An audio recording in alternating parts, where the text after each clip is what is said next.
Welcome. I'm E.G. Marshall. When you come right down to it, there are three mysteries we experience which have much in common. The mystery of dreams, the mystery of hope, and the mystery of evoking imagination. Mystery Theater best fulfills the last one, but it is the first two enigmas we will explore today. Hope, the fantasy of our waking hours, and dreams, those visions of both night and day, to make our lives more bearable. It hasn't only been the money, Larry. Everything has conspired against my seeing Europe. It's a strange thing. I'm almost fated. If one believes in fate. I don't, Caroline. You are what you make of yourself. You do what you really wish to do. It's been my castle in the air. I'm almost afraid to talk about it anymore. Whenever I make plans, and it seems to come nearer, it all melts away. It's as if I were doomed never to leave this town.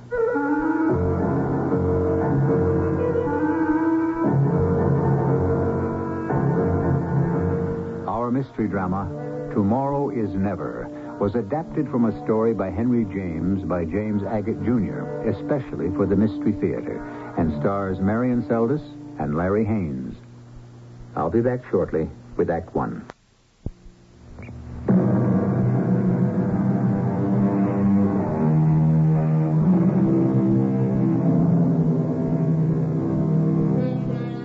Her name was Caroline Spencer.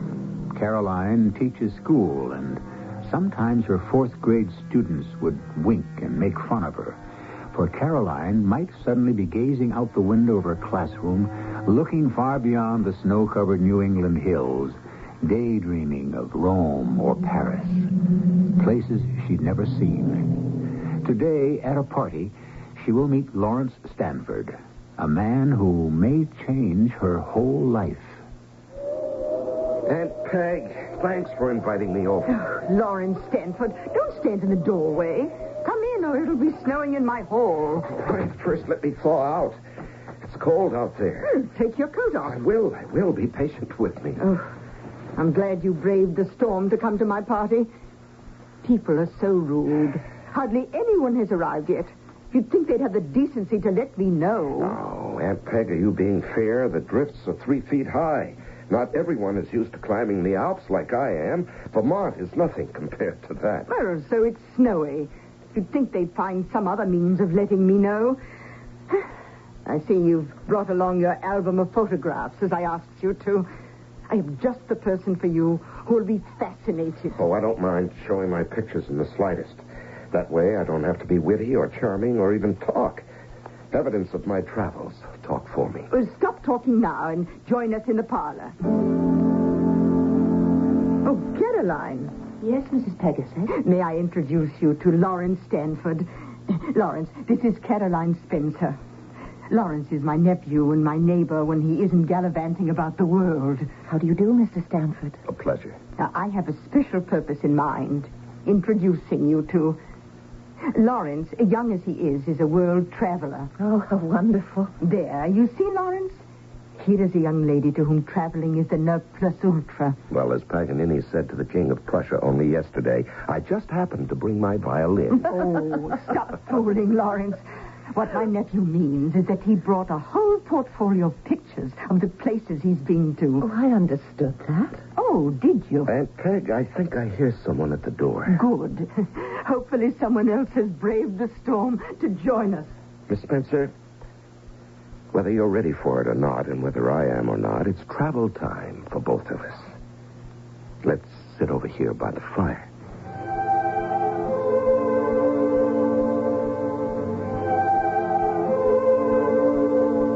Now, on this page, some pictures I took in Switzerland.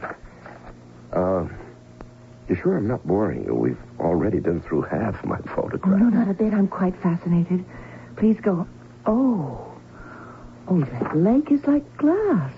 Have you been on the shore, too? That big building? Oh, that's the castle of Chalon on Lake Geneva. Yes, many times.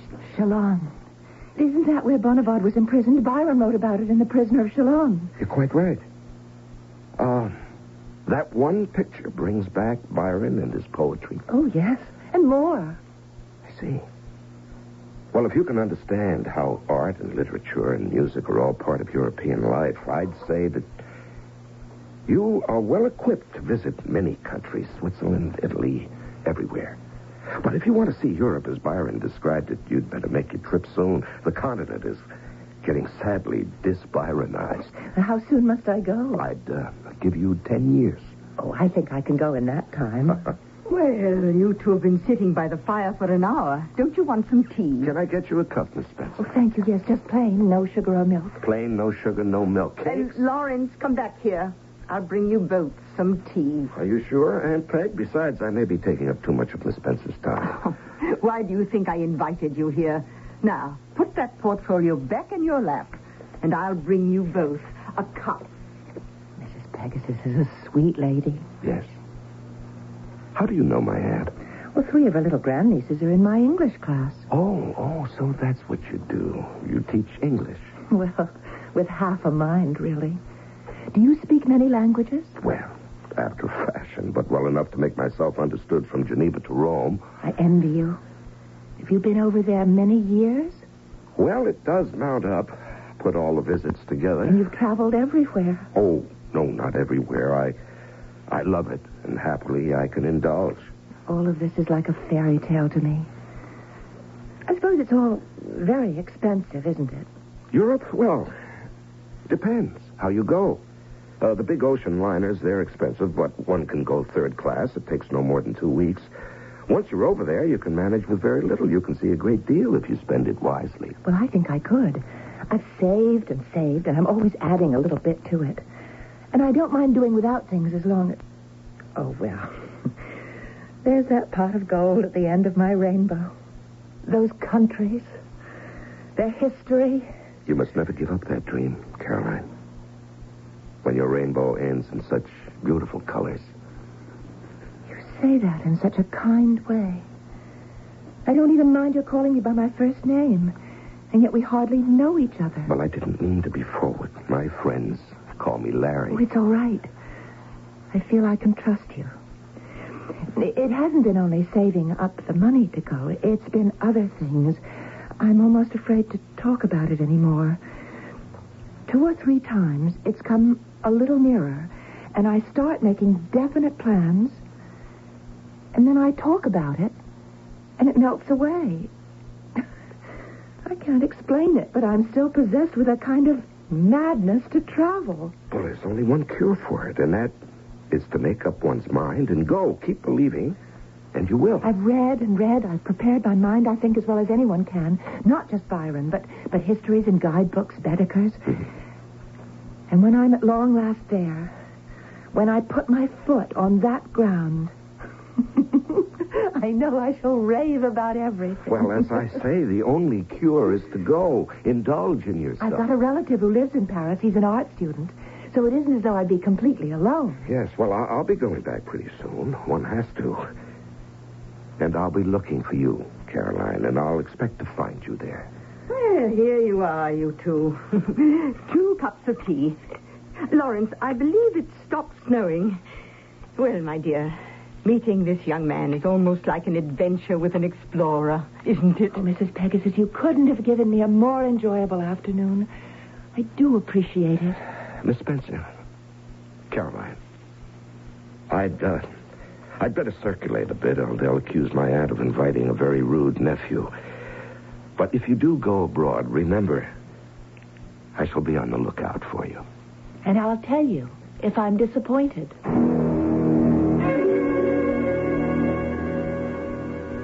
That was how I met Caroline Spencer. Almost 3 years went by. I was living in Paris. And in October, I'd gone to the French port, Le Havre, to meet my brother Freddie and his wife. I got there late. Their ship had already docked, and I finally found them at the Grand Hotel. Larry, how good to see you. You never get any older. You wondered what happened to you. The train was late leaving the Gare Saint-Lazare, and then every farmer in northern France took it into his head to drive his cows across the tracks just as our boat train wanted to pass. How is Elizabeth? Oh, not well at all. Not a good start to a vacation. Oh, what is it? Oh, you know, still feels the boat under her. She's in the next room now, trying to sleep. Well, aren't we taking the 4:30 back to Paris? It's unlikely, Larry. Better to spend the night here, and when Elizabeth's had a good sleep, to start off fresh tomorrow. But we'll see. Well, if that's the case, Freddie, the first thing to do is for you and me to find ourselves a cafe on the waterfront and have a spot of cognac. At 2 in the afternoon, cognac? Freddie, my boy, you are in France, and when you get to Rome, I expect you'll do as the Romans do. But till you get there, while you're here, you'll do as the French do. Cognac at 2.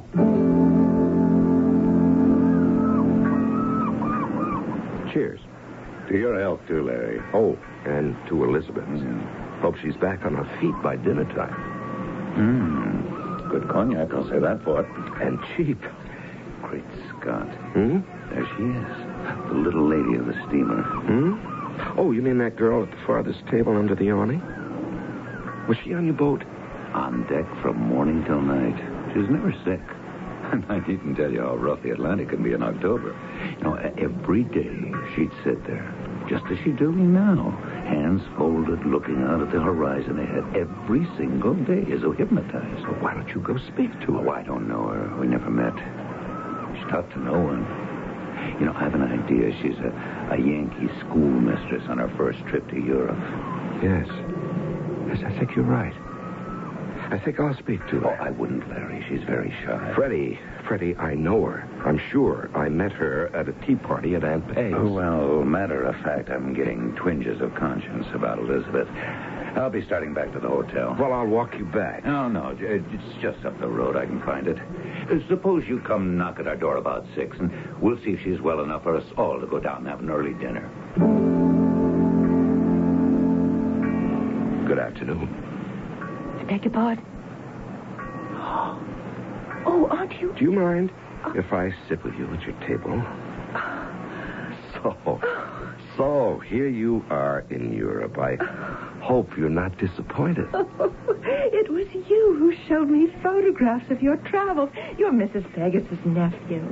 I remember that afternoon so very well. Yes, so do I. So do I, Caroline. The last thing you said to me was, I'll tell you if I'm disappointed. And you're not. Oh, I can't begin to tell you how happy I am just to be sitting here in this cafe watching the people. It's like a dream. I've been right here for over an hour, and I don't want to move.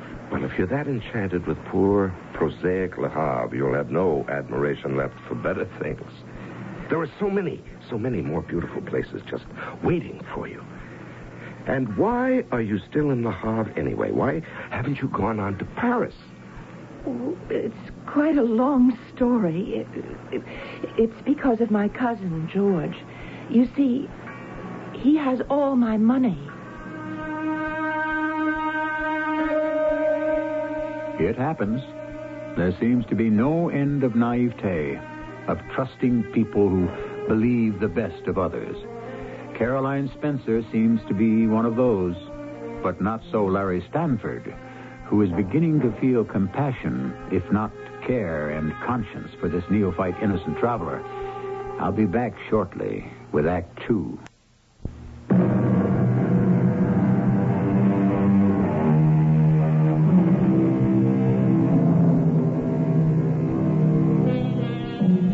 I won't be as brash as that Broadway figure who once said, "There's a sucker born every minute." But when Larry Stanford heard the young schoolteacher had handed over all her savings for a European trip to a mysterious cousin, he was apprehensive. He would have been downright appalled had he been able to overhear Cousin George 2 weeks before Cousin Caroline arrived. There is no other way. But, George, I don't think I can do it. My handwriting is terrible. Bertha, it will be good enough for this. I am supposed to be a French countess? Oh, if anyone can understand my handwriting, they would never believe it. I tell you, Bertha, it doesn't matter. She won't know the difference. Now, I've given you some nice, clean paper.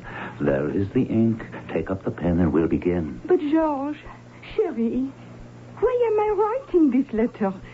If your cousin, this Mademoiselle Caroline from America, arrives at Le Havre in 2 weeks, why write her a letter?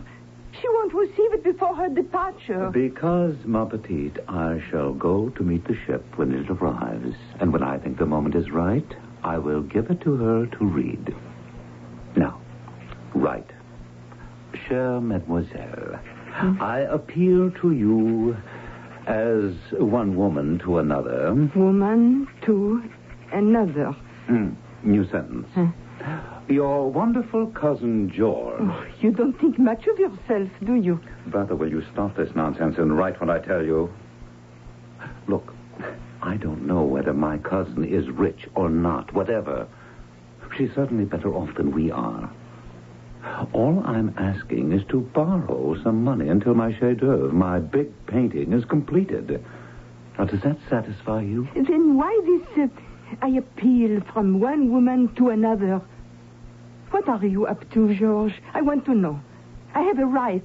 We are husband and wife, aren't we? You don't trust me. And why do I have to be a countess? I work in a bakery shop in my spare time. That's honest work, isn't it? You don't understand the romantic mentality of an American spinster. Now, shall we continue? When Caroline told me she'd handed her American dollars over to her cousin, I admit I was more than suspicious. I became alarmed. I can't say why, but it gave me a definite chill. And I suppose I looked uneasy as we sat together at that waterfront cafe. What a face you're making, Larry Stanford. It's all right. I hope so, Caroline. Then stop frowning. No, I'm wincing at the thought that half an hour after you land in Europe, your funds should have passed into someone else's hands. Is this cousin... George? George. Is he going to travel with you? Only as far as Paris. He's an art student. Yes, you told me that. He was an art student 3 years ago. I've always thought that so splendid. I wrote to him when I was sailing, but I never expected him to come all the way here to Le Havre. I mean, that's very kind of him, don't you think? He's very kind and very bright. Yes. But you say he has your money. Where did he go? Just to the bank to change some of my dollars. He said I should wait for him here. I haven't minded it a bit. I see. And when Cousin George returns, are you going to Paris? Well, George thinks I should stay here for a few days. Here? Poor man. Why do you say that? Oh, something's troubling him. He said when he came back with my French money, he'd have something important to tell me, and that we shouldn't really decide anything until he's told it to me. Ah, I thought so.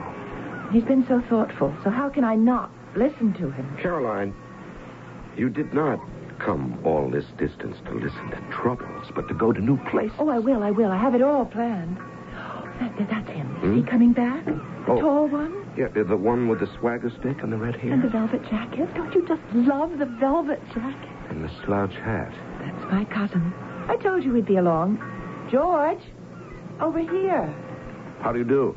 I'm Lawrence Stanford. I'm an old friend of Caroline. Hello. Oh, you were on the ship with her. Don't stand there, George. Sit down. He's got my chair. Well, fetch another one, silly. Larry, please stay. No. I think I'd better be off. My sister-in-law didn't make the voyage too well, and I want to get back, see how she is. Well, I was hoping to stand us all to a drink. Well, I'm afraid I haven't the time, but thank you. Caroline, in case I don't return to Paris this evening with my brother and sister-in-law, where are you staying here? I've put her into La Belle Normande. Isn't that a pretty name? It's a lovely old inn. Yes, it's a good place. I've been there myself. I know my way around, old chap. Au revoir.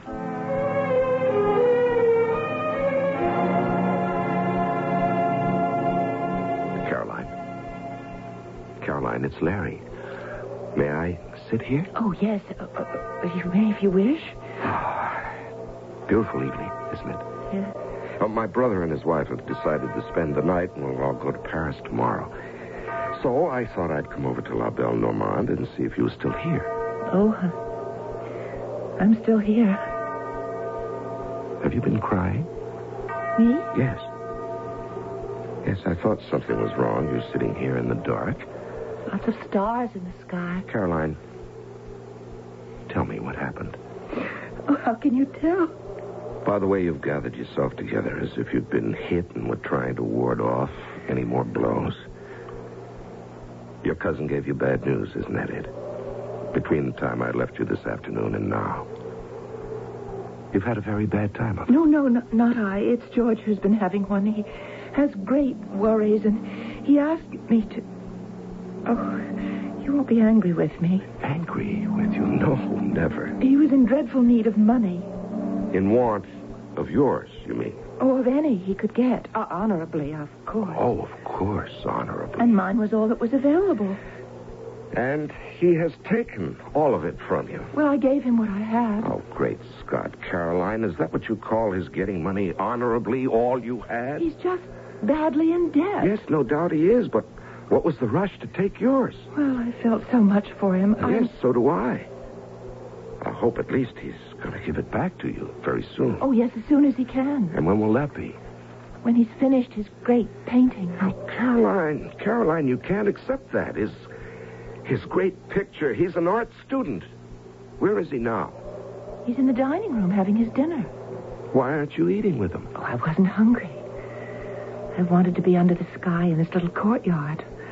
Well, you do understand, Larry. Look at that beautiful little outside staircase and a fountain with a small statue.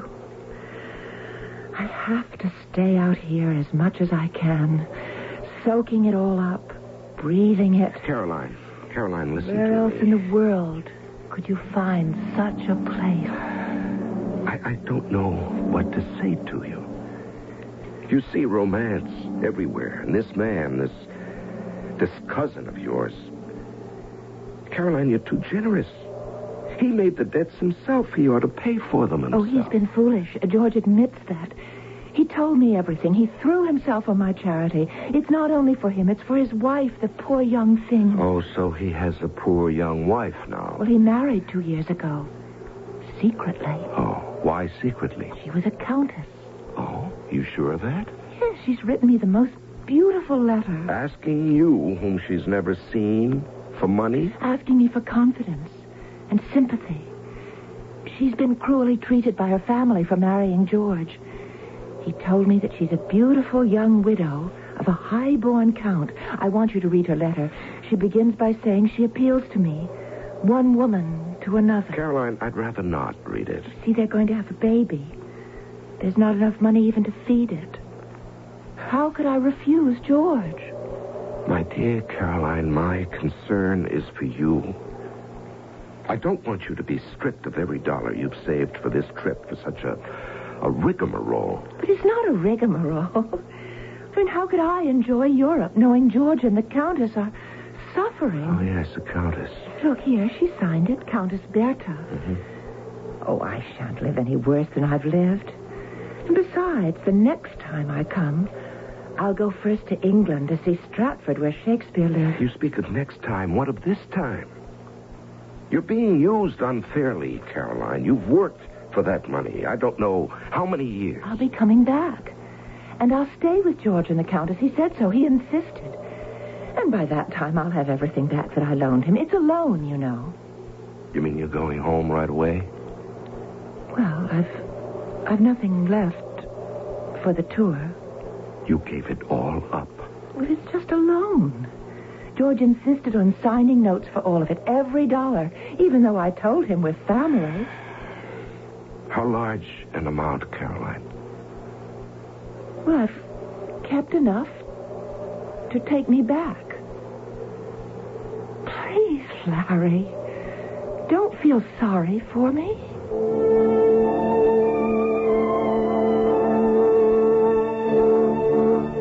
Fred, it's absolutely unbelievable. This so-called art student has taken that poor teacher for every dime she brought with her to see Paris, Marseille, Florence, Rome. It's pathetic. A trip she's had her heart set on for years. Now, this man has shattered her dream and made her feel sorry for him in the bargain. He's made her believe he was doing her a favor by accepting her savings. I tell you, I'm so angry, I don't know what to do. By the way, how's Elizabeth? No. Better, yeah. After a good night's sleep, she'll be able to start for Paris tomorrow. Fred, I wish you could see this character. He wears a slouch hat, a black velvet jacket. Velvet, mind you, like a caricature of a Degas or Cézanne. Pretending to be an artist. He's nothing but a pretentious liar and a cheat. And you didn't tell him so? Well, how could I? The poor girl is enchanted with this faker. Well, let her keep her illusions. It's all she has left. And I'm not the one to break them. What train shall we catch tomorrow? Oh, by the way, Elizabeth said to thank you, Larry. We've already taken up so much of your time. Freddie, if I hadn't come down to Le Havre to meet you both, this whole episode with the poor little school teacher... Oh, it's so tragic. I wouldn't have known about that. Larry, have you thought maybe you should do more than complain? You're right. You're right, Fred. Tomorrow morning, I'll go to where she's staying and make her accept a loan from me, just so she can do a tour. After all, we're related in a way. Aunt Peg introduced us.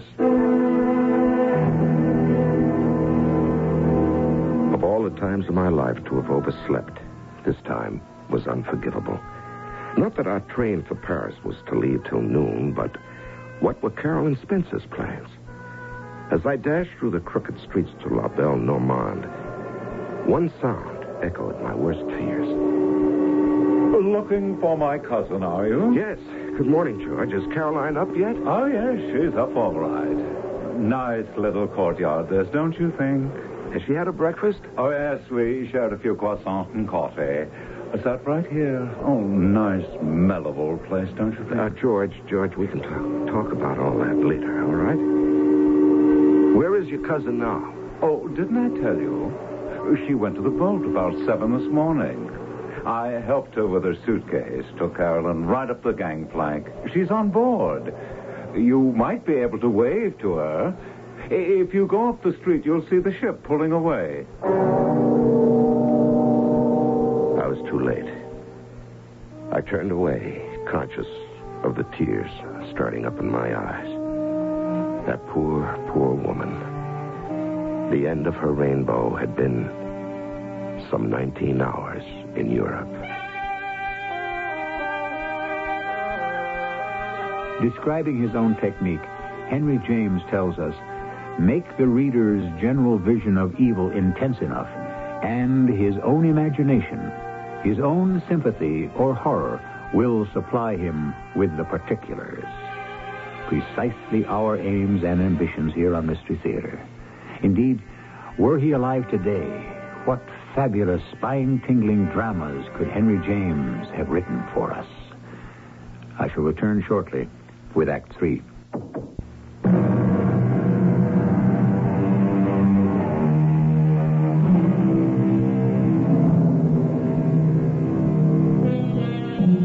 The anguish we suffer at time present lessens with time passing. So it was with Larry Stanford. For a long time, he did not forgive himself for having literally missed the boat and allowing circumstances to take over Caroline Spencer's life.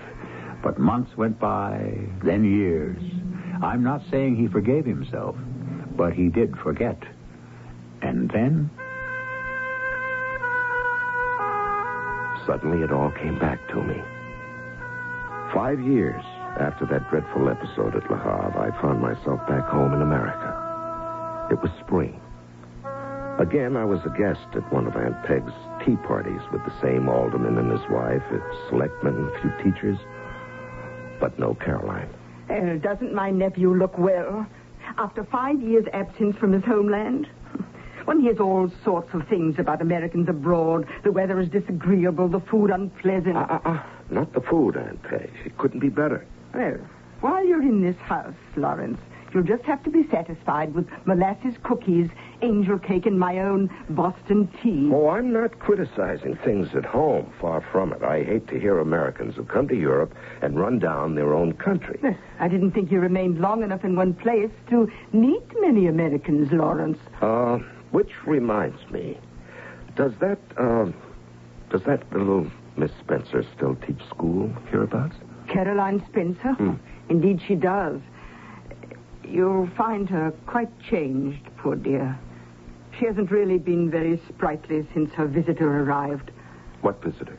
Well, why don't you run along and see for yourself? She's had a visitor for long? Oh, longer than she expected. No question about that. Frankly, Lawrence, I think it's an imposition.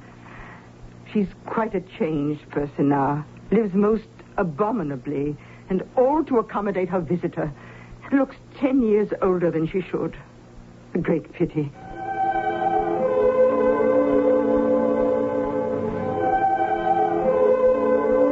Caroline Spencer did appear 10 years older, and it had been only 5. When I arrived the next day at about 2, it was at a drab little house at the edge of town. Caroline looked at me as though she wished I hadn't come, and then led me through a hallway up the back stairs to a tiny room which looked out on a small woodshed and 2 clucking hens. Isn't this a bright, cheery room? Yes, lovely. I didn't expect to see you ever again. Well, I waited for you over there to come back, but you never came. Waited? Where? At the old French port, Le Havre. Remember? Yes. I remember that day. How have you been, Larry? You remembered my name.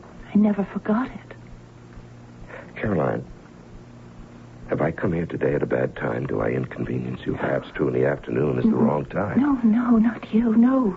Well, again, you're in distress. What have I said? Oh. Please, Caroline, take your hands away from your face. It's because you remind me. Remind you? Oh, you mean that miserable day in Le Havre? Oh, don't say that, please. It wasn't miserable. It was wonderful. I can't tell you how it felt going back the next morning to the inn and finding that you had retreated and to see the boat sailing away with you on it. Oh, can we not talk about that? And you've been here ever since? Yes, ever since. I hope at least your cousin repaid you that money. Oh, I don't care for it now. You don't care for your money? For going to Europe anymore. It's all over. Everything's different. I never think of it. The scoundrel never repaid you. Please. Oh, pardon, ma chère. I didn't know you had company. The gentleman came in so quietly. We didn't wish to disturb you in the garden. I know how much you like your afternoon nap. I have only interrupted to speak of my café. Will you bring it to me, please, under the little quince tree? I'll bring you your coffee. C'est bien. And don't forget again, you know. Bonjour, monsieur. Well, who in the world is that?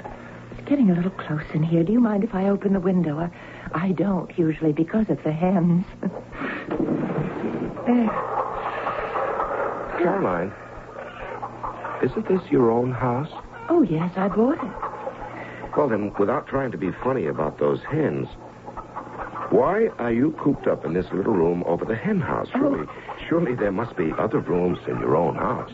Oh, yes, there are. But she has them. You mean the person who just ordered coffee?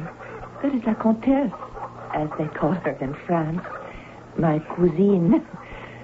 I told you about her that day, the letter she wrote me, remember? Oh, Cousin George's wife. Yes, disowned by her own family for marrying George. Uh-huh. And where is he? George is dead. Oh, I'm sorry. And what happened to your money? I don't know. And wasn't there supposed to be a baby? Oh, she never talks about it. I see. So on her husband's death, she came over here to live with you. Yes, she just arrived one day for a visit. How long ago? 2 years and 4 months. She's been here ever since? Ever since. Will you excuse me? I'd better go and get the countess's coffee. There's no one else to do it? No one but me. I do it every day at this time. Oh, you go out into the garden. Talk French to her, would you?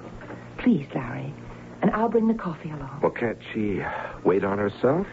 Well, she isn't used to manual labor. I see. And you are.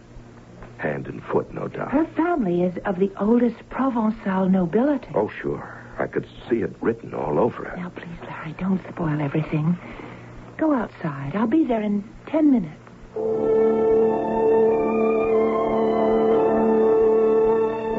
I wandered out into the garden, where, seated under a tree, was this woman posing as a countess, living off Caroline Spencer. As I walked across the grass toward her, I knew in an instant all about her. A plump, dead white face, vulgar and common as any person from the streets of Paris. Monsieur? Monsieur? Oh, bonjour, madame. Bonjour. Please, be comfortable on the grass, monsieur. Unfortunately, there is only one chair. Ça la met égal, madame. It makes no difference to me. Oh, I knew you could speak French. To think I would end in a foreign country, here, an exile. My family drove me away. Oh, you get used to it, but some things, no. For example, my coffee. All I ask is a little cup after breakfast. I see. And when do you have breakfast? At noon, as I always did. And the coffee is the last straw. I ask so little. A cup of black coffee with a drop of cognac. My cousine is charmante, but she cannot understand the habit of a lifetime. Every day I say to her, don't forget the drop of cognac. Well, let me go back into the house and see if I can rush things along. Caroline? Caroline, where are you? In the kitchen. I've forgotten where I left the tray.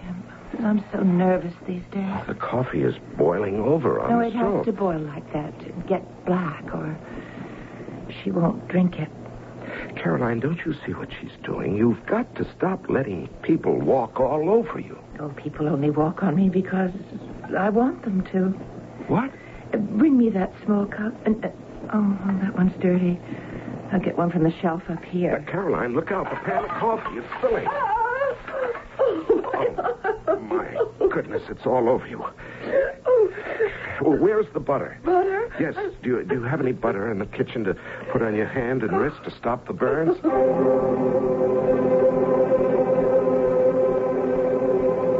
I don't think I can go on much more. It's too much for me. My strength has all left me. I don't know what to do next with my life. Caroline, what do you want to do? I don't care anymore. That's it. If only I could start my life over. I'm afraid no one can do that. I think you're the only person I've ever known, Larry, who didn't cheat me somehow. Even Cousin George? Oh, I suspected he wasn't what he made himself out to be, but I thought it was wicked to be suspicious. And his wife? She doesn't seem to behave like someone of noble birth, does she?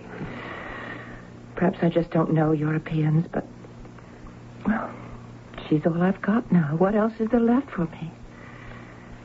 I've been cheated and made use of. My life is absolutely worthless. Is that what you tell your little students? Caroline, why must life be worthless? Why do you let people walk all over you? Are you afraid of life? Afraid? Why all this make-believe? Making yourself believe that by taking care of this vulgar, pretentious creature who happened to marry your cousin George, that this is Europe. That with her in the house, sipping your coffee, you're in a cafe at Le Havre. It's no such thing. Now, why do you fool yourself like this, Caroline? Life hasn't cheated you. You've cheated yourself. Is that what I'm doing? You, of all people, an intelligent, sensitive, educated woman. Caroline, get on. Get on with your own life. Live it. Not vicariously. Experience it firsthand. Oh, I'm so ashamed, Larry. You should be. Now, you must make that trip. And more than one. You owe it not only to yourself, but to all the little ones in your classes. Just think what you could tell them, what you've seen with your own eyes. How's your hand? I feel much better. Good. Then you cook up some more black coffee, and I'll go out and tell the widow George it's on the way. Monsieur, whatever has happened to that wretched girl and my coffee? There was a slight accident in the kitchen. Miss Spencer burned her hand. Oh, no wonder. Clumsy little fool. Oh, ma chère belle. My morning coffee. Hold the tray near to me, ma petite. I do hate reaching for things, you know. Ah, it smells delicious. Now, to taste. No. Mademoiselle Caroline, what was your cousin George say? You have again forgotten in my coffee a drop of cognac. I didn't forget, Bertha.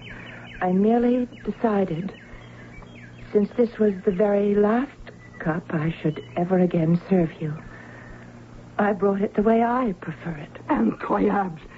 What? You see, Bertha, I have several plans for myself, and they do not include you. Right now, Mr. Stamford and I are taking a ride into town, a pleasant airing. We are? Decidedly. And when I return, Bertha, it will be to pick up your luggage and yourself and take you to the train. But, ma chérie, where should I go? The train goes to Boston, and from there you may take a boat back to your beloved Paris. Au revoir. Goodbye, Bertha.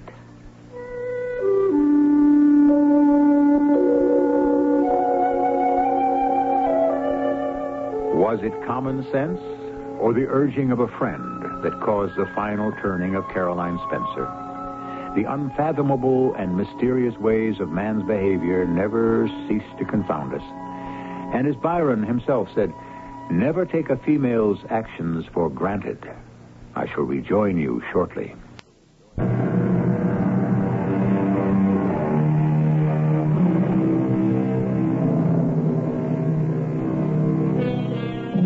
Who has not read the Aspern Papers, Daisy Miller, The Bostonians, and the hundreds of great short stories by Henry James? And who hasn't been horrified and hypnotized by the turn of the screw? In the countless volumes of this master writer, there is story upon story of man against evil, none the least of which is man himself. We hope the next time the name Henry James appears on our program listing that you will not fail to join us on Mystery Theater. Our cast included Marion Seldes, Larry Haynes, Ray Owens, and Bryna Rayburn. The entire production was under the direction of Hyman Brown. And now, a preview of our next tale. I am married? Yes. The legal documentation is already stored. But I don't know the girl. Why do you raise such an irrelevant point? It's just that the whole thing is such a surprise. Why?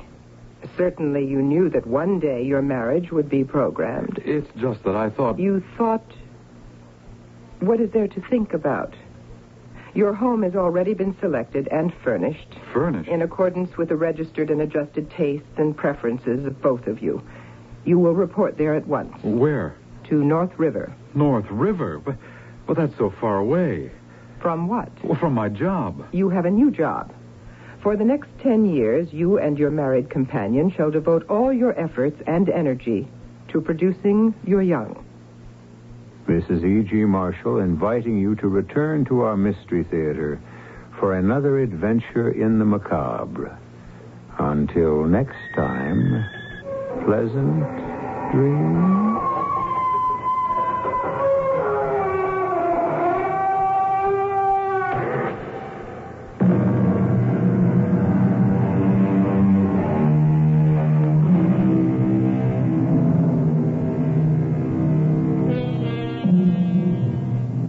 This is the voice of the Rocky Mountain West. Radio 85, KOA, Denver. This is Lorne Green. It is 1913, and Woodrow Wilson is President of the United States. But on the walls of this Montana schoolroom hang the portraits of two other presidents. George Washington and Abraham Lincoln stare down in a kind of benign severity upon the children working at their desks. It is nearly time for dismissal. Ruth started, smooths back her hair in its tight bun at the nape of her neck. Charles E. Burney of Scotts Bluff had been accused of converting over $15,000 from the Hormel Company at Scotts Bluff for his own use. Now, KFAB in Omaha joins NBC. NBC News.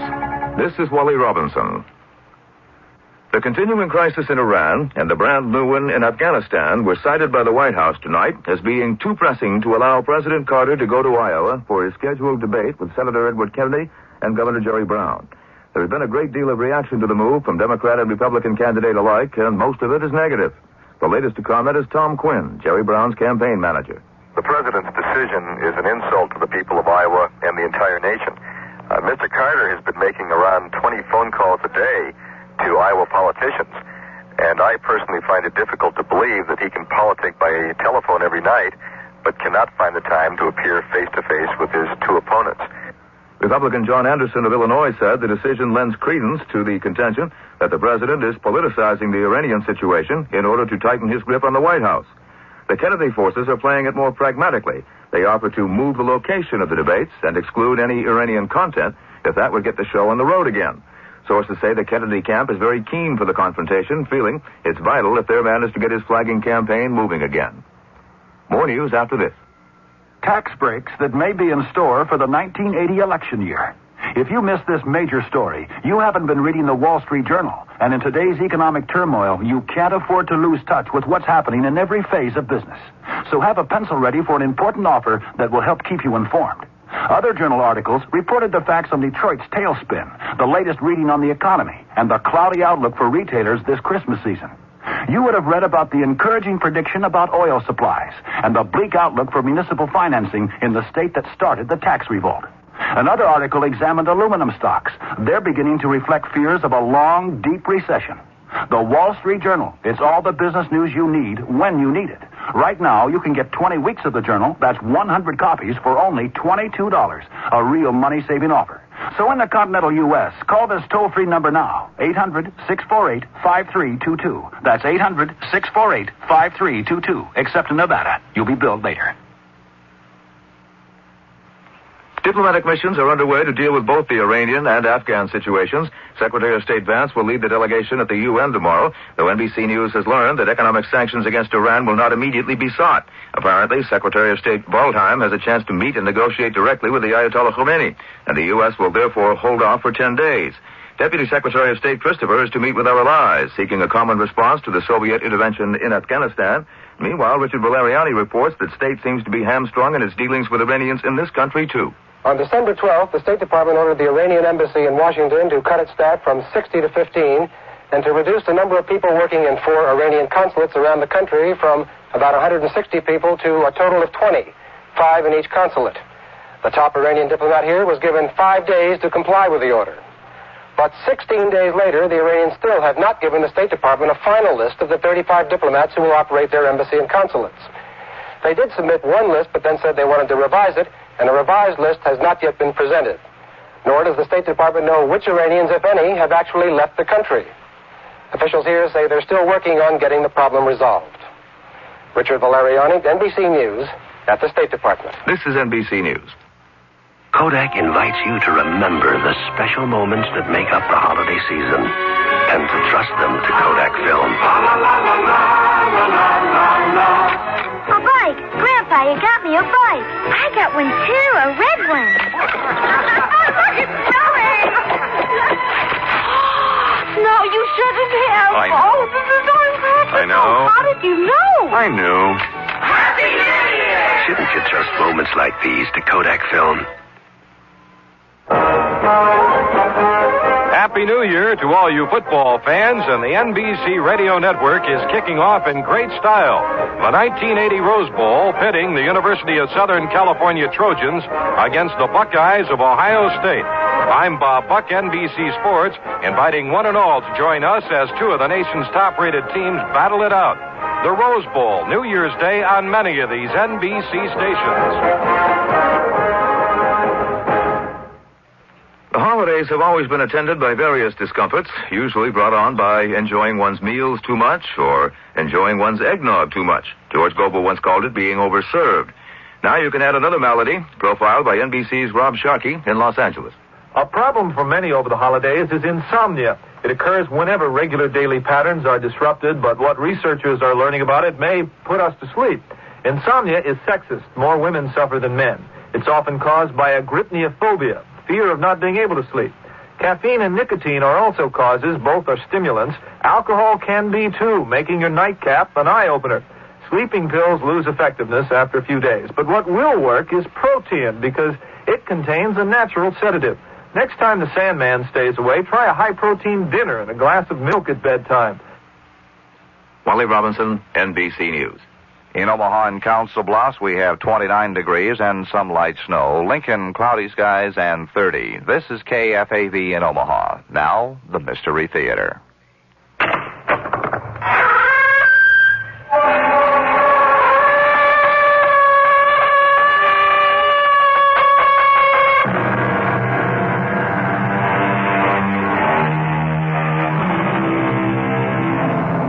Come in.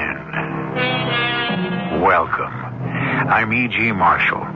By the time this settlement of immigrants established itself as the United States of America, it had already produced, alongside its statesmen and traders, various writers of distinction who would come to be respected and admired all over the civilized world. Once the new republic was formed and proclaimed, the land burgeoned with many more, of whom one was Washington Irving, born in New York City in 1783. The drama we're about to present for your enjoyment is a free adaptation of one of his stories. But Gottfried, you live like a solitary. You live like a monk. Not at all, Carl. Paris is full of women. Fastidious, flirtatious, fascinating. I love them all. Well, that's all very fine, but there should be one in particular. There is. I see her every night. Where is she? Why haven't I met her? Because, my dear friend, she lives in my dreams.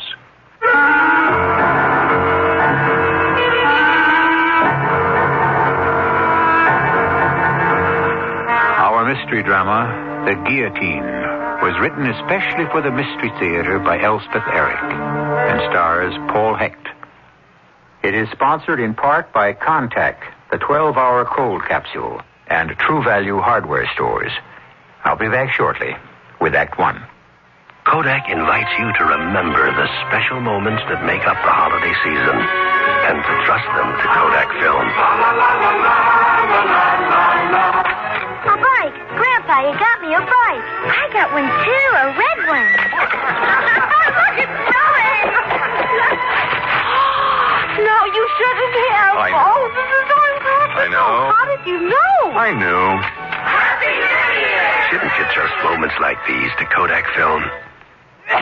How many cold tablets do you take a day? 2? More. 4? More. 6? Yep. A day? Uh-huh. And then more at night? Right. Why? Well, they're new.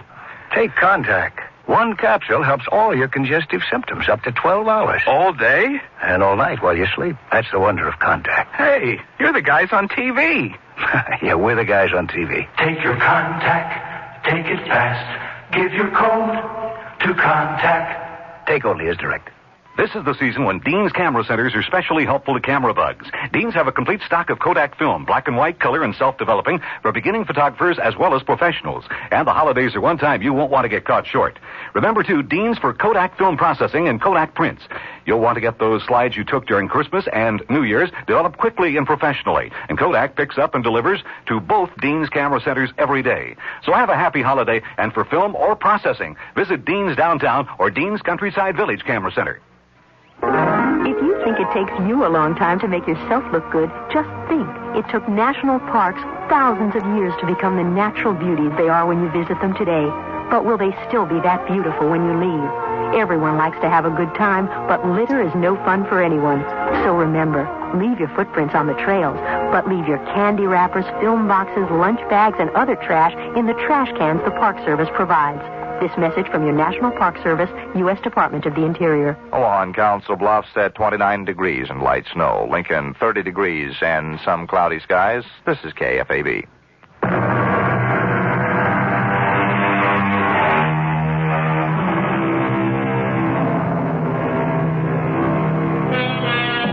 In 1825, a collection of short stories by Washington Irving was published under the title of Tales of a Traveler. One section of the book is charmingly headed, Strange Stories by a Nervous Gentleman.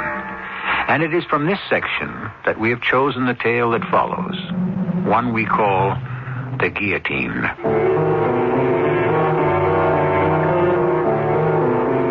I am of a brooding and introspective nature. It has always been thus.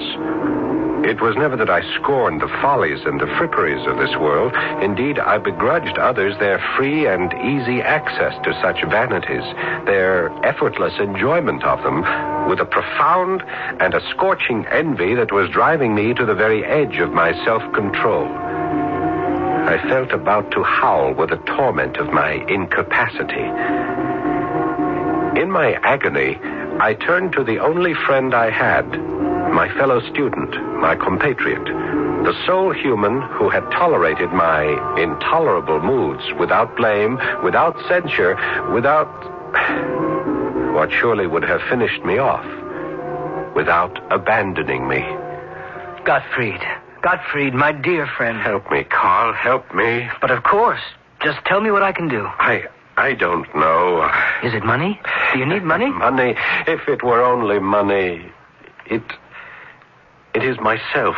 My tortured, restless, squirming self that looks for rest and cannot find it. That searches for peace and watches it retreat with every step I take. Desperation tracks my heels when I walk the streets. Melancholy meets me at every corner. And gloom, deep, impenetrable gloom fills the house where I live. Gottfried, you are so much more clever than I. Clever? You call me clever? You shut yourself away from others. No, not from you. You are my link to life, my only tie to the real world about me. Then let me tell you straight out what I think. Your manner of living, your fevered absorption in your studies, your avoidance of the company of most men and all women... But I never know what to say to them. All these things combined, Gottfried, have impaired your health. You are haggard and pale. Your shoulders are bent. Your eyes have a look that is not quite of this world.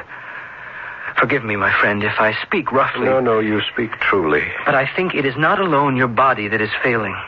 I think your imagination has become, forgive the word, diseased. Have I said too much? Have I gone too far? I must tell you that of late I have been studying many philosophical theories. Not just the recognized ones, but those more obscure, more, perhaps, radical. You have the mind for such weighty things, Gottfried. I've gone back to the Egyptians, to the Hindu. I've walked with Paracelsus in his garden. Of late, I've immersed myself in the teachings of Swedenborg and his New Jerusalem Church. Swedenborg? I don't think I know. He's a Swedish philosopher, a religious writer. He died a few years back, but he claimed to have established direct communication with the spiritual world. How did he do that? Through the opening of his spiritual senses. And you? Well, can you? Has that happened to you? Of course not. It didn't happen to Swedenborg until he was 57 years of age, but it might happen, or something very like it might happen to me, if only... What, Gottfried? If only what? If only I could escape. Escape whom? Escape what? An evil influence, Carl. It hangs over me night and day. Oh, how can you say such things? Because I know them to be true. There's an evil genius, a vile spirit whose sole intent is to ensnare me and to ensure my damnation. You really believe it? It is not so much a matter of believing, Carl. It is a matter of conviction. Conviction that it is so. And being convinced that it is so, it is so. I think I can understand that. though I am not sure. I have never been given over much to fancies of that sort. I'm more of a practical man, you might say. Still, in a way, I can understand how a man like yourself could seize upon such an idea and become let's say a victim of it.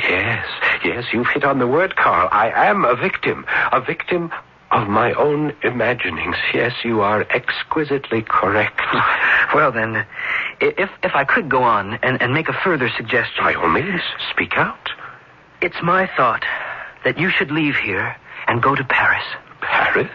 Well, you could finish your studies there as well as here. Well, the Sorbonne is as fine a university as one could wish. And Paris is such a splendid city. A change of scene. A change of company, perhaps. Female company in particular. Who knows what all that might do for you? Yes. Who knows? At first, it seemed that Paris might indeed be the answer to my dilemma. The revolution was breaking out and beginning to spread. I had studied Jean-Jacques Rousseau's social contract, paragraph by paragraph, and his theory of the equality of man and representational government had captivated my mind.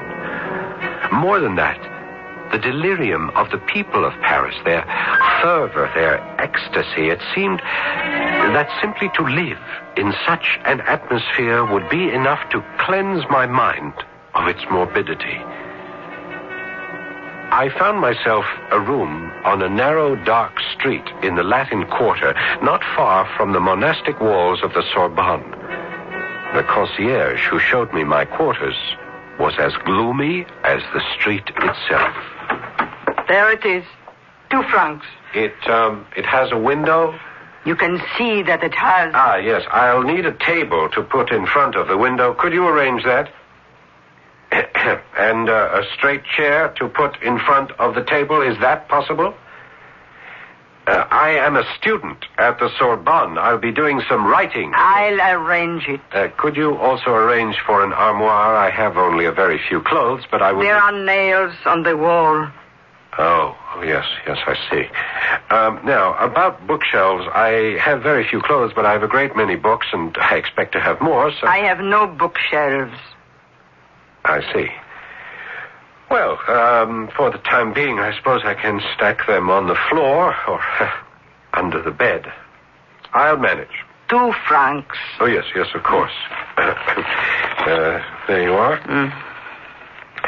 The students at the Sorbonne seem very excited about the uprising. Students are always excited about something. And the establishment of the National Assembly. A gesture. Oh, but, madame, it confirmed the revolution. The king will never again be absolute. If not the king, then it will be another. How can you be so pessimistic? Why, the day the people captured the Bastille, I was not here, but I heard of it. The king went to the Guildhall. He gave in. He even wore the red, white, and blue cockade, I was told. That is true, isn't it? Oh, yes. Well, then, the arrest of the royal family? Yes. And the march on Paris from Marseille? Oh, what a thrill. They managed 18 miles a day, I'm told. Imagine that. In midsummer and drawing their cannon with them. No body of men has ever accomplished such an extraordinary feat. Yes. The king, the queen, the dauphin. All imprisoned in the tower of the temple. Oh, yes. And the establishment of the Committee of Public Safety. You approve? Well, how could I not approve, madame, with the great Marat heading the committee? Marat is a madman. No, not mad. Oh, or if he is not quite sane, that is due to his ardent belief in equality and government by general consent. The massacres of September? More than 1,000 killed? Well, I know very little of that. You know very little of anything, monsieur. It's your youth, perhaps. I should be generous and call it that. Well, it's true. I'm young, but I am not completely ignorant of the world and its ways. Not completely. You are. You are ignorant and you are arrogant. Madame, I must protest. Have you heard of a man called Robespierre? Yes, I've heard of him. He is idolized by the people. He will join the Committee of Public Safety before the year is out.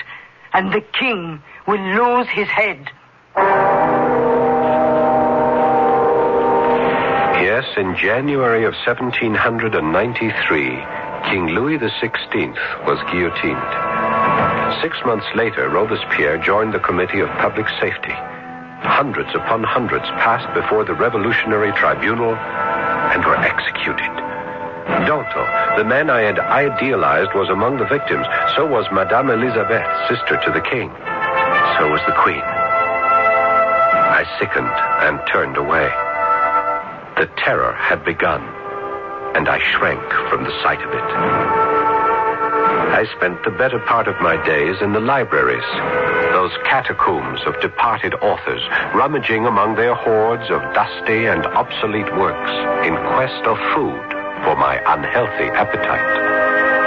I became, in a manner of speaking, a literary ghoul, feeding in the charnel house of decayed literature.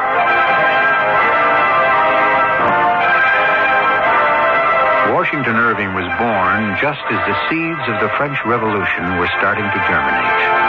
By the time he was of school age, the revolution had been confirmed by the establishment of the National Assembly. At the age of 8, he was old enough to hear from his elders of the March on Paris in the spring. His 9th and 10th years must have been filled with rumors of the executions in Paris, years which came to be known as the Terror. I'll be back shortly to continue with Act 2. The next time you want to do it yourself, be professional. Use a quality, skilled power tool from True Value hardware stores. Hi, Pat Summerall to suggest you get the skilled 7 1/4-inch circular saw designed for standard home use.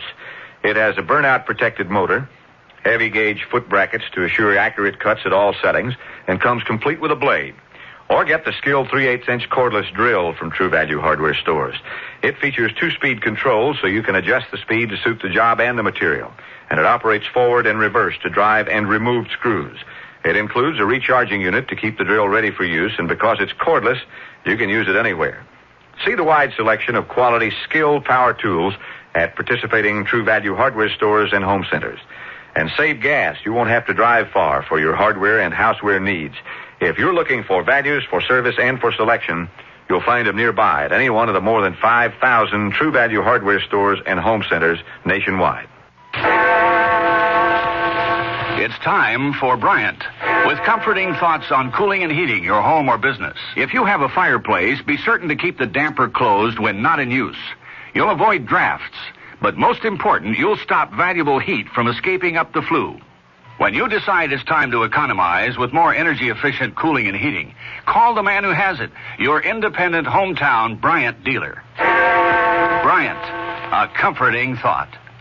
Looking for a computer? Start looking at American Computer in Omaha. American Computer has computers for farmers and ranchers and businessmen and for the home. If you're a doctor, American Computer has a complete medical package. Includes the computer, memories, terminals, printer, software programs, insurance forms, handling and maintenance, a first-line, state-of-the-art multi-terminal system at a lot less than you'd expect to pay. For the broadest selection of computers, peripheral devices, and software programs in the Midwest, see American Computer in Omaha, just 6 blocks south of I-80 at the 84th Street interchange. Out-of-towners call collect 592-3590. In Omaha and Council Bluffs, we have 29 degrees, a little snow. Lincoln, cloudy skies, and 30. This is KFAB, Omaha.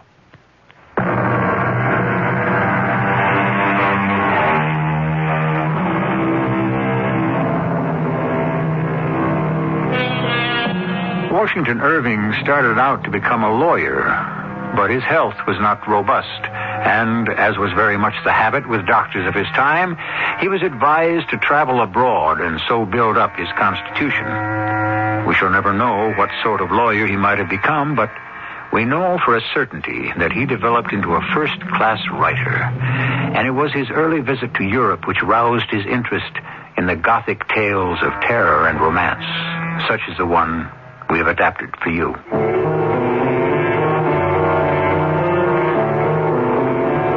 It would have been just as well had I never come to Paris. I was as lonely here as I had been at home, as incapable of establishing human contact as ever. I sank deeper and deeper into my studies of writers long deceased, and saw no one at all but the old crone who was concierge of the establishment where I had my cell-like chamber. Yes, who is it? Come in. Someone to see you. What? Me?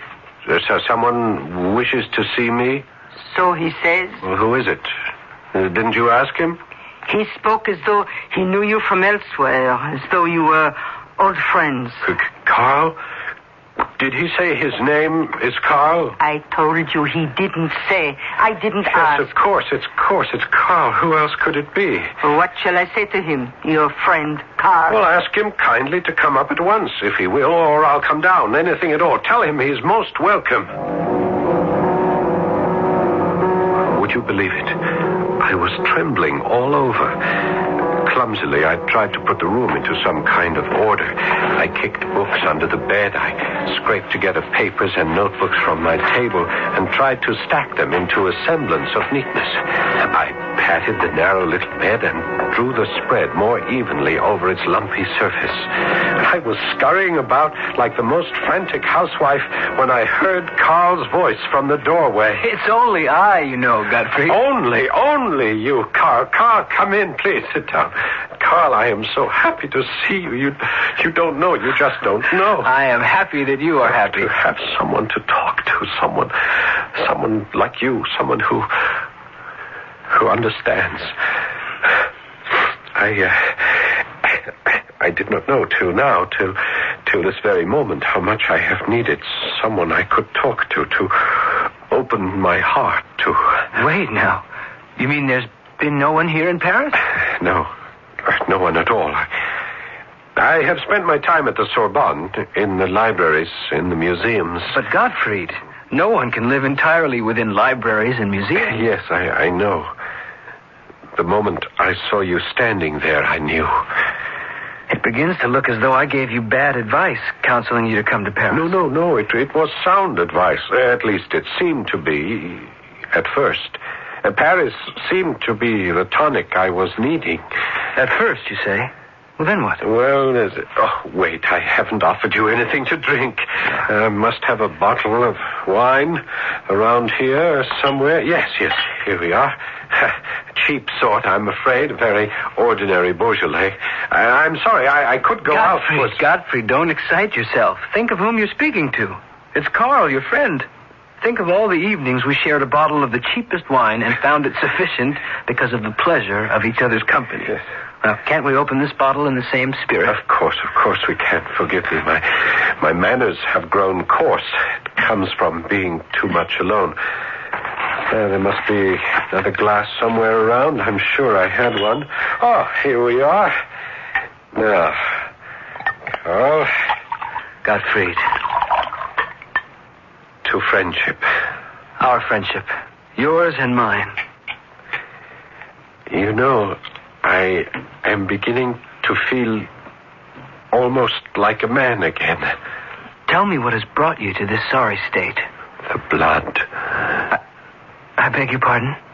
You said the blood? You know how wildly enthusiastic I was with the political theories of the revolution and the philosophy behind them. They seem to open a vista of progress for mankind.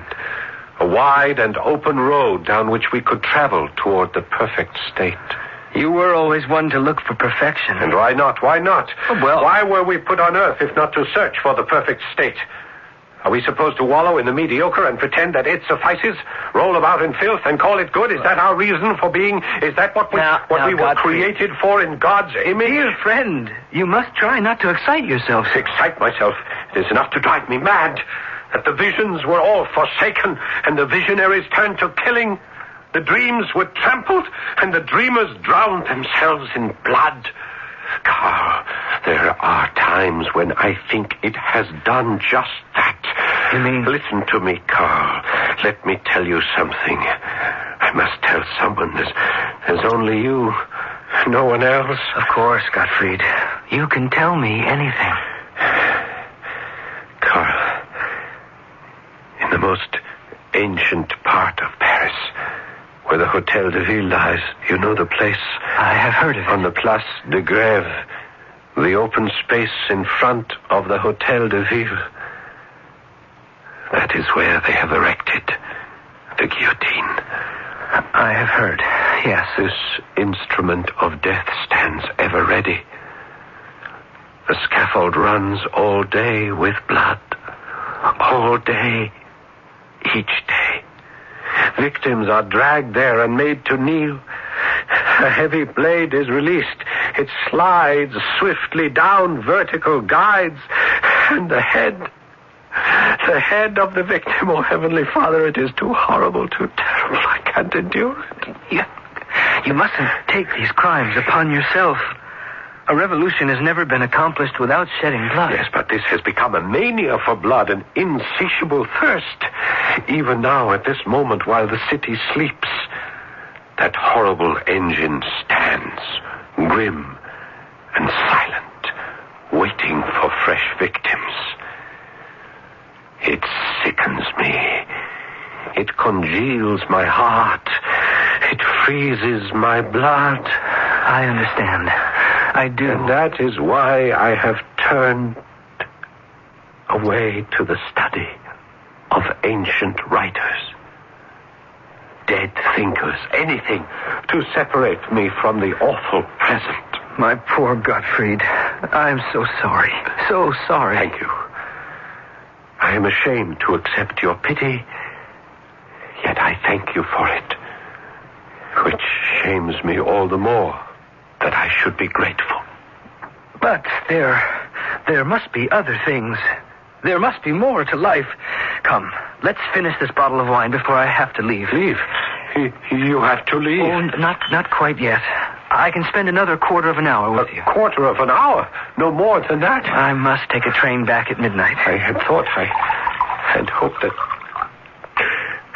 I have been so alone. Yes. Come now. Let's make the most of our time together. Drink up now, and we'll talk of pleasant things. Such as... Yes, such as what? Well, such as women, for example. Surely there are women in Paris who have taken your fancy. Oh, yes. Yes, many. Well, there now. You see? Things are not all black and gloomy. Of course, I have not met any women. I haven't the knack. I've never had it. You know that. Well, I thought that here, in Paris, you might, acquire it.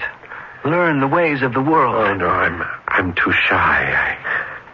I can't find the courage. But I think about them. Oh, do you now? Yes, I do. I think of them a great deal. When I come back here to my lonely room, my cell, I think back in my mind to the delectable faces I have seen on the streets.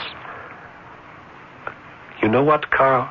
No, what? In my reveries, in my dreams of them, they are even lovelier than they looked on the streets. What do you think of that? Do you mean to tell me that there isn't even one woman? One in particular? Just one? Oh, yes. Yes, there is one. One very particular one. Oh, that's better. Tell me about her. Tell you about her? How can I tell you about her? Well, start by telling me what she looks like. Yes. Well, her skin is very pale. Very, very pale. White. Like a white rose. Her eyes? Dark and burning hot like sultry suns. Better and better. Her hair? A shade of red, I think. Well, you think? Yes. Her hair is reddish. Some might call it somber. But against the pallor of her skin... And her name? Her name? What about her name? Well, aren't you going to tell me the name of your lovely? She has no name. Why should she have a name? Gottfried, are you drunk? I have never given her a name. Why should I? She is my dream. You only dream of this woman? She's not real? She doesn't exist? She is real to me. She exists in my dreams. She lives in my thoughts by day. She haunts my dreams by night. Don't you understand? I love her. Oh, my poor friend. I shall always love her to the end of my days. so. You see, I am not quite as lonely as you thought. Not at all. Not lonely at all, because she is with me at all times. Yes, I see. I think I see. Dear friend, it is getting on for midnight, and I have a train to catch. Will you walk with me to the station? Of course I said I would, and I did.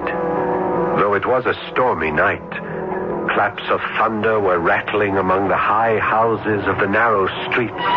Lightning flashed now and again, and the rain that began to fall seemed to drop into my heart as much as on the cobblestones. When I had watched the train depart, carrying off my only friend, I thought to return to my room, but something, a morbid recollection of our conversation, no doubt, drew me, or forced me, toward the Hotel de Ville and the Place de Grève. And in a sudden flare of lightning, I saw it, the horrible engine of death, the guillotine. A violent tremor ran through me, and I wanted to run. But something held me rooted to the spot till the lightning burst forth again. And there, crouched by the guillotine, I saw a shadowy form, all dressed in black, a female form seated on one of the lower steps of the scaffold, leaning forward, her face in her lap, her long, disheveled hair hanging to the ground. Her long, reddish hair.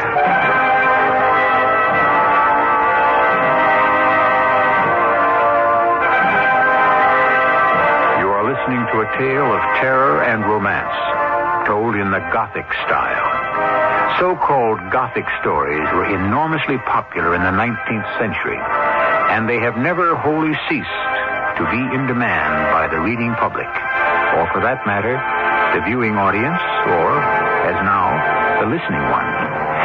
It is good to remember that the Gothic romance was assisted into our world by a gentleman from New York, Mr. Washington Irving. I'll be back shortly with our concluding act. Hi, this is Michael Landon. I know pictures of your family are important, so when you get them developed, do what I do. Make sure Kodak paper is behind them. Just ask for Kodak paper for a good look. Kodak paper for a good look. Make sure you look for a store with a Kodak paper sign. The one that says, "We use Kodak paper," for a good look. And tell them Michael sent you. Just ask for Kodak paper for a good look.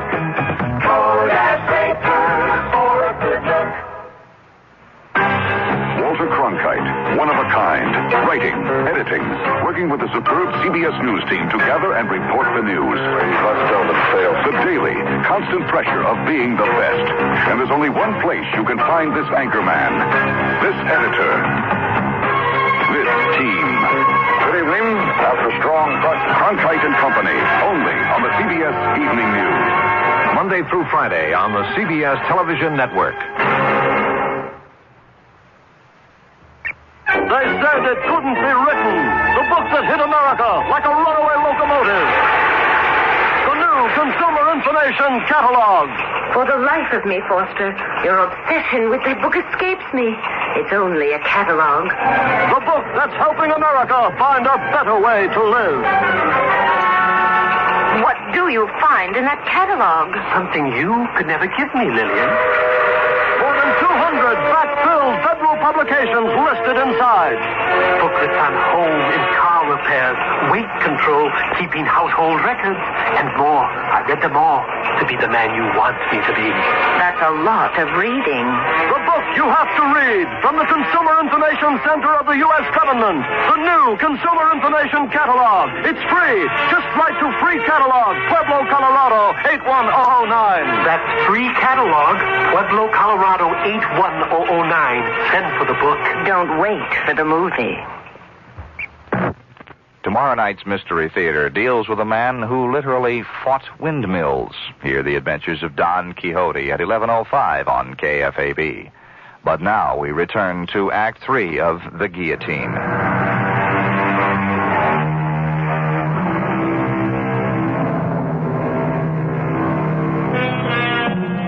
It is true that Washington Irving was born in New York, but for reasons of health, he traveled extensively abroad and actually had living quarters for a time in the Alhambra, that centuries-old palace that still stands on a hill in Granada, a relic of the time when the Moors ruled a large part of Spain. In fact, you can go there today and see the very rooms he occupied. And if you are very careful and no one is looking, touch the keys of the spinet on which he played.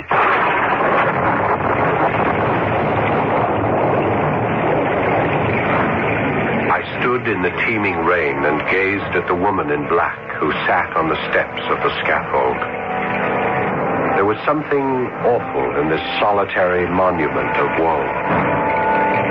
She looked to be a woman of some distinction. Who could it be but some poor mourner whom the dreadful axe had made desolate, who now sat here heartbroken on the strand of existence from which all that was dear to her had been launched into eternity. I could not leave the Place de Grève without speaking to her.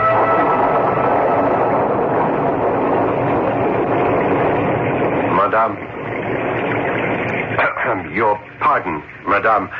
I would not intrude upon your solitude, but neither can I pass by and leave you here alone. The storm, the hour of the night. Let me lead you away from this gruesome place. Let me take you to your friends who will cherish and take care of you. Madame? I have no friends. Oh, Madame, such a one as you. I have no friends on earth. The guillotine has taken them all. Is that what you mean? My heart weeps for you. But if there are no friends to give you refuge, at least let me take you home. I have no home. But in the grave. Oh, Madame, I know I am a stranger to you. You have no reason to trust either me or my intentions, but if you would permit me to offer you my protection. I am a poor student, Madame. I am not even a native of Paris. I live in the most humble hotel in the Latin Quarter. Such as it is, I would be honored, happy, if you would let me place my single room at your disposal on this most wretched of nights. You seem very kind. Very sincere. Thank you, Madame, for understanding. Then you will come with me? You will permit me to enlist as your protector? Monsieur, my fate lies in your hands.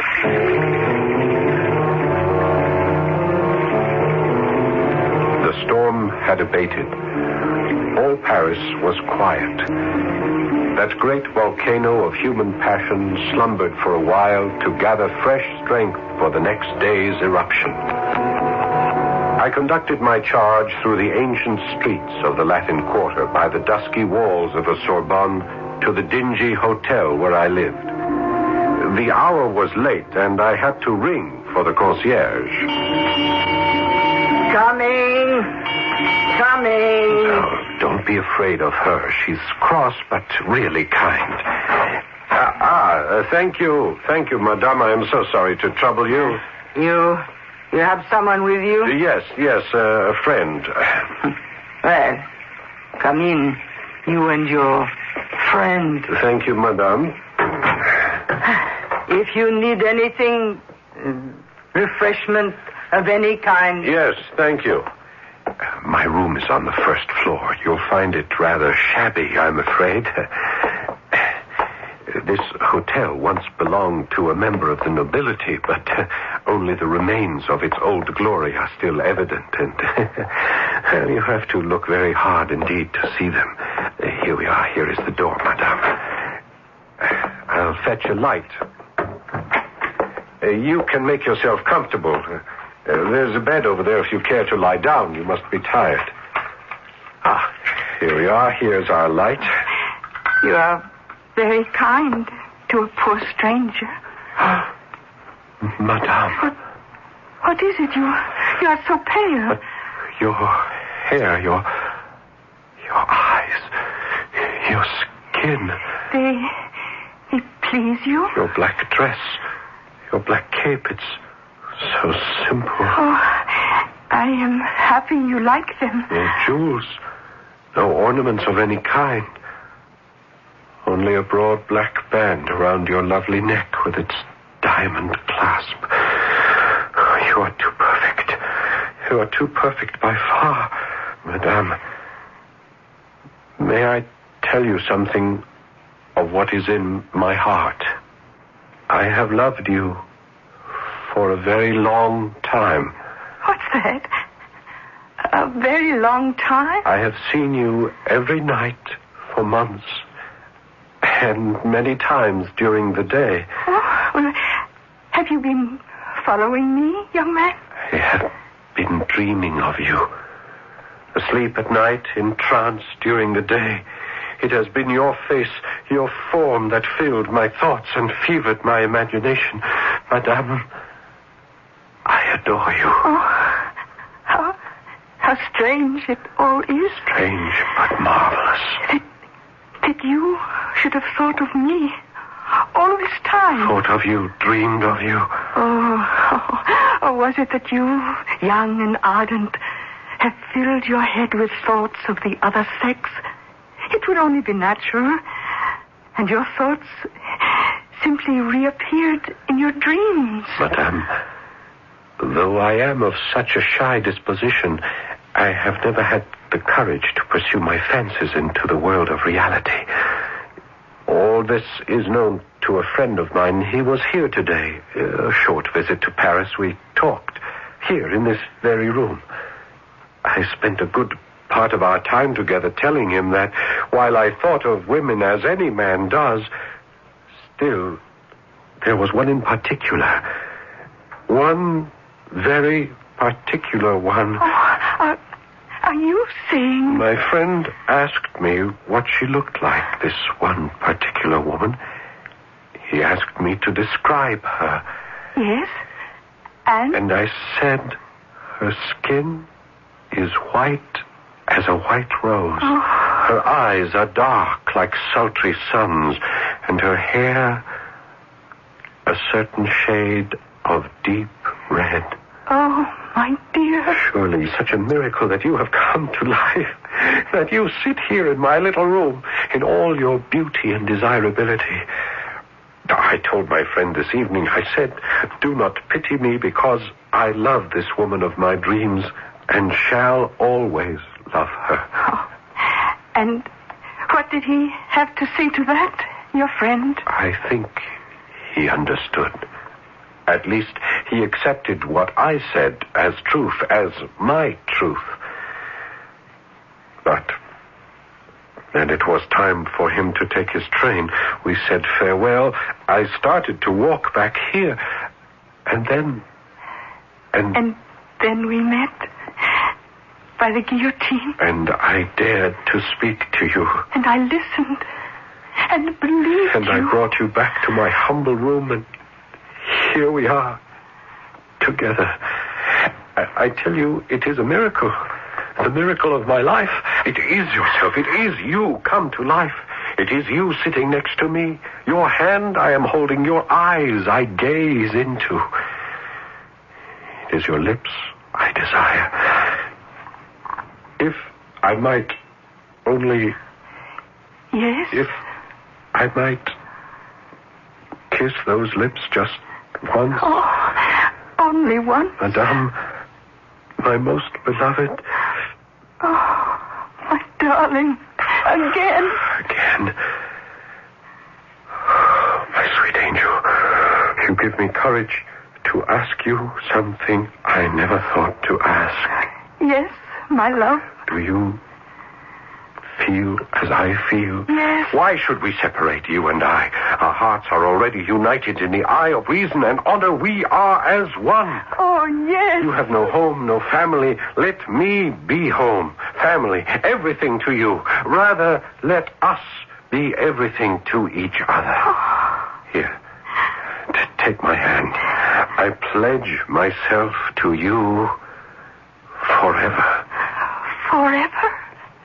You say forever? Forever. Oh, then, my lover, I am yours.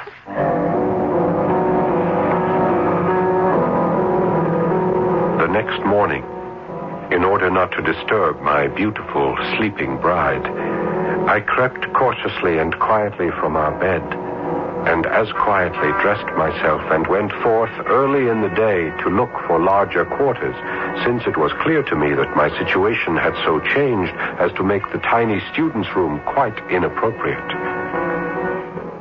When I returned from my search, I stopped to speak to the concierge, who quite clearly was taking a certain enjoyment in my clandestine affair.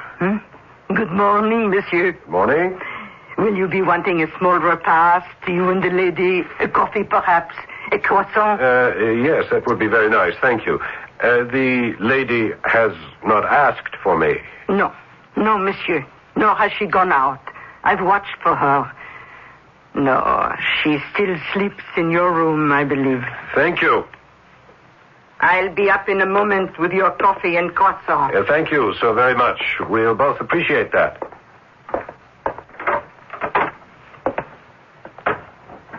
My darling, my love, it is I. I have been walking the streets looking for a better place for us to live. 2 rooms, at least, by the river, if possible. Do you hear me? Well, come along, my sweetheart. Wake up now. The concierge is bringing us our breakfast. Well, come along. You cannot be comfortable lying like that, your head hanging over our poor little bed, your arm thrown over it. Well, let me move your arm, at least. Oh, but how cold you are. How very cold. Your hand is like ice. Oh, my God. There's no pulse at all. And your face, pale, ghastly. Oh, no. Monsieur, I have brought breakfast for you and the lady. The lady? The lady is dead. Dead? In my house? Police! I'm fetching the police! Police! The gendarme arrived in short order. He found me kneeling by the side of the bed, gazing in horror and dreadful fascination at the lifeless face of the woman I had loved for so long. The woman who had finally given herself to me in a pledge of a lifetime of love. As the officer of the police entered the room, I looked up at him and saw him start back suddenly, a look of total amazement on his face. Great merciful heaven. How does this woman come to be here? Do you know her, monsieur? Let me come closer. Do you know who she is? I know who she is. I was there in the Place de Grève when they chopped off her head. They guillotined her yesterday.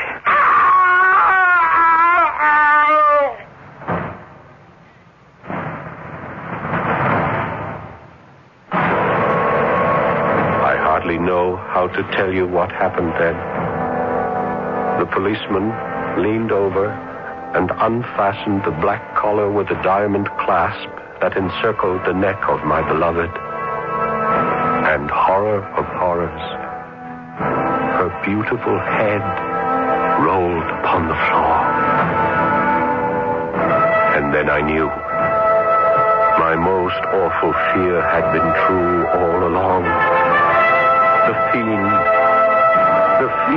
had gained possession of me. And I was lost forever. Forever lost.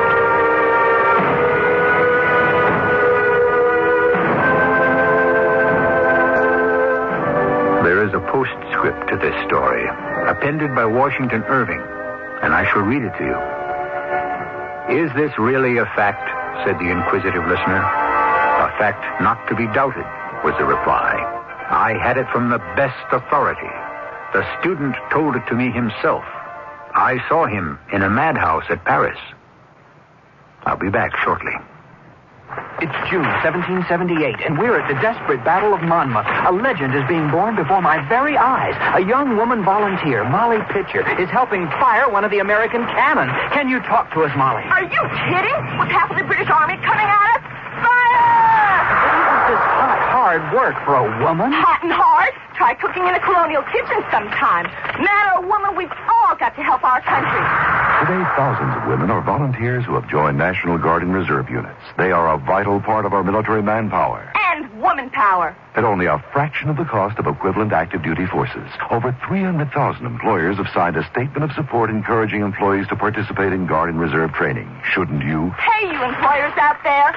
Don't you know that when you help a volunteer help our country, you're helping yourself? If you haven't signed a statement of support yet, you should be ashamed. By employer support, Arlington, Virginia 22209. A public service on behalf of employer support of the Guard and Reserve and the Advertising Council.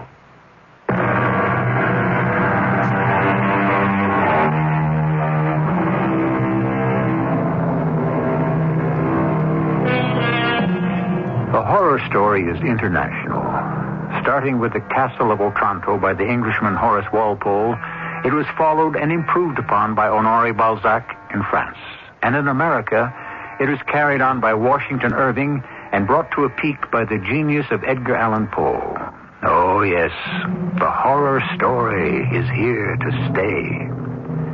Our cast included Paul Hecht, Don Scardino, and Bryna Rayburn. The entire production was under the direction of Hyman Brown.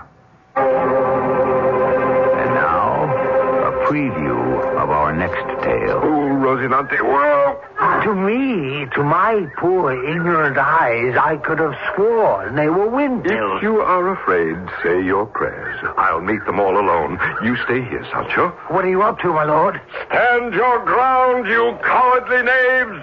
You dastardly giant! Yeah, careful, master. Be quiet, Sancho. I may be only a single night alone, you miserable, overgrown, faint-hearted monsters. You can get hurt. But like David facing half a dozen Goliaths, I engage you all in unequal but mortal combat. Don Quixote, the wind has freshened. The sails, the arms of the windmills are turning faster and faster. Giants prepared to do me battle. Like David, it is your death or mine. Radio Mystery Theater was sponsored in part by True Value Hardware Stores and Contact, the 12-hour cold capsule. This is E.G. Marshall inviting you to return to our Mystery Theater for another adventure in the macabre. Until next time, pleasant dreams.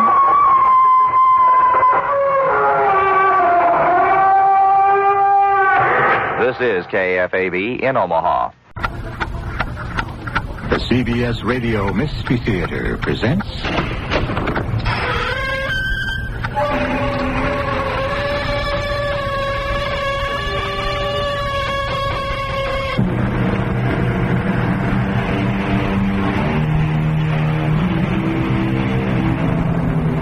Come in. Welcome. I'm E.G. Marshall. The world you're about to visit isn't the world you know. It's an alien planet, so distant, so remote, so anonymous, that it bears a number instead of a name. It's a world called A15. And while it may be light years away in distance and many years away in time, we're going to take you there right now. You'll travel with 4 others, young but seasoned veterans of spaceflight, the kind of tough, resilient young men the rigors of space will demand. Ready for anything? Well, almost anything. Esquilla! Esquilla! What are you shooting at? Look, up at this. It is a frog! A giant frog! You're out of your mind, Esquilla. There isn't any animal life on this planet. Look! Behind the hill! What do you call that thing? It's impossible. Captain, this whole planet is impossible.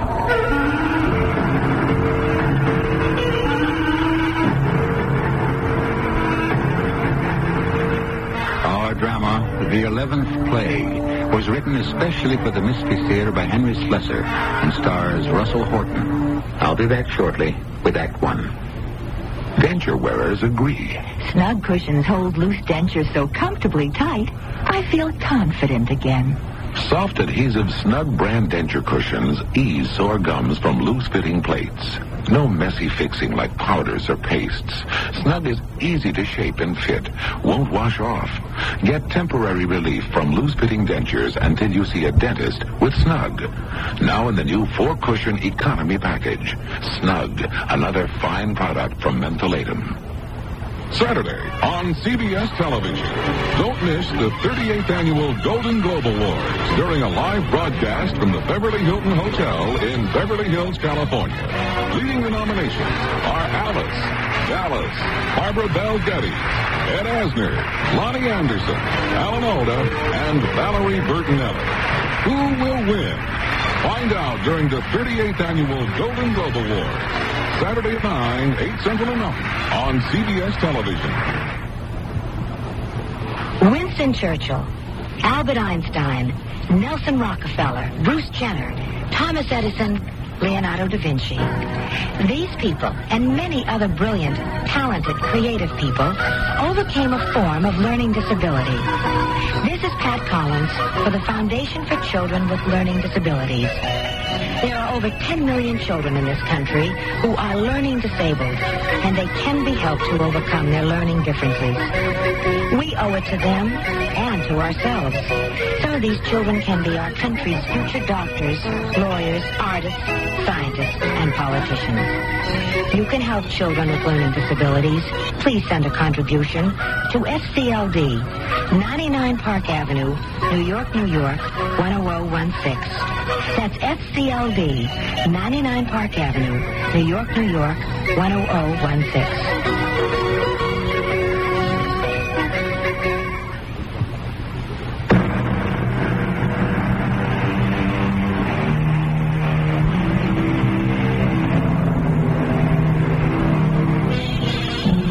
This is the Northwest headquarters of the USSC. No, those initials aren't familiar to you yet, but they're famed the world over in the year of our story, 2065 AD. They stand for United States Space Command, and it's the military arm of the nation's space program, a program which has expanded to the stars thanks to the astonishing rate of development in space flight. But while the technology has changed dramatically, some things remain very much the same, especially human emotions. Captain Joel Taylor reporting, sir. Oh, yes, Captain. Come on in. I understand you've seen your orders. Well, no, sir, not really. All I've been told was that the mission starts in 9 weeks and that I'm supposed to pick a crew of 3. That's right. And since it's a 3-year mission, you better pick them carefully, Captain. You choose 3 faces you won't get tired of looking at. Choose 3 temperaments you can put up with during those long months. That's the best advice I can give you. Yes, sir. You ever had a mission this long, Captain? Oh, no, sir. My longest tour was 6 months. I remember my first long tour. We had an outpost on Callisto then, and I chose the crew myself. I picked the highest-rated man I could. A real crack crew, Captain Taylor. But I didn't pay any attention to temperament, and by the end of the first year, one of my men had killed another. And then the rest hated each other so much that the mission had to be aborted. So, don't you worry about service records so much, Captain. Pick guys you can live with. I still don't know what the mission is, Colonel Deegan. Oh, yeah, that's right. Well, you and your man are to set up a permanent or semi-permanent station on planet A-15 in the Antares system. You'll construct a radio station to provide free contact with Earth and ships in the vicinity. You'll provide an emergency landing area for ships in distress, but not a way station. To do all this, you'll have to spend many months in astronomical observation in order to keep track of all conditions involving space traffic. And you'll do anything else we want you to do. Yes, sir.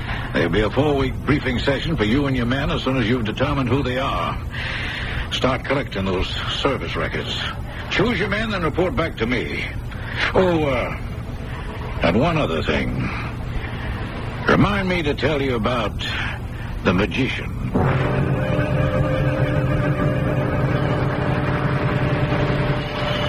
So these are your choices, Captain Taylor. Yes, sir. Let me see now. Lieutenant Carlos Esquilla, co-pilot, born Santa Rosa, Argentina, age 26, 4 years, interstellar experience, class rank 4, psych rating excellent. Esquilla. Speak English? Oh, yes, sir. Also French, Spanish, Italian, and Russian. Sounds like salad dressing.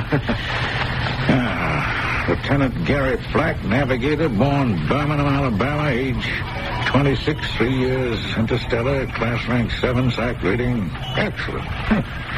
And the third man, Sergeant William Bart, General crewman, born New York City, age 27, interstellar 5, psych rating good. That's it, sir. Do you think you might tell me about it now? You mentioned a magician? Oh, yes, that's right, Captain. Well, it's not a difficult problem, just a bit unusual. In what way? Well, when you arrive on A-15, you'll have to dispossess someone.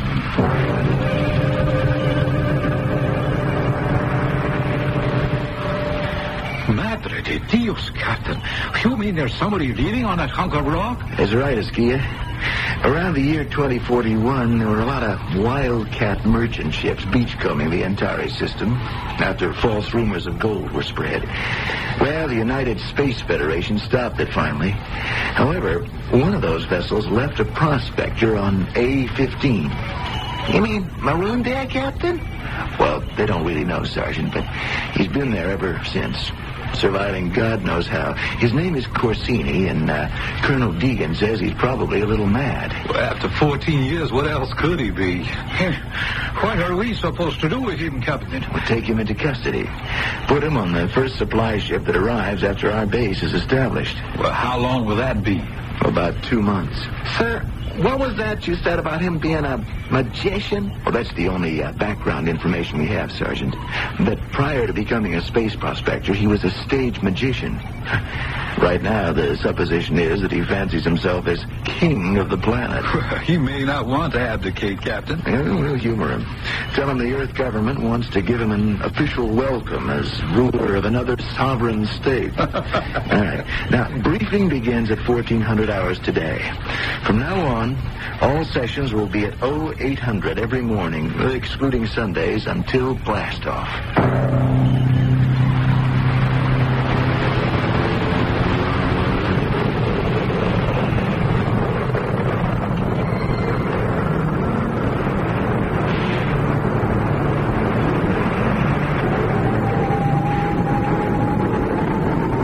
Dear Helena, we still have another 6 weeks in Star Drive before making landfall on A-15. But I'm already beginning to wonder if we're a compatible crew. We had a blast-off party in the old tradition, but it never got off the ground. No, pun intended. Gary Flack told some southern jokes. Esquilla boasted about women. Willie Bart got drunk. Still wasn't much of a party. I guess we were all thinking of the 3 long years ahead.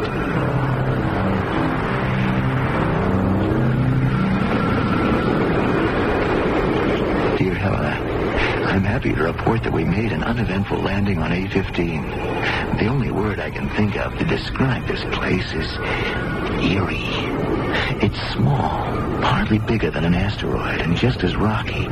But there are queer little patches of green vegetation. The worst thing about it is the wind. It's warm, and it never stops.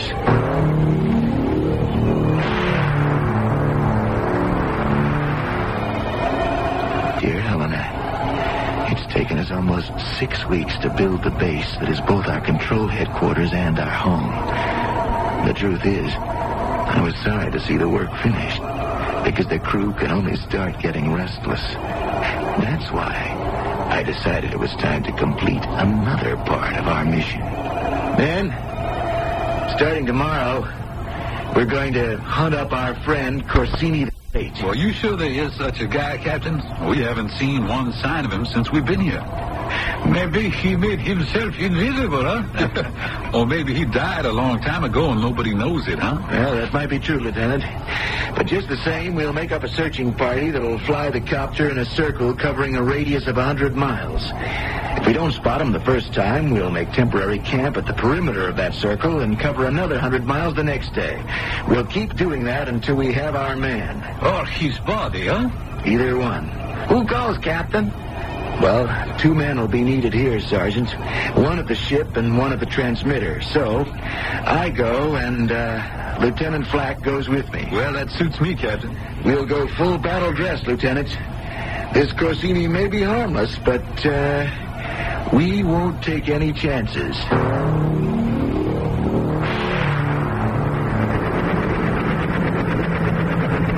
Captain! Look! There he is! Hey! That's what I call luck. We haven't been out more than 2 hours. He's afraid of us. Look at him run. How the heck does he live out here? You suppose he's eating that green stuff? I remember what they said at the briefing. It's edible. It tastes like boiled lettuce, only not as good. Hey, Corsini looks fat. So it must be nourishing. Yeah. Set it down, Lieutenant. We'll catch up to him on foot.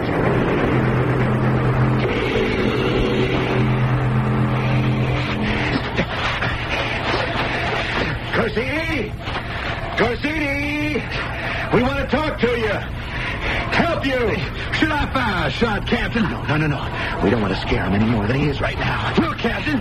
He is down. He is tripped. Now's the time, Lieutenant. Mr. Corsini, my name is Captain Joel Taylor, USSC. Get away from me. Leave me alone. It's all right, Mr. Corsini. We haven't come to hurt you. We're delegates from Earth. We came to invite you to pay us a visit. You don't belong here. I didn't give you permission to land. You are here illegally. We mean you no harm. The Earth government has sent us here to ask you to Washington as our official guest. You see, our starship is only 80 miles from here, and you can stay at the camp until the next ship arrives from Earth. No, I won't go. I refuse.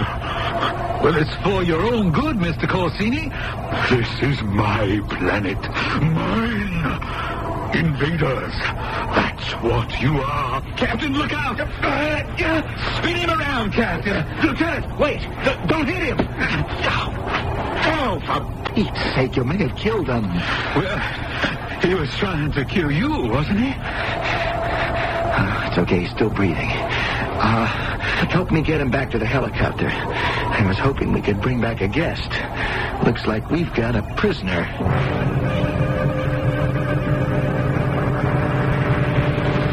Mr. Corsini? Can I talk to you? What do you want? Now, look, I know how you feel about this so-called invasion of your home, but believe me, our intentions are peaceful. Your intention is to rob me of my planet. Mr. Corsini, nobody owns a planet. The Space Federation made that clear 15 years ago. This is my world, Captain. My kingdom. Well, it's a poor kingdom, isn't it? No food, no company. You didn't come here willingly. No. They put me here. Those people on the ship, as I was a stowaway. I thought I might make my fortune in space. They laughed at me, called me crazy. But then, when they couldn't find the gold they sought, they called me a Jonah and left me here. They didn't know that it would become my kingdom. I see. You'd better let me free, Captain. It would be better for all of you. I'm sorry, Mr. Corsini. I've learned to do things here. Things so horrible you couldn't conceive of them. I'll bring plagues on you, like Moses did to the Pharaoh of Egypt. I'll bring terrible plagues down on you. Yes, like Moses. I'll torment you until you beg me to stop. Look, we'll talk soon again, Mr. Corsini. Oh, you'll be sorry. You'll be sorry you ever came to my world, Captain. I warn you. The plagues. I tried to talk to him, Esquia, but it's no use. He's irrational. You know what I think? He won't eat our food, but he does not refuse our whiskey. Give him a slug with a few bye-bye drops. Maybe we'll do that. Captain, wake up. What is it, Esquia? It's the magician, Corsini. Well, what about him? He is gone. What? I went in to bring him the whiskey with the sleeping stuff, and he was gone. I don't see how he could have done it. He was chained, Esquia. There's no way he could get out of it. But he did. He's a magician, all right, and escape artist. Then we have to do it all over again. Okay, we'll track Corsini tomorrow and hold him this time. What was that? It sounded like Bart. Come on. Sergeant, what's the matter? Good Lord, Captain, the water! The water! Well, what about it? I woke up thirsty. I went to the water tank. I poured this. Madre de Dios. Look at that, Captain. Well, it looks red. Red and thick. I tasted it, Captain. I drank some before I saw what it looked like. It's blood, Captain. The water has all been turned to blood.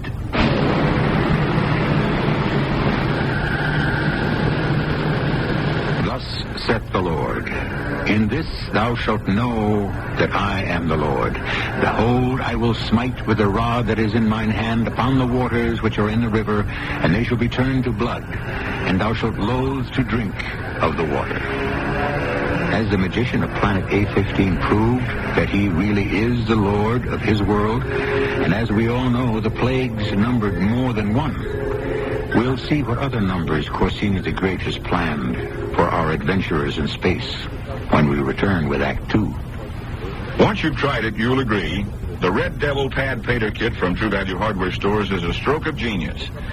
Hi, Pat Summerall to tell you the painting pad applies paint faster and helps save you work because it eliminates stray bristles and brush marks that might otherwise mar the paint finish. With the Red Devil Deluxe Pad Painter Kit, you get a 9-inch pad painter and a sash trimmer plus a metering pad tray and ladder bracket. Get the Red Devil Deluxe Pad Painter Kit for just $6.88 from participating True Value Hardware Stores and home centers. The boy next door's a doctor, and he's single.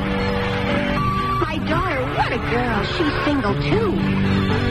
I'll invite him for some donuts and my coffee. Maxwell House, I'm leaving it up to you. Maxwell House. Good moment. Maxwell House. Good coffee. Good to the last drop. Maxwell House. Get together with the great taste of Maxwell House coffee. Coffee you can count on. Good to the last drop. Maxwell House. Hi, this is Andy Williams. I learned about the importance of donating blood when my mother became ill. Although most people could qualify as donors, many have not donated blood because they have not personally experienced the need, either for themselves or for those they care about. Presently, over 30,000 pints of blood are required in the United States every day, and the need is increasing.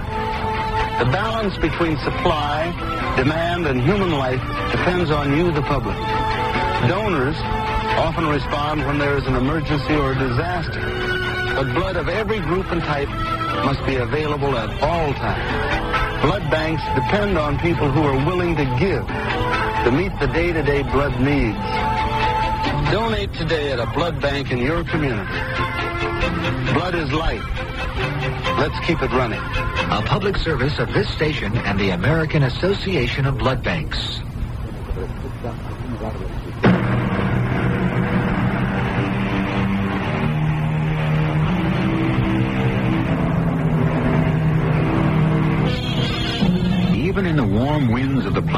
A-15, the four-man crew on the lonely outpost feel the cold chill of terror.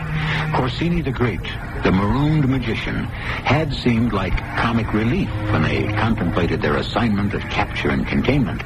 But now, with his chains dangling free, the magician gone, and their precious drinking water turned to blood, the dread they feel is almost supernatural. Let's stop all this speculating.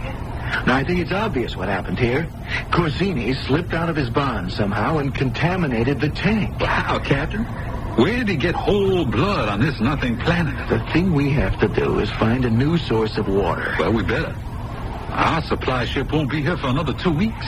There ain't any water holes on this planet. No lakes, no rivers. We'll just have to dig for it, Sergeant, that's all. You mean underground wells? Well, it rains on A-15, doesn't it? There's vegetation. That means there's water somewhere, and we'll find it. Either that or die. So, we will dig and pray for rain.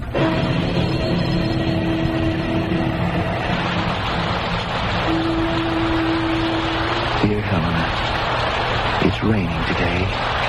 Raining hard. And I can't tell you how happy we were to feel those first few drops. Every container you can imagine is out there gathering up the precious water that's coming our way. Especially since 10 hours of continuous digging produced nothing resembling an underground source of water. We might have all been dead in a few days if the rain hadn't come like a gift from heaven. And tomorrow, rain or shine, we go out again in search of the man who was responsible for our predicament. The, magician of A-15. But I can tell you this much. None of us are amused by that crazy old man anymore.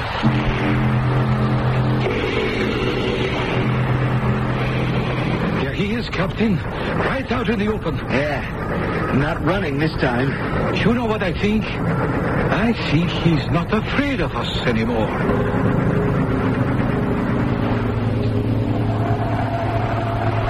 Where did he go, Captain? Behind that hill, I'd say. I don't like it. I don't like the fact that he is not afraid. And you know something else? What? I am. Oh, he's just a crazed old man, a skier. I'll tell you what. You stay here and cover me. I'll go to the rise and see if I can spot him. Sure, dear Captain. Corsini! Where are you? Captain! Captain! Esquilla! What are you shooting at? Look, Captain! It's a frog! A giant frog! You're out of your mind, Esquilla. There isn't any animal life on this planet. Oh, look, behind the hill. What do you call that thing? It's impossible. Captain, this whole planet is impossible.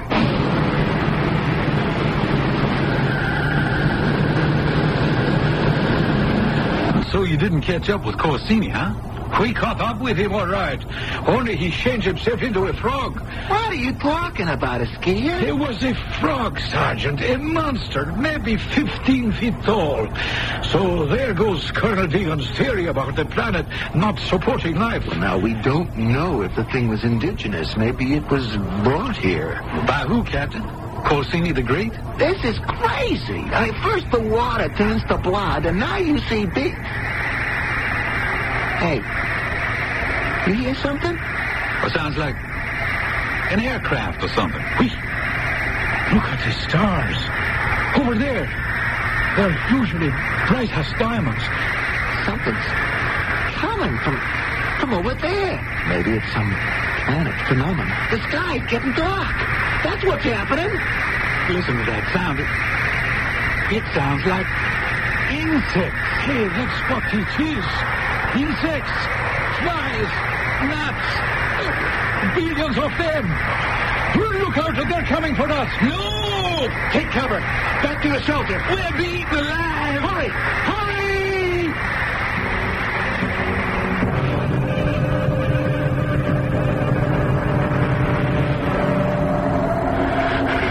Right.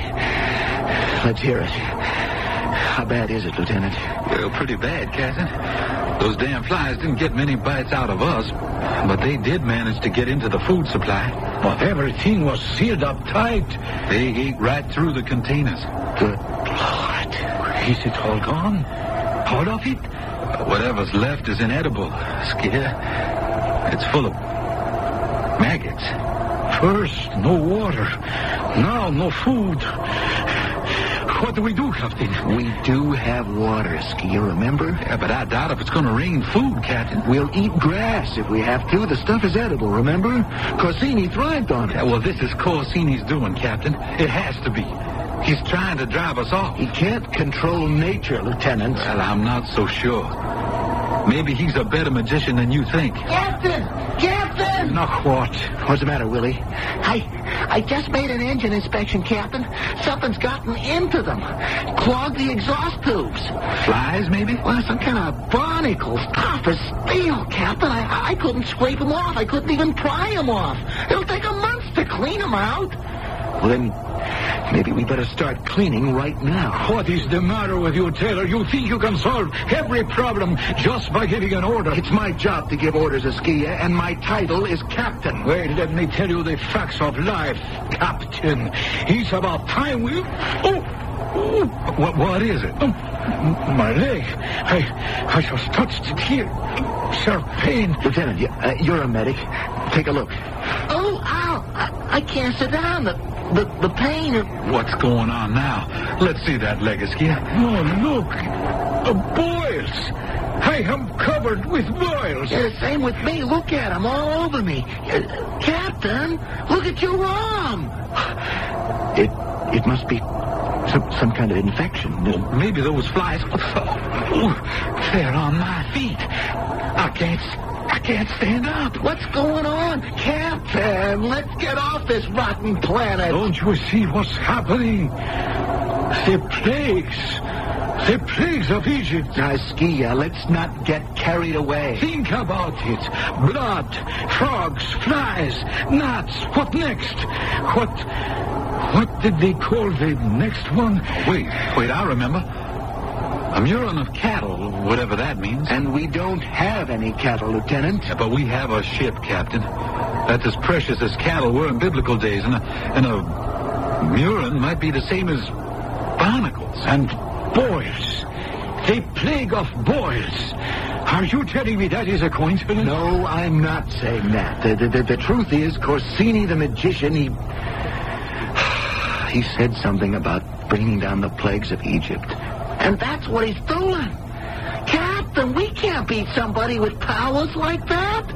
I'm not ready to admit he has any powers. Hey, where are you going, Captain? I'm taking the copter out. Alone? Yes, alone. I'm going to find Corsini. I don't know if he does have anything to do with what's happening, but I intend to find out.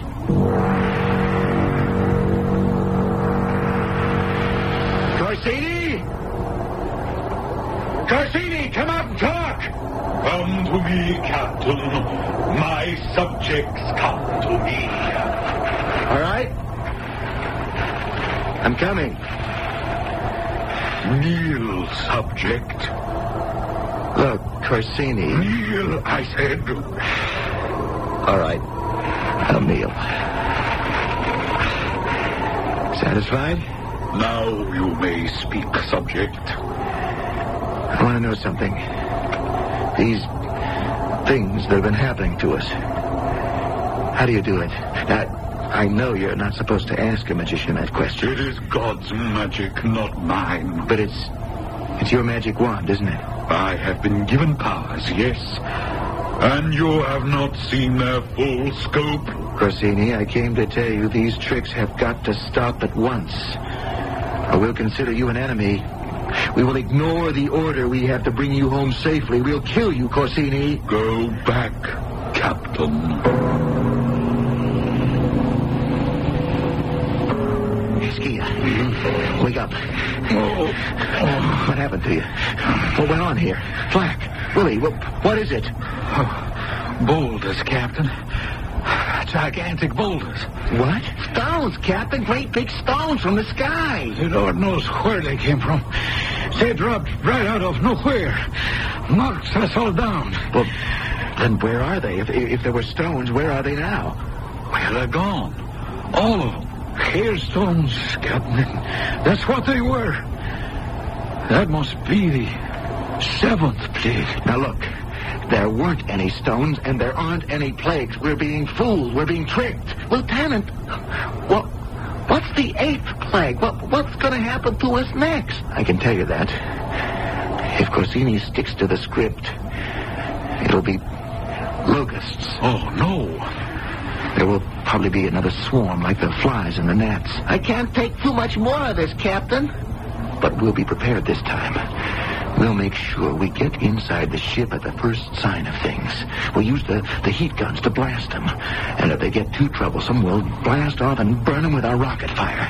Now, is that understood? We are not going to have to wait long, Captain. They are coming now. We won't have time to get to the ship. Get those heat guns ready. Look! There are millions of them, Captain. Pick up your weapons. Start firing. Captain, look. They are not just locusts. What are they? They're some kind of insect. Look at the size of them. They got faces. All of them. Faces. Mama! They look like my mother. My poor dead mom, Dorothy. They look like my Dorothy. It's just a trick. Another rotten trick. Fire! Fire those guns! I can't, Captain. It's Louise. Oh, no. It's Heller's face.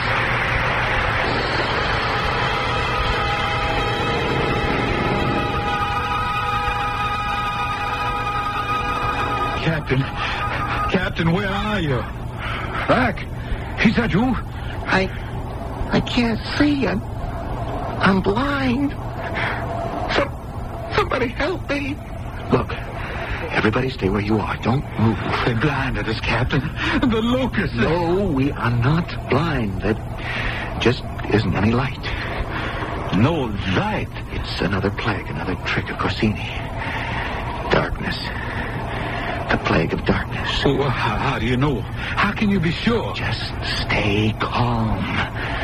It'll pass, Lieutenant, like all the rest. Oh, when, Captain? I don't know.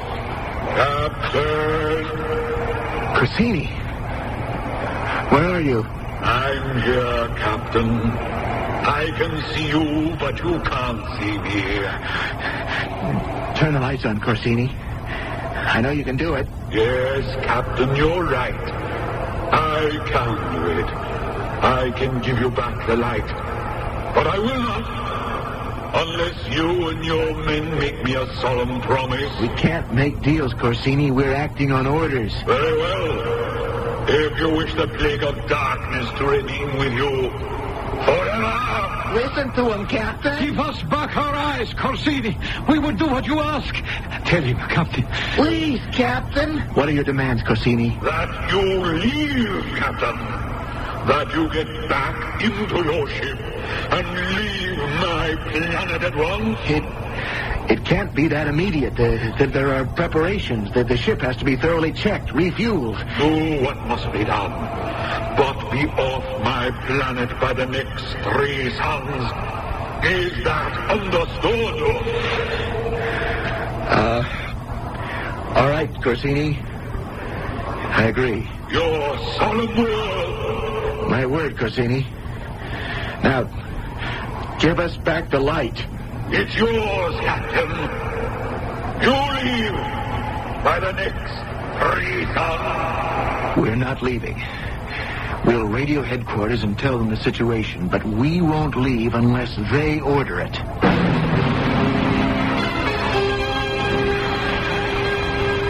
Well, I got the word. We're to hold our ground, Lieutenant, and do what we can to end the menace that Corsini represents. Well, Captain, what about the next plague? Oh, yeah, there will be a next plague, won't there? And that'll be the death of the firstborn. Firstborn? What does that mean? None of us have any kids. Oh, no, we don't have children. I mean the death of the firstborn among ourselves. And since I'm the oldest, I guess that means me.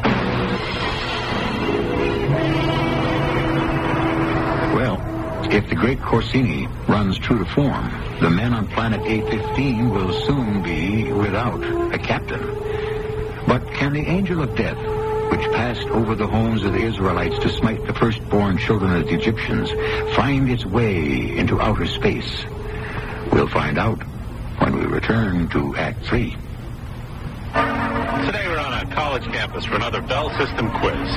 What are you studying here at school? I'm studying music. I'm studying to be an opera singer. You don't look like an opera singer. Usually there. I don't look like an opera singer. Listen, I have a little quiz for you today. You ready for a quiz? Go ahead. Now, do you make long-distance calls on the weekend? Yes. If you were to dial direct, without operator assistance, any place out of state except Alaska and Hawaii, talk for 20 minutes, how high a bill could you run up? Probably about $20. What's your first name? Lydia. Ah, Lydia, you flunked the test. It's $3.33 or less, including tax. Pretty cheap. That's anytime Saturday and Sunday till 5. This weekend I could probably call several opera houses all over the country, ask them for a job. You could sing an aria over the phone. I mean, a 20-minute aria. At $3.33 I could call, You'd say, hi, it's me, Lydia. Hi, it's me, Lydia. How'd you like to hear, Si mi chiamano Mimi from La Boheme? Reach out, touch someone. Hello, this is Ann Miller. As I am speaking, intensive research is going on from coast to coast. Research sponsored by the March of Dimes in its fight against birth defects. A doctor in San Diego asked why women who smoke during pregnancy have more low birth weight babies. Also, a young woman researcher in North Carolina probed the genetic factors of disorders involving cholesterol. A Colorado scientist seeks the prevention of fetal growth retardation by studying how hormones act on the uterus. And this is only a small part of the scientific research being done by March of Dimes grantees, who received over $9 million last year to probe birth defects, causes, and prevention. It is a long and very difficult road, but it is a road that must be traveled to ensure our next generation's good health. So please give to the March of Dimes to make the road a little smoother, that goal, good health for all, a little nearer. Thank you.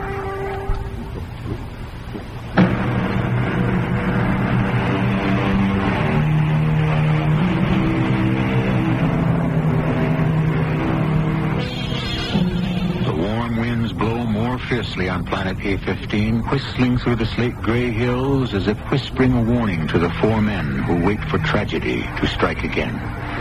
But the man who is threatened most refused to show his fear. He's Captain Joel Taylor, an officer of the United States Space Command. He is their leader, but he is also young and afraid.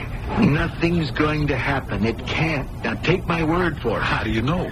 Corsini's made good on all the other plagues. Why not this one? Because all the other plagues were imaginary. That's why. The water wasn't blood. It was water. Good drinking water. Are you kidding? I tasted that stuff. You tasted what Corsini wanted you to taste. You saw what Corsini wanted you to see. And the frog, was that imaginary? Well, of course it was. Just like all the other hallucinations. The flies, the gnats, the barnacles on our ship. You mean we scraped those things off for nothing? And we suffered those boils for nothing because they weren't real. They hurt for real. Well, those giant hailstones. You saw them too, but they melted away when you opened your eyes. How come none of us were ever hurt, bruised, even scratched by one of those things? Bitten by any of those giant insects? Well, you're right about that, Captain. See. And the faces on those giant locusts. We all see different faces. They had to come out of our own minds. Yes, exactly. It's all come out of our own minds, because that's where Corsini the Great operates. You mean he's a hypnotist? I'm sure of it, Lieutenant. He was a stage magician, probably a professional hypnotist in his career on Earth. But something happened to him on this planet. In the 14 years he was marooned, his powers increased in some way, and increased 100 times. But he can't really hurt us. Is that what you mean? He can't cause us any physical harm. And that's why I'm not worried about the 10th plague. Well, I'm glad you're not, Captain, since you're the firstborn. And I'm also the captain of this expedition. So, let's get some sleep, and let's go look for our hypnotist in the morning. Armed.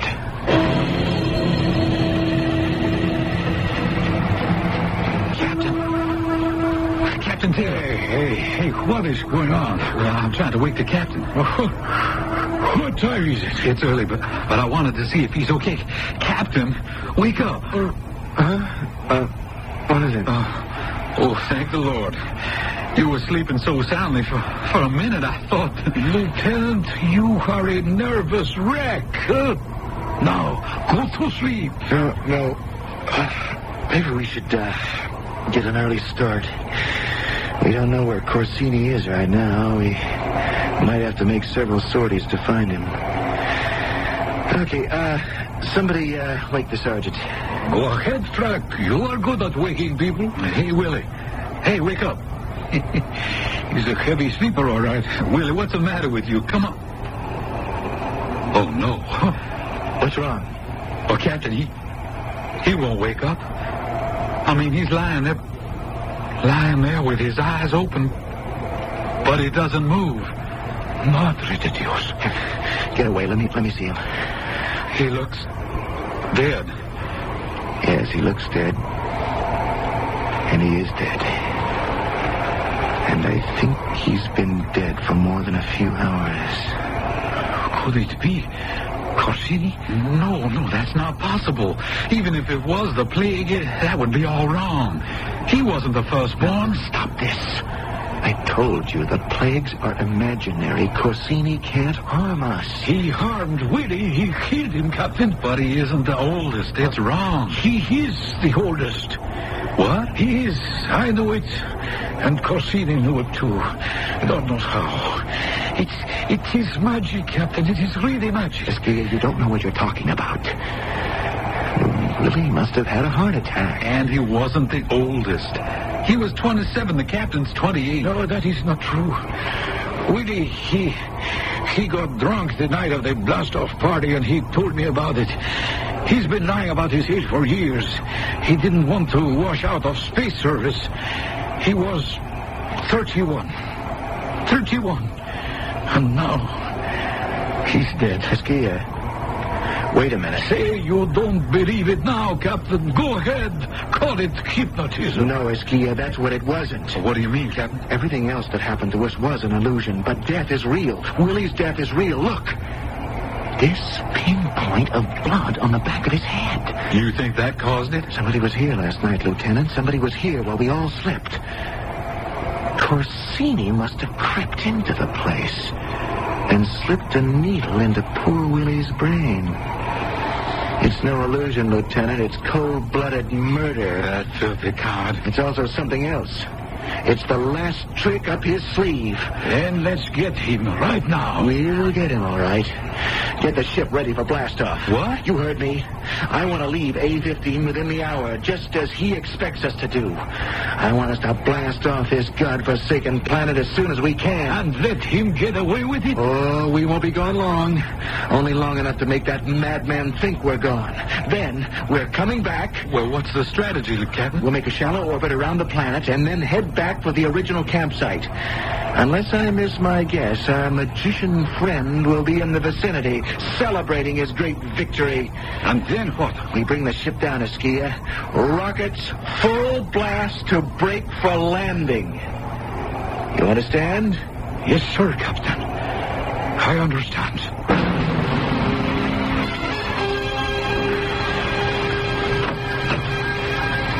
Now, come on in, Captain. Have a seat. Thank you, Colonel Dagan. I don't think I'd have recognized you, Captain Taylor, if you hadn't been announced. It's been 3 years, Colonel. Yes, 3 years. And I probably look 10 years older, don't I? Well, I hear you had it pretty rough out there. Yeah, it was rough. When I first read your report on what happened, the death of the crewman, the extermination of Corsini, well, maybe he preferred being nothing but a smudge of gray ashes on the planet he loved so much. Yep. That's all that was left of him, a smudge of gray ashes. We spotted him at our campsite, waving his arms at us with insane glee, and then we braked the ship and gave him the full blast of the rockets. He was incinerated in seconds. He didn't suffer, I can promise you that. But you did, Captain, didn't you? Yes. We suffered. Want to tell me about it? I don't know how it really happened. With the magician dead, we returned to our routine chores. We operated our transmitter, took astronomical data, kept the space traffic flowing through the entire system. But then we found that the work wasn't enough. The talk wasn't satisfying. Movies weren't entertaining. We got to know each other, all right. And the more we knew, the more we disliked each other. And then the dislike turned to hate. We began to hate each other's faces, voices, habits, even each other's virtues. We began to quarrel. We began to fight. And finally, we began to kill. Eskia. Yeah. I don't know what started the argument.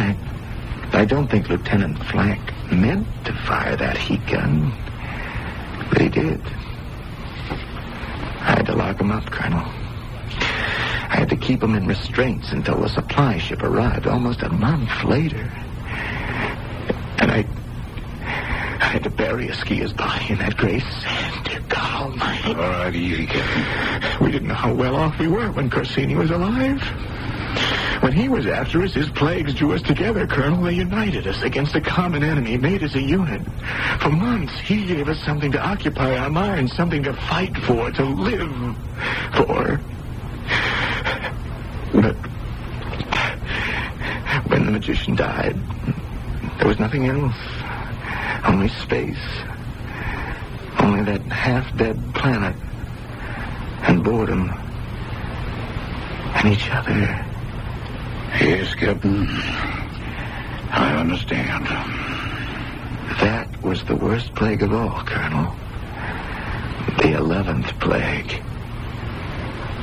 Loneliness.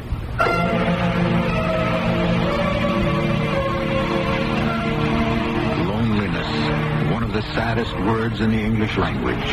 Who can imagine the terrible sense of detachment that our future spacemen will feel when separated not just from the people and the society they know, but the Earth on which the human race was born? But they'll go anyway, won't they? And it won't be just rockets that will propel man to other worlds.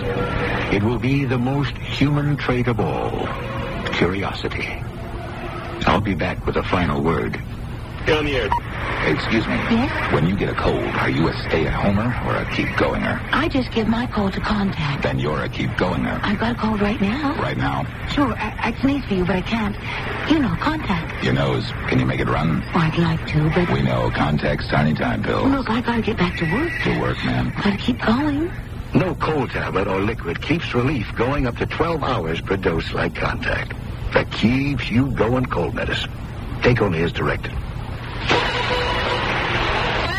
Never thought I'd get hemorrhoids. Just what I need now that I drive a cab. Here, try what I use. Preparation H. You too?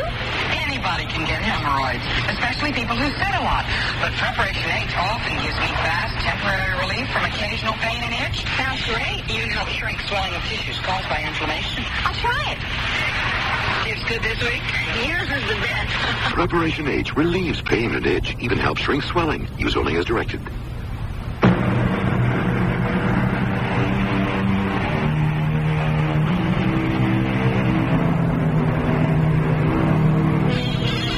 We don't know how long it'll be before man and woman begin to colonize the planets, but when they do, can you imagine how many new mysteries will unfold?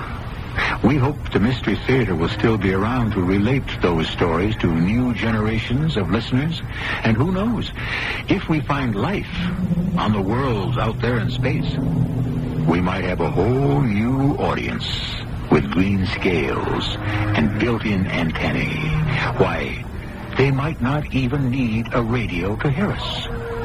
Our cast included Russell Horton, Ian Martin, and Lloyd Batista. The entire production was under the direction of Hyman Brown. And now, a preview of our next tale. Hello? Mr. Bailey? Who is Mr. Bailey, this is Amos Jones. I've taken the liberty of calling you at this hour because I've been witness to an attack by a creature or creatures from outer space. It's an important news story. You hold it, man. Just hold it. Who is this? Amos Jones. I work for you on the Gazette. What time is it? It's 4 a.m., sir. I was driving along and I was forced off the road by a UFO. It hit my car. I'm in the firehouse, sir. In the firehouse? What are you doing there? Yeah, well, they're looking for a pair of pants to fit me. I lost all my clothes in the fire. I was hit by a UFO, sir. I heard you the first time. You weren't hit hard enough.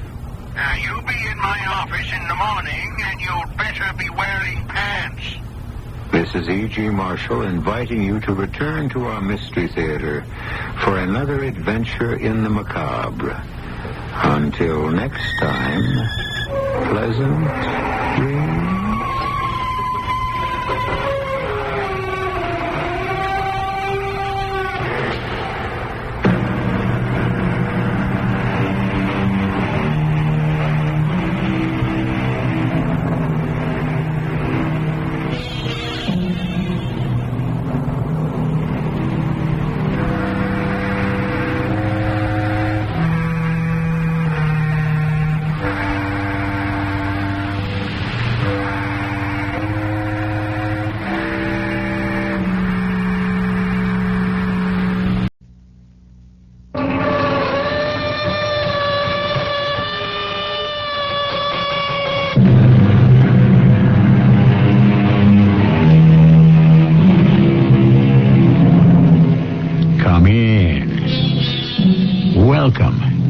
I'm E.G. Marshall.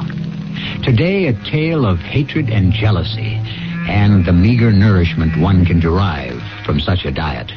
It is one of Henry James' best. Some say it is autobiographical, some say not. We say it is unforgettable. This portrait of yours, Maria, it's a great work. Did you do it all without sketches of the man or studies? I destroyed everything years ago. Then you once had them. I once had everything. So that it's all memory. It is all hate.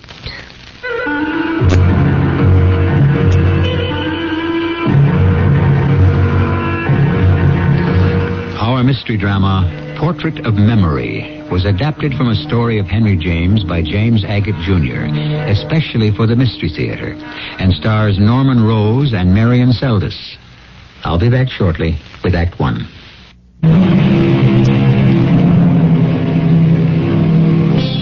Expatriates, they call them, those who live abroad. Americans or any national who makes his home in a foreign land and who rarely, if ever, goes home again. Such a man was Justin Court, who spent his youth in the New England town of Old Bedford and maturity in France. It is 2 p.m. in an art gallery off the Rue Jacob in Paris. It's my exhibit, actually. I've had half a dozen or so over the past 20 years, generally in this same gallery, Guéringer's. You know the place. Derain hung here, Matisse, Van Dongen, so I'm in good company. Only the art lovers have changed, and I'm afraid, not for the better. His predilection with death and destruction and disfigurement, Miss Lark, is awesome. Tremendous, tremendous. Do you realize there isn't one painting in this entire room in which a human is portrayed at peace? Even his landscapes are tortured. It is soutine all over. Oh, I would like to meet him. Oh, isn't that him? That man with the beard over there talking to the lady with the feather in her hat. I have not met Justin Court either, so it could be. I hear he had some violent accident when he was younger. That is why the dark glasses. All this murder and blood hanging on these walls. Oh, Professor Benway, perhaps we should go. This exhibit upsets you, sir. All I am expressing, Miss Lark, is an opinion. This Julian Court is fine, very fine, but his anger brings out the anger in me. Do you understand? I couldn't help overhearing you both because you were speaking in English. Permit me to introduce myself. I'm Amelia North. I'm an American. I should have guessed from your accent, madame. I am Charles Benoyer. This is Mademoiselle Beatrice Locke. She's from England, one of my art students at the Lycée. Aren't you overcome with these paintings? Who is this Justin Court? We think that may be him standing over there. Professor Benoyer doesn't know him, but I'd give anything to meet him. There is some reason why this painter is punishing himself. He is? Well, it's there. You only have to look for it. There, that one. Like Daumier. And there, that one. Poor Vince. Well, I must say this is the most exciting afternoon I've ever spent. Thanks to both of you. I feel like such a stranger in a foreign land. Oh, you should not, madame. This Justin Court is also an American. If he suffers, or has suffered, then he has joined the human race, n'est-ce pas?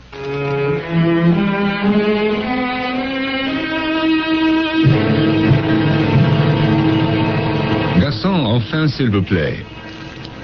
I have a certain hoarseness which still plagues me ever since... Oh, well, we shan't talk about that. When I'm tired or overwrought, there it is. The only cure is a Paris cafe and a good brandy at 4 in the afternoon. Merci, thank you. Mr. Court, I beg your pardon, but aren't you Justin Court, the painter? I am, yes. My name is Amelia North. Mrs. Amelia North.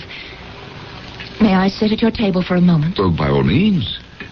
I wanted you to know that one of the very first things I did when I came to Paris was to go to that gallery on the rue, what's it called? Jacob. Yes, that's it. And see your exhibition of paintings. I was overwhelmed, Mr. Court.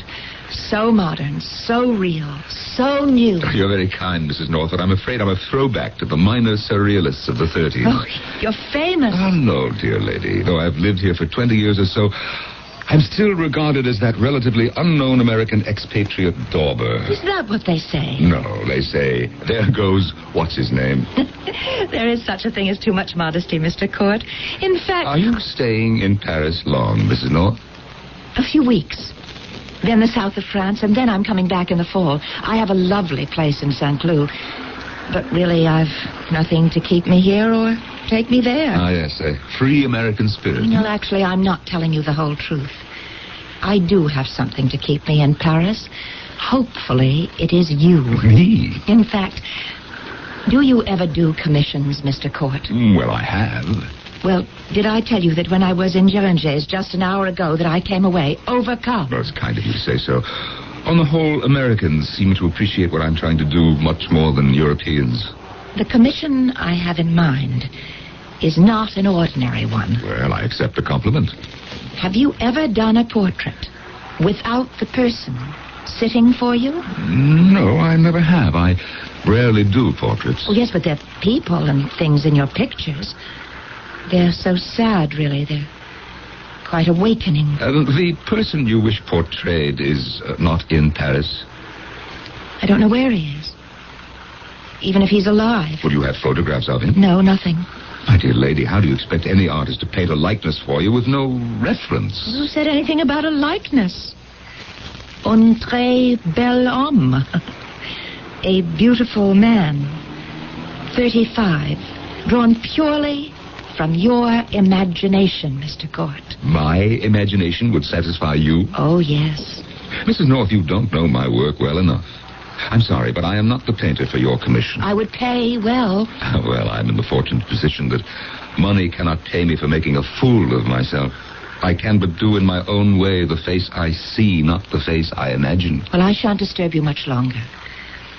I have here the name of another painter, a woman who lives here in Paris. Do you happen to know her?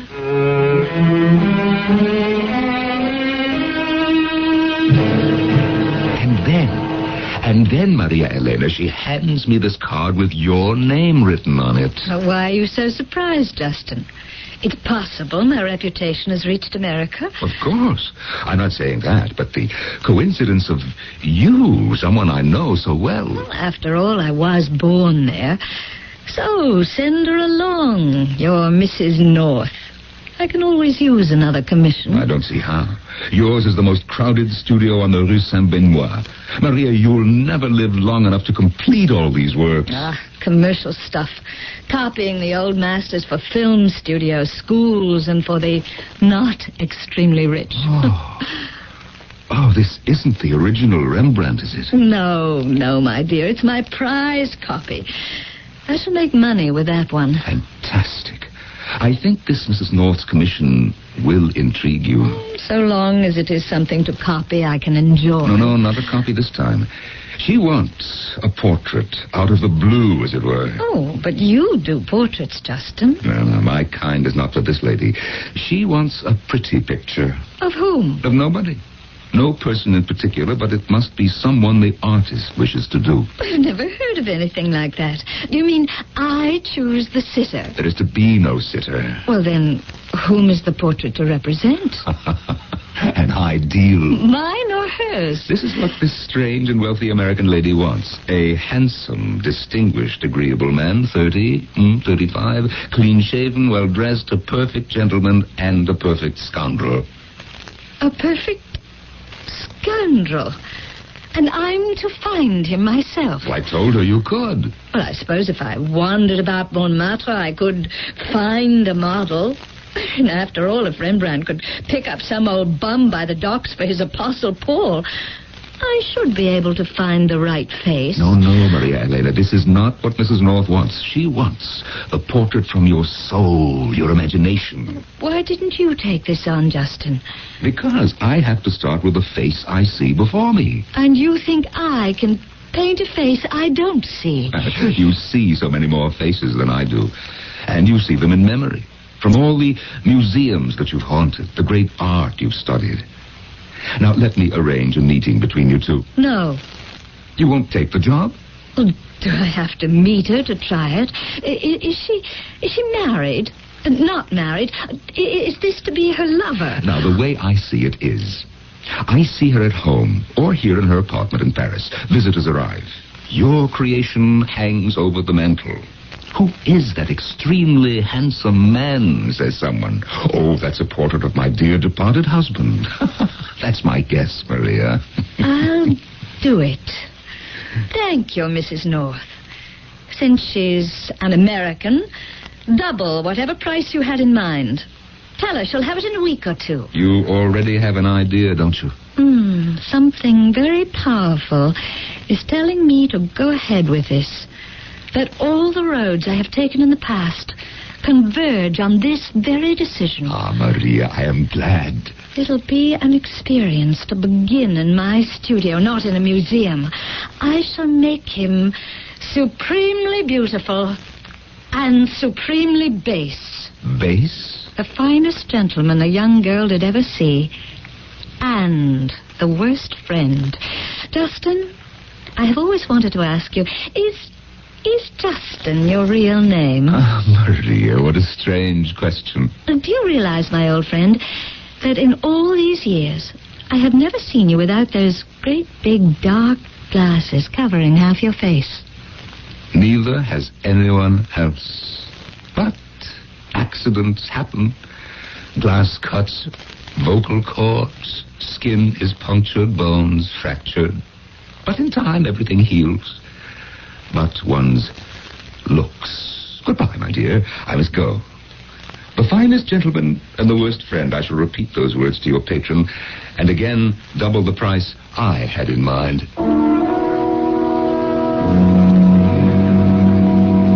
Two painters in an atelier in Paris.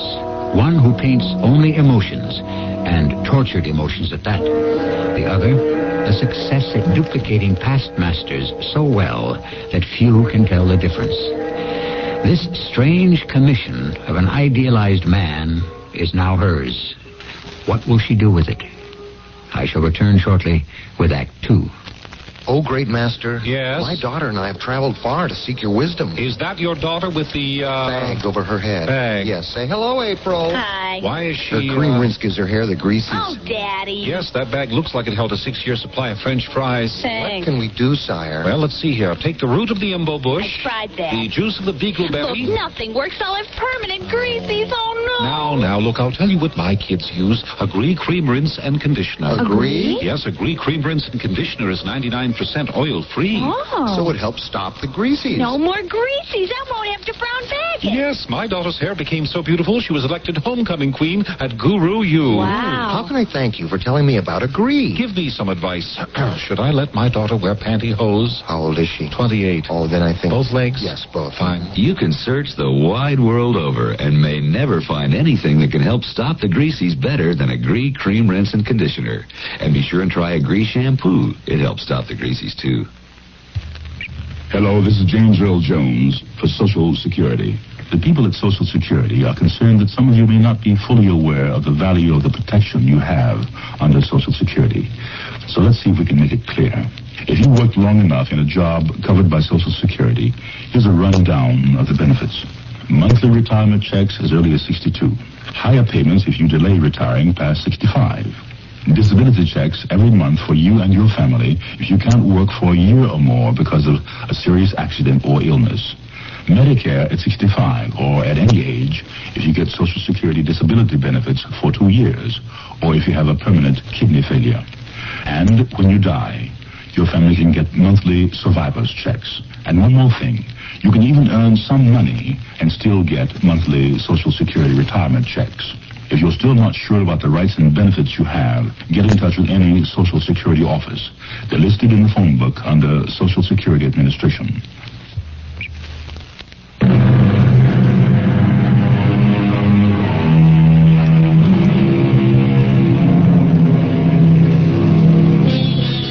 Painters have an insight into seeing things that most of us don't even know exist, and of saying things equally surprising. A room hung with pictures is a room hung with thoughts. Sir Joshua Reynolds, the renowned portrait painter of the royalty and rich, he also said, the mind sees more clearly than the eyes, which is pretty much what Justin Court told Mrs. North the following day. I would have liked to have met her. I know I've asked for something very unusual. Maria is an unusual painter, and you'll meet her when the portrait's finished. You'll have plenty of time to thank her. And to pay her the balance, too, I suppose. I did give you the down payment you asked for. Oh, yes, I have it right here in my pocket. Maria Elena. An interesting name. Have you known her long, Mr. Court? A dozen years or so, since she came to Paris to work. I'm getting such a tingly, jittery feeling now that it's being started. Does she work quickly? Oh, my impression is she'll toss it off at white heat. You artists are a most extraordinary people. Oh, how rude I'm being. I haven't even thanked you for coming all the way down here to my house in St. Louis. And by the way, let me show you where I plan to hang the portrait. This is my room, my boudoir, I guess you'd call it. Yes. Is that a music box playing on the table? Yeah, it was given to me long ago. It runs for 2 hours, and I try to keep it going all the time. Now, Mr. Court, if you'll turn around. It is over that mantelpiece. I am going to hang the painting. You see what it will do for this room? And for you, too, I hope. Why do you say that? You are waiting for something to happen, aren't you, Mrs. North? Perhaps for someone to come into your life. It is more than waiting for the portrait to be done. What a good eye you have. How clearly you can see me, even through those black lenses, as if...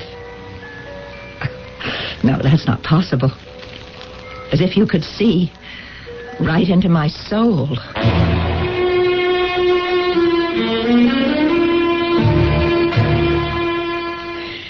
No, don't look, Justin. Wait.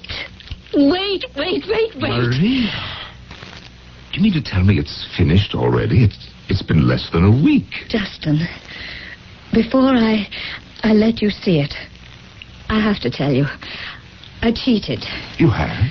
For 4 days, I painted as though I were bewitched. Oh, I slept a few hours here and there, but I felt I was in a furnace of passion to get every line, shadow, nuance of color, light, highlight, quickly onto the canvas before it all escaped me. That's what I told your client. You would paint at white heat. Oh, the man I have done is not from my imagination, not a Raphaelite or a Tintoretto man in a modern suit. He is real. Of course, to you. He is a likeness of a living person. At least, Someone who did live once. But nobody will ever know. Are you sure? Nobody she has ever seen or knew. All right. Now, may I see him? You may wait, Justin. Lord knows I had to. Oh, of course. Someone you have raked up from the past. Your past. I don't see why not, after all. Mrs. North won't know the man. I'm glad you agree. Now, I'll turn the painting around and place it on this easel. Oh, Maria. Whom have you brought to life? Oh, Mrs. North will be pleased, I'm sure. He is un bel homme. Perhaps a little too fine for her fantasy. I would say it needs something less sincere in the expression. But you have captured a daredevil. I see it in his eyes, in the way he holds himself. Oh, yes, reckless. He was. Joy, pride, high spirits, the expectations of a great fortune.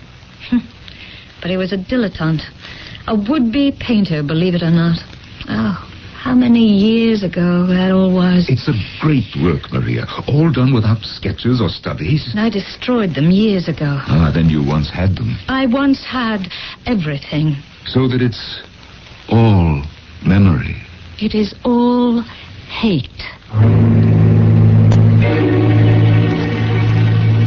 In all the years we had known one another, I had never seen Maria Elena in such a state.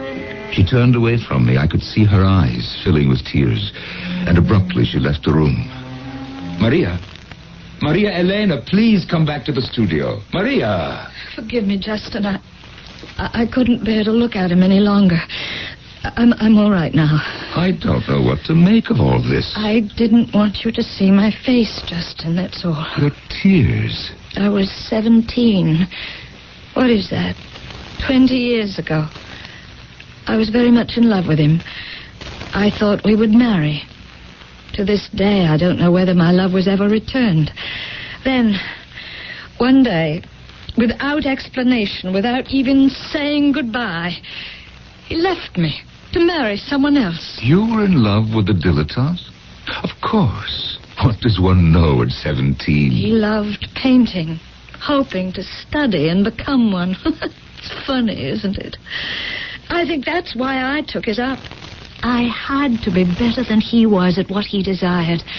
Painting meant more to him than I ever could. Maria, you have created a living, breathing man.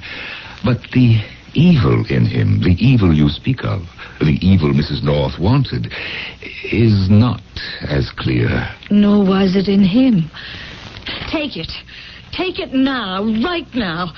I don't want to see him again. I'll take the portrait to my place. She can see it there and pay me, and I'll send you a check by the first post. I told you, didn't I? I doubled your price, and she agreed. It now stands at 30,000 francs. 30? Why do I feel like such a Judas?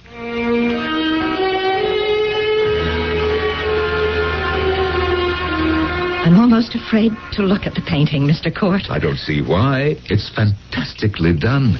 It will give you nothing but pleasure. You believe that?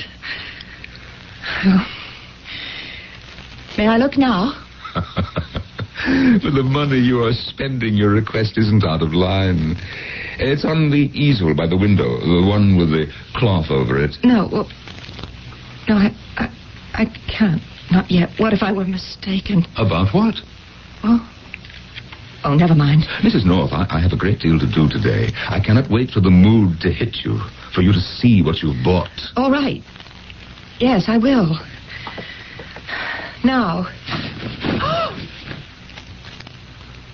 My Lord in heaven. It's him. This man, you know him? It's magnificent. Just like him. Well, who is he? Who was he? You think I'd tell you his name? This is all beyond me. Would you like me to have it sent to St. Cloud? Every lash on his eyes, so real. Mrs. North, did you hear me? Can we say the commission is concluded? Mr. Court, do you mean to say you don't know this man? How should I know him? Well, you know her. The painter, this Maria Elena. She knows him.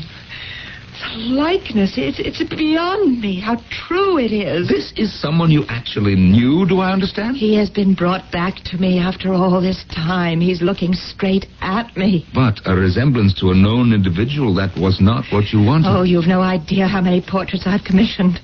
Like a detective searching for a clue. And now, here I am. What'd you say? So, you were hoping for a resemblance to someone. No one else would ever see it. No one but you and her. What does she know about me? Nothing. I hardly know you myself. This man, staring back at us so knowingly, was he to have married you? Yes. If he'd lived. But you've got to keep that a secret. But why from Maria, who has reproduced Well, him? if she'd suspect, I know she'd never let me have it.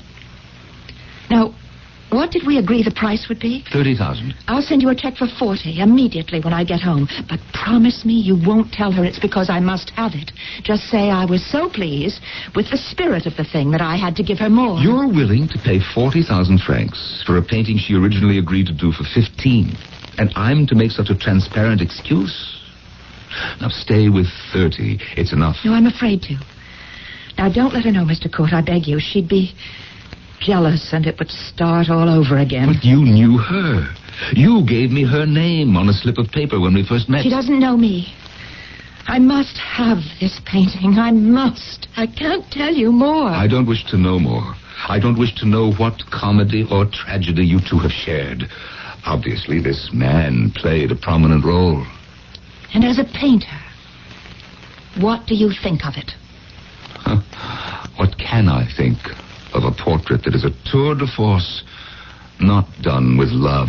Oh, more than that. Even I can see it was painted with rage.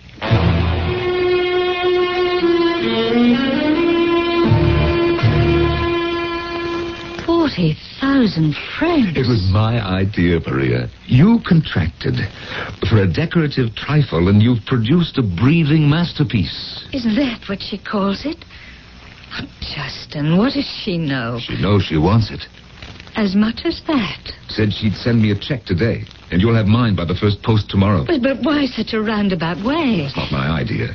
You said you didn't wish to meet her. I didn't think you wanted her to know where you lived. Well, there's more to it. 40,000 before she's even received it? Yes, but she's seen it. It's the same as if someone bought one of mine at Guéranger's. Money down and then delivery of the painting. She said she'd send for it. Now, Maria, try to understand. She's well off. She can afford things that you or I would think twice about. This time she's bought herself a husband, and you've given her a very special one. I have given her a husband. Shall we say a painted memory? Your memory. Henry James, author of this story, was fascinated with where life left off and art began. Art does not lie in copying nature, he said. Nature furnishes the material, beauty still unexpressed, and the artist beholds more in nature than she herself is conscious of. I shall return shortly with Act 3. It's a good feeling to sleep the night away on a perfect sleeper by I'm Susan Anton. The Perfect Sleeper gives you the top comfort you love and the deep support you need. Top comfort, deep support. You get both from every Serta Perfect Sleeper. That's firmness that feels good. So, be a perfect sleeper. Buy a perfect sleeper. Perfect sleeper by Serta. Denture wearers agree. Snug cushions hold loose dentures so comfortably tight, I feel confident again. Soft adhesive Snug brand denture cushions ease sore gums from loose-fitting plates. No messy fixing like powders or pastes. Snug is easy to shape and fit. Won't wash off. Get temporary relief from loose-fitting dentures until you see a dentist with Snug. Now in the new 4-cushion economy package. Snug, another fine product from Mentholatum. What in the world happened in August? Brought to you by your local Navy recruiter. 194 years ago this month, in 1786, the silver dollar and the decimal system of money were adopted by an act of Congress.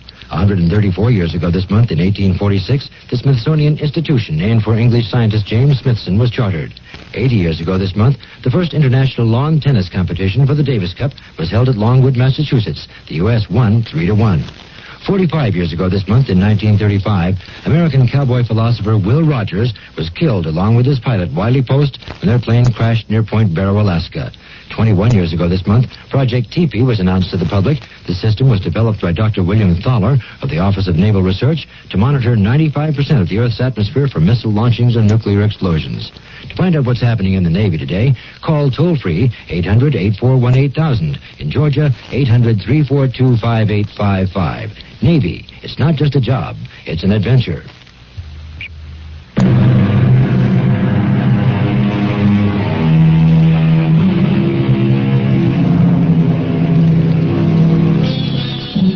A wealthy American residing in France commissions a portrait of an unknown man for which she has agreed to pay a great deal of money.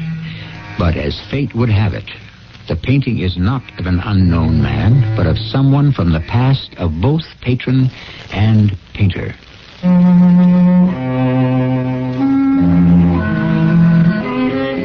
The concierge in my building told me that while I was dining out, a lady had stopped by and said she was to pick up a painting. I was surprised that Mrs. North had taken it upon herself to do this, and said so. But the concierge said it was no strange American lady, but my friend Maria Elena. The next morning, I was at her studio quite early. Whoever you are, come in. It's me, Justin. Good morning, Maria. Maria, what on earth are you doing? Exactly what you see. I'm preparing to paint right over the portrait. Are you mad? I have a check in my pocket for you. You listen to me. You cannot throw away 40,000 francs. No, I can't take the money. Why not? I can't tell you why exactly. Something has happened to me. Maria, you cannot back out. Think of Mrs. North. She's practically fallen in love with that portrait. Fallen in love, you say? Certainly. Now look at him. Dispassionately. Try. What woman wouldn't? I won't back out, Justin. If you answer one question. Does she know this man? All last night, I did nothing but ask that question. She must know him. It would account for so much. Do you understand, Justin? The way I feel, these strange sensations, the enormous amount of money she's agreed to pay for it. Justin, they were your words I kept hearing over and over all night. This woman is going to hang the portrait in her boudoir and pass him off as a husband which he never was. Was he yours, Maria? No. Could he have been another woman? I don't know. Not unless it happened afterwards. Oh, no. What am I saying? He died unmarried. He'd known many women. He hurt many. Too many. And there was one, I remember. She tried to make him marry her and was almost... He was very near it. And Mrs. North, did you know her? She could have been the one, but I don't know and never did. When she first saw the painting, did she act as though she recognized him? Well, she did yesterday, but she didn't name him. Well, what did she do? Did she cry out? Well, what did she say? I can't remember everything she said, Maria. If I didn't know you better, my old friend, I'd say you were hiding something, but I won't. It's very nice, what you're doing for me. The 40,000 francs. It's sweet. Yes, it really is. But I know. You know what? What he must have been to her. I have decided now. I am going to see your Mrs. North and tell her that, unfortunately for her, I have decided to keep the portrait. To paint over it? It's a sacrilege, Maria Helena. One does not mutilate art. Justin, return her all the money. Do as I say. And give no reasons. She'll know the reason. The door was open. Oh, may I come in? Mrs. North. And you are Maria Helena. How do you do? I'm Amelia North. I wanted to meet you and thank you. But this morning, when I sent for the painting, it was not at Mr. Court's studio. Now I see why. Oh, Justin did not bring it here. I took it last night. But I have bought it. Mr. Court has the money. I'm sorry. I cannot accept it. I have bought that portrait, and I want it. Mrs. North has a valid point there, Maria. Mr. Court, is this lady a well-known painter in Europe? Well, I'd say extremely well-known. Extremely well-paid? Well, in the arts, reputation and remuneration do not always go hand in hand. Madame Maria. Mademoiselle. Suppose I were to double your fee for this painting, instead of 40,000, making it 80. Maria, that is a great deal of money. Perhaps not to someone who is rich. What is your reply? Sold? In my head, I was seeing him and you in your house or in your apartment. You were looking at him and he at you. So we would be. Are you jealous? Of a painting. Maria, 80,000. Why do you grudge this lady the portrait?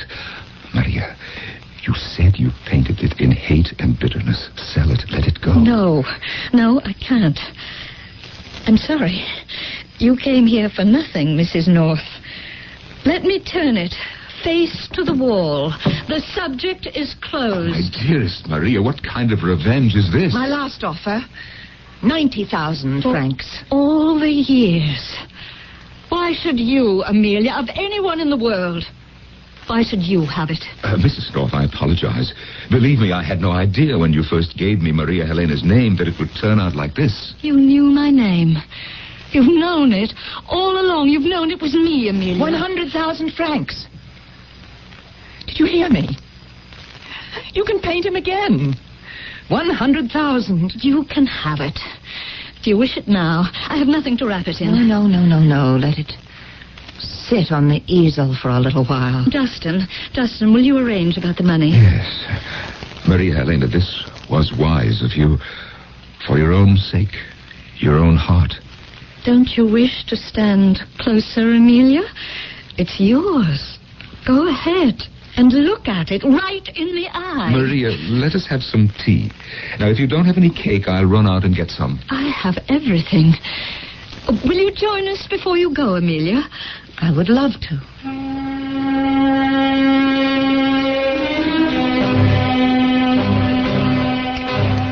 Maria, you never knew I existed, did you? I knew I was not the only woman in his life. But you, by name? No, I did not. Pour me a little more tea, will you, Maria? I'll have some, too. Mind if I help myself to another slice of the genoise? Don't get up, Maria. I can cut some for myself. Where is that big knife? He was a wicked one. But I thought I loved him. I was 17. What did I know?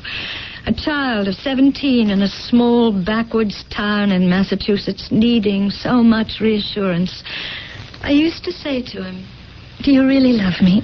Do you? Do you?" Of course I do, Mary Ellen. I've never loved anyone but you. Is that true? How can that be true? Because it is. They say you have many girls and that I'm just one of them. Do you believe that? Well, I don't want to believe it. Will we marry someday? How can I marry a girl of 17? I'm 30. Besides, what will we live on? You're so clever. You can sing, you can recite poetry, you could teach English. Mary Ellen, I barely graduated from school. If my father and mother hadn't left me money, I don't know what I'd do. Oh, darling, what would you like to do? Paint. I would give my soul to paint. I know that I have the true artistic spirit. Oh, you have. Oh, what can you see in plain Mary Ellen Gray living in the oldest farm in our village? I see everything, my darling Mary Ellen Gray. One day I shall paint you. I'm going abroad to learn how. I shall study with the masters. Alone? No, I'll take you with me. You will? You will? Yes, I shall. Now, dearest heart, I must go. Where are you going? Oh, to meet some other woman. What a suspicious girl you are. You know that you are the only one for me. I swear to you. So you were the young girl who lived in the old farmhouse? Mary Ellen, a farm girl, who became Maria Helena, the painter. And you? Amelia North. I was then. I am now. I looked out the window.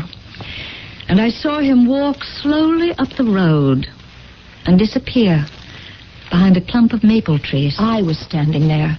It's where we met every single day. I knew there were others. So did I. Amelia, why did you want me to paint him? I didn't know you were the painter.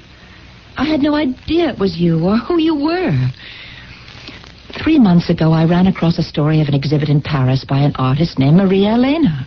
And there was a picture of one of your paintings. That clump of maples and your farmhouse. And I said to myself, that woman lived in our town. So I took down your name and I thought, I'll go to Europe and perhaps she can help me find him. I haven't seen him for 20 years. He may be dead for all I know. I never heard from him again. And so I came to Paris.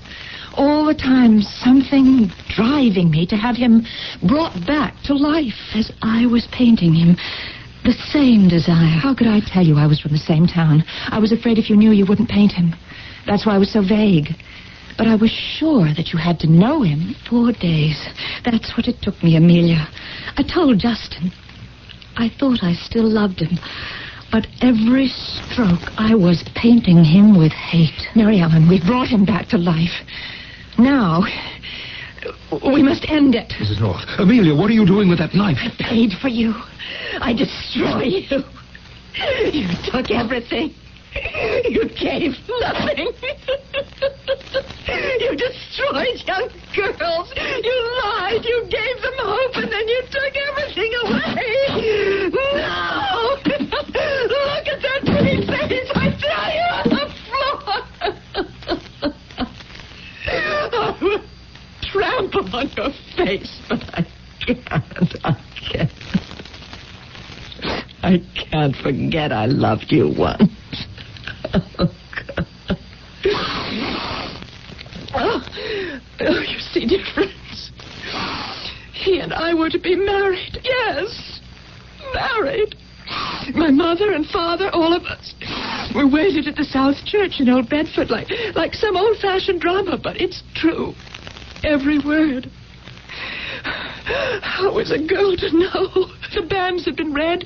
My youngest little cousin was the flower girl, and her little brother was the ring bearer. They didn't understand why the wedding wasn't starting, poor little ones. People from far away, friends, relatives. And finally, nobody said anything. Everybody just drifted off, some together, some by themselves. Amelia, I'm so sorry. I had to exorcise him.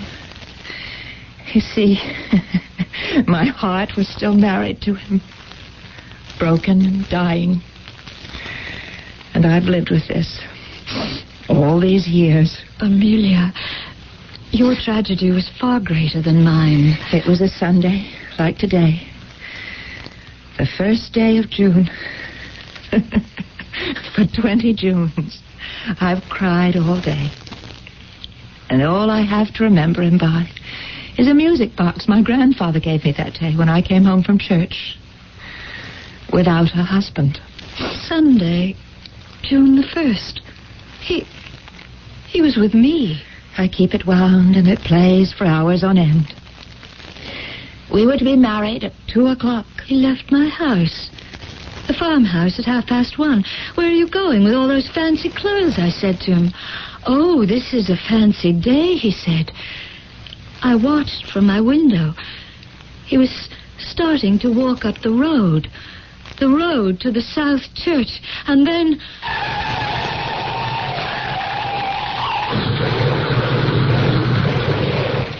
I was frozen. I couldn't move. I knew he had been hit. I was that certain, even though I didn't see it.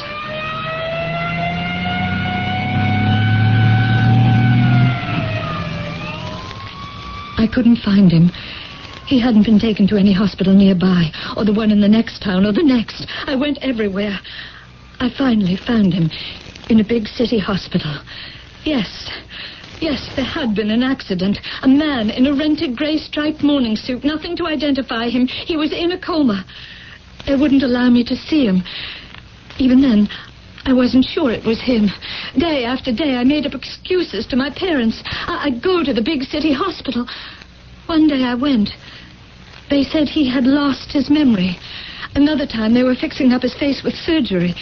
I cried all the way home. I would never see him as he was again. 2 weeks later, he was gone. They would tell me nothing. I was sure he had died.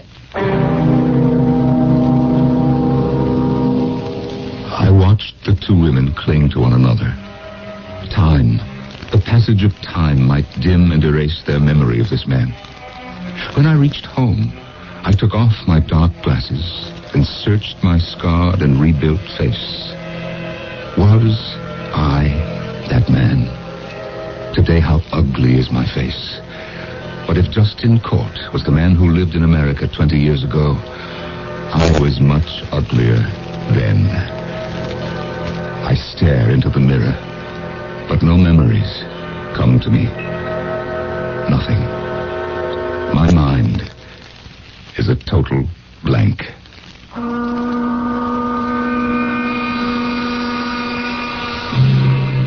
Many writers have dealt with the effect of art on human nature, and the reverse. Who can forget the picture of Dorian Gray, or the prophetic pictures by Hawthorne? Henry James was no less an artist for using life as his palette, emotions as his colors, and the mystery of people's actions as his paints. I shall rejoin you shortly. I can't wait to meet your daughter, sir. Well, I'll call her. Evie! What? Come here, would you? This better be good. She's got a lot of spunk. Yes. What is it? Evie, I'd like you to meet a nice young man. Oh, no, my hair looks dirty. Daddy, how could you do this to me? I want to die. I'm afraid her cream rinse makes her hair a little greasy. May I suggest agree? Of course you'd agree. All you have to do is look at her. No, agree cream rinse and conditioner. It helps stop the greasies. Really? Sure. After I shampoo, I use agree cream rinse and conditioner. And it helps stop the greasies. Right. Gee, it sounds like I would like agree, too. Well, agree cream rinse and conditioner is 99% oil-free. Evie, stop crying. I'll go get some agree. And after you use it, I'll drive you to the movies, okay, Evie? No. Why not? Because you got a creepy car. What? It's a brown station wagon. I hate stations. Some conditioners contain oils that can cause the greasies. But Agree Cream Rinse and Conditioner is 99% oil-free. And try Agree Shampoo. It helps stop the greasies, too. I'm glad you decided to come to the movie. Your hair looks great. Thank you. And I love your station wagon. Behind the blueberry face, under the chocolate shade, beneath the Buddha Mr. Glow and a watermelon grin, there's a beautiful child. Wet Ones Moist Towelettes can help you find your beautiful child at the beach. Little hands and faces can get mighty sticky in the summertime, but Wet Ones go where you go for fast cleanups. Wet Ones clean better than anything dry. Wet Ones, behind every messy face and hands, there's a beautiful child.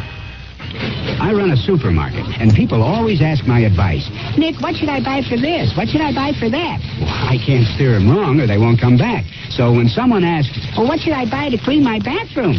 I always say, fantastic. They say, fantastic is my kitchen cleaner. Look, I tell them, as fast and easy as Fantastic cleans your kitchen, it'll clean your bath. Well, they must like it. They keep coming back for more. Fantastic. What it does for your kitchen, it'll do for your bath.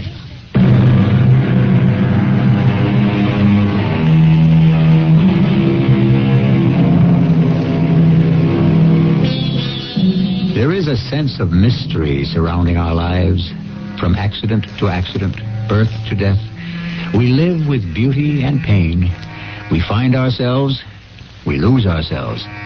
The author of this story we have just dramatized confessed that he lived intensely, indeed was fed by life. And he adds, my value, whatever it be, is in my own kind of expression of that. We of Mystery Theater are grateful Henry James drank so deeply of the cup of life and expressed it all so vividly. Our cast included Marion Seldes, Norman Rose, and Carol Teitel. The entire production was under the direction of Hyman Brown. This is E.G. Marshall inviting you to return to our Mystery Theater for another adventure in the macabre. Until next time.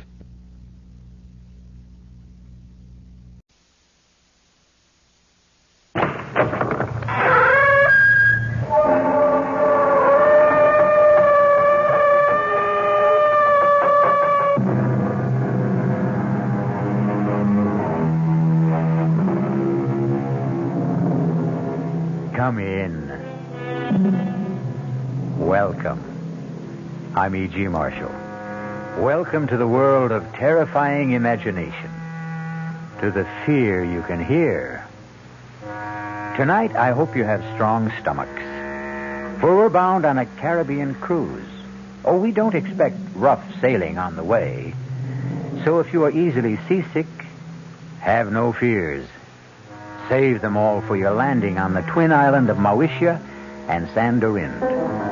For it is the home of voodoo and the living dead. The soulless legions of men who are called zombies. That's it, compadres. That's the coffin we seek. Scrap away the earth so we can get the lid open. Soon we can steal another corpse for the witch doctor. That's it. Now break open the lid. Swing it back. Muy bueno. Shine the light. Oh, must have been strong as an ox. He'll make a fine zombie brother for El Generalissimo's elite guard. Está bien. Señor Ongan, here is another carcass for your living dead.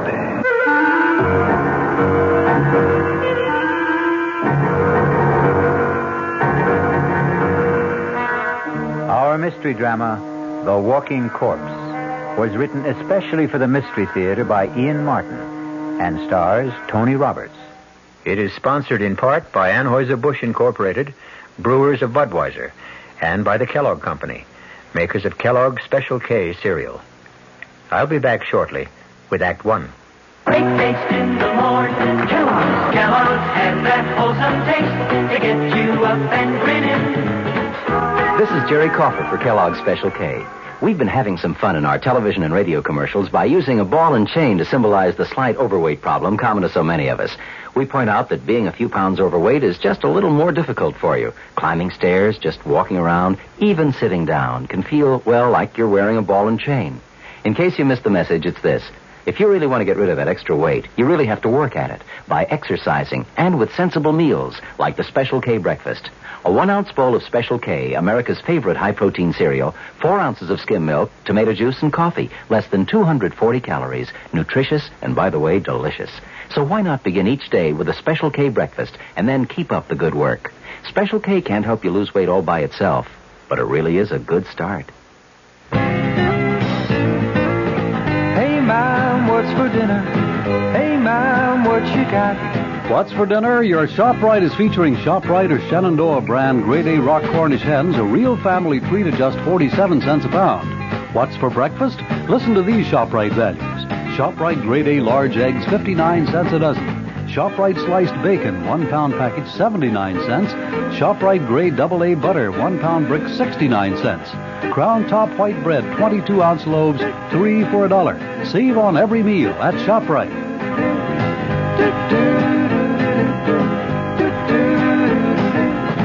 She loves the family. She wants the best. She does all that she can do. She lets ShopRite do the rest. Hey, Ma, what's for dinner? ShopRite has the answer.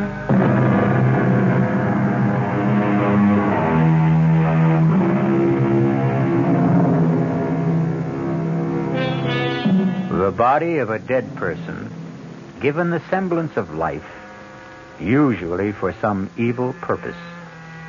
That is a zombie.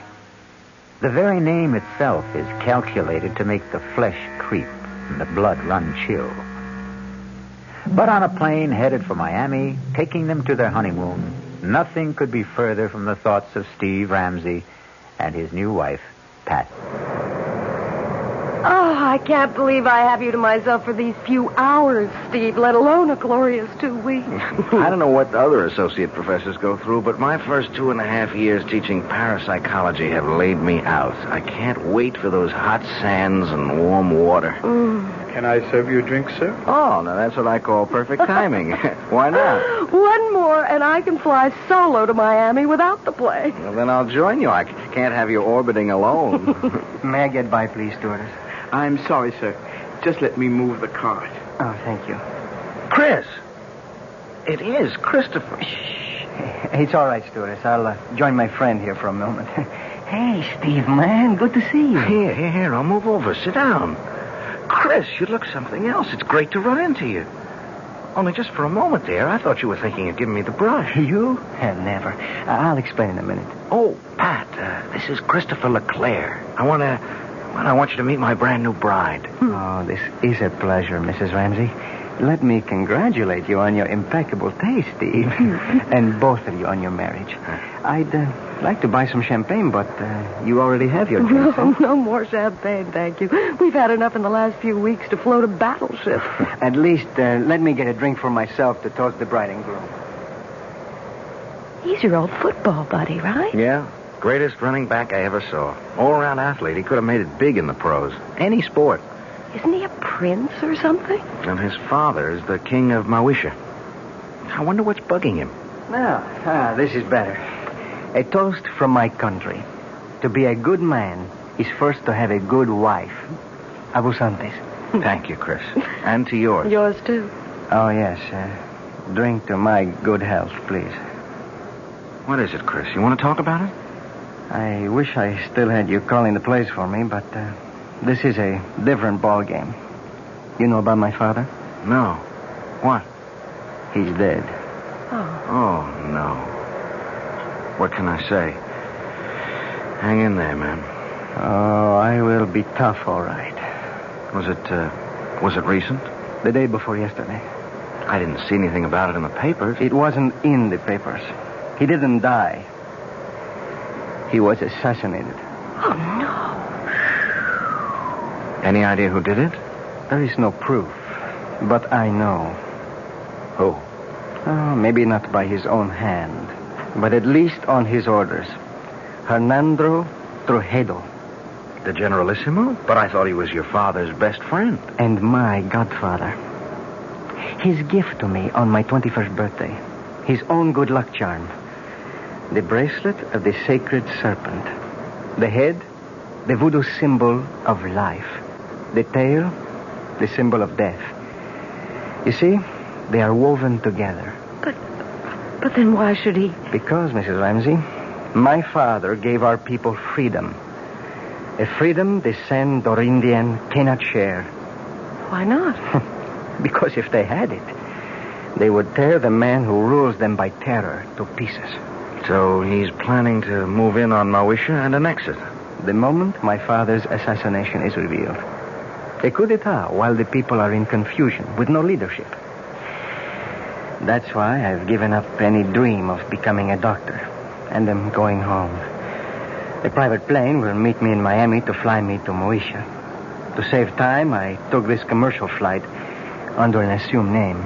You think Trujillo might... I was warned just in time. Less than an hour after I left my apartment, a bomb gutted it. I am a dangerous man to know these days. So, before I do cause any... Oh, my God! Steve, what is it? Two hoods with machine guns. Looks like a sky. Senores. Ladies and gentlemen. Oh, my God. May I have your attention, please? That's Juan Garcia, Trujillo's hatchet man.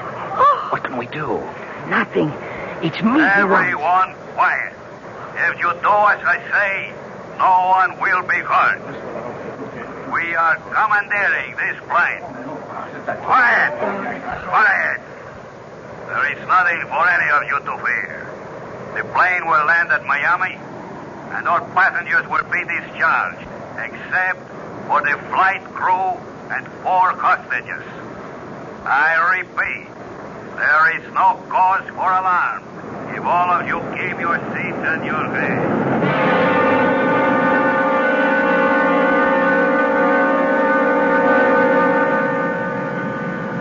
Hold still, everybody. Just follow orders.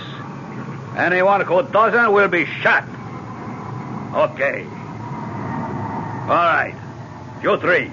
Up, bind it to first class. Look, Garcia. No names. And no wrong moves. My orders are to bring you dead or alive. I was only going to ask that my friends... Your friends can identify you. We don't want that for a few days. They will only be held as hostage till we are ready. If they do as they are told, they will be released unharmed. Now move. Join the other hostages you were sitting with in first class. Steve, I'm so sorry. It's not your fault. You okay, Patricia? Ready, unwilling, but able. That's my gal. Let's go. Just walk ahead of me, nice and steady. Muy bien, mis amigos. Zanka, Roban. Nobody moves till I come back. Okay? Inside. That's it. Go sit by him. Quito, don't let them move till I come back. I'm sorry I got you into this. Yeah, we'll make out. Are you okay, honey? Well, a few butterflies in the stomach. What does he want? To move in and sit down, I think. Better keep him happy. He's a surly character at best. Why don't we sit in these four together? Our friend's a little deaf. If we keep far enough away, we can talk safely, if we keep our voices down. Why are you being held hostage? Any number of reasons. I'm U.S. government. I know who you are. They took a dim view of me for carrying a gun, and they have a pretty good idea of who I am, too. Well, who are you? Hawkins will do. Bill Hawkins. What branch of the government? Well, I think I won't reveal that. I was assigned to see that you cleared the country safely, Your Highness. Someone slipped me a knockout drop in the coffee. That's when I lost consciousness and my gun. You were asleep when I came back. This is Mr. and Mrs. Steve Ramsey. How do you do, Steve, ma'am? Yeah, hi, Hawkins. How do you do, Mr. Hawkins?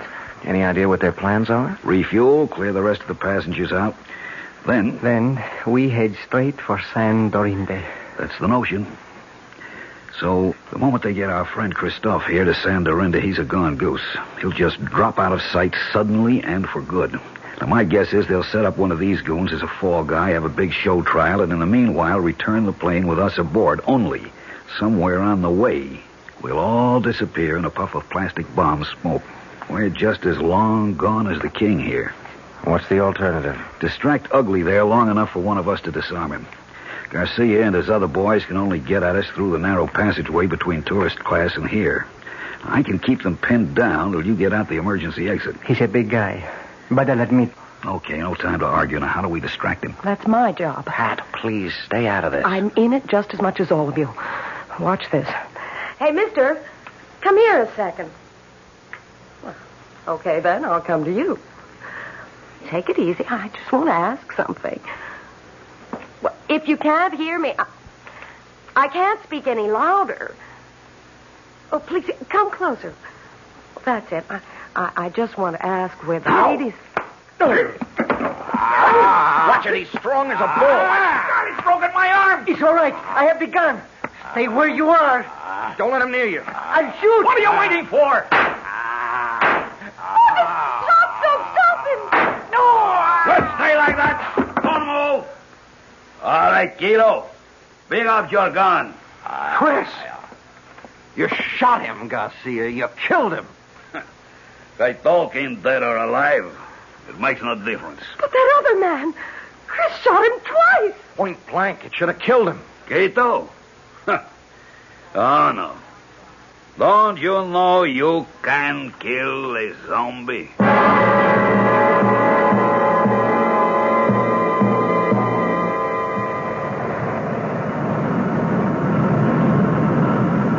We're coming in for the landing now. How's Chris? He's alive, but just barely. If he can just hang on, maybe when we land, a doctor can help Too him. late. Too late for me. Don't give up, Chris. Take Snake. What? The snake bracelet. He wants you to... Here. There. Steve has it, Chris. Good. Listen. You go down Solange. She hide you. Save you. Give her bracelet. But where do we find her? Où est votre tante? Quelle rue? Quelle place? Pense peu. Avenida de las Muñecas. Avenue of the Dolls. Yes, what number? Oh, man. Oh, Grace Harper. Take me home. Take me home. Don't se loge. Help. This sign of the black boat. We're about to land. Pretty short runway. Better fasten your seatbelts. I'll get yours for you.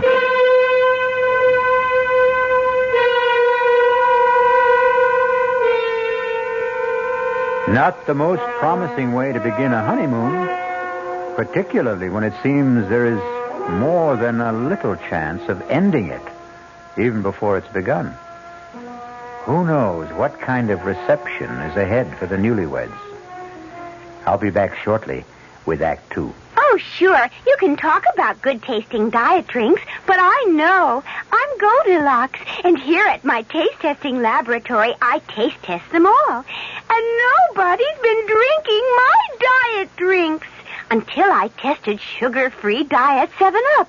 And then, kabloomy, every bear wanted some. Diet 7-Up is fresh, natural, delicious. Sugar-free Diet 7-Up.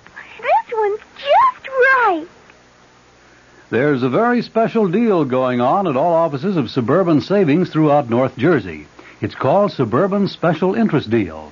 And you'll be especially interested in these savings you get. A top 7.90% effective annual yield on Suburban's limited issue 7.50% savings certificate. And Suburban guarantees it from 4 to 10 years, minimum deposit $2,500. Early withdrawal prior to maturity is subject to a substantial penalty. Suburban compounds interest continuously from day of deposit paid quarterly. So you not only get interest on your savings, you get interest on the interest.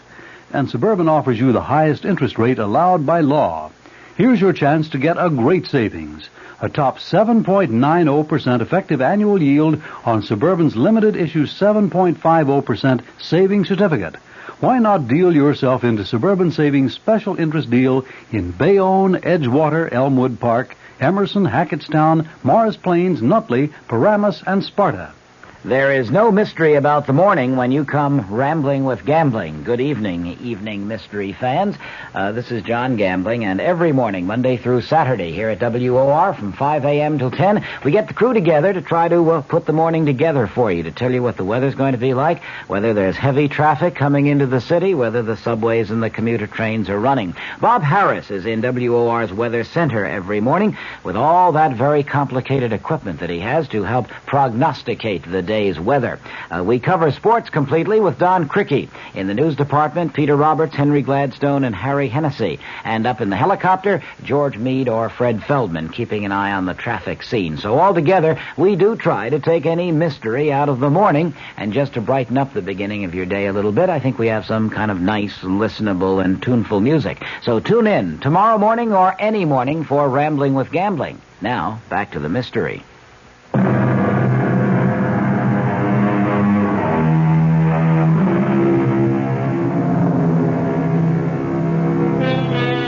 Under other circumstances, Pat and Steve would have no complaints about their accommodations on the island. Drained and exhausted, the silk-sheeted bed in an expensive suite is an alluring invitation to sleep. Except, even if you're dead to the world, who wants to become part of the world of the dead? Oh, Steve. Is it possible? Could there really be such a thing as a zombie? No, of course not. That's just a superstition. But you saw Chris fire 2 bullets right into his body. Yes. And he didn't even flinch. Cogito ergo sum. What? I think. Therefore, I am. Pat, look, under any other circumstances, I'd be fascinated. But, I mean, this is my field. And you do believe that there are walking dead? Do you... Do I believe that a man can be exhumed from the grave and life breathed back into his corpse? No. No, I can't accept that.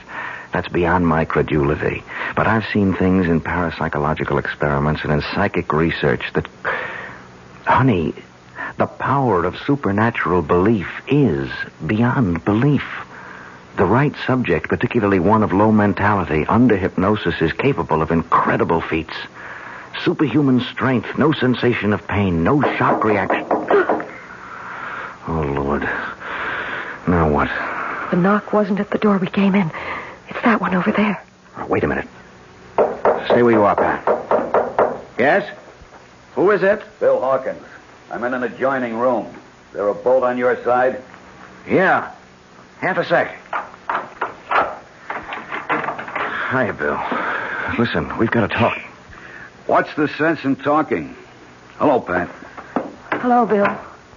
How's your arm? Feels fine. They did a real good job of patching it up. I just wondered before we all turned in if you had a radio in here. There's one right over there. Good. Mind if I turn it on and see if I can catch some news? Uh-oh. Only one band. Well, let's see what it's got. Hey, I see they provided you with a meal, too. I never even noticed. Pretty good grub. You should try it. I wouldn't touch it. Nor I. Look, I don't see how well. All right, we can cut the comedy now. This place is bugged. The radio ought to block us out. Now, we've got to plan some kind of escape. How? I may have that lined up. It's where to hole out after we bust from here that's got me stumped. I've got a possible answer to that. What? Saint Solange. Who? Chris's aunt. She lives here. Where? Avenue of the Dolls. It's a long, winding street. Any idea where? You know it? Oh, I spent 6 months on Secret Service here before we closed down our embassy. Did he give you a cross street, a number? He was pretty incoherent before he died. When I asked him, he just sort of rambled on about the great serpent and the black bull or something. The serpent is the basic symbol of the voodoo religion. Black bull I never heard of in this liturgy. Wait a minute. The chicken in the Obia cult is a sacrificial animal considered to... Maybe it was the black pull. He was trying to say black pullet. Does that mean anything to you, Bill? Yeah, wait a minute. It's sort of a souvenir shop. You know, a typical tourist trap with straw hats and dolls and voodoo drums, you name it. Yeah, well, could you find it? Sure, it's not far from here. But how do we get out first? You got slacks on. Good. You got a dark scarf to cover that blonde hair? Right here. All right, come with me. Walk soft. Keep your voices low. Turn up that radio a little. Roger. I'll get the door.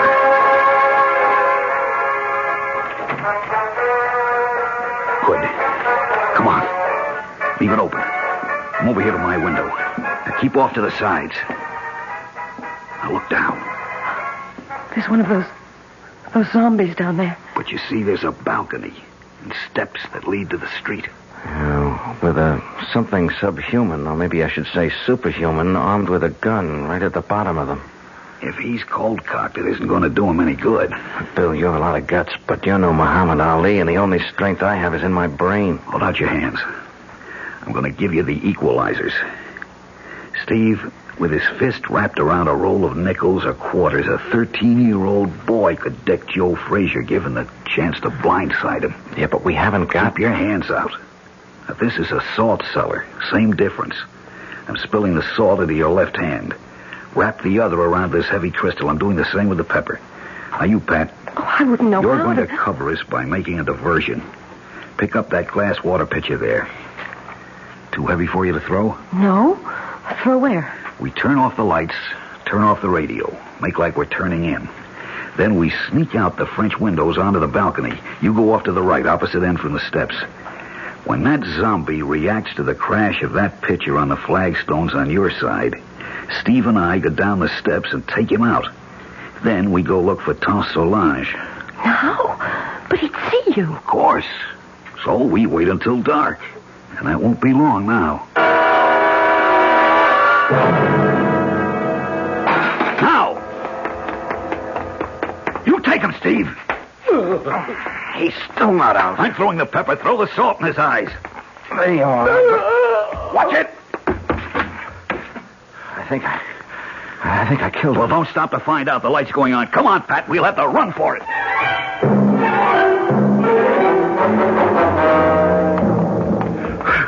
Hold it. We'll have to chance a light. Which way? Ahead. To the right. Go to the next block. They're right on our heels. Give me that flashlight and you get out of here, both of you. What about you? Don't be a fool. Somebody's got to be a decoy. You have a wife to think of. Now, hurry. Come on, Pat. Run. To the left! They went to the left! Follow that light!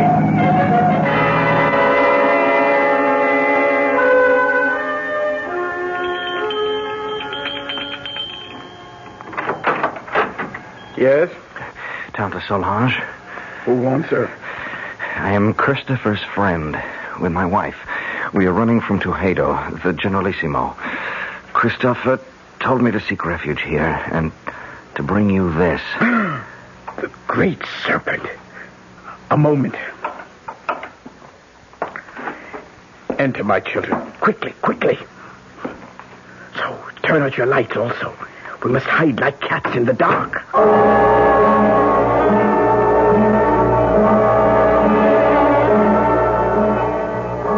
So, they have killed little Christophe. First my brother, then his son. Well, he will be made to pay. An eye for an eye, a heart for a bleeding heart. Now shall the tyrant bleed. Now at last my curse shall enter his vitals. Now will the great serpent uncoil and strike Hernando Tuxedo dead. Oh, it wasn't the Generalissimo who shot Chris. It was a man named Garcia. Garcia! That jackal puppet dangled by the strings. That less than nothing with no mind or will of his own. Is he a zombie, too?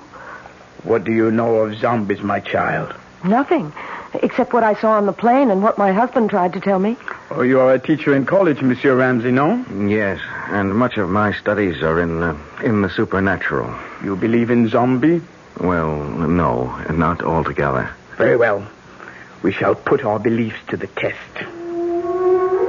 It's a doll, like the ones you sell in the store here.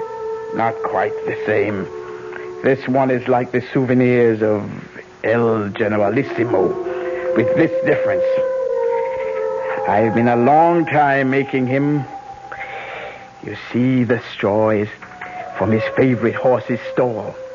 The beard is made from the combings of his hairbrush. The eyes, J-chips from a dress coat button. The boots from the fingers of an old glove. This is a voodoo doll. All of him is made with things that once belonged to Tuxedo. Only one last thing I needed to make the spell work. The weapon. Now at last I have in my hand the instrument of destruction. I straighten out the circle, turn the head to the sky, and death. The tail towards the ground, and strike! What have I done, Mr. Ramsey? You drove the bracelet like a knife straight through the doll's head. From temple to temple, Hernando Tuxedo will be dead by midnight, and we will all be free. You still do not believe. Let us find how strong your science holds against my faith. What's that? Tuxedo's men. The doll. They must not find the doll. Help me pin it under my skirt. Oh, my hands are shaking so much. Bon, just in time. So, we meet again, Senor Ramsey. How did you find us? Your friend Hawkins. He gave us away? Senor Ramsey, every man will give anything away with the right persuasion. Senor Hawkins took longer than most. He was very foolish. What do you mean? Since in the end he told, why was it worth dying for? Vamos, we must not keep the Generalissimo waiting.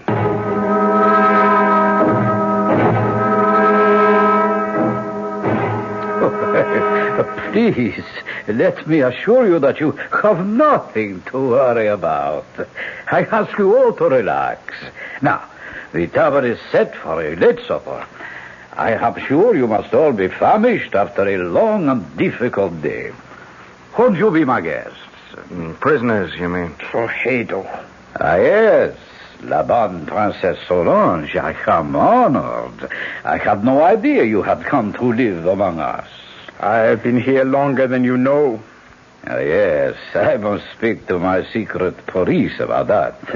Had I been told you were honoring our country with a visit, I would have arranged a more suitable welcome. I am sure you would, by disposing of me as you did my brother and my nephew, Christophe. I suppose it would be impossible for me to convince you that I had no hand in the death of King Francois. The sad truth is that his heart failed him. His death was a natural one. Lie upon lie. But one truth you cannot twist. The death of my nephew. Did you see him die? There are 2 witnesses before your desk who did. Excuse me a moment. Garcia, are you ready? See, now. We must wait for a moment. For what? You will see. Senora Ramsey, let me ask you a question. What? Did you see Christophe Leclerc die? Yes. And you, senor? Yes. You are quite sure? Of course. Yes. Look, what are you trying to prove? Not I. I will let him show you that for himself. You see? Chris. Monsieur Baby. Steve. He's alive. It's Chris. Chris?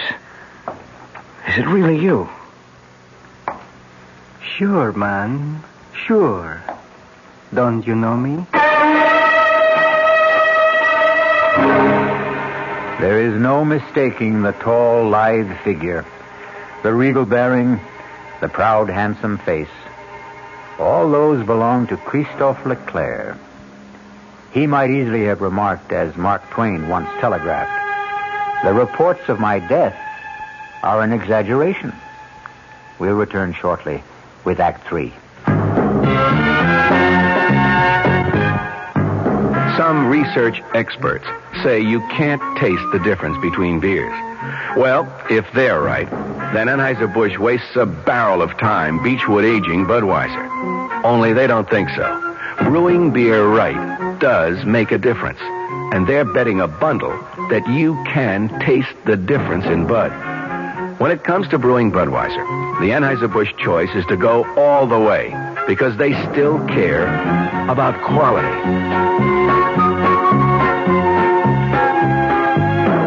Look at it this way. If the Bud people have a choice between what some experts say and what beer drinkers say, well, you'd better believe they'll go with you beer drinkers every time. When you say Budweiser, you said it all. Anheuser-Busch, St. Louis. Tomorrow, Monday at Abraham and Strauss, huge savings on broadloom and on broadloom remnant rugs. From one of America's top carpet mills, A&S snapped up a very special purchase of mill trial velvet broadloom. The tiny imperfections certainly won't affect wear, and you'll pay just $8.99 completely installed with deluxe padding. $8.99 a square yard for lush all-nylon pile velvet broadloom. If perfect, the price would be $14.99, so you save $6 on every square yard. Save on other fried fine broadlooms, too, like a fabulous all-wool pile gold shag broadloom, reduced from $21.95 to just $11.99 a square yard installed. Plus a huge A&S sale of room-size remnant rugs, all at one single sellout price, $69.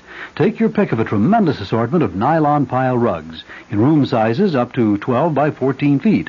Originally $99 to $119. Tomorrow, your choice, $69. Tomorrow, Monday, at your nearest A&S store except Garden City. Come early.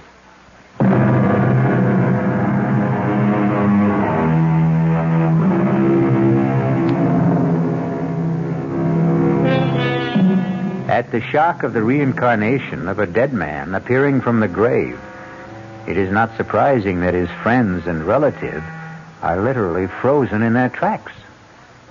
Under the circumstances, then, it is only decent courtesy for the returned corpse to break the ice. Tante Solange, qu'est-ce que c'est?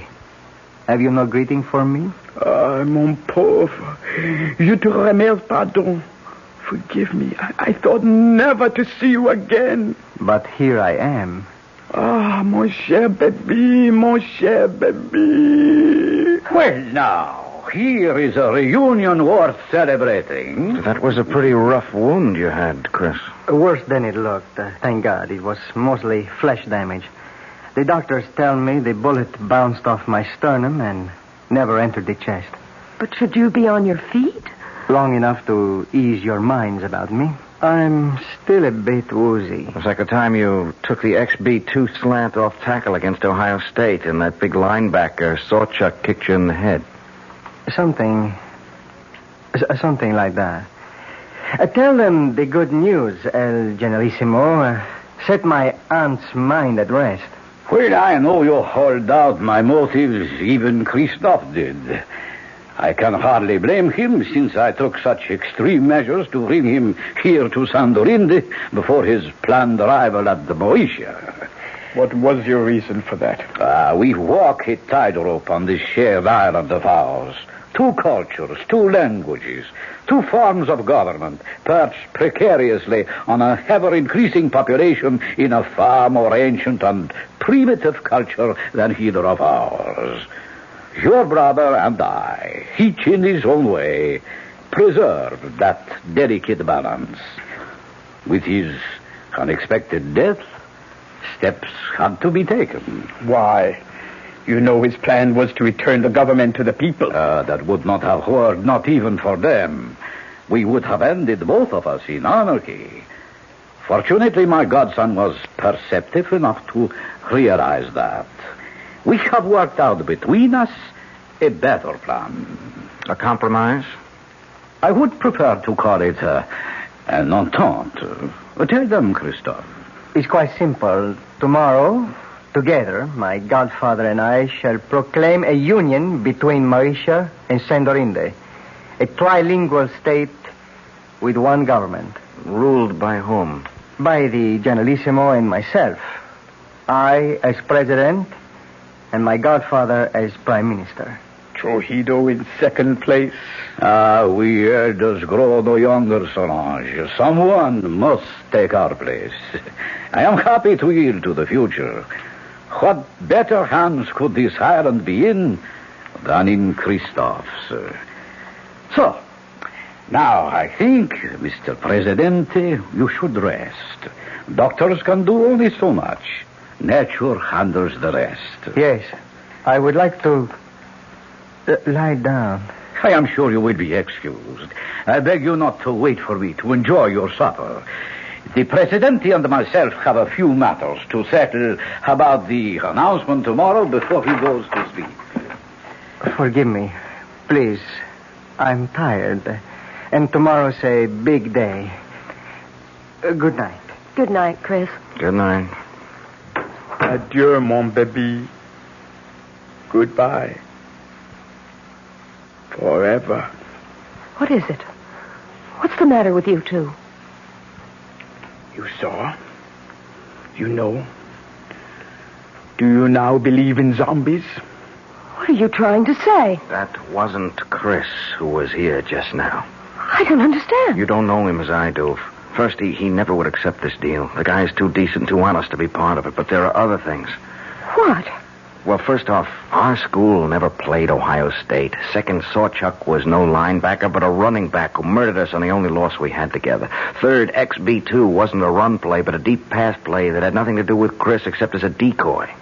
I don't understand the things your husband says, but I tell you, that was not Christophe Leclerc who just left. Not my nephew. They have stolen his soul, and that I cannot allow. Well, what can we do about it, Tante Solange?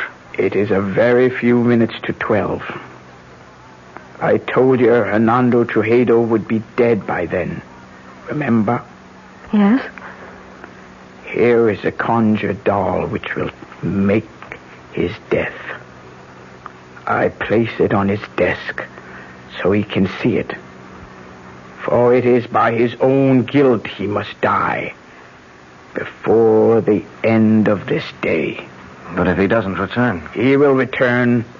It is written in the dust. Oh, nobody feels like eating, Well, I don't suppose I can altogether blame you. Shall I have you shown to your quarters for the night instead? Where is Christophe? Oh, I should never really have allowed him to overtax himself after being wounded. He was absolutely exhausted. I saw him to bed. And you return to suggest the same to us? I think we are all tired. Whatever discussion there may be between us can wait for tomorrow. For you, there is no tomorrow. What do you mean? Liar, cheat, thief, murderer. Look, on your desk. A conjured doll. Your image. Made piece by piece from your belongings. Fashioned in your likeness. Christened in your name with the blood of the black pullet. Your own bracelet of the sacred serpent driven through its brain. Do you think I could buy such childish superstition? I am no savage. What a man thinks is what he is. This primitive mumbo-jumbo will have no effect on me. Are you sure? How large is a bag of guilt you carry? Will nothing convince you, woman? Your nephew and my nephew. Christophe. Christophe is dead. How can you say that? You have just seen him. I saw a walking corpse. More idiot superstition. Like my conjured doll? Of course. You don't believe in it. No. And you believe in zombies. You know the power of voodoo can create them. You know the power of voodoo can kill. What is it you want? Too late for that. I will give you anything. I offer you, and these two, safe transport now. No strings attached. How can you guarantee it? I am head generalissimo. My power is infinite. Not anymore. The clock is ticking your life away. No. 12 o'clock. No. Only a few seconds left. Help me. Help me. I cannot help. The die is cast. No. You cannot even help yourself. I will give you money, jewels, anything. Name it. What do you want? But you cannot give me what you stole from my nephew. His soul. I want yours in return. Then die. By the power granted me as an Obia woman, vested in my hands by the uncoiling sacred serpent, to take the place of the voodoo doll. As it should to all tyrants, so comes a violent death to you. I condemn you to everlasting fire and death by the serpent writhing in your face. No! I cannot die! I am the dictator! I am supreme! I am the law! No one can touch me, do you hear? No one! You condemn me! Why, all I have to do is raise this pistol and...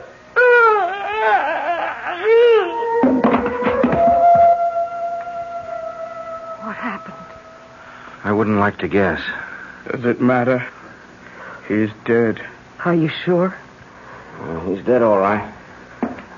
Now what? Got to get away. Escape somehow. Yeah, only how do we get through the palace guard? At least I have his gun. We'd better try and make a run for it. We have to rescue my nephew first. But Countess Solange, he's our enemy now. I still must rescue him. Mi perdone, generalissimo. Let him see me on the gun! That's for Bill Hawkins. Pat, tell him run for it. I'll try to hold them off. You can't kill dead men with that. Garcia, yes, but not a zombie. Hand me that salt cellar. Here, for what good? Salt is the only thing that will kill a zombie.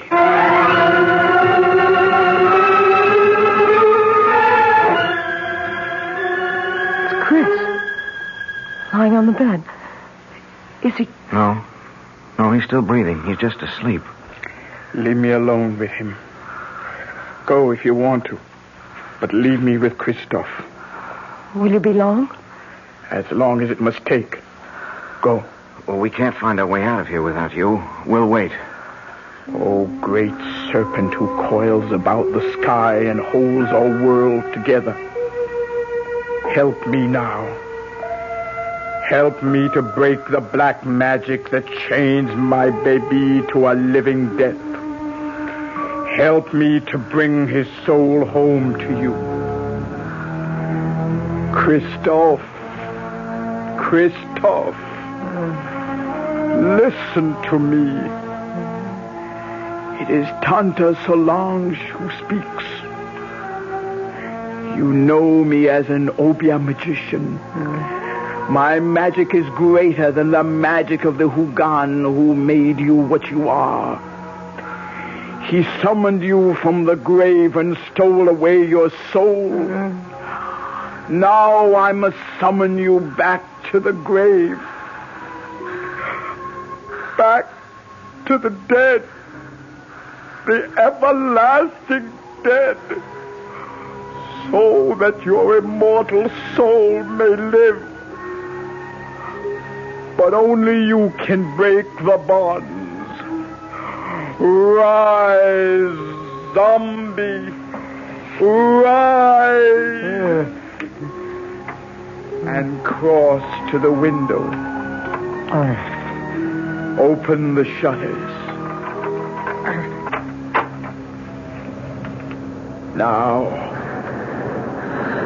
Now, open your eyes and look at the sea. No! No!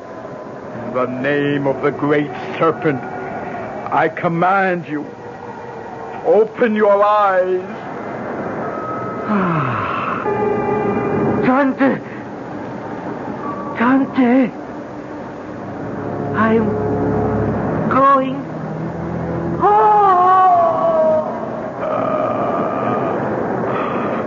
My baby!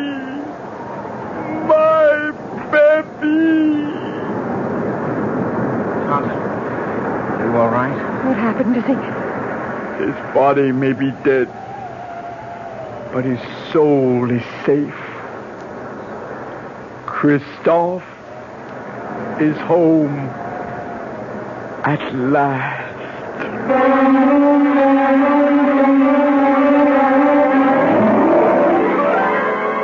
The death of the dictator set a people free in a mad orgy of festival and delight.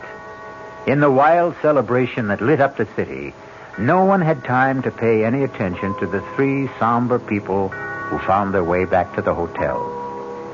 For Pat, Steve, and Tante Solange, there was sadness, but solace, too. The king was dead, but so was the zombie who might have held him prisoner for eternity. I'll return shortly. Hi, Ms. Goldilocks here. Professionally taste-testing diet drinks can be very difficult, but I've just had to bear with it. Then I found sugar-free Diet 7-Up. It doesn't taste like other diet drinks. It's fresh, light, natural, delicious. Sugar-free Diet 7-Up tastes so good that I've taste-tested it hundreds of times, and each time I've given it my seal of approval. Yes, this one's just right. United Airlines steward Jack Nestor talks about friendship service to California. Our 747 to LA, we have a movie, we have a stereo, and a choice of 3 different hot meals plus a deli plate. United's Californians. Another reason more people choose the friendly skies than any other airline in the land. You know, we have people that come up to us and say, I like to play bridge. Do you know if anyone else is interested? So we'll make an announcement and get a group together. People who like to play chess. It seems like on a 6-hour flight, you can do a lot more for people. You know, you get off feeling like you've done something. Come along, sing the song, people, now's the time. The friendly skies of your land, United Airlines. United has 7 daily non-stops to California, including wide-body jets to Los Angeles and San Francisco every business day. This is Patricia McCann, and we'd like to tell you what the McCann program is all about this coming week. Monday, Dora McCann gives some good ideas on how to prepare the best food buys of the week. Tuesday, we begin a 2-part series on nutrition against arthritis, diabetes, heart disease. Our guest, Nathan Pritikin, will discuss research that shows diet can prevent and sometimes reverse some of these degenerative diseases so common in this country. Thursday, Dora McCann interviews Bob Reinhart and Dick Woods on how to prepare elegant meals in very cramped quarters. And Friday, the program will be in praise of mothers and housewives when Ariana Stasinopoulos, author of The Female Woman, gives her argument against the women's liberation movement.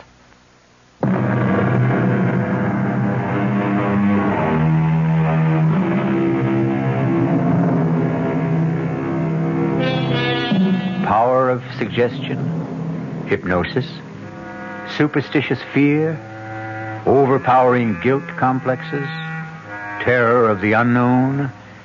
Do any or all of these explain the events of the tale I've just told? Or are there really such terrifying things as a walking corpse? Are there really zombies? Well, let's hope you and I never have to find out. Our cast included Tony Roberts, Suzanne Grossman, Vinette Carroll, Bob Caliban, Jackson Beck, and Ian Martin. The entire production was under the direction of Hyman Brown. Radio Mystery Theater was sponsored in part by new sugar-free Diet 7-Up. This is E.G. Marshall inviting you to return to our Mystery Theater for another adventure in the macabre. Until next time, pleasant dreams.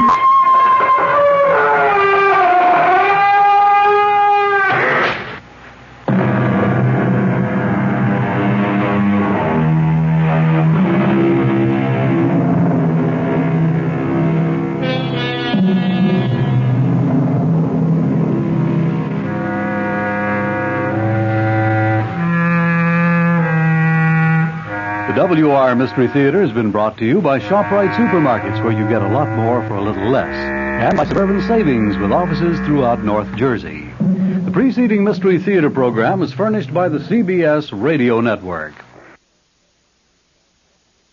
Thank you, Bruce Elliott. Good afternoon. It's time now for the latest news in brief from the WOR newsroom. President Nixon today rested at his mountain retreat in Camp David, Maryland, as the House Judiciary Committee prepared for the start of impeachment hearings. That panel is expected to begin assembling information on Tuesday in its quest to determine whether to bring charges against the chief executive.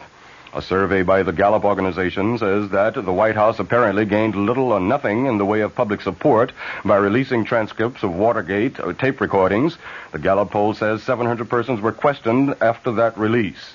And the finding was that 17% had a higher opinion of Mr. Nixon because the transcripts were made public, but 42% said they had a lower opinion of him.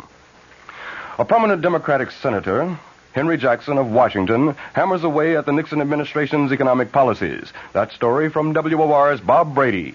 Senator Jackson put his own label on the economic policies of the Nixon administration. He called it elephant economics.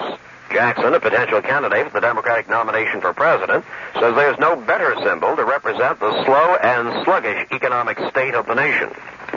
Everything that is going up should be going down. Everything that's going down should be going up. We have our interest rates at the highest rate in history, with no end in sight, and with the only remedy for all of this is to put the economy of the United States into a major recession that'll hurt everyone. Jackson says the working man has taken the economic beating because the Nixon administration has been made ineffective by the loss of confidence in government as a result of the Watergate crisis. For WOR News, Bob Brady reporting from the Hotel Commodore. The senator is in Manhattan to speak before a meeting of the League for Industrial Democracy. If computer projections are accurate, France will soon have her first non-Gaullist president in 16 years. The computers say that the communist-supported socialist candidate in today's presidential elections will come up with the most votes, but not enough to win outright. The projections, that is, say that Francois Mitterrand will get about 44% of today's ballots. A conservative candidate is projected to run second with 33%. And the Gaullist hopeful is running a poor third. On the basis of these projections, Mitterrand and the conservative will face each other in a runoff 2 weeks from now. Top diplomatic officials of the United States and Russia were at work in the Middle East today. State Secretary Kissinger flew from Jerusalem to Jordan's capital city of Amman. There he is briefing King Hussein on details of recent negotiations for disengagement of Israeli and Syrian troops in the Golan Heights. A high-ranking official in Kissinger's party says that so far, they have managed to scale down the level of violence along the truce line. Checking sports, Milwaukee has defeated Boston 97-89 to tie that NBA championship playoff series at 2 games apiece. And the Stanley Cup semifinal decider at Philadelphia, the New York Rangers are tied with the Flyers, 1-1 after 1 period. In baseball, the Mets blew a 4-run lead and fell before San Diego in the first of 2 at Shea, 5-4. In the second game, the Mets lead the Padres 2-0 in the 5th inning. In Kansas City, the Yankees trail the Royals in the 8th inning, 4-2. And we'll have the latest weather after this.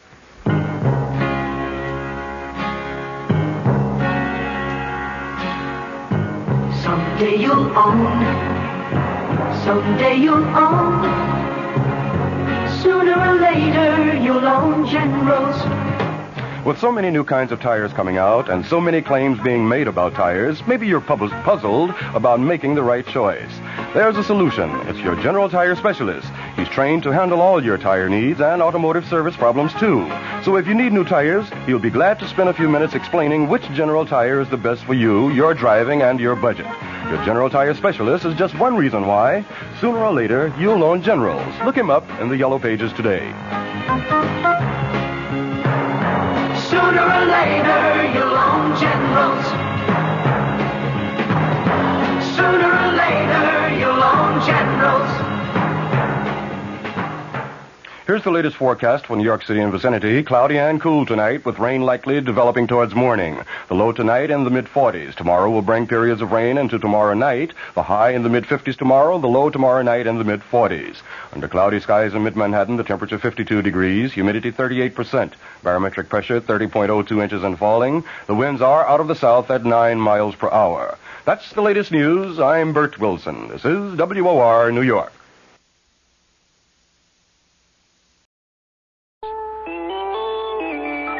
CBS News. The gas bubble is dissipating at the Harrisburg nuclear site. This is Reed Collins reporting on the CBS Radio Network. It is showing dramatic decreases in size. That phrase from a federal nuclear official gave Pennsylvanians a lift today. The hydrogen bubble, which had interfered with the efforts to cool down the nuclear reactor, has diminished and temperatures near the core are reported reducing.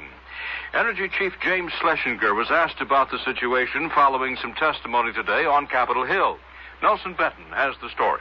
Energy Secretary Schlesinger rejected as premature demands by some that nuclear reactors similar in design to the one at 3 Mile Island be shut down for technical study.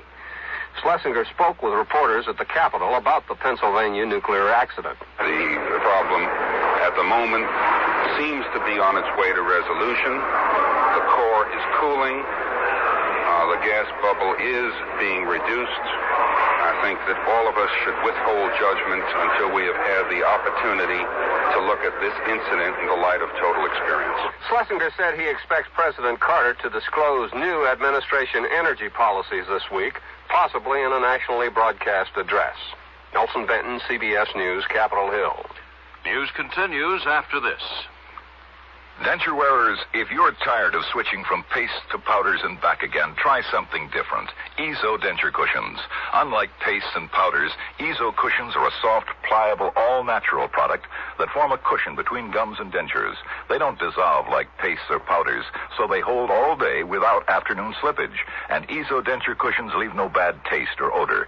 For temporary relief until you see your dentist, try Ezo denture cushions. That's Ezo, E-Z-O. When you have a lot of surfaces to clean, grab your partner, Fantastic, the multi-surface spray cleaner. It cleans fiberglass, stainless steel, porcelain, plastic, enamel,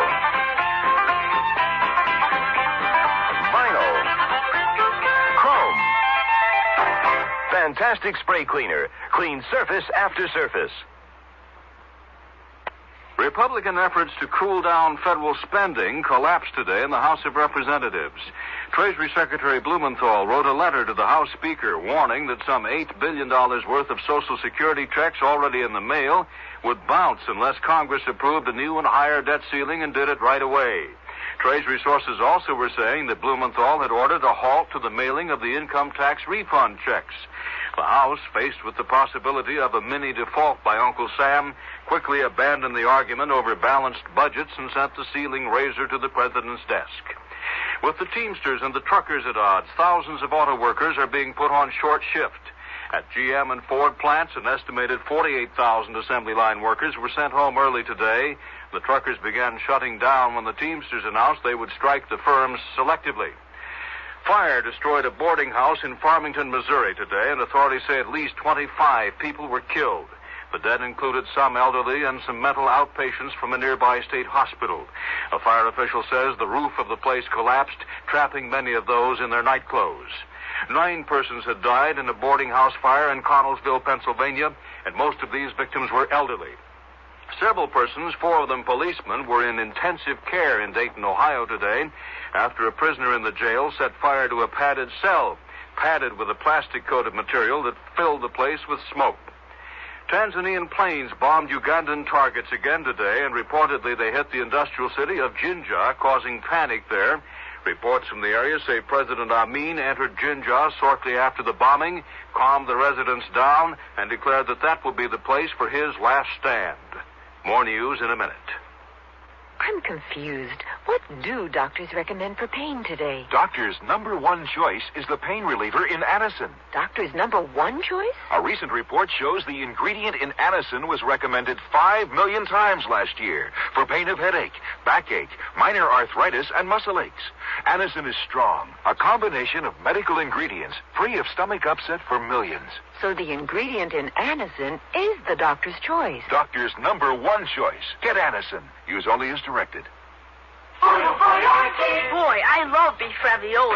Chef Boyardee beef ravioli. It's a real Italian meal with taste and feel for all your family. Why do I love it? Because my whole family loves Chef Boyardee beef ravioli. Delicious meat-filled macaroni pies smothered in a rich tomato sauce. It's still less than 35 cents a serving when I buy a large-size can from Chef Boyardee. Boyardee. Oh, boy. On Wall Street now, the Dow Industrial Average is down 7.54, the volume 24.5 million shares. Atlantis, the lost city, has been found once again. A Russian scientist says it's right where Plato said it was, west of Gibraltar, out on the Atlantic Ocean. There are flat-top mountains 300 to 600 feet below the surface. This according to the professor Aksenov, and among them are ruins which he claims a Soviet research vessel has taken pictures of. The professor is writing in a Russian magazine. He himself now said to be out on the scene west of Gibraltar, exploring what he says could be Atlantis. Reed Collins, CBS News. Presents...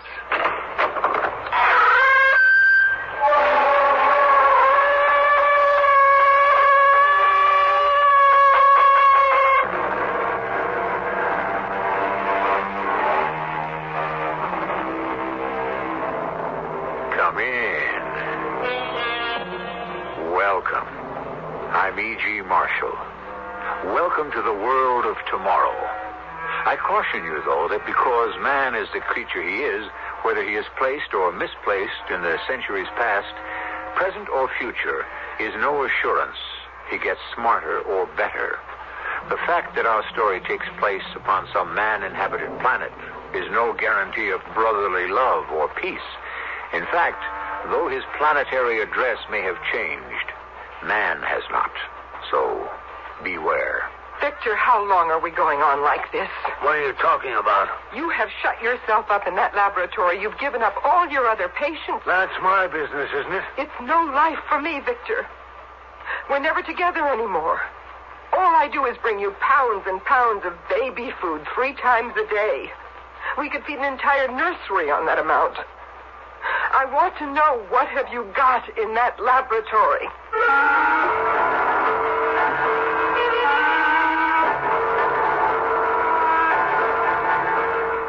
mystery drama, The Permanent Man, adapted from a tale by William Morrow, especially for Mystery Theater by Gerald Keane. Stars Robert Dryden. It is sponsored in part by Contact, the 12-hour cold capsule. I'll be back shortly with Act One. At the drugstore, they told me there's a powerful anti-itch drug I can buy without a doctor's prescription. Now I use Bicozine cream as directed. No more burning, embarrassing itching. No more scratching. Bicozine actually speeds healing. Bicozine cream. What a relief. Now you can soften hard, calloused skin without painful cutting or scraping. Apply stainless Dermasoft cream to your feet as directed. Insist on Dermasoft cream. Join the fun at Olympic Adventure, the world's largest amusement park. Put the kids on the world's biggest Ferris wheel.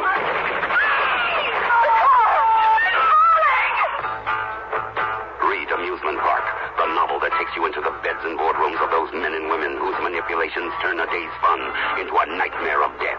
Read Amusement Park by Robert Stewart Nathan and get set for the ride of your life. Amusement Park, now in paperback from Fawcett. Take a walk down the long aisles of the huge Applejack store out west. It's mind-boggling and eye-goggling to see section after section of wines from every point on the globe. Nowhere, and really nowhere in the Rocky Mountain area, will you find the selection offered at Applejack. And this week, Applejack Liquors will receive the largest single shipment of wine from any vineyard in the world to any single retailer, 5 semi-truckloads. These are famous Sebastiani wines, on sale this Thursday, Friday, and Saturday, and only a volume buy of this magnitude can offer you such a large savings. Check Thursday's Rocky Mountain News or Denver Post for a list of varieties and prices. Then put a bottle of California history on your Easter dinner table with Sebastiani from Applejack, a veritable supermarket of qualities and potions. Out west at 32nd and Youngfield, just off I-70 at exit 264. The special Sebastiani sale ends Saturday.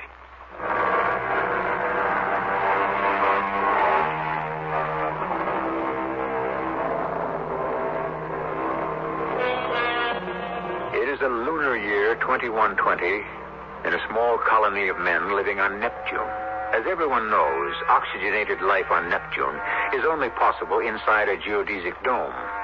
And indeed, that was preferable to those early days when Dr. Vigo first arrived and all the dome plates were not yet in place, and everyone had to wear spacesuits carrying their own life support systems.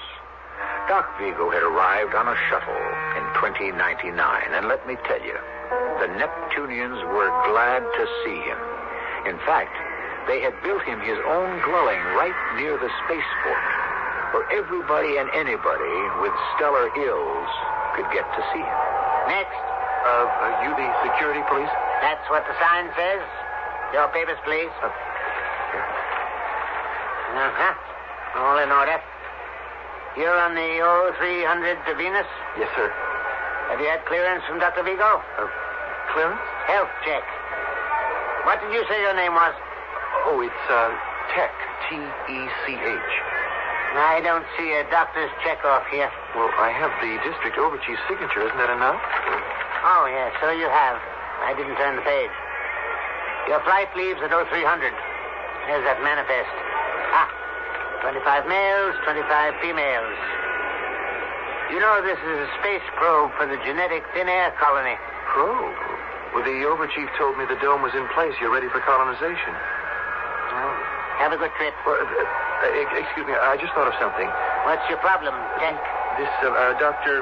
Vigo, I've never met him. Does he live far? Check the sentry outside. He'll direct you.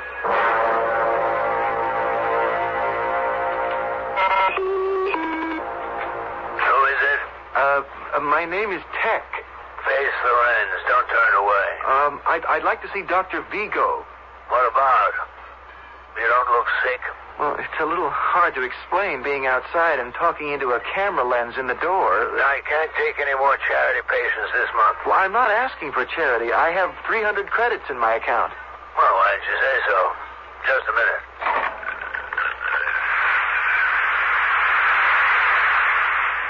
I'm Vigo. Did you say 300 credits? Yes, sir. A young man like you? Why, even on Earth, I could only earn 20 credits a year, and I'm a specialist in nuclear medicine. Well, it's 300 credits. I inherited them. Well, just don't stand there. Come in. Follow me into the laboratory. My wife's taking a nap in the consulting room, and I don't wish to disturb her. You first. Uh-huh. Turn sharp left here. It's tricky, huh? Now, right. Now, hold it. Press that red button to the right of the steel door. Well, Doctor, it's your house. Why don't you press the button? Because when a patient comes to see me, I stand behind him. I don't know you. You first. Press the button firmly.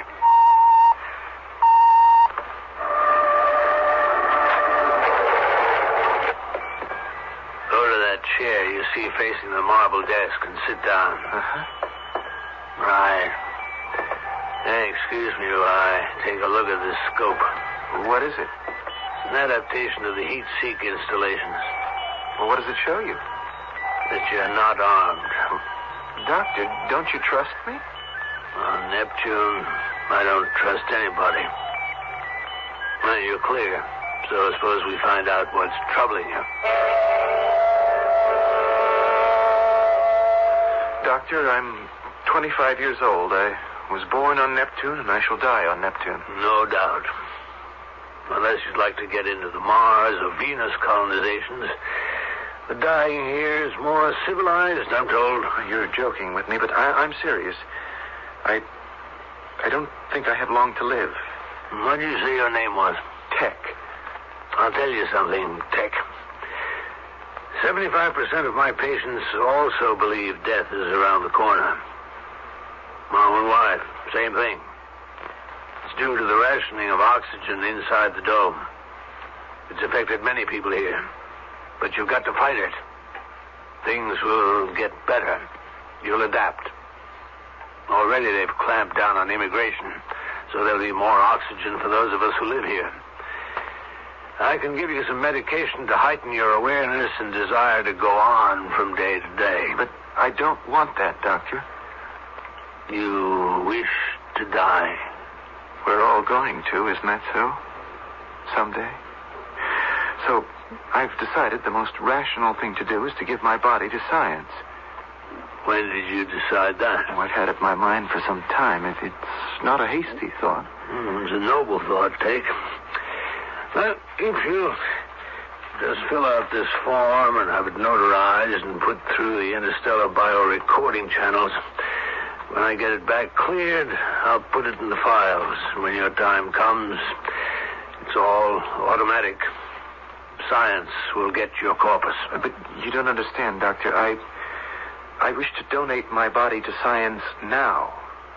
You wish me to kill you? Yes. I have no patience with that nonsense. If you're serious and wish to do away with yourself, go do it by yourself. Put on a suit, head for the airlock, leave the dome, open the suit, and let the atmosphere squash you flat. Now, will you please go? I didn't mean to make you angry, Doctor. You've taken up enough of my time and insulted me to boot. If you please, the way out is the way you came in. Dr. Vigo, don't dismiss me until you've had a chance to hear me out. Now, isn't it more valuable for medical research to have a healthy young specimen for examination and teaching than a decayed, aged corpse? Tech, you're simply foolish. You think you're in trouble. Life has no meaning. I don't want to know what it is. Well, Doctor, wouldn't my body, dead or alive, help blaze a trail? Did you say dead or alive? Oh, why not? A human guinea pig. You're insane. You better surrender yourself to the authorities and be sent to an asylum for treatment. Doctor, I've heard about you. You think I came to you by accident? I could have taken the shuttle to Johns Hopkins or the Lennon Institute and made them the same offer. No, why didn't you? If I'm handing over my body for research, I want it to be new research. New trails, as you put it. Not some tired old experiments on DNA or longevity or prenatal determination. I know You've been doing analysis and verification on humans. Well, experiment on me. Well, why does your conscience bother you now? That's a good question, Tech. I've never denied there's some research which can only be conducted while the subject remains alive and conscious. But that's not what I want. You can keep my heart beating or my organs functioning. If I say yes, that's up to you. But I will only hand over what is mine to give. My mind, if you can guarantee I will no longer be able to think or to remember. No thinking. No memory.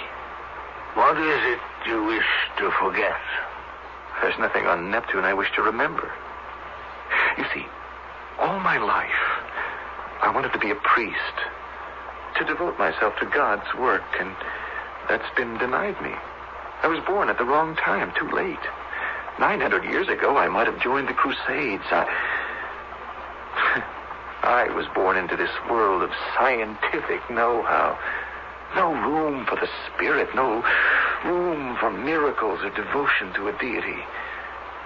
So, I hope that if my brain no longer has to deal with insignificant man, perhaps God will rescue me and take me to a world no rocket can reach. Doctor, I'm willing to take that chance.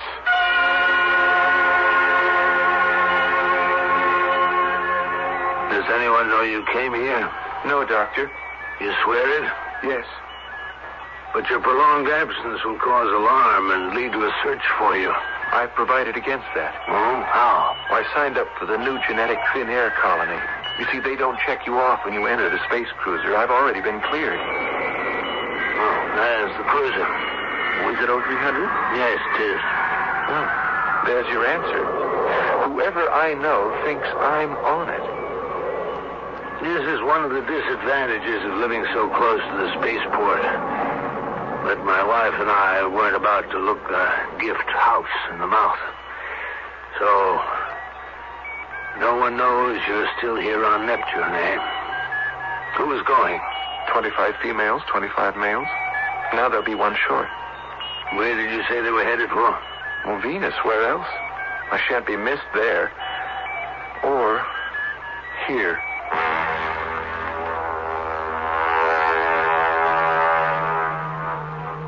Tell me, how is your heart? No, don't tell me. You wouldn't know. Lie down on that couch and we'll soon find out. Give me your wrist. Are you taking my pulse? Be quiet. 5, 6, 7, and 8. Fine. 85. Quite good. How did you figure that? Count for 6 seconds and multiply by 10. Good, strong pulse. Have you ever had any heart irregularities? Well, none that I know of. But I don't understand the question. I mean, if you're going... I don't wish to inflict any unnecessary pain. Now, take. Before I begin, think again. Coldly, calmly, dispassionately.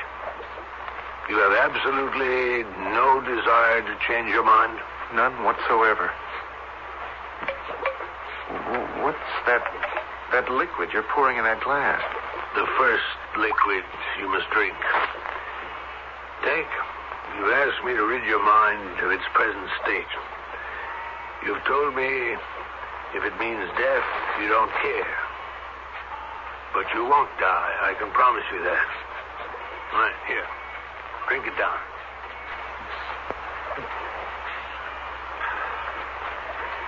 Thank you.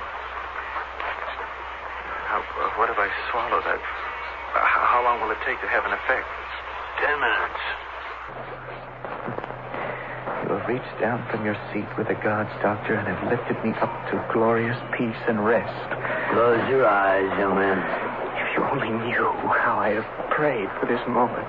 But I'm not offering you death, you know that. You are giving me the end of this mechanized horror we call the 21st century. No, I'm not promising you that either.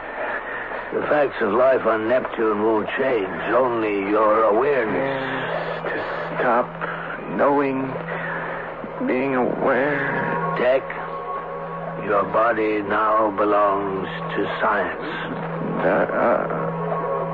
Doctor, what can you tell? What shall I be used for? You will be the first human ever to undergo a brain transplant.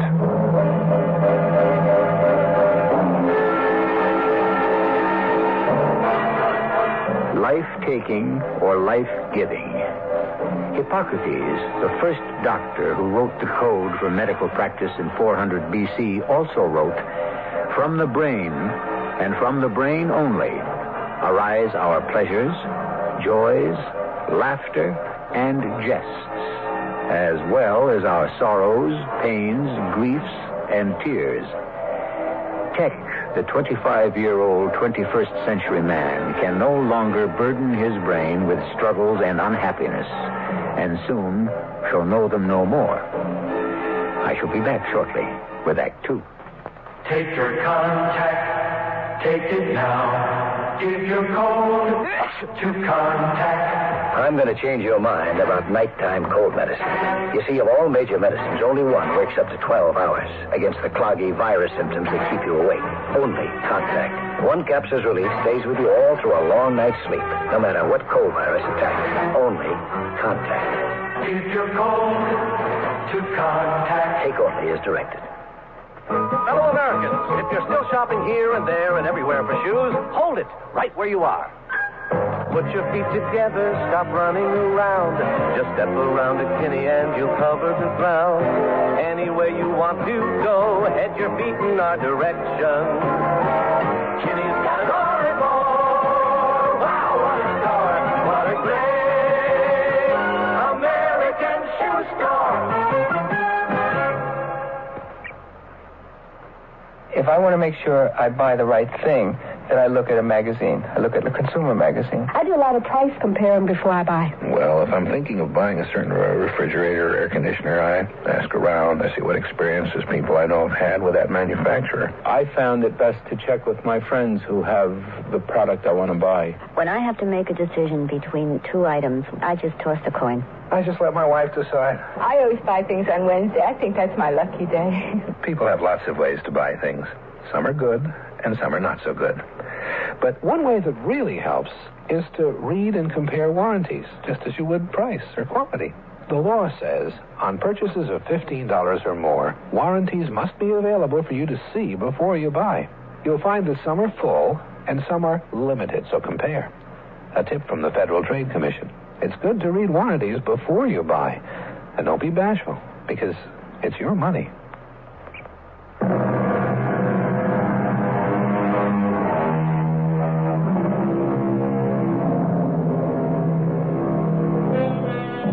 We are revealing life in the year 2120 under a crystal plexiglass dome rising 700 feet at its peak. Outside, on this inhospitable planet Neptune, it is cold and nitrogen-laden. Inside the dome city, there is warm and breathable air.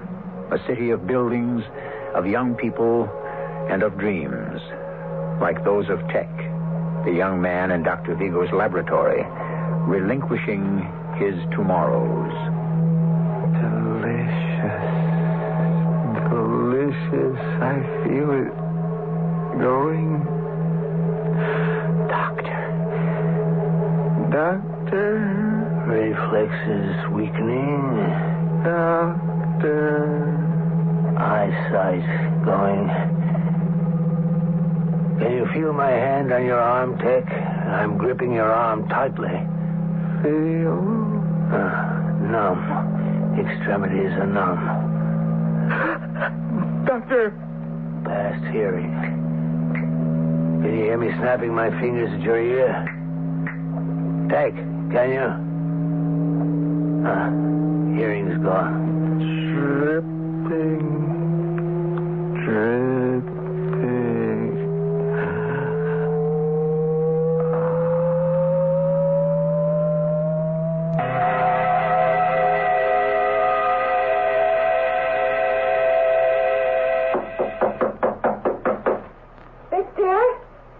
Victor, are you in there? Go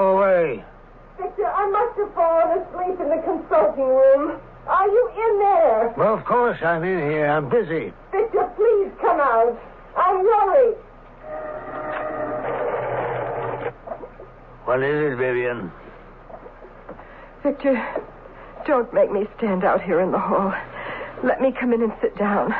I'm so tired. Now, you know no one is admitted into my laboratory. Why am I always so tired? Because you haven't adapted. Because you don't do the prescribed exercises. You don't do one thing to help strengthen your lungs. Don't be angry, Victor, please.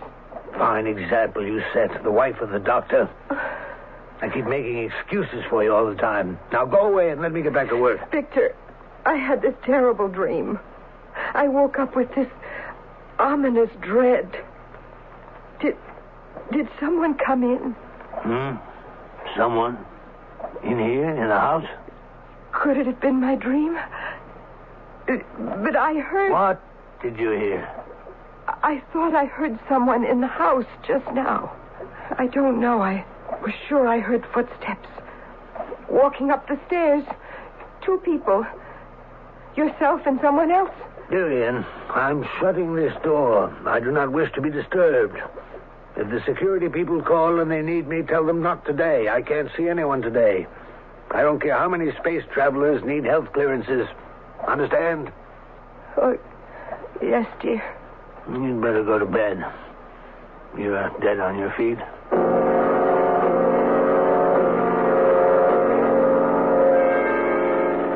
You're waiting to see me, Mrs. Vigo? Yes, sir. Are you the security police for this district? Yes. What's on your mind? May I talk to you privately?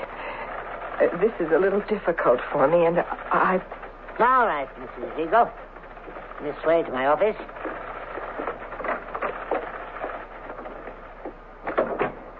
Please do seat yourself. Does, Dr. Vigo know you're here? That's just the point, sir. He doesn't. Oh? Can I ask you, sir, what I'm going to tell you, that you'll keep it confidential? You have my word. If the doctor ever found out that I've come here to the security police, I mean, his own wife... You have my word, Mrs. Vigo. But why? I don't understand. I suppose I ought to know better, to trust what he does completely, but what's been going on in our house for weeks now, in his laboratory, it's so horrible. I'm afraid to live under the same roof any longer.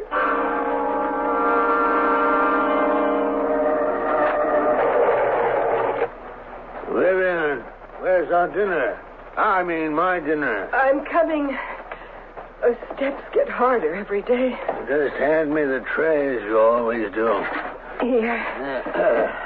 Oh, so much food I could barely carry it. But nothing spilled. Thank you. Breakfast at the usual time. Good night. Victor? Yes? Now what is it? Victor, how long are we going to go on like this? What are you talking about? You have shut yourself up in there for 2 months now. You've given up all your other patients. You don't give health clearances anymore. That's my business, isn't it? Victor, it's no life. It's certainly no life for me. You've moved into the laboratory. We're never together. I've never seen so much food as I bring up here every day. Baby food. Nothing but baby food and sandwiches for you. We could feed a whole nursery of babies on what I carry up here. Are you quite finished with your complaints? Don't you think my animals eat? That's what experimental surgery is all about. You've got to keep them fed and healthy. But I never hear them bark anymore. Victor, there's something going on in there. And I wish you'd level with me. There's nothing going on in my laboratory, so go away. And the next time I ring the bell, I'll expect all the food that's ordered. Good night.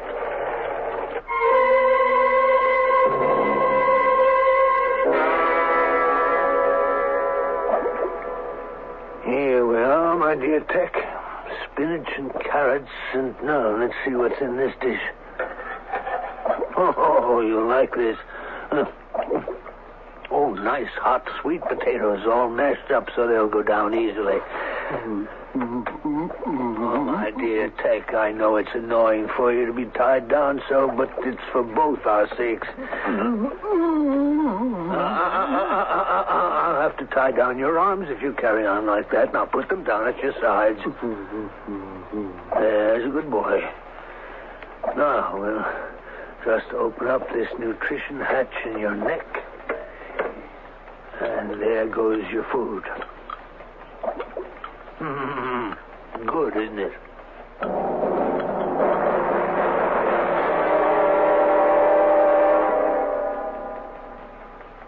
The beginning of the 4th month, and I'm very pleased with Tech.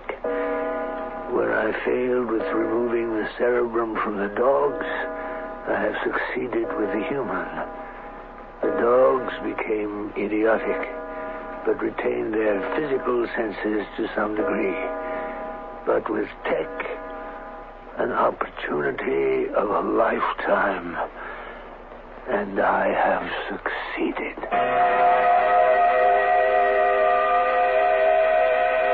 An opportunity of a lifetime, and I have succeeded. Miss Vigo, you say these are your husband's actual notes? Yes, they are, sir. He had to go out in a hurry this morning, and he didn't lock the door to his office. If it weren't that I was so frightened, I wouldn't have brought them here. Well, where did the doctor have to go this morning? There was a call coming in from Calypso 6. He said he wouldn't be back for a few hours. Please, can you read it and tell me what it means? Well, I'll try. In the cerebrum, the intellect and the affections, in the cerebellum, the senses and the motor forces. In the medulla oblongata, control of the diaphragm. Oh, Mrs. Vigo, this is all very technical medical stuff. It certainly doesn't appear to me that anything strange is going on. May I suggest you go home, put your husband's notes back where you found them, and forget all about this. He's had a big steel door put in outside the laboratory. The windows where the dogs were kept are all boarded up, and I don't hear them bark anymore. Something he doesn't want me to know about is going on. Oh, I don't doubt it, Mrs. Vigo. Washington wouldn't be calling him on Calypso 6 if his work was to be general knowledge. Excuse me. Yes, hello, District Chief George speaking. District Chief, this is Dr. Vigo. Yes, just a moment. It's your husband, Mrs. Vigo. How did he know I was here? What can I do? No, calm yourself. He doesn't know you're here. He won't see on the picture phone. I won't switch on the resident lens. Now, sit quietly. Yes, Dr. Vigo. Are we alone? Well, if you mean just you and I talking, why, yes. Has there been any report into your district office in the past hour about my wife? Your wife, Dr. Vigo? Why should there be? I'm at the Earth Consuls. I've been here all morning. We're waiting for a call through on Calypso 6. I've activated the receivers at my house, but there's no answer. Was that so unusual, Doctor? Couldn't your wife have just gone out? That's just the point. She never goes out.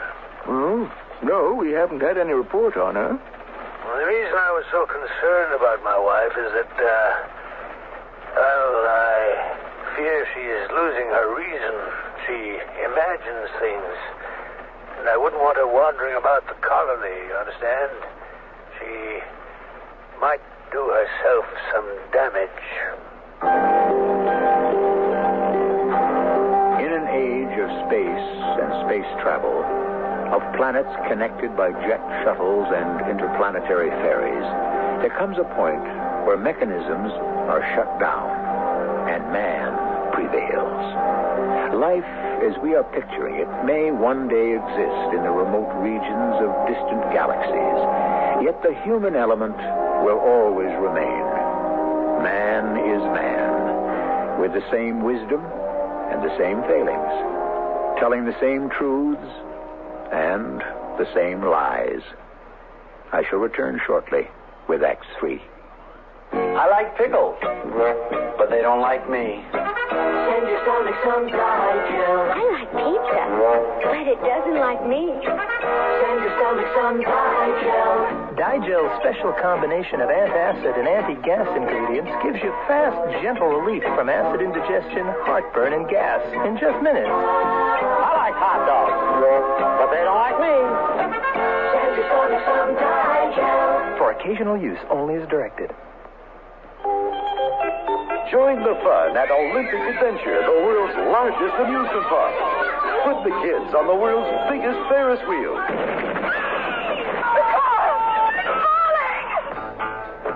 Read Amusement Park, the novel that takes you into the beds and boardrooms of those men and women whose manipulations turn a day's fun into a nightmare of death. Read Amusement Park by Robert Stewart Nathan and get set for the ride of your life. Amusement Park, now in paperback from Fawcett. You've changed, Bernard. You're not the man I married. What do you mean, Francine? Remember the way you were, vulnerable. You made mistakes. But now, look, you're confident. Everything you do turns out right. It's that book you sent away for. It's just a catalog from the Consumer Information Center. It lists more than 200 federal publications you can send for on building, fixing, eating. Buying, selling, working, playing, living. And more than half of them are free. Yes, Francine, the man you married is gone for good. All right, Bernard. But would you make just one more mistake for old time's sake? All right. For you, I'll just replace that window glass like I used to. Whatever you do, learn to do it better.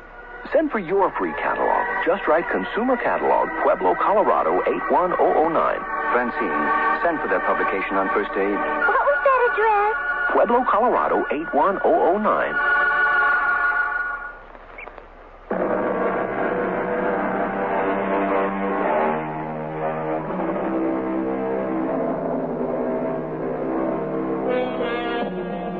What a strange society it is. This colony on the planet Neptune, bounded by plexiglass.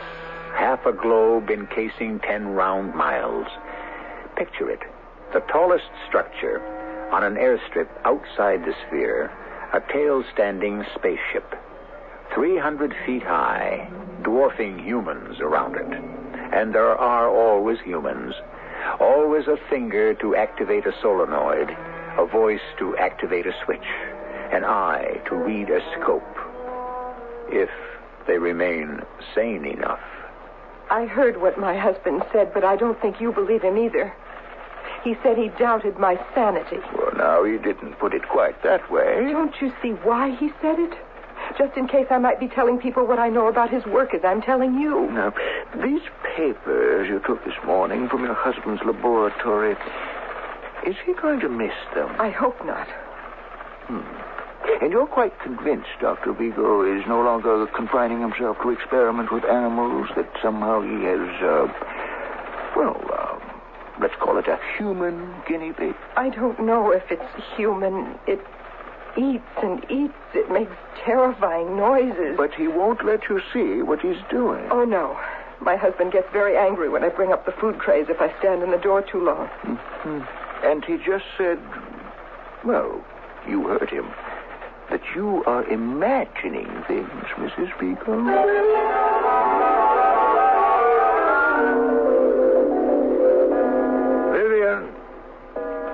Vivian, where are you? Vivian, I'm back. Oh, look at the time, 6 o'clock. Where is she? I better hustle up some food for Tate or I'm in deep trouble. What's in this pot on the stove? Looks like some sort of cereal. Oatmeal, maybe. Well, Tate, it's oatmeal for your supper, old boy. Don't blame me. Which burner is it? She's back. Stupid, forgot her key. Coming! Dr. Vigo? Who are you? Oh, we spoke a few hours ago, District Chief George. Oh, yes, come on in. I thought you were my wife. Well, it's about your wife I've come to see you, Doctor. You know, part of my job is to smooth troubled waters, especially if they concern our important colonists. You found her? Yes. As a matter of fact, we're holding her right now. Yeah, but I need her here. I'd better get her. No, I can't leave right now. Would you please bring her along? Doctor, we're inclined to agree with you. Your wife does talk a little irrationally. Yes, I know that. I told you that. But right now, I need her here. Well, I was going to recommend... does Mrs. Vigo have any relatives on Earth? You mean still alive? I don't know. I think so. Well, I was going to recommend... Dr. Vigo, do you smell something burning? Great galaxies, it's the oatmeal.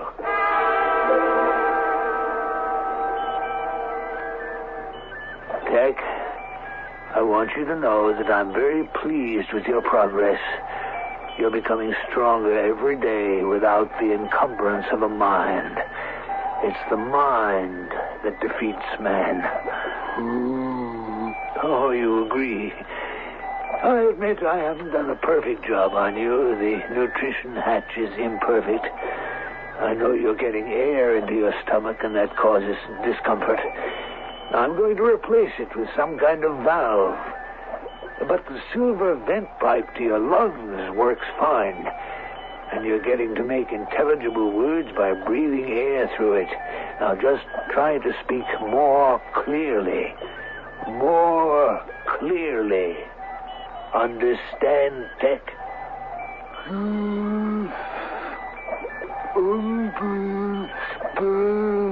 Excellent. I knew you'd master speaking. Purely a matter of sound vibrations and resonance. That metal plate on your chest is your ears. A diaphragm which vibrates to all sounds, voices included.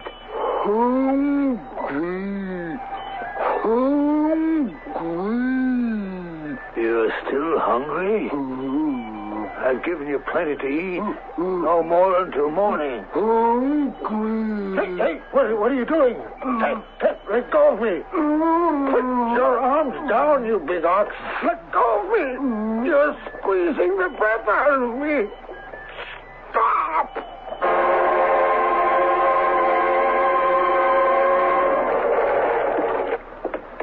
Victor?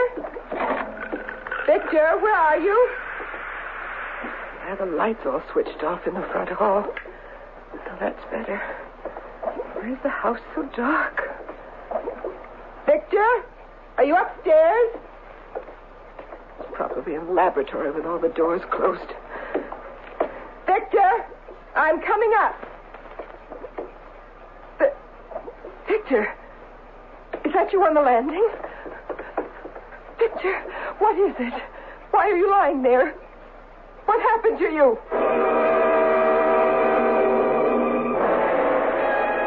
Oh, my poor darling. How do you feel now? I'm all right. I must have fainted or something. You're overworking, that's why. Vivian, will you promise me something? Anything. Oh, Victor. Do you realize this is the first conversation you and I have had together in months? It wasn't about bringing food to the laboratory. And you won't tell a soul until I'm ready? I promise. What time is it? Midnight. I think he's asleep by now. I'm going to show you something, Vivian.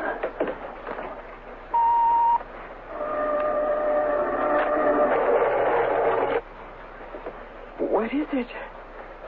It's so dark in here, I can't see anything. No. I don't want to turn on the lights.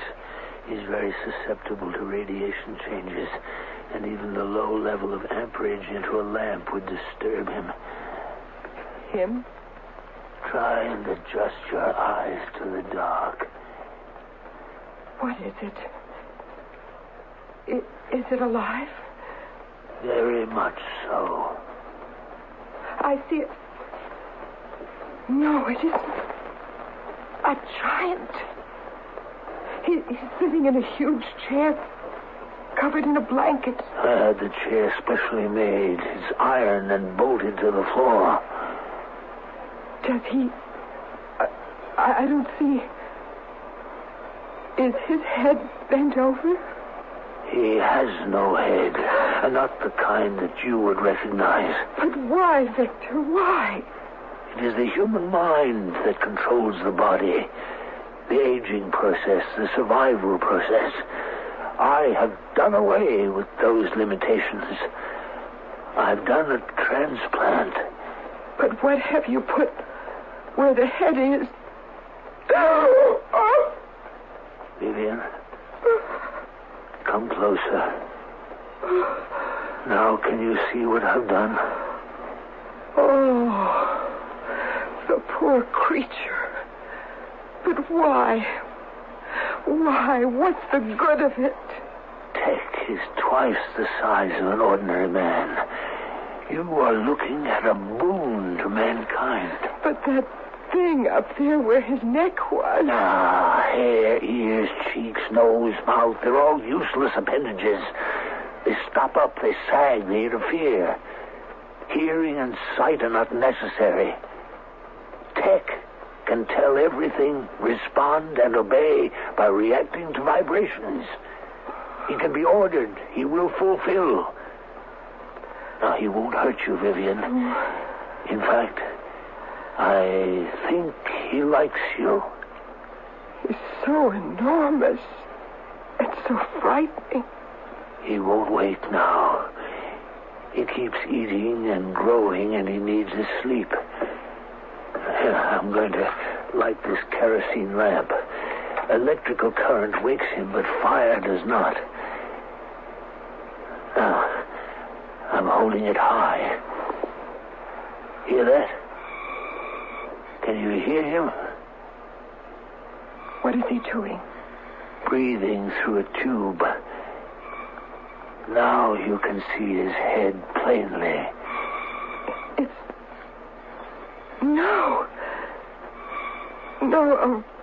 a round metal ball on top of his shoulders. And that's all. My research and discovery. The silver tube on his right is what he's breathing through. And here on the left, the nutrition hatch leading to his stomach. Those gigantic arms and fingers. Was he a real person once? He was Tech. A young man who came to see me 6 months ago, unable to bear his thoughts, unable to live in a scientific world. Victor, let me go now. I can't bear to look at him anymore. What use is such a monster? Didn't I tell you, Vivian? Tech, my own Tech. If he is housed and fed, he could live forever.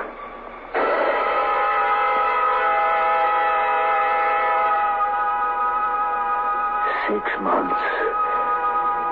Tech has an insatiable hunger. He can no longer stand erect in the laboratory, but must hunch over. 11 feet high, 5 feet across. A living machine. I don't know how to stop the growing process. If I cut down on his food, he rampages around and is almost uncontrollable. Tomorrow, I shall put in a code call to Washington on Calypso 6 to tell them that I have created the permanent man. Victor? Yes, it's me. I'm just leaving for the Earth Council. Victor, I don't want to stay in the house alone with it. Let me come with you. You can't. If something should happen, someone has to give the alarm. But besides, you have nothing to fear from Tech. Tech reacts through vibrations. All these months, as he has been growing, it's you who have brought him his trays of food. He cares for you. Oh, don't say it. I swear to you, he would never, never hurt you. All right. Before you go out, Victor, take me up to the laboratory. I want to see for myself.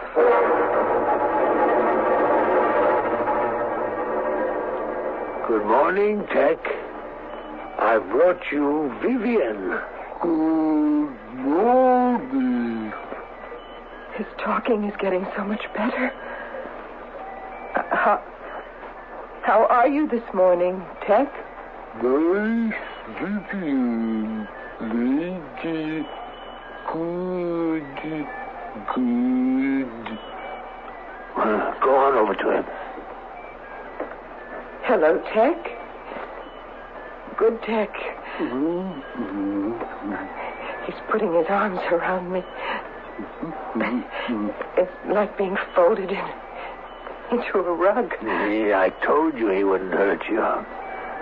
He is very gentle, sort of cuddling me.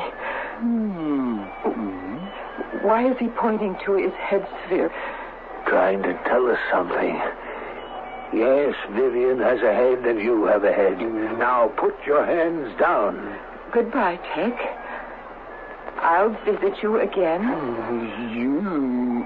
You head piece by head good. You too. I think he wants me to have a head like his. That's what he's trying to tell us. Yes. Why, yes. That never occurred to me. He's very fond of you, dear. Victor, why are you locking the door? Sit down, my dear, and let's talk.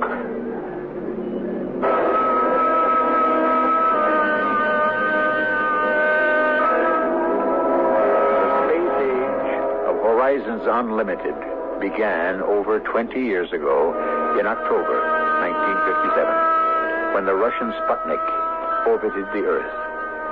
Since then, landing on the moon and probes into infinite space, life on Neptune is no more improbable than the predicted landings on Mars and Venus, but always by man, bringing with him ambition and failure. I shall return in a moment. I'm Susan Anton, and there is a better way to sleep. The perfect sleeper. It's a good feeling to sleep the night away on a perfect sleeper. Be a perfect sleeper. Buy a perfect sleeper, perfect sleeper. Firmness that feels good. Every perfect sleeper has it, from the Signature One to the fabulous Avanti with pillow soft top. Choose from a full range of comfort and firmness combinations, and enjoy firm, deep support for your back and luxurious comfort on top for you. Be a perfect sleeper. Buy a perfect sleeper, perfect sleeper. Be a perfect sleeper. Buy a perfect sleeper, perfect sleeper.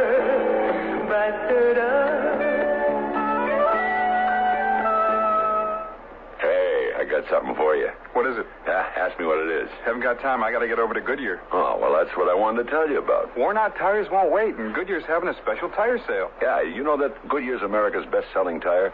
And it's on sale right now at your Goodyear store. Oh, you know that? Yeah, I got to get over there. I haven't seen a sale like this since the tall ship sailed into New York City. What does that mean? It's April Auto Fest time. This week only, save from 15 to 20% on American Eagle Radial's Goodyear smooth-riding flex-stem belted tires. See your Goodyear retailer now. Maxwell House is coffee you can count on. Maxwell House, good to the last drop. Maxwell House is good morning. Maxwell House is good company. Good to the last drop. Maxwell House. Maxwell House, coffee you can count on. Always smells good. Always tastes good. Always good to the last drop. Maxwell House is good coffee. Good to the last drop. Maxwell House.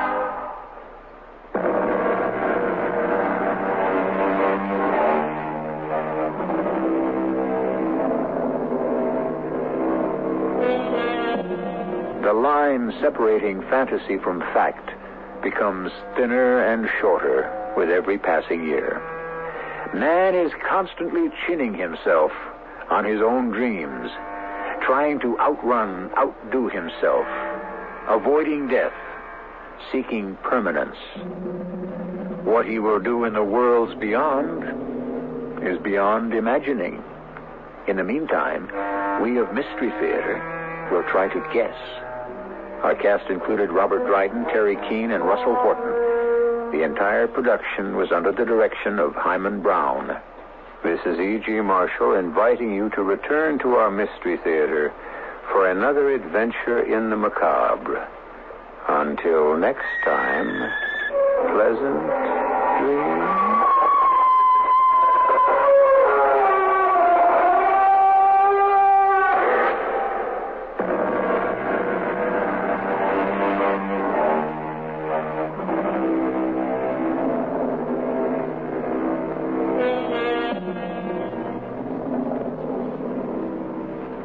This is the voice of the Rocky Mountain West.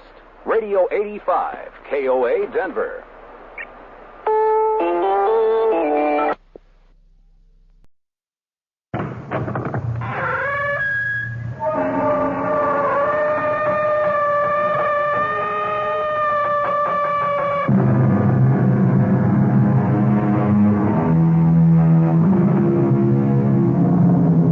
Come in.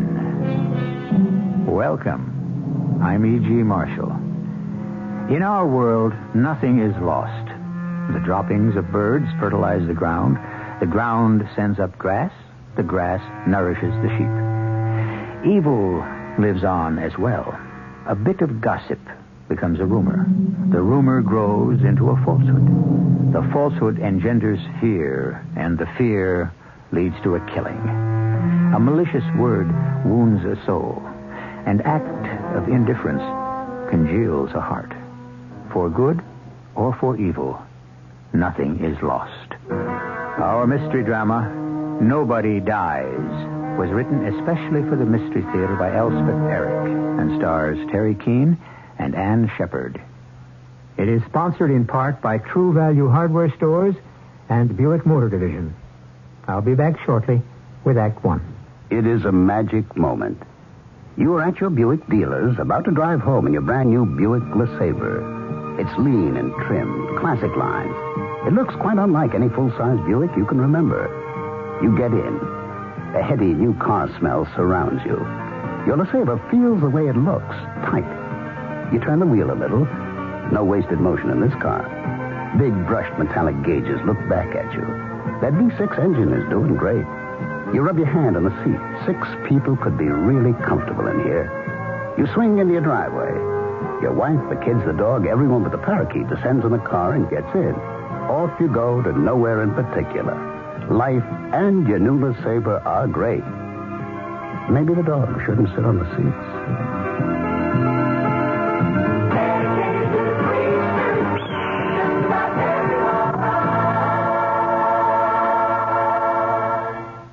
This is Dave Herman. Seats are available for this Sunday afternoon's Jets-Bengals football game. You can get them at the Jets ticket office, 598 Madison Avenue, at Shea Stadium ticket window, and, of course, at the gate on Sunday.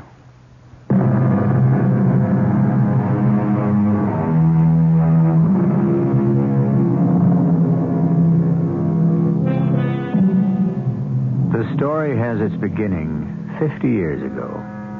It's a beautiful spring day. A young woman stands at the door of a large colonial house, dignified and serene and surrounded by great stretches of clipped lawn, spotted here and there by beds of bright flowers. There is something tentative in the manner of the young woman, something timid as she raises her hand to touch the button by the door. I'm thinking to myself, what am I doing here? The advertisement in the local paper had said, housekeeper wanted, live-in, private quarters, apply between 9 and 10 a.m. It had given the address and the name Holt, and that was all. I knew this was a very fancy section of our town, and the minute I saw the big white house with the green shutters, my knees started to shake. Would anyone trust me with the care of such a house? But I pushed the button and said a little prayer. I was desperate. I needed this job more than anything in the world. Yes? There she stood, the woman who had to be Mrs. Holt, who held my future in her hands. She was about my own age. She was tall, blonde, and serene. And she was very, very pregnant. You've come about the position? The job, yes. Well, come on in. Oh, thank you very much. Shall we go into the living room? Yes, thank you. Sit down. Any place? You look rather young. How old are you? 29. Ah. Well, tell me about yourself. Or would you rather I told you about the position first? That would be fine. Right. This house has 10 rooms. 5 bedrooms. Mm-hmm. 2 of them are in the back of the house, and they have their own bath. Those would be reserved for whoever takes the position. Oh, that sounds very nice. And there's a cook. Cleaning woman comes in 3 times a week. It's a question of making beds and doing some dusting, answering the door, doing the shopping, things like that, and supervising the cook and the cleaning lady. It doesn't sound very hard. Well, it's what I used to do myself till I got pregnant. When are you going to have your baby? Any minute now, can't you tell? Now, tell me about yourself. Don't think I mind your being young. I'd like to have someone my own age around the house. Well, I used to have a house. I mean, not a house like this, just a little house. But I did all the work, and I think I kept it nice, clean and nice, and attractive. I'm sure you did.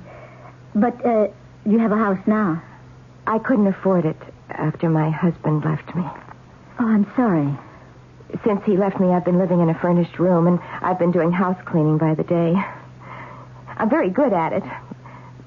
But it's not like living in a real house. I mean, having something to count on. Oh, of course it isn't. Especially when you have a little boy to think of. A little boy? You have a little boy? Mm-hmm. 2 years old. Well, how do you manage? Working all day in other people's homes. Well, I take him with me. He has his toys and his coloring books, and he's never any trouble, really. He never cries, and he's never been sick. Never. I mean, not even a cold. All right. All right, I understand. But if we could be in the same house all the time... I understand. I really do. What would you want in the way of salary? Oh, anything. Whatever you want to pay. I'll be as generous as I possibly can. What's your little boy's name? Jamie. His name is Jamie. That was the beginning of the most beautiful part of my whole life. Mrs. Holt's baby was born about 3 weeks later, a little girl, and she was named Verity. Isn't that a beautiful name, Verity? It means truth or reality. I looked it up. It took me a while to get up the nerve to ask her where Mr. Holt was, the baby's father. And when she told me he died right soon after she got pregnant, I cried. Besides running the house, I helped take care of the baby, the little girl Verity. And you don't have to believe this if you don't want to, but Jamie was never one bit jealous of Verity. Children are, And very often they're jealous of new babies, and you have to be careful. But even Mrs. Holt noticed how Jamie loved the baby. Alice, you'll never believe this. What won't I believe? I was in the nursery this morning, and Jamie was standing by the baby's crib, and you know what I heard him say? I love you, Verity, a bushel and a peck and a hug around the neck. Really, I heard him. That's what he said. Well, that's what I used to say to him when he was a baby. I still say it. Oh, you're a wonderful mother, Alice.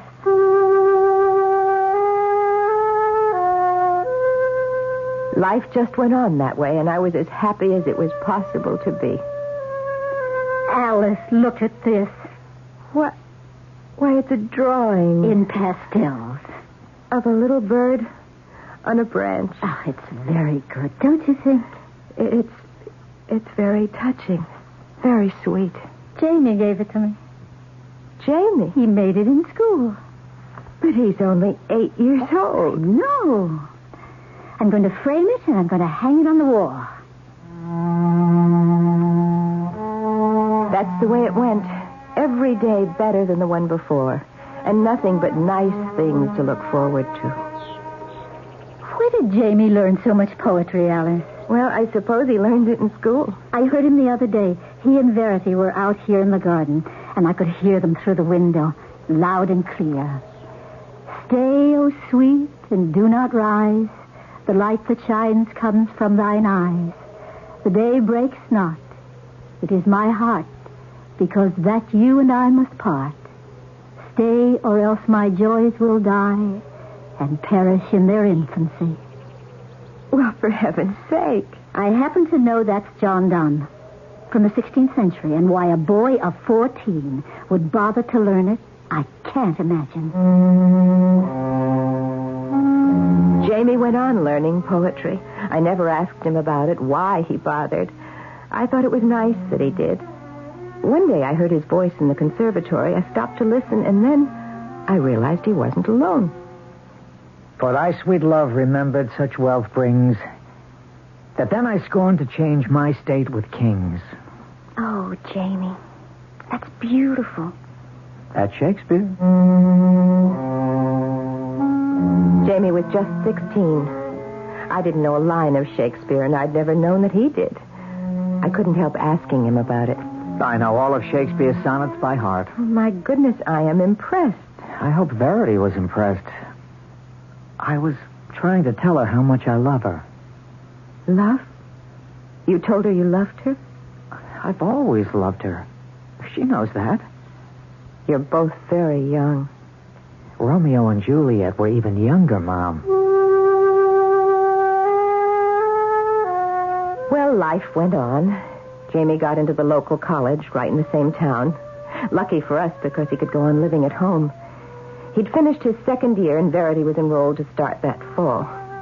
Mom, I'm going to ask Verity to marry me. Jamie. No, I don't mean right away. I mean when she's finished college. But by then I'll be making a living. You're sure about that? Oh, of course I'm sure. Darling, there's no need to rush into anything, you know? I'm not rushing. I'm just asking her. But you'll meet other girls? Mom, I've loved Verity all my life. Don't you know that?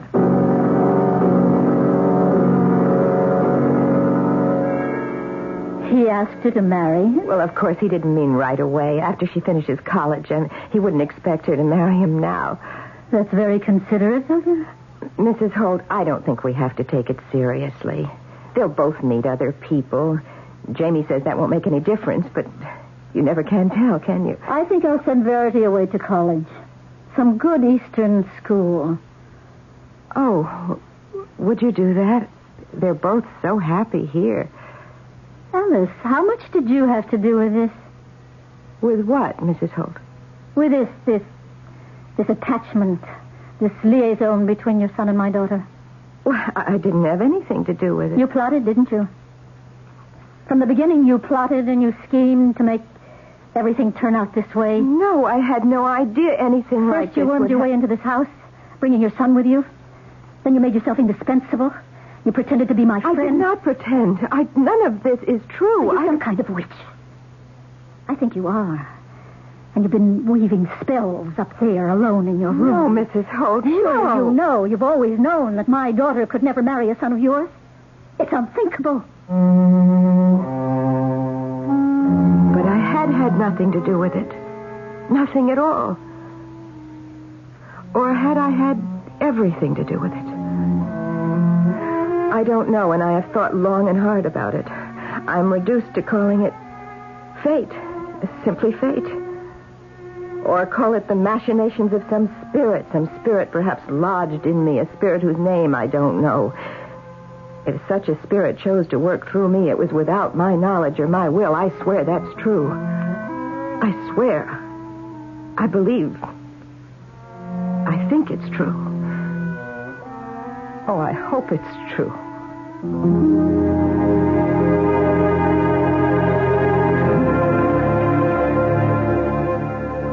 Of course, there are spirits in all of us. Spirits full of energy and of huge power. Some drive the people they inhabit to great accomplishment. Then, of course, there are other spirits, equally potent. Spirits which move their possessors to cowardice, to morbidity, to self-destruction, even to the annihilation of those they love. I'll be back shortly with Act 2. Just in time for Christmas, True Value hardware stores offer an expensive-looking watch at an inexpensive price. Hi, Pat Summerall to tell you about the Time Band Ladies Watch from Fairchild, the first low-priced digital watch that doesn't look inexpensive. It's stylishly slim, elegantly contoured, and has the dependable 5-function performance of expensive electronic digitals. It shows hours, minutes, month, day, and seconds on command. Has a quartz crystal that makes it capable of accuracy to within 1 minute a year. A calendar that automatically adjusts to the proper number of days in each month, so you only have to adjust it on leap year. And the Time Band Ladies Watch from your True Value hardware store is entirely solid state, so there are no moving parts to wear out, oil, or maintain. Get the expensive-looking Fairchild Time Band Ladies Watch for as low as $29.95 at participating True Value hardware stores. Remember, True Value, more than just a name, their way of doing business.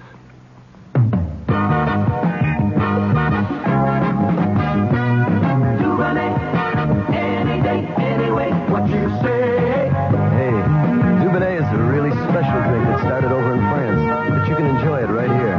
Straight up, on the rocks, or mixed with your favorite beverage. Dubonnet before lunch or dinner, or whatever you got cooking. There's a drink you may not know about. It sort of whispers what those others have to shout. Dubonnet, anyway. A taste that's not too sweet. Oh no, it's not too tart. Girl, it's made for those who finish what they start. Dubonnet, any day, anyway, what you say. Dubonnet, a product of USA. Dubonnet Corp., New York, New York. Dubonnet, any day. Kitchen Lib means less cooking, more time for fun. So whether for family dinners, parties, or friends dropping in, Polish ham is your answer. Crocus or Atalanta brands. These are fully cooked right in the can. All gristle and bone have been removed, so you buy only lean, tender meat. This is great for your budget, too. All you need do is open the can and slice whatever quantity you need. Of course, you can also heat Polish ham if you prefer a warm meal. Crocus and Atalanta are the only imported hams to have continuously earned both the Parents Magazine seal of commendation and the Good Housekeeping seal. All this and great flavor, too, in handy 2, 3, 5, or 7-pound tins, or sliced in whatever quantity you need. Get Crocus or Atalanta hams at food stores in your neighborhood. You'll love its convenience. Your family will love its great taste. These have been imported for more than 25 years by New York Commodities Corporation. Available at all Acme supermarkets.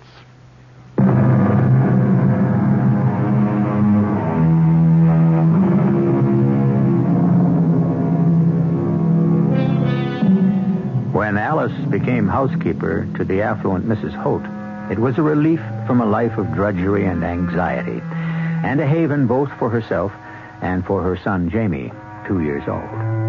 When her employer soon after gave birth to a daughter, it was only natural that Alice should retain her position in the household and that the two children should grow up together. However, at the close of Act 1, we heard... Alice, how much did you have to do with this? With what, Mrs. With this attachment, this liaison between your son and my daughter. I didn't have anything to do with it. You plotted, didn't you? You plotted and schemed and made everything turn out this way. Surely you know, you've always known that my daughter could never marry a son of yours. It's unthinkable. My beautiful life in her beautiful house had come to an end. Our friendship had ended, too. If indeed it had ever been the friendship I'd thought it to be. For the first time, she had reminded me that I was her servant, and my son was the son of a servant, and that the marriage of her daughter to the son of one such as myself was, what was the word? Unthinkable. I started to pack our clothes, Jamie's and mine. That you, Jamie? It's Mrs. Holt, Alice. Oh, just a minute. I want to talk to you, Alice. Well, all right, come in. Thank you. You've been packing? You don't want us here anymore. Oh, Alice, I didn't mean anything like that. You are afraid Verity might want to marry Jamie, and he's not good enough for her, you think. But, as you said, Alice, they're both very young. They'll meet other people. Now that I've had a little time to think about it, I realize how right you are. It was just a kind of shock when you first told me. Verity isn't old enough to marry anyone. You said I planned it for them to fall in love and get married. That was a ridiculous thing for me to say. Please forgive me. We've been together so long. Won't you forgive me? Please. I suppose the idea was kind of a shock to you. It was. Or I couldn't have said those things. Well, if you really didn't mean them... I didn't. Then I guess it's all right. Oh, Alice. Thank you. You'll never regret it.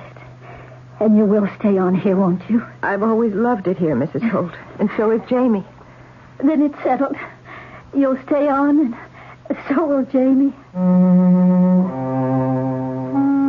But she sent Verity away to a college in the East. Mrs. Holt had said she would do it, and she did. Verity and Jamie wrote to each other almost every day. I think he wrote every day.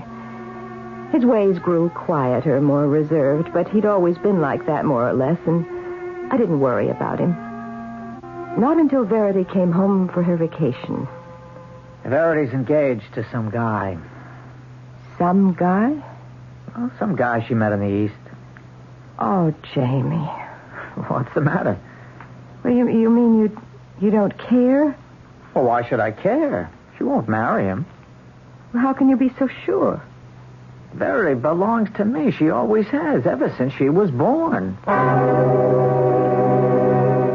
Jamie's confidence frightened me. I thought back to when Mrs. Holt had called me some kind of a witch. I didn't want to hear those words again from her lips. Besides, Jamie could be right. Maybe Verity wouldn't marry the man she met in the East. Maybe in some way I didn't comprehend she belonged to my son. But then a year later, it happened. We'll have the wedding right here in the house, I think. Or would it be better in a church? I think a church wedding would be the nicest. You're probably right.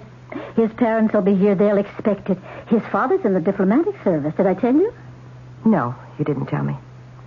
Yes, I think we'll have the wedding in the church. I think that's best. Alice, of course, Verity will want Jamie to be there. But he needn't attend if he doesn't want to. We'll all understand. It wasn't their understanding I cared about. It was Jamie's. He had to understand that he'd aspired to something too far above him. That he would never have the girl he'd loved from the day she was born. He had to understand and go on living as best he could, till some other girl could fill the void in his life. I'll be there. Why not? Jamie, if it's too painful... It will be painful, but that's all right. I'm so glad you're taking it this way. What way am I taking it? Well, realistically, facing up to it. Didn't you tell me that's what Verity means? Reality, the truth? Yes, I did tell you that. Well, then. Besides, Verity still belongs to me. No matter what she does with her life or I do with mine, Verity still belongs to me, and she always will. That's reality, and that's truth. His words echoed in my mind all during the ceremony. Just as he'd said he'd be, Jamie was in the church, standing up way in the back, his eyes never leaving the handsome young couple at the altar. The young married couple took off on their honeymoon. Jamie went on to finish college, and Mrs. Holt and I went on in the big house. Not quite the friends we once had been, but on good terms. And one day... Another letter from Verity. It's from London. What does she have to say? Oh, lots of things. Dear Mummy, we're settled here in the dearest flat you've ever seen. It's in Chelsea, a very old part of London, but fashionable in an arty sort of way. We go to the theater all the time. The theater is so wonderful here and not too expensive. I mean, compared with other things. And we go to parties, mostly with other couples living the same kind of life we do. Diplomatic service life, I mean. We've made some dear friends. And here, she goes on about their friends. Bibsy and Punko and Tupper and Jinky. I can't make out all the names. Now, here's one here that looks like... Did somebody come in? I think it's Jamie. Jamie, is that you? I was just going upstairs. I've got a letter from Verity. Oh? And I was just reading it to your mother. You want to hear it? Well, I was just going upstairs. Well, I'm almost finished. Here, let's see, where was I? All about, yes. I've saved the best news for the last, Mummy. I'm going to have a baby. Oh! A baby? Verity's going to have a baby? Oh, why didn't she send me a cable or call up? When is she going to have it? She says, wait, not for 8 months, but she couldn't resist telling. Oh, I wonder if I should go over there. Or if she'll want to come here. Oh, dear me, there's so much to think about. My first grandchild. Imagine. Jamie? Where did Jamie go? Alice, I'm going to go down to the cable office and tell her to phone me collect tonight. I'll be back right away. Jamie? And, are you upstairs? I'll give her your love, Alice. Jamie? Where are you? Jamie? Jamie? Are you all right? Jamie! Oh, no, dear Lord, don't let it be. Don't let it... Oh, my... Jamie, what have you done? I missed him. Oh, you're bleeding. I missed twice. Your head is bleeding. Not so easy to kill yourself. No, I'll get the doctor. No, don't leave me. Stay with me. Jamie, I have to call a doctor. Please, let go of my arm. I want you to stay with me, Mom. Please, Jamie, let me. I'll be all right. I want you with me, Mom. It's always been you and me. You've always been with me. You've never gone off and left me. Don't go off and leave me now. Please, you've got to let me call the doctor, please. I won't die. Nobody dies, Mom. Jamie, please. And I want you to tell that to Verity, Mom. Would you do that? Tell her nobody really dies. Everybody goes on and on. Please. Good old Mom, you're really the best.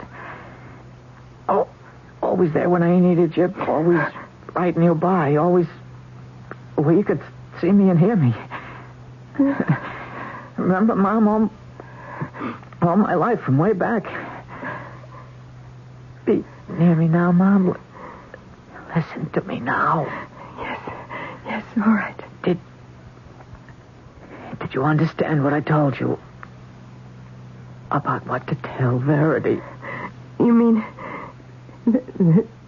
nobody dies? That's right. Tell her that. She'll understand.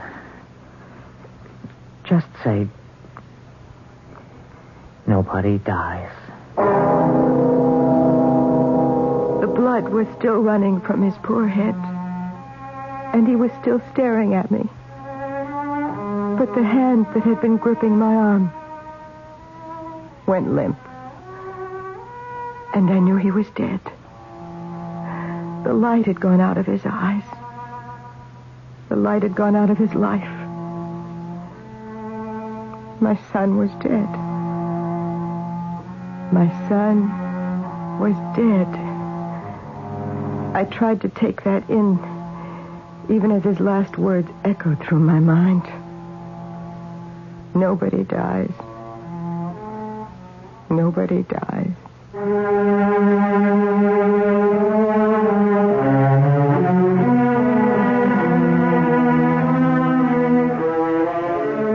The beginning of mourning is the acceptance of the fact of death. We twist and turn to evade the reality. We make up fantasies to deny it.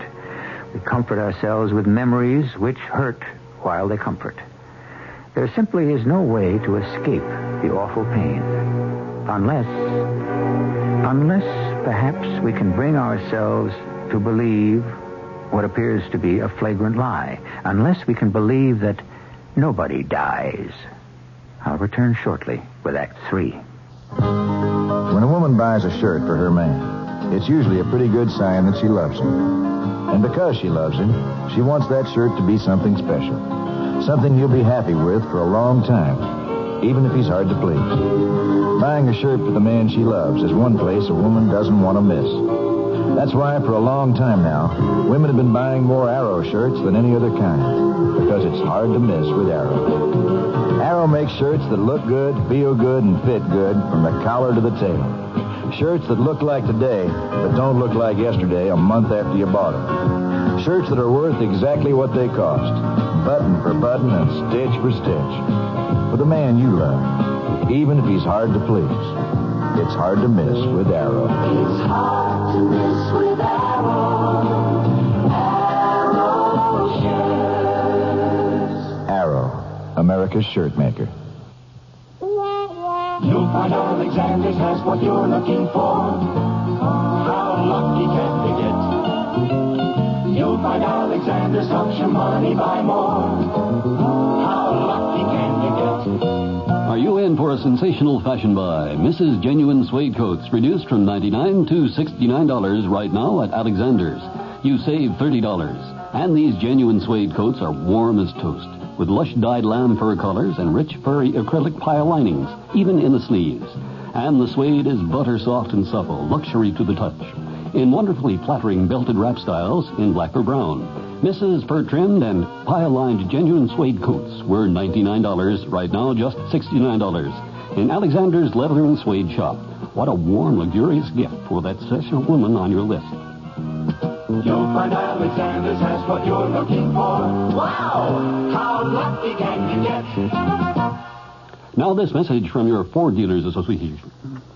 Louise, I'm home. Hi, Arnold. For you. Ooh, a bouquet of long-stem roses. Mm-hmm. What's the occasion? Something on your conscience? Tell me. The occasion is that I sold 4 Granadas today. Wow. Yeah, it's a new record for my Ford dealership. Ooh, your idea of putting a Mercedes 280 on your showroom floor alongside a comparably equipped Granada really paid off. It sure did. Almost everyone who comes in can't figure out which is the Granada and which is the Mercedes. They look so much alike. That is, until they see their base sticker prices don't look at all alike. Right. And did you take them for a test drive in both the Granada and the Mercedes? Yep, and all 4 Granada buyers who drove a Mercedes said the Granada had a remarkably smooth and quiet ride. You forgot one thing. What's that? You're allergic to roses. Your Ford dealer has the smooth riding car that looks like the Mercedes 280, but at less than half the list price. The new Ford Granada. Come home, America. Yeah, we want all of you.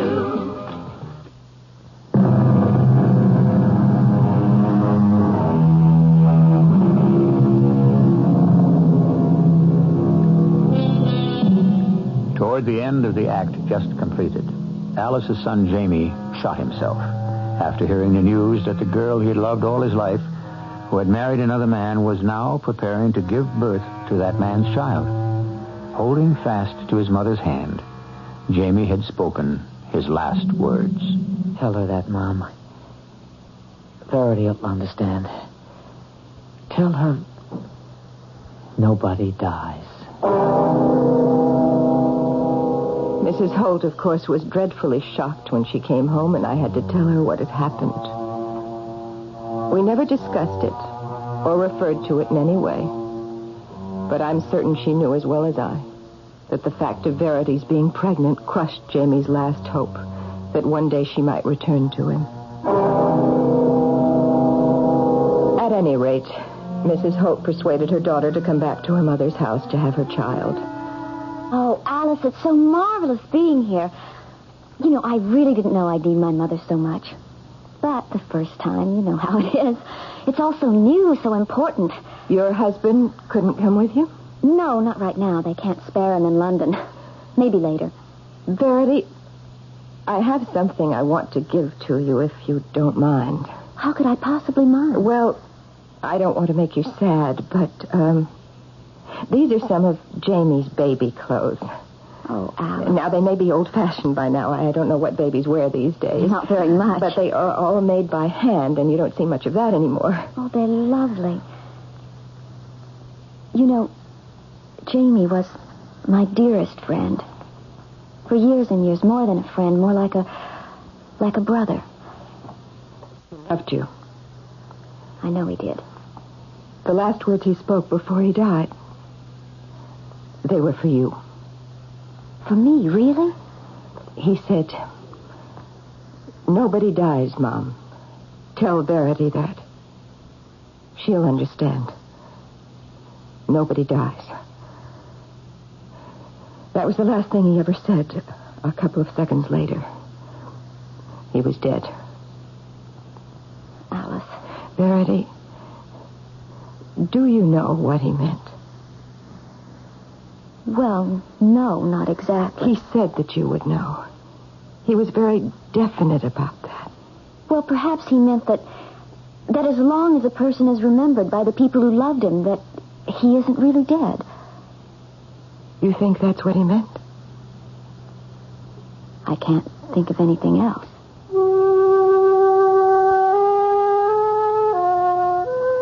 Well, Verity had her baby, a darling little boy named John, after his father.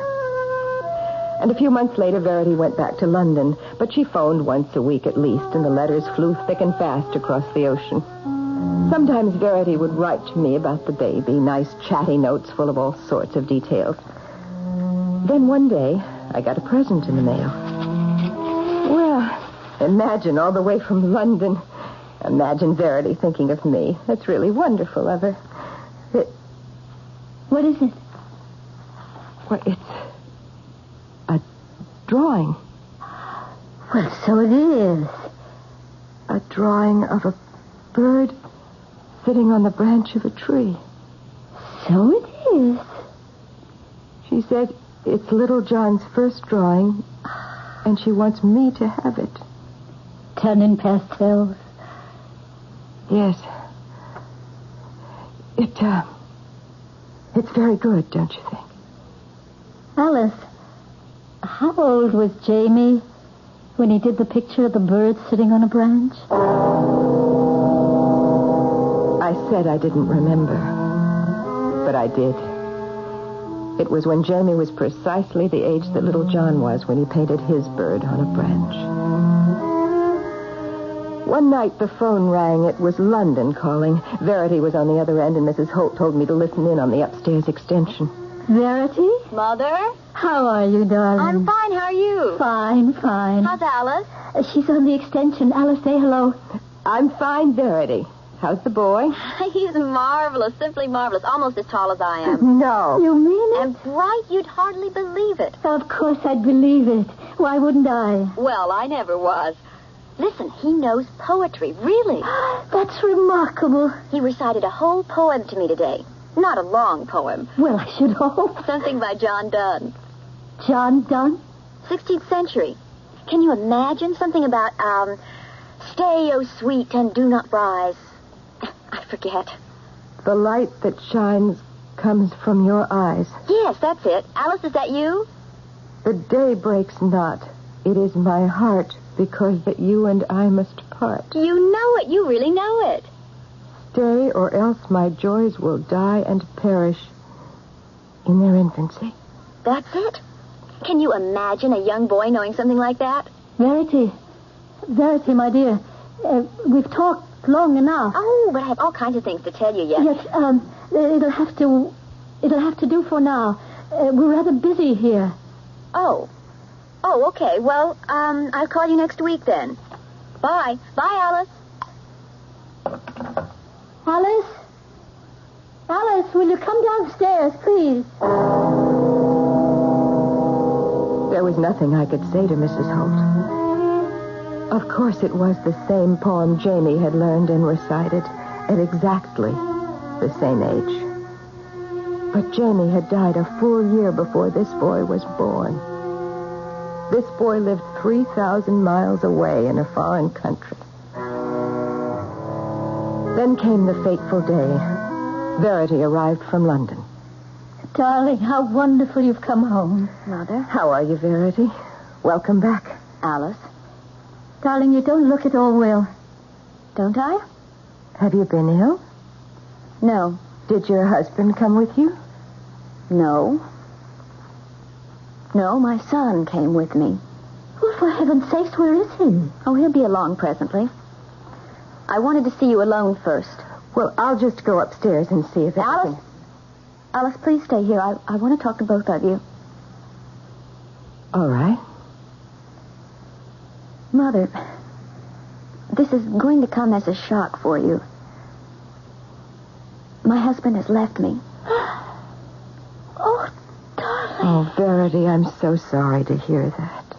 Well, perhaps It's not final. It's final. Well, whatever happened, I'm sure it wasn't your fault. I don't know whose fault it was. There are always two sides to every... Maybe it was your fault, Alice. Mine? Or maybe it was the fault of your son. What could Jamie have to do with it? I believe that he was some kind of sorcerer or a wizard of some kind, and you are a witch and a hag. Verity, don't. I believe the two of you conspired against me from the very start, from the day you entered this house. What are you talking about? You don't know. You really don't know. I swear I don't know. Stay where you are, both of you. I have something to show you. Johnny? Johnny, can you come in here, please? Mrs. Holt, what's happening? Quiet, Alice. Mother? Alice? This is my son, John. Grandma, it's been so long. Now, how many years? Good many years. Well, you got a kiss for me? Of course, John. Of course, my boy. And you're Alice. Hello, Alice. I could only stare, dumbstruck, at the handsome young man who stood before me, holding out his hand, a warm, friendly smile on his face. For that face, that smile, that voice, all were exact replicas of the face and the smile and the voice of my dead son.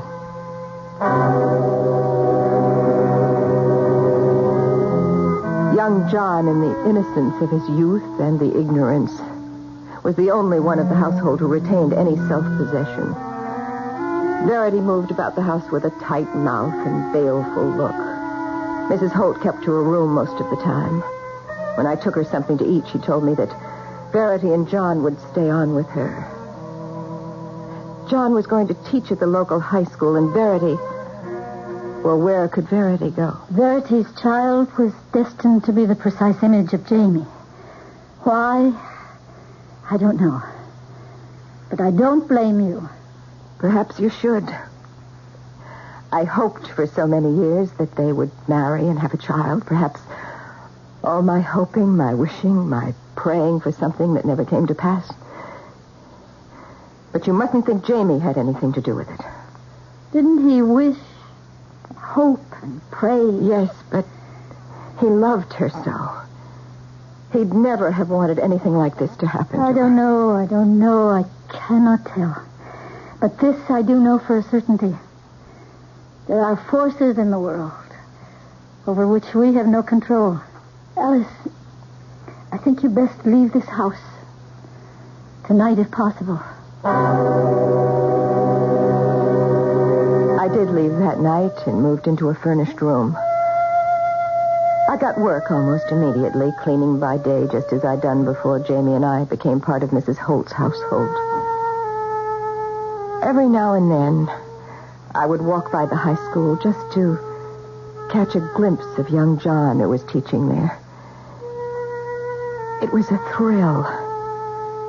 Strange, macabre, but still a thrill to see that straight young figure, that fresh young face, so exactly like that of my dead son. One day as school was letting out for the day, I summoned my courage and spoke to him. Mr. Holt? John? Well, it's Alice, isn't it?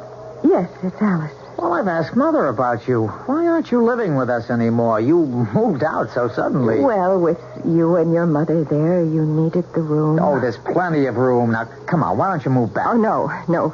Really, I couldn't. Tell me, what are you teaching? What subject? English literature. What I've always wanted to teach. Oh, that's nice. With special emphasis on the greatest writer of them all. You mean? Shakespeare. Of course. You like Shakespeare? I worship him. I always have. I knew all of Shakespeare's sonnets, all of them, by the time I was 16. I stayed away from the school after that. I was afraid of what might happen. Not A tangible fear, you understand, for I had no idea what there was to be afraid of. Only I think that I might indeed be a witch, a sorceress. But then came a day when it was imperative that I see not John, but his mother, Verity. What was it you wanted to tell me, Alice? You said it was important. It is. Tomorrow is John's birthday. I know that. Did you think I'd forget my own son's birthday? No, of course I didn't think that. But you might not remember. After tomorrow, John will be of the same age as Jamie was.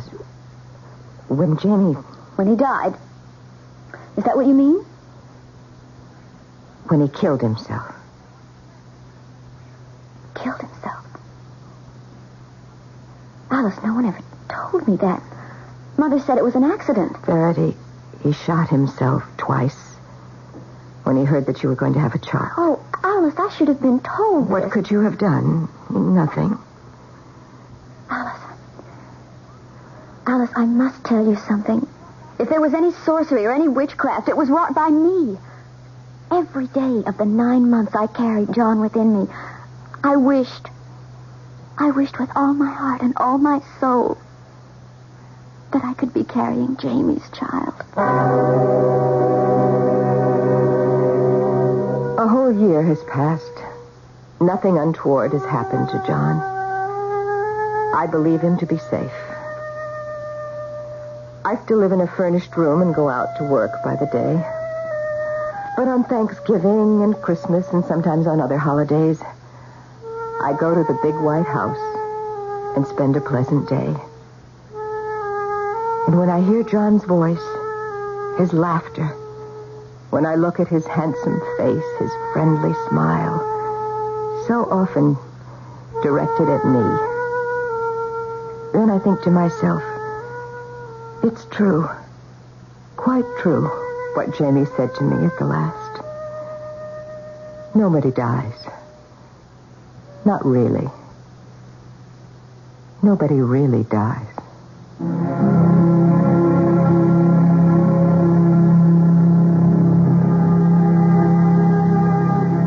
Our drama appears to end on a placid note. 4 people gathered round a festive table.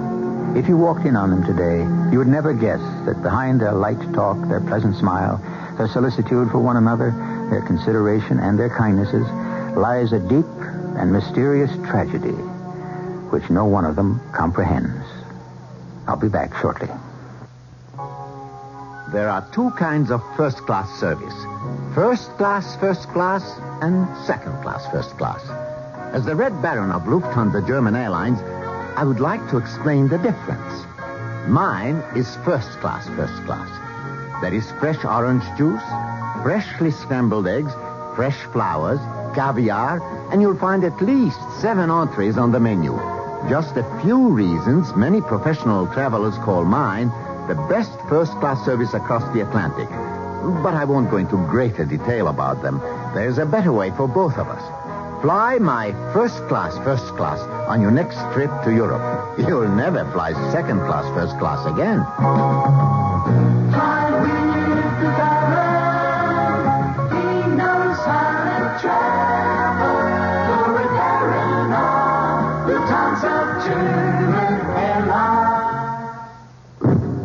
Testing, is this on? Santa's elves are about to hold a news conference regarding the production of this year's Photomat Snapshot Christmas cards. And as the band strikes up Hail to the Elves, we take you now to Photomat. Listen, if you can all just keep your questions as short as we are. We'll be out of here in a jiffy. How hard is it to buy these things? As hard as cottage cheese. You just bring the negative of your favorite family snapshot, you select the card style, and Photomat does the cards in about a week. Elf number 2? Yes. I understand you got a little behind. Well, I wear 6-waist, 4-inseam pants. No, I mean, are there enough cards for everyone now? What's the opposite of no? Yes, that's what we can say. Elves got it covered. The variety of these custom designs. A wide variety. They must be expensive. No, real cheap. Inexpensive as I should interject here that 25 cards with envelopes are just $6.95. Cue the applause. This has been an unrehearsed commercial for Photomat Snapshot Christmas cards. Friday, December the 10th is the last day to order. How do you think it went? I thought we were all going to wear red and green. We said red and green. Well, I couldn't find red and green. I don't think they noticed. We were all sitting down.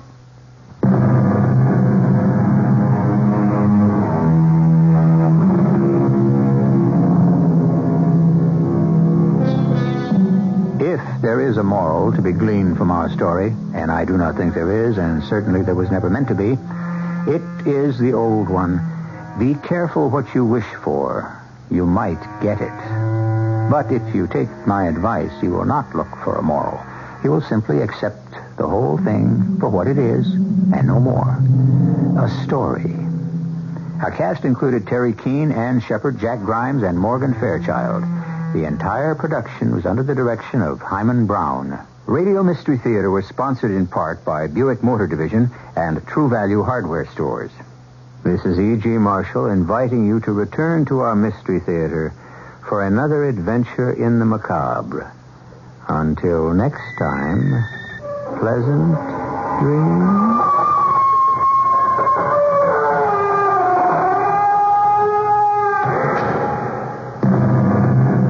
Mystery Theater was also brought to you in part by ShopRite Supermarkets, where you get a lot more for a little less. Furnished by CBS Radio.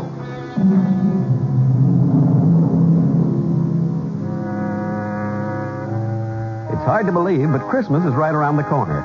This is Ray Heatherton reminding you your gift to the WOR Children's Christmas Fund will brighten it up for a lot of kids in this area. Give what you can. Send your check or money order to the WOR Children's Christmas Fund, Box 710, Times Square Station, New York, 10036. WOR, New York. City has big welfare mess. United Parcel strike settled. When is a surplus not a surplus? It's 26 degrees Fahrenheit, -3 Celsius. Cloudy outside. Weather watch outlook, cloudy tonight. Not so cold as last night.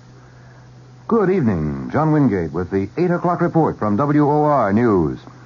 New York City has a big welfare scandal on its hands. Two agencies, the Investigations Commission and the Human Resources Administration, have come up with evidence of a really big welfare fraud. This said to have been on behalf of more than 600 public employees.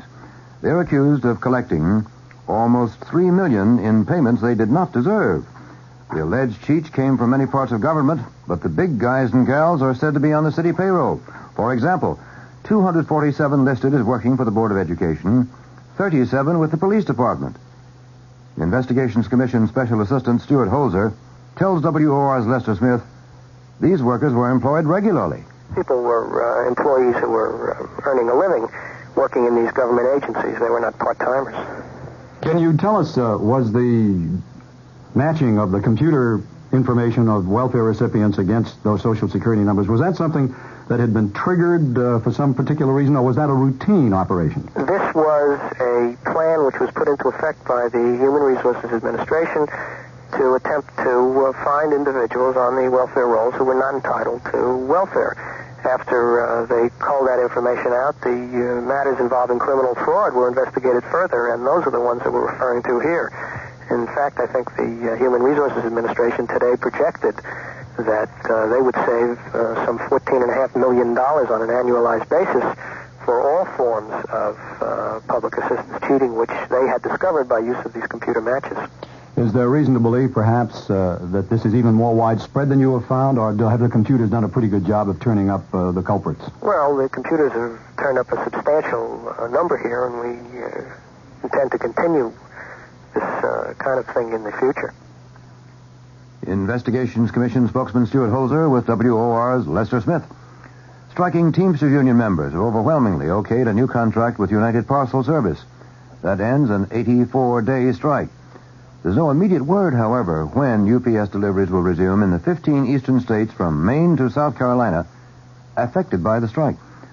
Company and union officials had previously indicated operations could resume tomorrow if the new contract was ratified by the 17,000 striking Teamsters. The Teamster official, in announcing the results of the balloting, said the union members were available to go back to work, but he didn't indicate when they would return to their jobs. WOR 710 News Time. Exactly 3 minutes past 8 o'clock. Senator Frank Church has criticized the State Department for refusing to give a Senate committee information on negotiations between Saudi Arabia and a key U.S. oil firm. Church said the talks on the future status of Aramco, that's a consortium of 4 U.S. oil companies, in Saudi Arabian oil production will directly affect U.S. security and the price of oil. However, the Idaho Democrat says the State Department contends the talks are confidential. A Utah judge will consider tomorrow whether convicted killer Gary Gilmore will stand trial on another murder charge. The 36-year-old Gilmore had been sentenced to death for the killing of a Provo motel clerk last July. The execution has been stayed 3 times over the strong objections of Gilmore, who says he wants to die. WOR 710 News Time. Now, 6 minutes past 8 p.m. Imported by the Miller Brewing Company, Milwaukee, Wisconsin. Harrison Golden, New York City Controller, says no gimmick is involved. That is, involved in the story, the city has a year-end surplus of $300 million. However, the money is there purely in an accounting sense, and it did not come from additional revenues. Golden tells WOR it indicates improved collections and a better cash flow. Well, surplus is an accounting term that refers to what levels of cash you have at the end of the year. And at the end of the year, we'll have more cash in hand, as we now project, than had been anticipated before some of these changes that the city has acted on and before some of our costs got reduced, borrowing costs because of lower interest rates and so forth. So it is an accurate accounting term, but it doesn't really mean that we've got a windfall and that all of a sudden there's a lot more money hanging out there to do things with than we had anticipated. Does it mean $300 million? What it means is a substantially improved cash position at the end of the year, and that cash position could be $300 million or even better. City Controller Harrison Golden, as he was interviewed by WOR's Lester Smith. New Jersey State Insurance Commissioner James Sheeran, who recently announced a 6-month freeze on auto insurance premium rate increases, says he might even cut the existing rates over there. Some insurance companies have threatened to stop doing business in New Jersey unless Sheeran backs away from the freeze plan he announced on Monday. But Sheeran now says he has no intention of dropping the plan and says it's well within the realm of the possible that the rates they're getting now are too high. He says he'll order a full review of all car insurance rates now in effect in the Garden State. A man and his common-law wife were found shot to death at their Upper West Side apartment in what police described as a homicide-suicide. Department spokesman declines to identify the victims pending notification of relatives. Spokesman said the woman usually babysat for a neighbor. When she didn't appear to sit with the child, the neighbor sent her husband to the woman's apartment at 11.5 West 102nd Street. The husband looked through the apartment window from the fire escape and noticed a body on the floor. He called police, who found the woman shot in the neck and chest and the man once in the head. Both were pronounced dead at the scene. There's also this. Teachers at Nassau County Community College have voted to continue contract negotiations and delay a possible strike until January 24th. Teachers at the college in Garden City, Long Island, have been without a contract for 3 months. Members of the Federation of Teachers Local 3160 met early this evening and authorized the union's executives to call a strike, but not to do so earlier than January 24th. Union local spokesman Doris Schaefer says she still hopes for a contract and, she says, wants to negotiate. We'll have moderating weather coming up. WOR 710 News Time, 12.5 minutes past 8 p.m.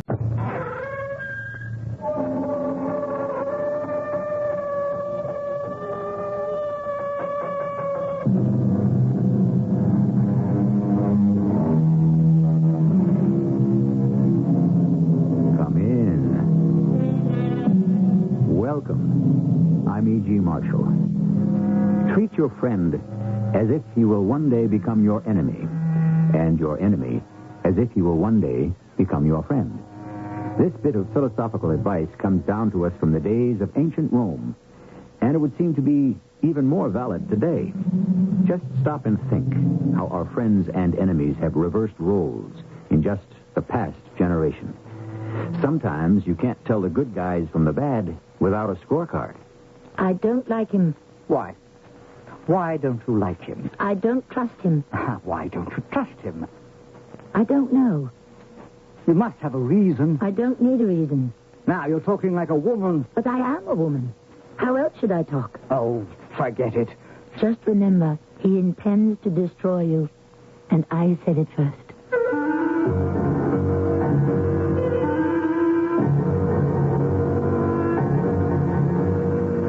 Our mystery drama, Did I Say Murder, was written especially for the Mystery Theater by Sam Dan and stars Tammy Grimes. I'll be back shortly with Act One. Is the head that wears a crown. Of course, It was even truer some 700 or 800 years ago, when there were far more kings than we have today. And a king's basic security did lie in the strength of his sword and the swords of his friends. Friends. Did a king really have friends? Most of them couldn't even trust their own children. Our story will be told by a lady who was perhaps the foremost authority on kings in those turbulent times. After all, she had married 2 and became the mother of 2. Her name? Eleanor of Aquitaine. She speaks from experience.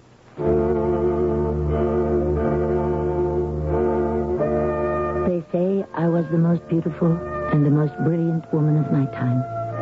Also the most immoral, fickle, and ruthless.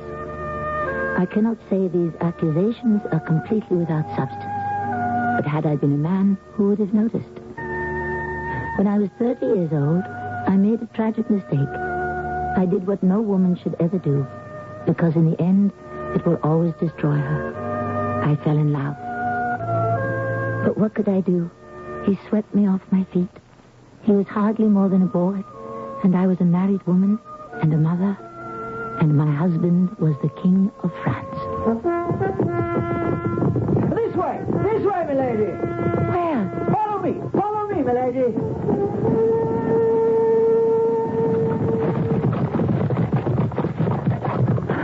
Where are the others? The others, milady, are engaged in a silly, useless, fruitless pastime. What do you mean? Hound and horn for the sake of a skinny red fox. They shall destroy the peasants' field for miles around. You and I need this moment of privacy to discuss a far more important matter. And pray, my young Duke Henry of Normandy, what is that? I am Duke Henry of Normandy, soon to become King Henry of England. Indeed. I had heard that King Stephen has 2 sons. Stephen is a usurper. My mother is rightful queen. It has been arranged that I shall have the throne on his death. Arranged? How? By the treaty signed at Winchester. And how will this treaty be enforced? By this sword, milady.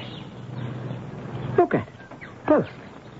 It belonged to my grandfather, King Henry I, and to my great-grandfather, William the Conqueror himself, and to my great-great-grandfather, Robert. Who was the grandson of a Viking pirate. Of course. You can see how the family continues to better itself. When you and I marry, and you join your provinces of Aquitaine and Poitou to mine of Normandy, we shall be lord and lady of the entire coast of France. Did I hear in that ringing declaration somewhere a proposal of marriage? I ask for your hand, milady. But I'm already married. Oh, not for long. How so? It's hardly a secret, my lady, that your husband has petitioned the Pope for a divorce on grounds of, consanguinity. You needn't hesitate over the word, young Duke Henry of Normandy. Consanguinity, indeed. If one must wed beyond the 10th degree of consanguinity, every royal marriage in Europe would have to be annulled. Why, your grandfather was Count Fulk of Anjou, which means that you and I are at least 3rd or 4th cousins. Besides, Louis and I were just as consanguine today as we were when we were married 15 years ago. No, the word and the cause is not consanguinity, but adultery. Oh, a baseless charge, I am sure, milady. Don't try to play the courtier. It doesn't suit you. The charges are true. I am an adulteress. Do you still want me for your wife? Yes, milady. And you have no fear that I shall be as false to you as I was to Louis? Oh, my lady, even a saint, if she were married to a sleepy, simple, stupid Louis VII of France, would have to commit adultery or go mad. My wife will have no cause to wander. I shall keep her happy and occupied at home. Shall you indeed? How? I love you, my Lady Eleanor. I'm sure you love my provinces of Aquitaine and Poitou. Ah, they enhance you. And I love you for another reason as well. What could that possibly be? You remind me of my mother. That's hardly a compliment. Oh, like you, she's resourceful, clever, and capable. She is also mean, petty, and vindictive. As you shall become one day, unless I save you. From what? Her fate. She was a woman alone. That soured her, and with cause. She was the only surviving child of her father. With the grey close of his life, King Henry I called together his nobles and his liegemen and said, "Matilda is my heir. She is to become Queen of England. Swear to me that you will be true to her." And they did. Everyone knows this. The old man had no sooner closed his eyes when they broke their vow, and Stephen seized the throne. Why? Because he was a man. And she was a woman. Do you know when they all began to take her seriously? No. When she married Geoffrey of Anjou, my father, and gave birth to a son. Me. I was now the heir, the male heir. I legitimized her. Our son shall legitimize you. Our son took Henry? You hold Aquitaine in Poitou. But when you are no longer the wife of the King of France, you become a woman, alone. You need my sword and our son. Or else you shall become like my mother, who wandered in the wilderness for 20 years. Yeah? The horn, the poor fox has been slaughtered, and the heroes return from the hunt. Shall we join them, Eleanor of Aquitaine and Poitou, Queen of England and Duchess of Normandy? He was insufferable, but he was right. He was also handsome. That flaming red hair, those sparkling blue eyes. He was 19 years old, and what a splendid body of a man. But there was an obstacle. That is, it could become an obstacle if Henry would permit. You see, as Duke of Normandy, he was nominally the vassal of the King of France. Technically, he needed the king's permission. Poor Louis. Surely, cousin, you cannot be serious. I intend to marry Eleanor of Aquitaine, my lord. But she is my wife. Oh, your wife no longer, sire. You cast her aside. And for good reason. Oh, yes, for the very best of reasons. I no longer have faith in her virtue. How could I ever be sure any of our children would be my own? My lord, you are speaking of the woman I love. As your king, I do not consent to this marriage. For what reason? Have I not explained the reason? It is for your own good. Oh, no, my lord. It is for your own good. I will have her. And I will have Aquitaine and Poitou. And along with Normandy, they shall be English till the end of time. I forbid the marriage. Then, your majesty, shall France and England settle the issue by the sword? I am a man of peace, my young hothead. But I warn you, do not push me too far. I intend to marry Eleanor if that pushes you too far. You, my lord, will have to unsheathe the sword of France.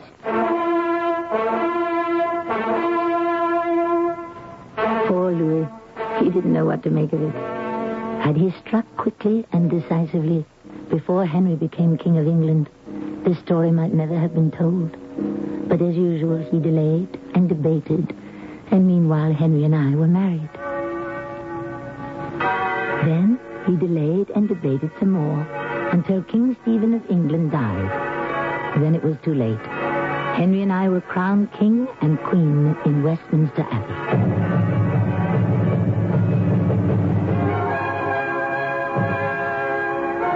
We made such a handsome couple. Everyone was delirious with joy to have the legitimate king on the throne.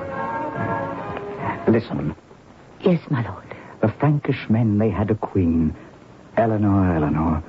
Never was such a beauty seen. Eleanor. Her raven hair, her flashing eyes. Heaven sent from paradise. Eleanor. How do you know that poem? When you accompanied Louis on a pilgrimage to the Holy Grail, this poem was written by a captured Saracen minstrel. And who told you about it? I have made it my business to find out everything about you, milady. Have you?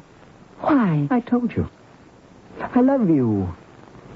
My mother objected to this match. Of course. How could she give you up to another woman? What an odd thing to say. We've made an enemy for life. I know, King Louis. My mother wanted to avoid that. For 20 years, she needed Louis's help to fight Stephen. She still sees Louis as her ally. But he is England's enemy. Yes. Well, at any rate, I refused to marry Helga. My mother asked why. Because I don't love her. I answered, Love, she exclaimed. Royalty does not marry for love. Royalty marries for power, for money. I know. That's why my father married me off to Louis. And I said to my mother, the woman I marry must bring to me all those things. But in addition, I must also love her. And you love me, Henry? Oh, yes, Eleanor. Eleanor, my queen, my lady, my wife. We shall love each other as long as we live. I didn't expect him to love me as long as that. It's not in a man's nature. Not in a king's nature, at any rate. There would be other women. And I would grow older. But in the here and the now, which is really all any of us have, he loved me. The years passed. We had children, especially boys. Henry, Richard, John. My lord was happy, contented, and in love. I waited for the signs. There were a few minor liaisons here and there, but nothing serious. And then one day... My love, may I present Thomas à Becket, Deacon of Canterbury? My lady? Sir. The Archbishop speaks quite highly of him. The king is too kind. I prevailed upon the deacon to give us the benefit of his counsel. I'm sure we shall all be the wiser for it. The deacon is perhaps the most learned man in the realm. He studied law in Bologna, theology in Rome, course at Oxford, and Paris. We are honored to have such a distinguished scholar in our midst. Well, Thomas Becket, now that you've found our court, you must not be a stranger here. I thank your grace. I shall expect you to dine with us tomorrow at noon. I shall be there. You have our permission to withdraw. My lord, my lady. Oh, that man is a find, a treasure. Henry. I shall appoint that man Chancellor of a kingdom. Chancellor? Well, why not? He does all the work now. The superior, Archbishop Theobald, who's supposed to be my prime minister, is too old, too tired to do anything but sleep all day. Henry, I want to tell you something. I tell you, he's a man of ideas, of intelligence, of imagination. Henry, listen. Get rid of him. What? Get rid of him. I don't understand. There's nothing to understand. Just dismiss him. Why? I'm afraid of him. Afraid? And don't ask me why. I couldn't tell you. It's just that I feel a chill wind when he looks at me. Oh, nonsense. It may be nonsense, but it's true. You're being a woman. Why not? I am a woman. Henry, get rid of him before he destroys us.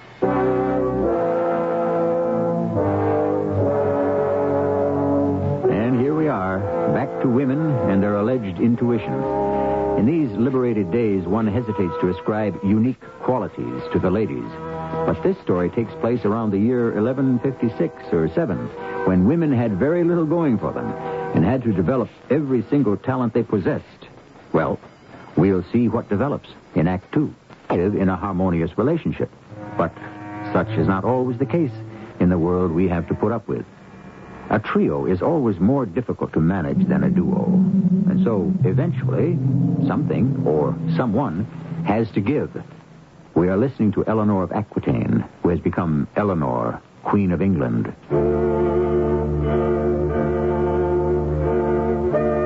I think that was the day it began. That was the day I lost Henry. That was the day he fell out of love. Or perhaps he let love die. Or love was no longer a thing of importance. And I'm not even saying he was aware of what was happening. But that was the day. My dear, you must spare me for a few days. Thomas and I are making plans for the construction of a fleet. A fleet? Yeah. This may be the right time for an invasion of Ireland. Ireland? Do you seriously propose to subjugate the Irish? Oh, now is the season for it. Why do we want Ireland? Because we don't conquer it, Louis will. Let him. Are you serious? We cannot tolerate the French in Ireland. Let the French spill their blood and waste their treasure. My dear, Becket could convince you how important it is for England to control Ireland. Becket here, Becket there. Becket all day long. Does he set England's policies now? Eleanor, you have taken a most unreasonable dislike to the wisest and most talented man in the kingdom. If you keep saying that, then the people will soon ask, why isn't Becket king? Why do you dislike Becket? I don't know. But there must be a reason. I don't trust him. Why? I don't know. Well, I must meet with my Privy Council. Which is headed by Beckett, of course. I shall see you this evening. I hope to find you in a better temper.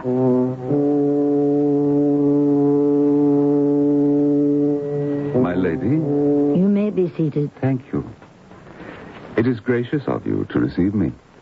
I could not easily refuse to see the Chancellor of the realm. Why do you dislike me? You're not good for my husband. In what way? You fill his head with dreams of impossible conquest. I believe that Henry must achieve his destiny. And what is his destiny? To make England the strongest nation on earth. By a series of dangerous, bloody foreign adventures? My lady, England must first be made strong here at home. Henry must get what is rightfully his. He already has what is rightfully his, the crown. For 20 years, Stephen bought the loyalty of the barons and the church. He gave them money. He gave them lands. He gave them privileges. This treasure belongs to the crown. Henry must win it back. You're a clever man, Thomas à Becket. What do you want? I want to serve my king. What do you want for yourself? Oh, a little wealth, a little fame, and a little glory. And what else? What else is there? You want something, Thomas à Becket. I can see it in your wild eyes. My wild eyes? Men call you a scholar. Your learning is beyond question. But tell me, what drives you, Thomas? Why do you say that word? I am not a queen who has lived in a convent, nor one who has never ventured forth from the nursery. I have lived by my wits in this world.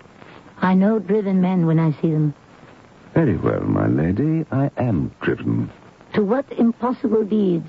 I feel that I am driven by God. But to what end and for what purpose have not yet been revealed.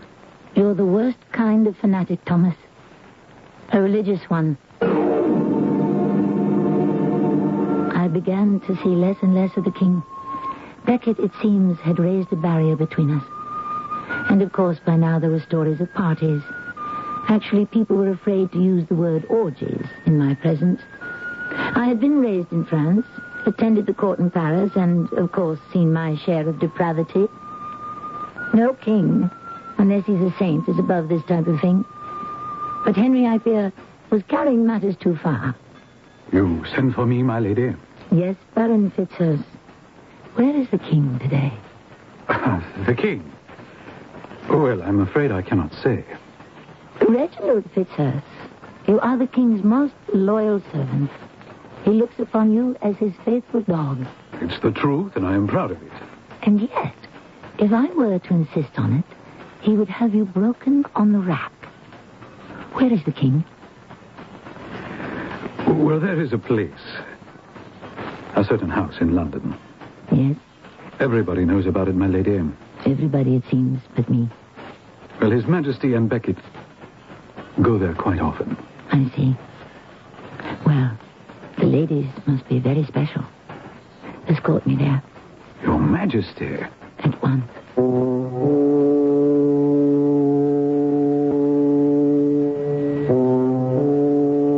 It was the home, a most palatial mansion, of Sir Faris de Montjoy.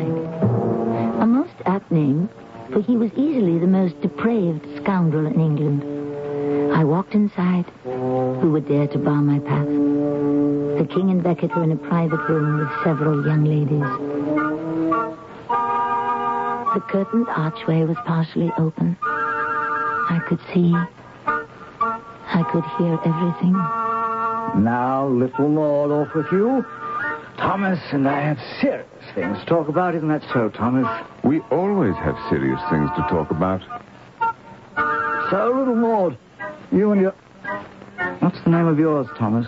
I don't remember. Ask her. She's fallen asleep. Wake her. Well, that would be most unkind. True. Little Maud, you sit quiet. Thomas and I must have a conference on affairs of state. Thomas, the Archbishop grows older. As do all of us. Ah, but he is really old, Thomas. Poor dear kind Theobald. He is not long for the world here below. No, but he'll be welcome in the world above. Without doubt, Your Majesty. And who shall then become Archbishop of Canterbury, Primate of England? Yes. Who? It is my responsibility to appoint the new Archbishop. Oh, that you must be aware. It is the law, Your Majesty. Thomas à Becket, whom do you suggest I appoint Archbishop of Canterbury, Primate of England? Modesty forbids me to reply. Modesty? Ha! Well, that's a jest for you, isn't it, Thomas? It's a capital jest, my lord. There was no point to listening to any more of it. I returned home swiftly. So Becket had obviously achieved his coveted goal. Now he was second in power to the king himself. Or if he looked at it a certain way, he was equal in power. If you cared to look at it in still another way, a time could arise and a circumstance be created where he could be even more powerful than the king. My dear, how have you been? Well, and you? Oh, my health is excellent. Have I interrupted anything? I was merely sewing. I require your advice. Theobald is dead. May his good soul rest in peace. I must choose his successor. Whom do you suggest? Anyone but Thomas à Becket. What is this unnatural hatred you nurture for Becket? And what is this unnatural affection you have for him? He's a man of the highest learning. Can you deny that? No. He's highly skilled in the arts of diplomacy and negotiation, true? Yes. And he's the most able, and I will say, honest administrator. Is that not a fact? It's a fact. Is there any prelate in the realm more qualified for the post? Well, is there? Dismiss him. Why? He'll destroy you. How?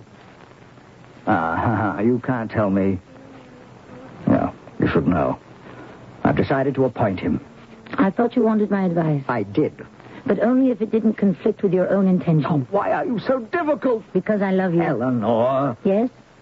Do you want to say that you no longer love me? Oh, when one falls in love, then love is all. It possesses one completely. But life and work and responsibility go on, increase, make demands.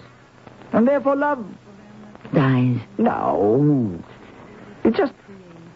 Oh, love becomes a part of life. An unimportant part? No. But it's no longer the consuming flame. The consuming flame.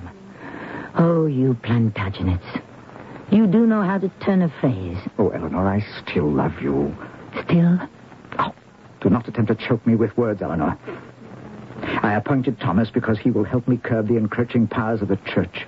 I appointed Thomas because the Primate of England must be the trusted servant of the king. I hope he doesn't disappoint you. Thomas and I, Eleanor, we're like brothers. Yes? Closer than brothers. How many brothers try to betray each other and kill each other? Don't trust Becket. I will hear no more of that. Do you understand? Oh, yes, my liege lord. Shall I join my ladies in their sewing? Or perhaps retire to the nursery to feed my babies? Now, Eleanor. If you wanted a cow for a wife, why did you marry me? It's just this unreasonable attitude you have towards Thomas Becket. He has poisoned the air between us. But wait, just wait. The evils he shall bring down on this house of Plantagenet has scarcely begun. Actually, Thomas à Becket seems like a perfectly sound and reliable chap. From the viewpoint of sheer ability, Henry could not have made a better choice. Which of them is right? We always answer questions of this type in the third act.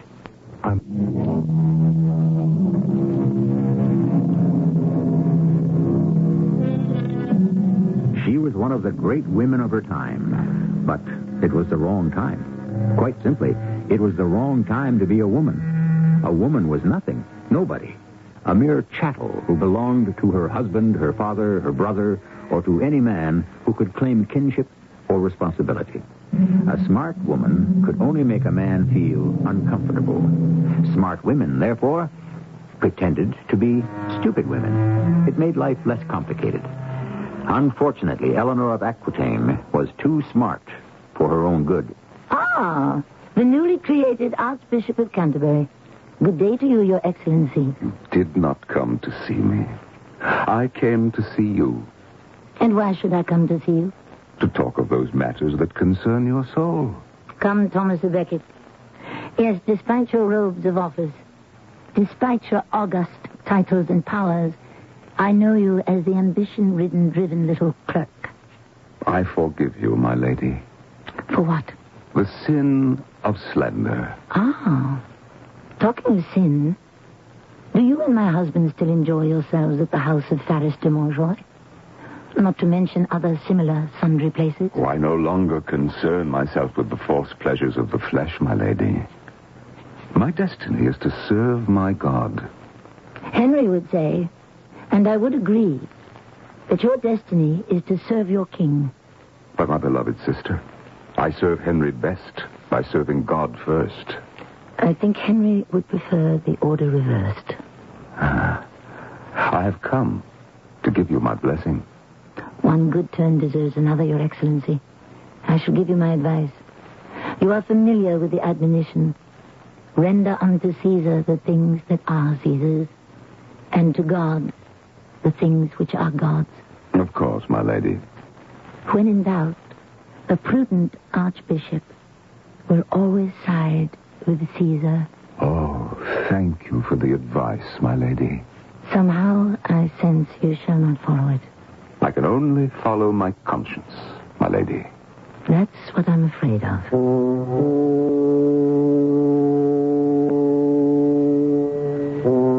My lady.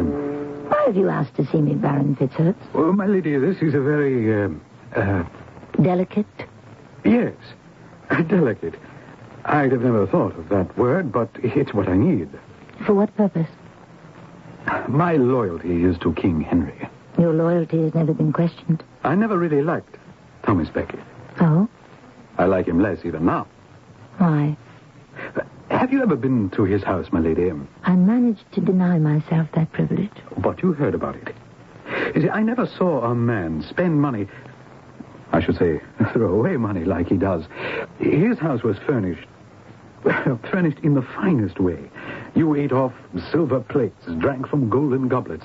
Such food and entertainment. I won't go into that in your presence, my lady. I appreciate your delicacy. Well, he's given it all up. He sold the house, everything he owned, and they say he gave the money to the poor. He lives in a little room in the cathedral. He has no servants. He cooks his own food. Marvelous. What is he up to, my lady? Up to? A lion doesn't change his spots. I think you mean a leopard. What I really mean is a fox. A sharp, shrewd, sly fox. Is he trying to become a leader of the people? An interesting thought, Fitzhurst. I started to mention this to the king, but he gave me a look. You know that look, my lady. Yes, indeed. And I would give my life for my king. And so I came here to tell you. I appreciate your loyalty, Fitzhurst. What was Thomas Becket thinking of? What was this sudden change in character? Or was it on the surface only? Soon we were to receive a rude shock. Henry summoned Thomas to appear before him. It was a legal matter. I was shocked at Thomas's appearance. He was dressed in a most simple robe. He carried a staff. He wore sandals. Henry pretended not to notice. He plunged right into the heart of the matter. My good friend, William Dainsford, has ejected a priest from the rectory on his manor. I have heard, Your Majesty. And you have excommunicated him for doing so. Yes. I demand that you revoke that sentence immediately. Why, Your Majesty? My vassal has the right to choose the priest for his parish. Only I have that right, Your Majesty. Naturally. But common sense should tell you to accommodate a wish of your king. Now, without further delay, revoke that sentence. It is not for the king to decide whom I shall excommunicate and whom I shall absolve. Who says it is not? I do. You. I appointed you, remember? You appointed me to be the servant of God. Becket, there has been talk that you've lost your sense. I dismissed it as jealous gossip, but I see now there's truth. You may amuse yourself with this display of poverty and chastity. At any rate, you will absolve Sir William Danesford immediately. He did it. But he didn't do it immediately. And he didn't do it willingly. It was obvious that Becket had declared war on Henry and chose this time to retreat for tactical reasons. But that was the start of the rift between them. As an expert on rifts, I could see it all so clearly. And I knew how it must end, eventually. Of course, the king needed someone to talk to. And whom could he trust? Me. I can't believe it. Does he actually intend to build a power for himself that will win him the throne? No, he merely seeks to serve God. Oh, he's mad. That's why it would be advisable to kill him. What are you saying? You know what I'm saying. If he dies now, accidentally, there's little harm done. If he lives much longer, you'll make him a martyr. The church will make him a saint. Get rid of him now while it's cheap. Later, it may be too expensive. Oh, what happened, Eleanor? We were of one mind, one accord, one ambition. To win back for the crown all the authority that Stephen had given away. That's why I appointed him. How can a man suddenly disown all his ideas and principles? Possibly because he's adopted a set of different ones. Your authority is being washed away like a sandcastle on the seashore. I'll bring Thomas to heel. The clergy must come under the rule of the crown. I'll never yield on that principle. Who's Thomas or Becket to declare war on the king? Suddenly, a conflagration had flared up in the country. Naturally, it was fed and fanned by Louis of France, always eager to harass Henry. And it lasted almost 10 years. Becket's strength lay with the mass of the common people. To them, he was the popular hero. Becket had gone to Rome. He was gaining support. Finally, an uneasy truce was patched up between the two of them, but it couldn't last, and I knew it. Somebody had to do something. Your Majesty. Finally, Your Excellency, I have come to see you. As a queen or as a daughter of the church? As both. Thomas, let us throw aside the pretenses. Pretenses? This conflict will destroy both of you. It may end in a bloodbath for all England. What would you have me do? Compromise. Each of you has tremendous power. If each of you is determined not to abuse it, then neither of you shall have a grievance. But I see now that argument is fruitless. When you say you seek a better life, I know now what that look in your eyes signifies. You seek martyrdom. To seek martyrdom is to commit the sin of vanity. I seek merely justice and truth. Words, Thomas, words. Well, I cannot promise you martyrdom, but I can predict death. I shall die in the arms of God. Are you sure it won't be in the arms of the devil? As the conflict deepened and became more envenomed, Henry became more and more despondent. He took to drinking and lamenting in his apartments with a few of his chosen companions. But you could hear him all over the palace. He says he's willing to obey me in all those matters concerning God. Well, who would decide what that is? He would. And soon he'd be king. Isn't that so? Yes, Your Majesty. He provokes the people. He fans the flames of revolt. People arm themselves and follow him. Isn't that true? Oh, yes. Yes, Your Majesty. And no one does anything. Nothing. Here's a fellow that I raised to power and glory with my own hand. Now he dares to tread on me, insult me, drag my name through the dust. And no one does anything. Not one of the cowards that I nourish here at my table, not one will deliver me from this turbulent clerk, this meddlesome priest. Not one of you, not one of you. The king sleeps. Now, who will come with me? Who will join Reginald Fitzurse? You, William Tracy? You, Hugh de Morville? You, Richard Le Breton? I heard the clatter of their armor and the clanking of their swords as they rushed through the hall. I ran into Henry's chamber. He was half drunk and half asleep. No one does anything. Henry, Fitzhurst and Tracy and the others, they're leaving for Canterbury to kill Beckett. No one does anything. They're going to do everything. Henry, is this what you want? You can still stop them. Is this what you want? No man loved a friend as much as I love Beckett. You can still stop them. Do you want to? I want to sleep. Sleep. Henry, listen. I want to sleep. Forget false friendships and betrayal.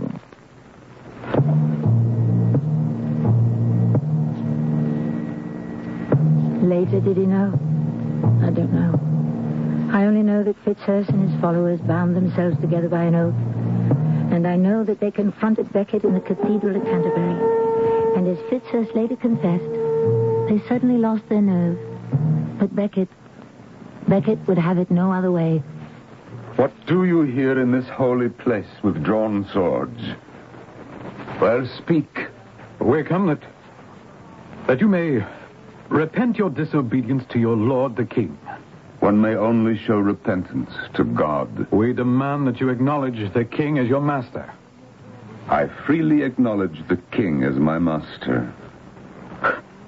Well, then there is no longer a quarrel between us. And I acknowledge that God is master of us both. And you will follow the king's orders? I will follow God's orders. Oh, Thomas Beckett, I remember you when we would all drink together and spend our days and nights together in various places. Thomas, I was your friend because the king loved you. He loves you still. Don't force me to... Kneel, Reginald Fitzhurst, kneel. And show yourself a loyal son of the Lord. Acknowledge, Thomas. Acknowledge the mastery of the king. I don't want your blood on my hands. Acknowledge your king. I will die first. Then die. Die now!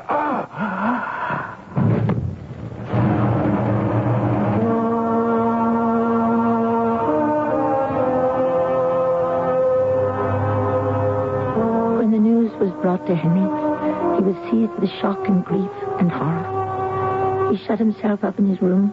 He refused food, drink, or consolation for 3 days. He would see no one. Finally, he sent for me. Eleanor. I have written a letter to the Pope in your name.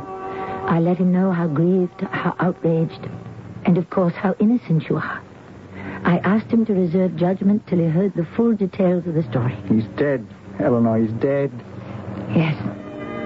Finally. I shall hang Fitzhurst and the others at once. Yes. Condemn them to the scaffold and then commute the sentences. Everyone will say I killed him. They'll say I ordered the crime. And did you, Henry? Did you? I don't know. As God is my judge, I don't know.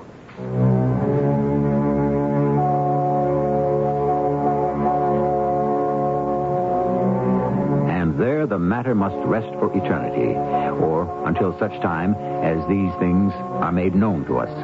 But it was one of the great mysteries of history, which is why it is grist for our mill. Our mill will keep grinding when I return shortly. Did you ever want to own your own business? It might be simpler than you think. We can take the mystery out of it. Here's the first clue. We're the largest instant printing chain in the world. Right. You got it. Postal Instant Press. PIP. Now, clue number 2. You can get into a franchise for a lot less than you think, and the balance of the purchase price after your down payment will be completely financed by PIP at below the prime interest rate upon credit approval. We can bring a lot of witnesses, too. Take the man and wife running their own business and doing well, the singles who are part of PIP's success story, the retirees, or many more in the growing PIP family. All of these people are just part of the evidence. PIP trains you, backs you, helps you get started, keeps you going. If you really want to be your own boss, take a tip from PIP. Call toll-free 800. Pour on the snack. Mornings seem to start out better. You seem to go much better when you start the day together. Maxwell House and you get that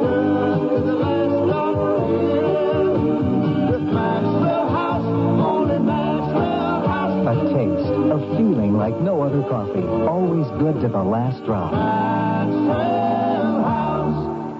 Adventure, romance, fantasy, the stars we know and love to see. We're taking the movies to America. The Movie Channel brings you America's best movies 24 hours a day.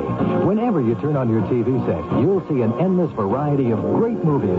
Just call your local cable TV company and ask for the Movie Channel by name. The Movie Channel. All movies 24 hours a day. We're taking the movies.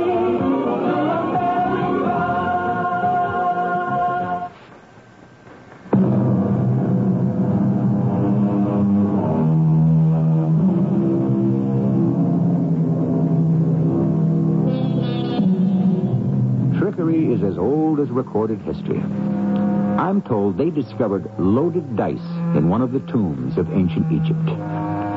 Did the pharaohs cheat, or were they cheated? Are you an easy mark, or do you have the sense to know nobody hands you nothing for nothing? Don't be gulled into believing you can pyramid yourself a fortune, or that an honest man can't be deceived. He certainly can. Who said that? Why, our old friend Ben Franklin. Who else? Our cast included Jennifer Harmon, Joan Shea, Mandel Kramer, and Ray Owens. The entire production was under the direction of Hyman Brown. This is E.G. Marshall inviting you to return to our Mystery Theater for another adventure in the macabre. Until next time, pleasant dreams.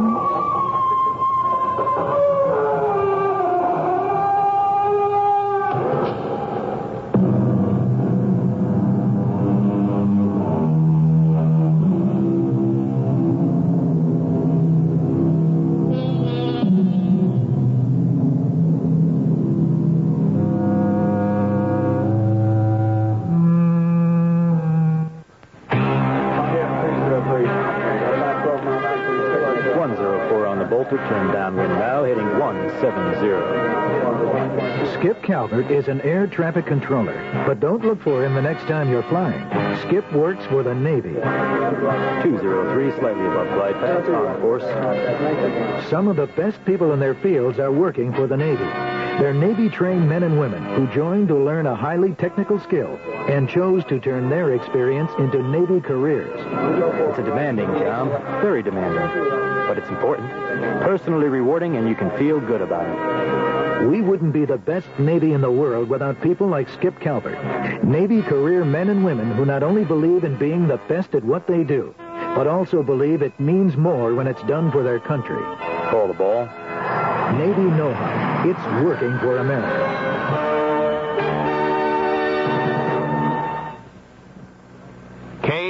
KCMO, Kansas City. Mutual News. Democrats on Capitol Hill Tuesday blasted the Reagan administration's plans to bail out the Social Security system by cutting some future benefits. Mutual White House correspondent Bill Grudy reports the Reagan administration is rethinking its sweeping proposals. When the plan was unveiled, officials called it a bold new initiative to save Social Security from going belly up. Now, Deputy News Secretary Larry Speaks describes the plan as nothing more than a package of ideas. Speaks says it was sent up to Capitol Hill at the request of Congress, and he indicates the president is not prepared to fight for it, as Mr. Reagan is fighting for the administration's economic package. Speaks says the president's proposals are still the best way to go, but in the next breath he admits Congress could come up with something even better. Bill Grudy, Mutual News, the White House. Michigan voters Tuesday overwhelmingly rejected a proposal known as Proposition A. The referendum measure would have lowered...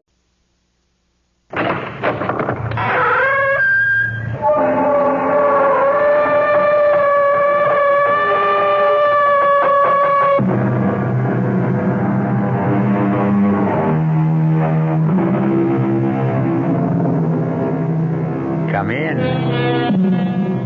Welcome. I'm E.G. Marshall. You've come to the right place. Here we present a unique kind of drama. Drama that uses your ears to stimulate your fears. The story you are about to hear concerns another part of the human anatomy. It's a tale about a very frightening pair of hands.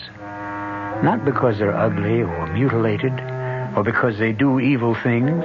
On the contrary, the hands of our heroine do nothing at all. And therein lies her terror.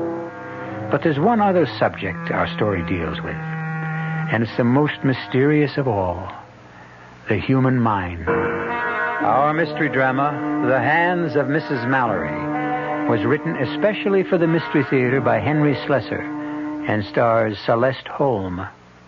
It is sponsored in part by Anheuser-Busch Incorporated, Brewers of Budweiser, and Buick Motor Division. I'll be back shortly with Act One. Some research experts say you can't taste the difference between beers. Well, if they're right, then Anheuser-Busch wastes a barrel of time Beechwood aging Budweiser. Only they don't think so. Brewing beer right does make a difference. And they're betting a bundle that you can taste the difference in Bud. When it comes to brewing Budweiser, the Anheuser-Busch choice is to go all the way because they still care about quality.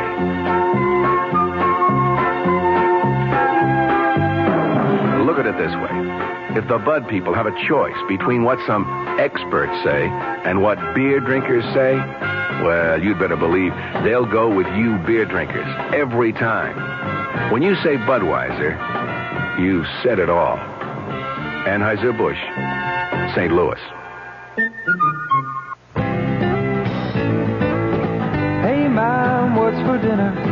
Hey, Mom, what you got? What's for dinner? ShopRite suggests lean, savory smoked ham. Shank portion just 69 cents a pound. Butt portion 79 a pound. Choice grade first cut chuck steak 69 cents a pound. Penn Dutch noodles pound package 49 cents. Crown top white bread just 39 cents for a 22-ounce loaf. For a quick meal, serve Banquet frozen 10-ounce dinners. All varieties except beef or ham are just 39 cents. Check the store-wide values at ShopRite. You'll find a lot more for a little less. She loves the family. She wants the best. She does all that she can do. She lets ShopRite do the rest. Hey, Ma, what's for dinner? ShopRite has the answer.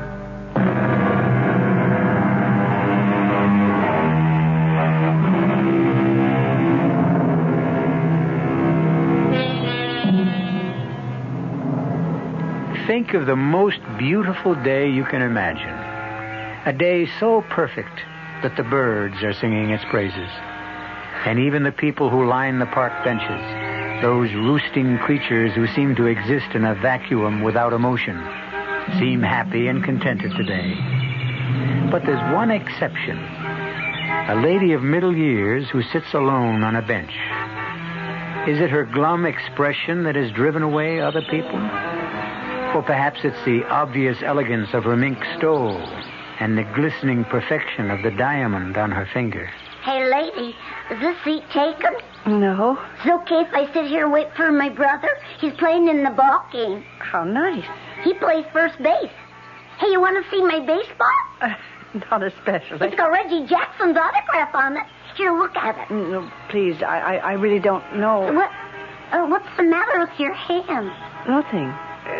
They're just a little stiff, that's all. Now, why don't you go watch your brother play? Well, he says I jinx him. Gee, your hands look funny. I mean, can't you move them at all? No. As a matter of fact, I can't. Gee, that's funny. I never saw anything like that. How come you can't move your hands? It's a kind of a sickness. You wouldn't understand. But maybe if you explained it to me, I would. Yes. If I could explain it to you, son, I would be very happy to do so. You don't know how happy.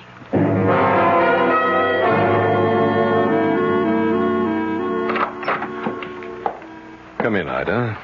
Have a seat. I always feel so guilty when I take your time. Each examination seems to produce exactly the same result. Well, that's no reason not to keep examining you. Then there isn't any change. No, Ida. No change. What have you been doing lately? Well, I've been sitting in the park a lot. I see. It's a bit ridiculous, isn't it? I have this glamorous terrace. I could sit there like a queen and view the whole park and all the people in it. But I prefer to sit on a bench and watch the squirrels and listen to the children. Oh, I think that's a good thing, frankly. To be on the ground, in touch with things. Herbert never believed in that.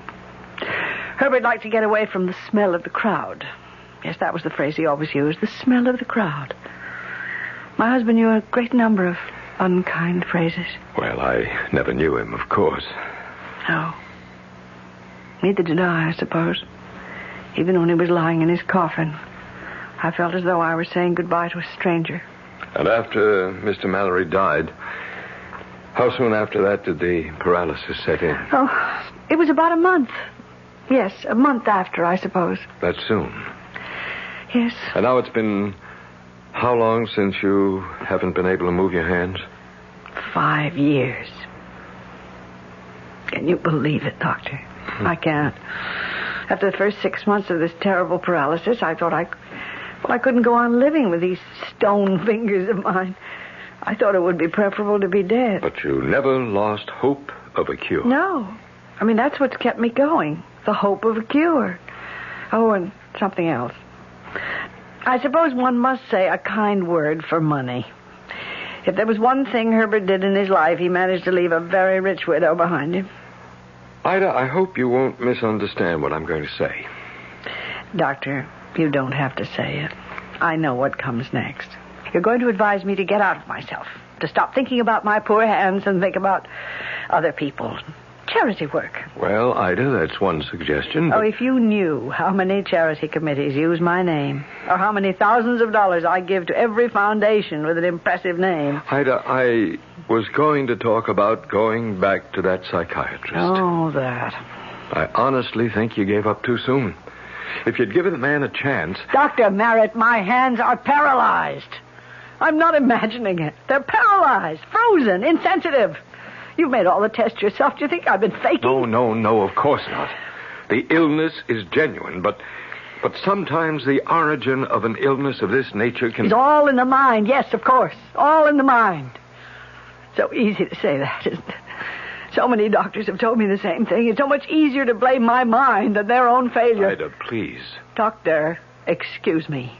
It's time for me to go. You've got lots of patients waiting for you. Some of them you might even help.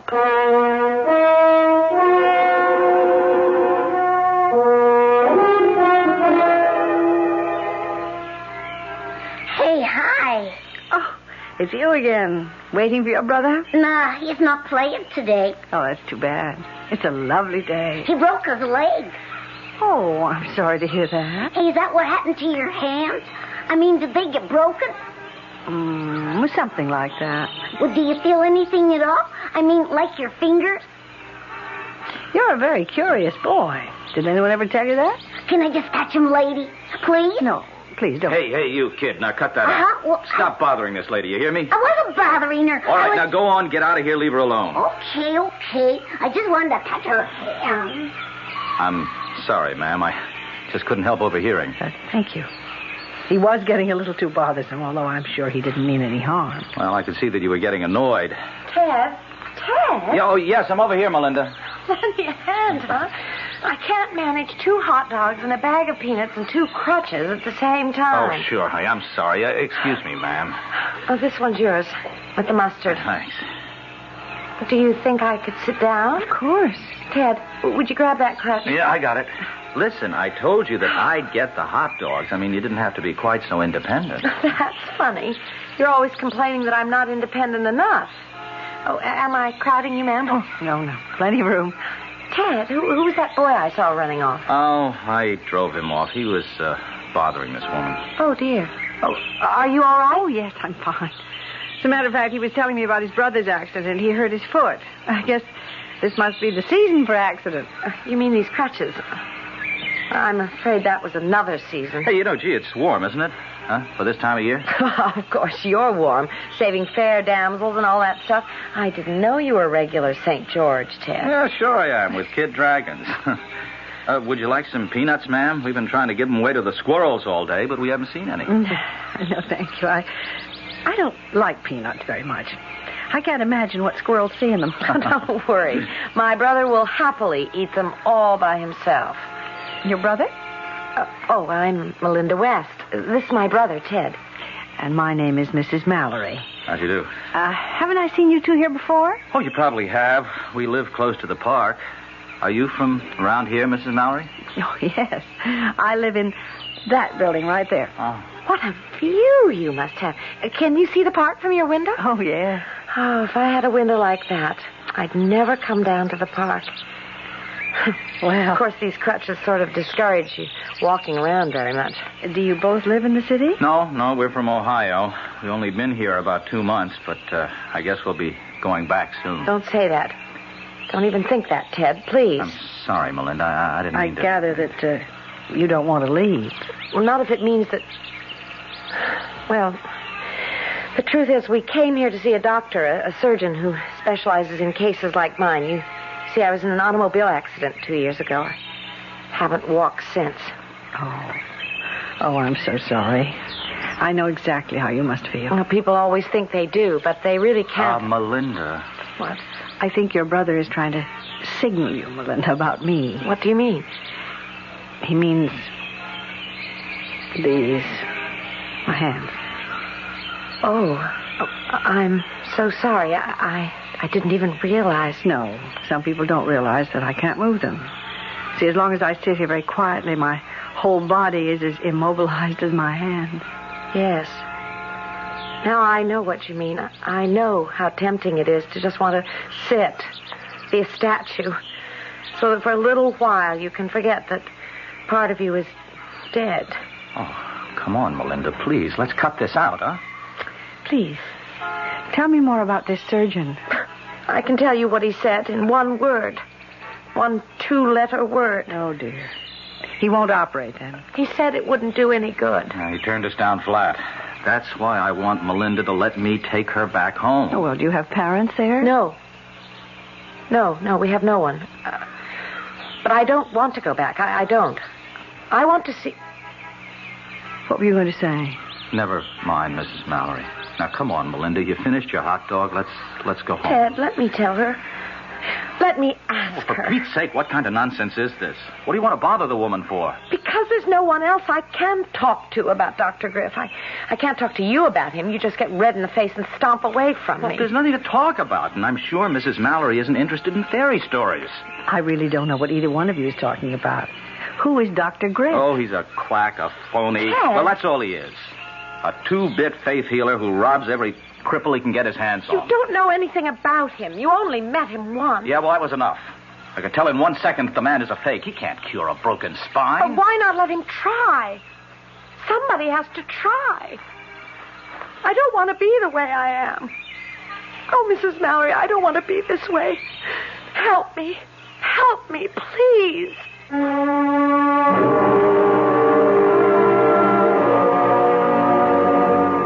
Well, Mrs. Mallory's physician would be very pleased right now. At last, his patient seems to be taking his advice to interest herself in the outside world, in problems other than her own. But how involved will those problems become? We'll wait to find out until I return shortly with Act 2. Excuse me, madam. Oh, I'm in an awful hurry. I just wonder if you could answer a simple question for me. So do I. The question is this. What happens this time of year? Oh, that's easy. The kids get home from camp. Goodbye. Nope.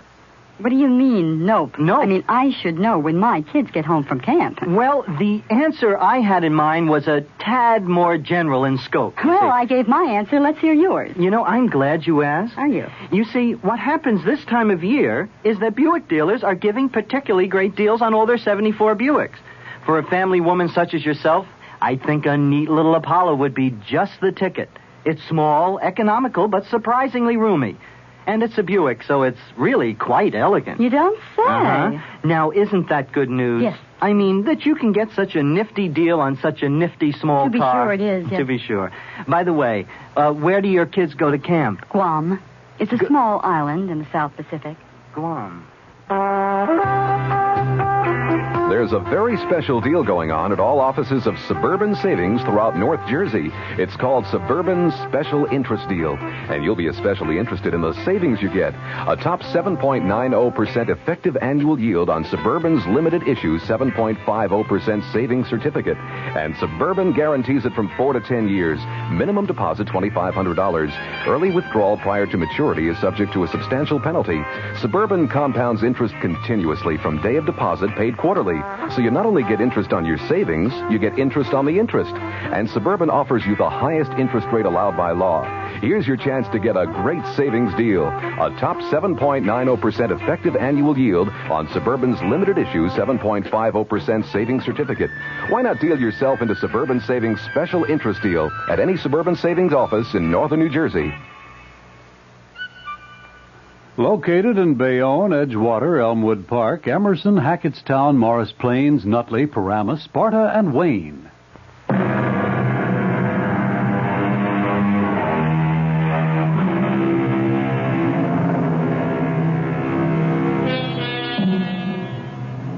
The good weather is holding in the city, and Mrs. Ida Mallory has returned day after day to her bench in the park. A bench which seems to have become her property by right of eminent domain. But even Mrs. Mallory would have to admit that her interest in these daily visits is no longer restricted to sunshine and green grass. Each day she hopes for another glimpse of the young couple, the scowling brother and his pretty, pathetic sister. And then, on the fourth day, there they were. Excuse me. I don't know if you'll remember me. Why, of course. You're Mrs. Mallory, the lady with the view.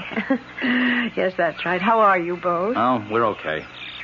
Well, I really didn't mean to interrupt your conversation. Oh, don't be concerned about the way Ted looks. His face always is like a thundercloud, especially when we discuss the forbidden topic.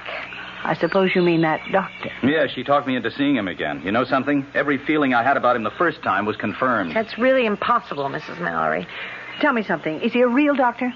Well, I'm not sure he's a medical doctor, Mrs. Mallory, but I'm sure he's entitled to the degree. Maybe a doctor of psychology, or something like that. I'll tell you what he's entitled to. A good swift kick in But the... I'll tell you one thing about Dr. Griff. He's the only one who said he could help me. He didn't promise. He just said he was hopeful. Well, that's something anyway. Yeah, I'll tell you what he's hopeful about, getting your $500. He says he's very hopeful I can be cured. And that's worth a great deal more than $500. All right, go on. Tell her the rest. Tell her the real clincher. Or you're afraid to. What do you mean? Mrs. Mallory, you're an intelligent woman. So listen to how Dr. Griff plans to cure my sister. I know it sounds sort of melodramatic. Oh, it's idiotic. That's what it is. Please, I'd still like to know. Well, he says he uses something called the water of faith. See what I mean? The water of faith? Sounds sort of, religious.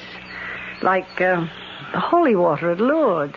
It's related to that, yes. Oh, now do you see why I say the guy is an out-and-out fraud? The water of faith. Where are we? Back in the Middle Ages? Well, I must admit it does sound sort of odd. Just the same. He said that it works. That it's worked for dozens of people. He wants $500 for the treatment. With no guarantees, you understand. Oh, Mrs. Mallory, will you help me, please? Will you talk some sense to this woman? Oh, my dear. I mean, I have to admit it really doesn't sound reasonable. You mean the $500?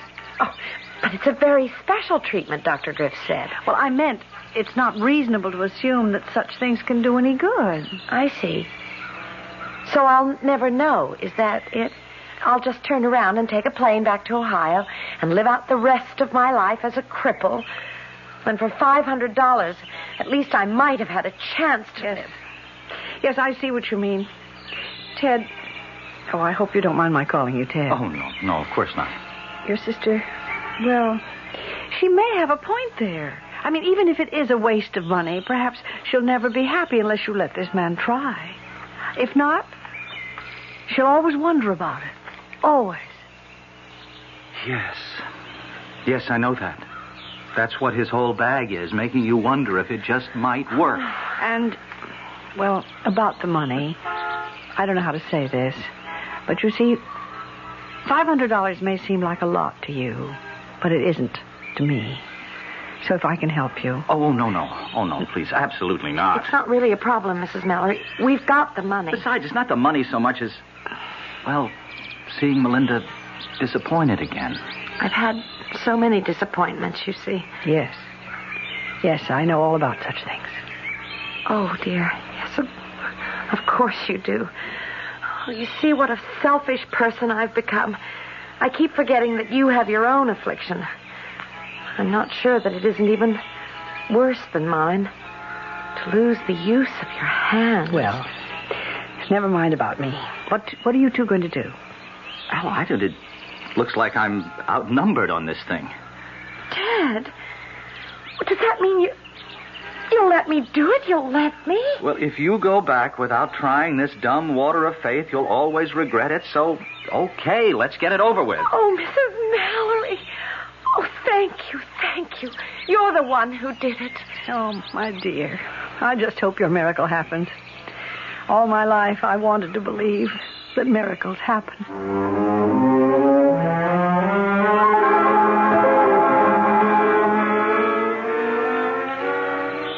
Melinda? Wait a minute. Oh, Mrs. Mallory. Well, you move faster on those crutches than I do on my 2 feet. You're not here alone, are you? No, Ted's with me. I just wanted to take a little stroll by myself. No, that isn't true. We just had another fight, and I had to get away from him. Oh, dear. Now, that doesn't sound too good.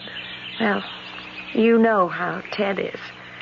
Well, see, I haven't seen you for 2 days. How are you?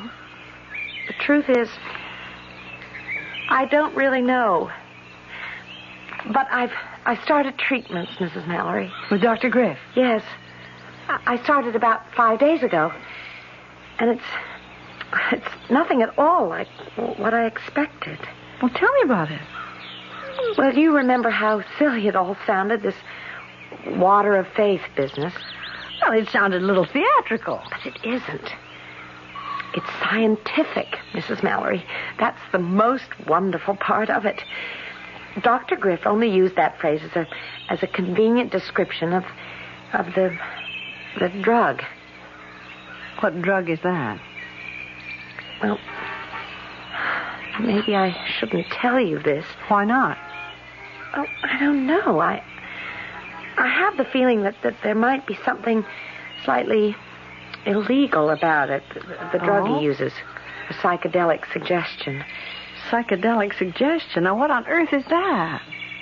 It's the technique Dr. Griff uses. He uses it to liberate the mind from its control over the body whenever that control is negative. I'm sorry. I really don't understand that kind of talk. Well, I'm not saying I understand it myself completely. But it does sound to me as if he believes that your illness is psychosomatic. I don't know, Mrs. Mallory. All I know is that I have to go through with it. Kill or cure. It isn't a dangerous treatment, is it? No, I'm sure it isn't. It's more like a sort of a hypnosis. I go to his office, he administers the drug, and then he talks to me.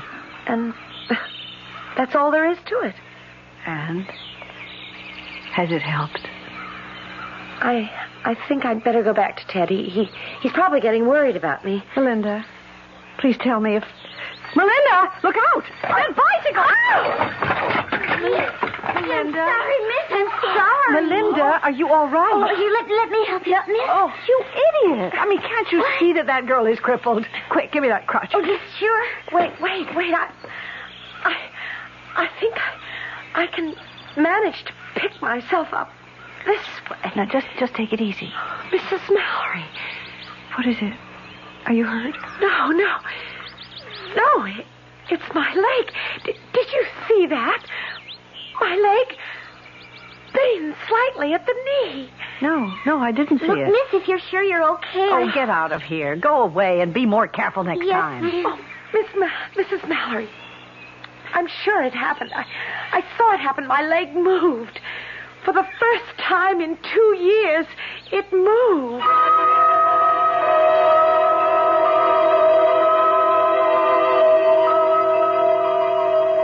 No, Ida, I'm sorry. I can't find any reference to this Dr. Griff. in any medical directory. But that doesn't prove he's a fraud, though, does it? No, of course not. And as you say, the man may not be a medical doctor. I certainly hope he isn't. Well, why do you say that? Pride of profession, my dear. We don't like to have faith healers bearing the same credentials. And that's what you think he is, a faith healer. Well, of course. Oh, I'm not knocking the power of faith, far from it. Very often it's simply another way of getting at psychosomatic difficulties. Oh, I hate that word. I know you do. Oh, I've been through all that psychosomatic nonsense. All those doctors who tried to tell me that my paralyzed hands weren't, well, what they are. That there's something in me, some emotional problem. You didn't give them much chance to prove or disprove it, Ida. I did. I submitted to their therapy, even if I didn't believe in it, and it didn't do the slightest bit of good. Well, maybe if you had believed them, it would have. Flesh is flesh, Doctor. Bone is bone. That kind of therapy can't make my hands move any more than it can make that poor girl walk. And I have a good mind to tell him so. Please come in, Mrs. Mallory. Thank you. Won't you have a chair? All right. Well, do you mind if I ask who referred you to me? Well, actually, it was one of your patients, Melinda West. Yes, of course. A very charming young woman. Have you known her long? Just a few weeks. See, I haven't seen her for the last 10 days or so. How is she coming along? Well, actually, you'll get a chance to see her soon. She has a 3 o'clock appointment with me, which is only a few minutes from now. So, if you wouldn't mind telling me what's on your mind, Mrs. Mallory. Well, I just thought it would be worthwhile talking to you, Doctor. About yourself? Well, as you can see, I am afflicted. Do you mind if I look at your hands? Yes, frankly, I'd rather you wouldn't. Not just now. I'd rather hear something about yourself, about this treatment of yours. Melinda said something about a technique you used called psychedelic suggestion. Now, just what is that? It's a medical principle. As old as mesmerism, as new as chemotherapy. The power of mind over body. Psychosomatics. Well, who knows what afflictions is psychosomatic? Some illnesses start with the emotions, some with the body. And more often, it's a combination of both. Really? Germs aren't imaginary. Viruses are very real little creatures. Yet the mind has strange powers over them to make them hurt us or to render them harmless. All right, then. What about a broken leg? Can the mind cause that? Of course. If you use your head, you wouldn't break your leg in the first place. Oh. You're thinking of Miss West, of the fact that she suffered a spine injury. That's right. I hardly see how you can correct something like that. You've seen her x-rays, then? No. You believe the damage is neurological? Well, I know nothing about it. That's strange, Mrs. Mallory. You certainly seem to have an opinion. Be careful, though.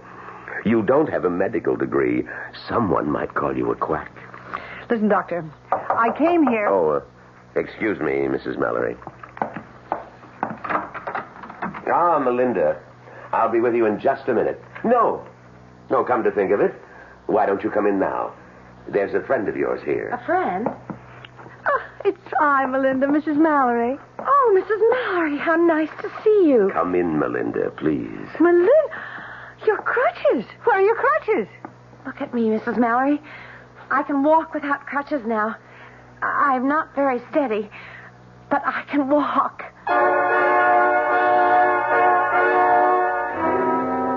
Well, there goes at least one of Mrs. Ida Mallory's cherished notions, that the mind can't cure the body. But she sees the evidence of her own eyes, and something tells me that this is one prejudice she's willing to give up. After all, she wants to believe in miracles, and don't we all?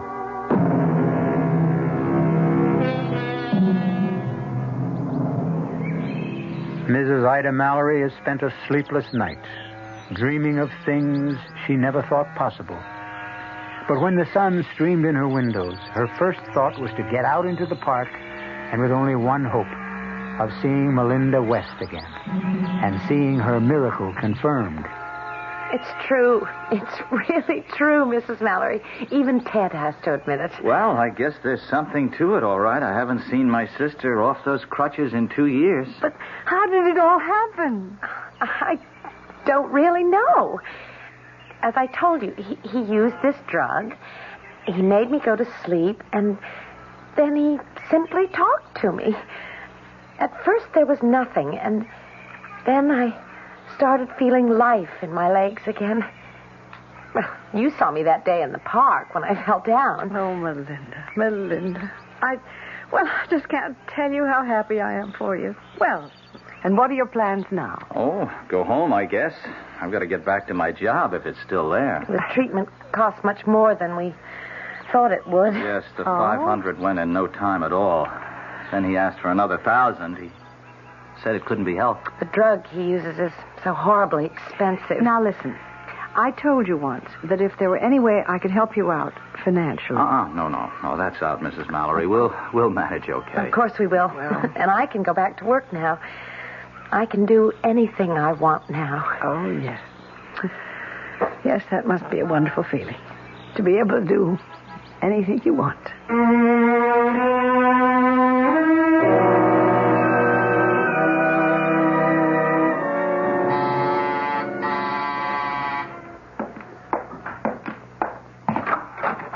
Mrs. Mallory, please come in. Thank you, Doctor. You know, it was really very good of you to see me on such short notice. That's quite all right. Please sit down. Thank you. Well, I don't quite know where to begin. Well, suppose I begin for you. You've been thinking about Melinda West. Yes, I saw her only this morning. She really is cured, isn't she? Yes, Mrs. Mallory. In my opinion, the young woman was cured. But you realize that all I really cured by psychedelic suggestion was the illness that existed in her mind, not her body. But I still don't fully comprehend it. I'm sure there was no real neurological damage to the girl. Oh.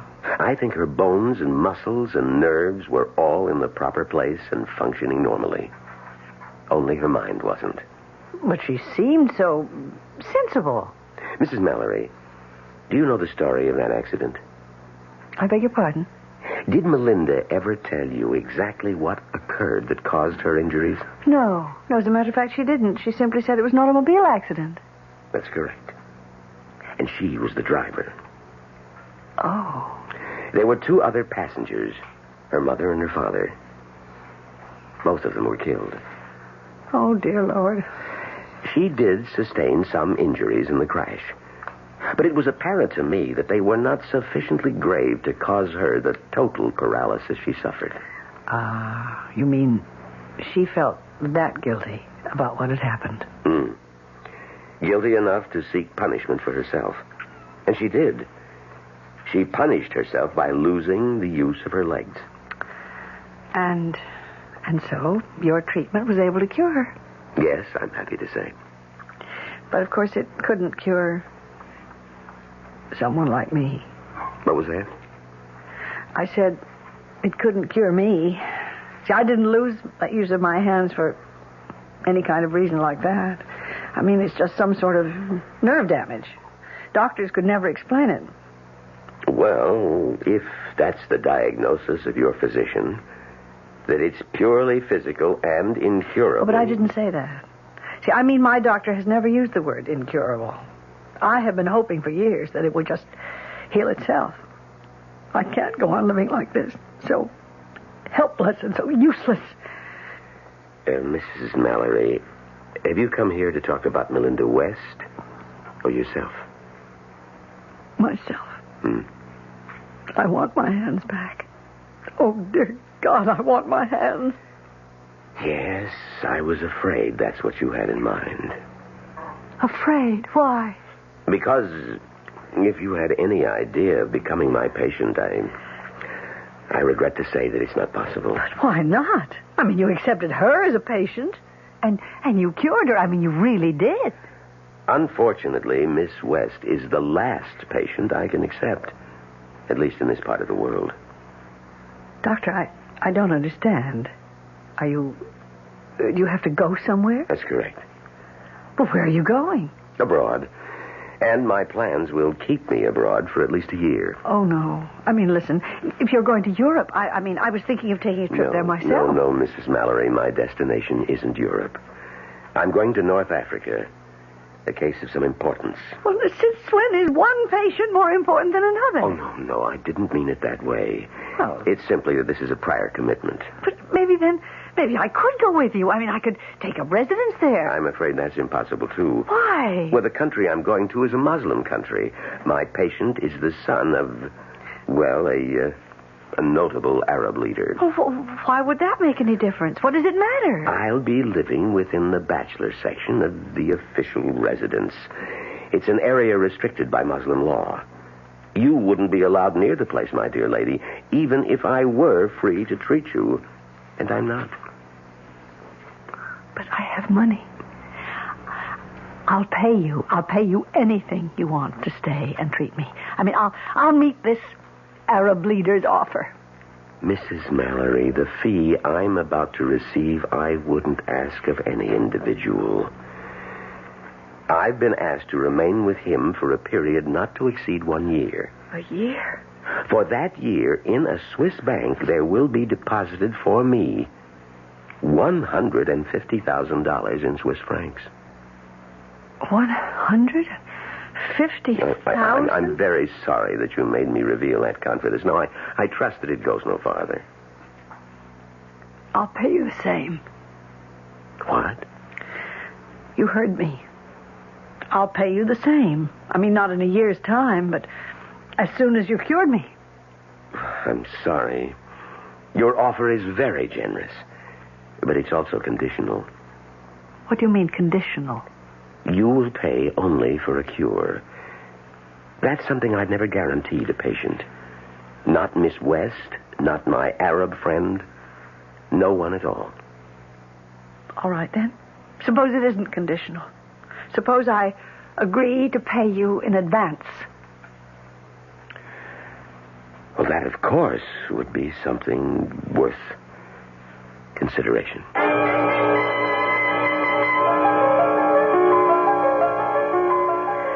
Well, hello, Dr. Merritt. This is certainly a surprise. I think it must be the first time that a doctor ever made a voluntary house call. Well, I didn't come here to see you as a patient, Ida. Only as a friend. Well, that's very kind of you. Ever since I saw you last, I've been thinking over what you told me about this Dr. Griff. Oh, yes. Well, what about him? I thought it would be worthwhile just to ask around about the gentleman. And last week I was attending a joint conference of my medical association and psychological group. Mm-hmm. Well, anyway, I did learn something that I thought you might be interested in. There is no Dr. Griff. What was that? Oh, maybe he has a Ph.D. and tacked that in front of his name, but I'm quite sure that the man is not a medical doctor. All right. Be that as it may, he's still not necessarily a fraud. Well, I didn't say he was anything. But I suspect that your original judgment was correct. But... that he's not someone to be trusted. But you don't know the whole story. Well, what I do know is you're more impressed with a man than you were willing to admit. Isn't that right? Dr. Merritt, he cured that girl. What? You know that girl I told you about, the crippled girl?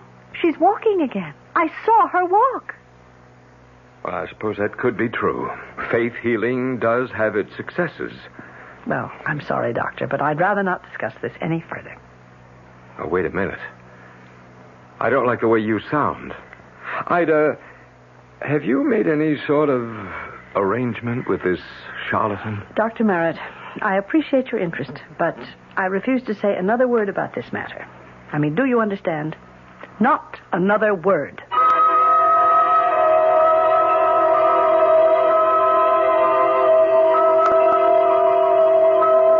That's right, Mrs. Mallory. Just relax. Close your eyes and let the water of faith flow through your bloodstream.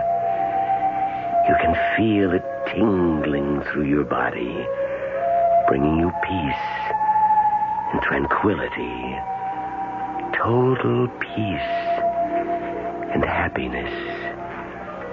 Do you feel it? Yes. Yes, I feel it. And now, I'm reaching out for your hand. Do you see me reaching out for you? Yes. Yes, I see you. And now... Oh, of all times. Who's that now? Yes, what do you want? You Dr. Helmut Griff? Yes, who are you? The name's Barry, Doctor. Lieutenant Barry, Racket and Bunko Squad, Police Department. May I come in? No, you can't. I happen to have a patient with me right now. Would her name be Ida Mallory? And who are you? I'm her physician. You might say her accredited physician. I demand to know what this intrusion is all It's about. not an intrusion, Dr. Griff. It's an arrest. What? Doctor? Oh, Dr. Griff? So, may we come in now?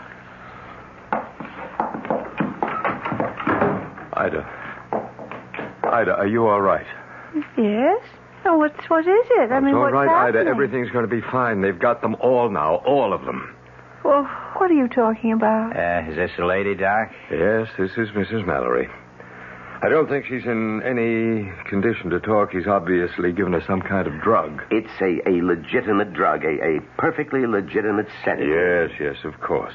Doctor, I'm sure it's nothing very unusual, Seconal or something of that nature. No mysterious water of faith. Please, won't someone tell me what's going on? Now, I'll tell you, Ida. But it may hurt just a little. You see, I told the police your story, and they investigated. He is a fraud, Ida. How dare you Be say quiet, mister. You're no more a doctor than I'm police commissioner. His real name is Michael Lanning. Alias Dr. George Watkins, alias Dr. John Wilson, and that's his modus operandi, Mrs. Mallory, posing as a fake doctor, offering miracle cures, usually for sick widows with lots of money. Oh, but he cured her. I mean, he cured Melinda. This is the part that may hurt most, Ida. He did not cure Melinda West. Because Melinda West was never crippled to begin with. I know. It was just psychosomatic. Oh, no, Ida. Just crooked. What? She was in on the racket with him, Mrs. Mallory. Her real name is Anna Fraser. Oh. Her so-called brother is Tony Fraser, and I'm sorry, they're not brother and sister at all. They're man and wife. No, and I believed them. Well, we haven't caught up with those two yet, Mrs. Mallory, but we will. Oh, I brought some pictures for you to identify. No, I don't want to look at them. I can't bear to look at them. Please, Ida, you must. But I don't want to prosecute them. I don't. Why really. not? They're crooks, plain and simple crooks, all three of them. I don't care. You have to help us now, Ida. You have to identify these parasites. Now, please, look at the photographs. You know something, Doctor? Sometimes people set out to do good and end up doing harm. And sometimes it works the other way around. What do you mean? Pena, stop that. Now, don't rip up those photos. Mrs. Mallory, please. Ida, what are you... What? For the love of heaven, you're tearing up the pictures. You're tearing them up. With my hands, Doctor. With my own hands.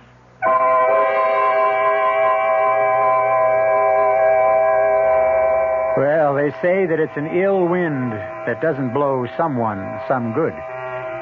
And in this case, it looks like three evil people have managed to be very good to Mrs. Ida Mallory, in spite of themselves. If there's a moral to this tale, I'd frankly hate to be the one to say it.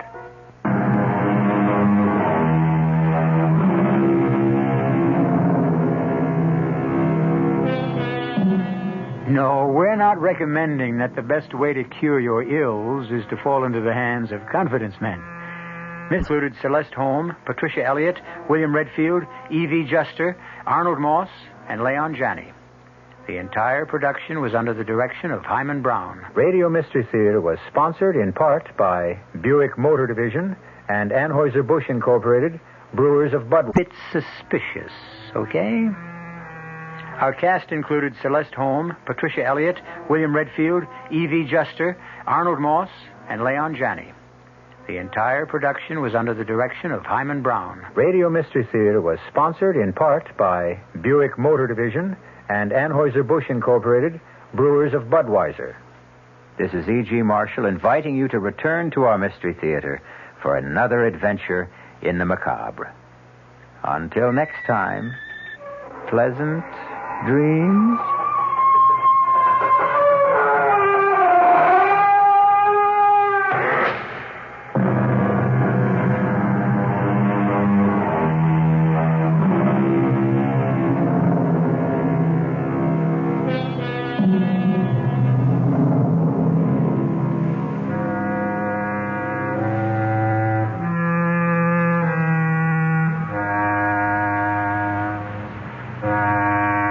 WR Mystery Theater has been brought to you by ShopRite Supermarkets, where you get a lot more for a little less, and by Suburban Savings, with offices throughout North Jersey. The preceding Mystery Theater program was furnished by the CBS Radio Network. I'm Fulton Lewis in the Mutual Broadcasting System studios in Washington, D.C. Now, my commentary. President Ford promised leniency to thousands of Vietnam-era draft dodgers and deserters today, declaring, "I want them to come home if they want to work their way back." In a big surprise move during his first trip outside of the city of Washington since assuming the presidency, Ford was in Chicago speaking to a Veterans of Foreign War convention. He signaled a sharp change in government policy. He indicated he favors a form of limited amnesty. He told the VFW conventioners that one of his first acts as president was to order a complete review by September 1st on the status of 50,000 young men convicted, charged, or sought for offenses loosely described as desertion and draft dodging, declaring that, quote, unconditional blanket amnesty is wrong. He added, quote, in my judgment, these young Americans should have a second chance to contribute their fair share to the rebuilding of peace among ourselves and with all nations. So I am, Ford concluded, throwing the weight of my presidency into the scales of justice on the side of leniency. I foresee their earned re-entry into a new atmosphere of love, hard work, and mutual trust. He offered no specifics on the shape of his still developing policy regarding amnesty, but he said decisions of my administration will make any future penalties fit the seriousness of the individual's mistake.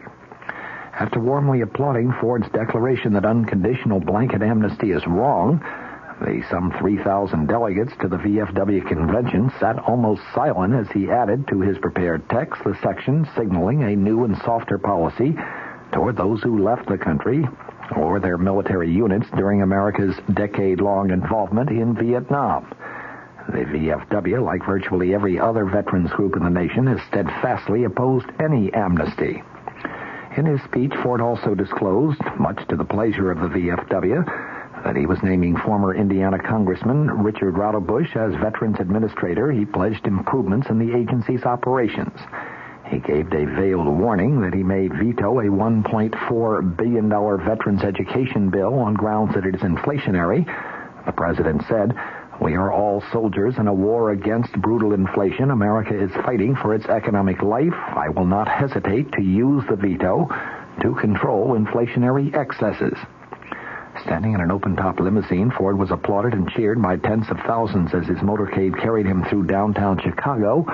But outside the convention hotel, thousands of Greek Americans waved signs and chanted slogans criticizing his administration's policy regarding Cyprus. The demonstration in Chicago today was planned before the U.S. ambassador to Cyprus, Roger Davies, was slain in Cyprus when a mob of Greek Cypriots stormed the U.S. embassy in Nicosia. The Greek Americans who thronged to Grant Park across from the Conrad Hilton Hotel were demonstrating virtually against what they called a tilt toward Turkey and the U.S. policy regarding Cyprus.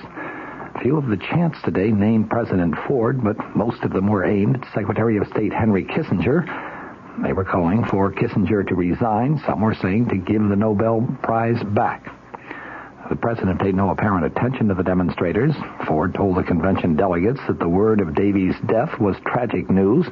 President Ford adding, He, too, gave his life in foreign wars. Let us offer our prayers and our condolences to his loved ones for his supreme sacrifice on behalf of all America. Ford apparently drafted his remarks regarding amnesty en route to Chicago today, inserting them into his prepared text.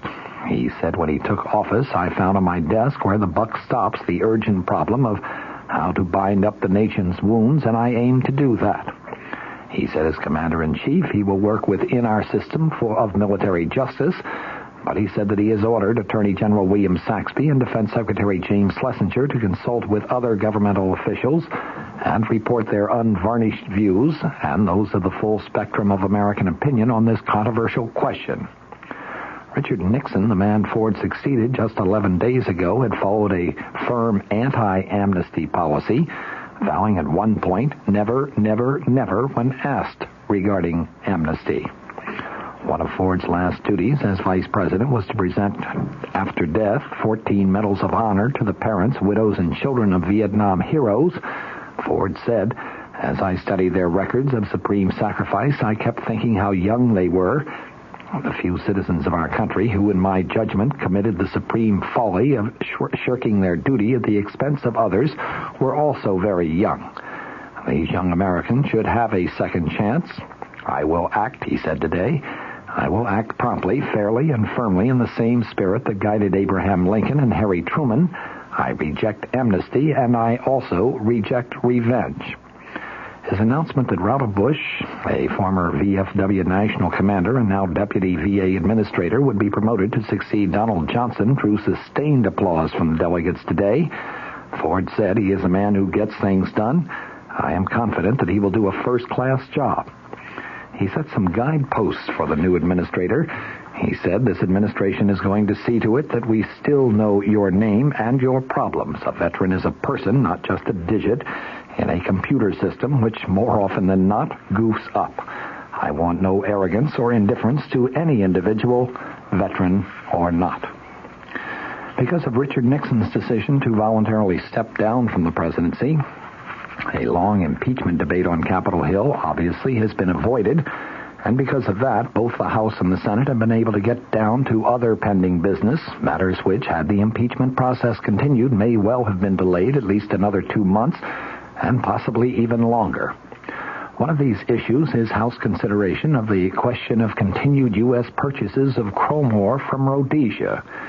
It is an issue which was seemingly resolved some 3 years ago when, after lengthy debate and several very close roll call votes, the U.S. Senate went on record favoring a resumption of such purchases, trade with the southern African nation of Rhodesia having been discontinued by an executive order of President Lyndon Johnson issued in January of 1967.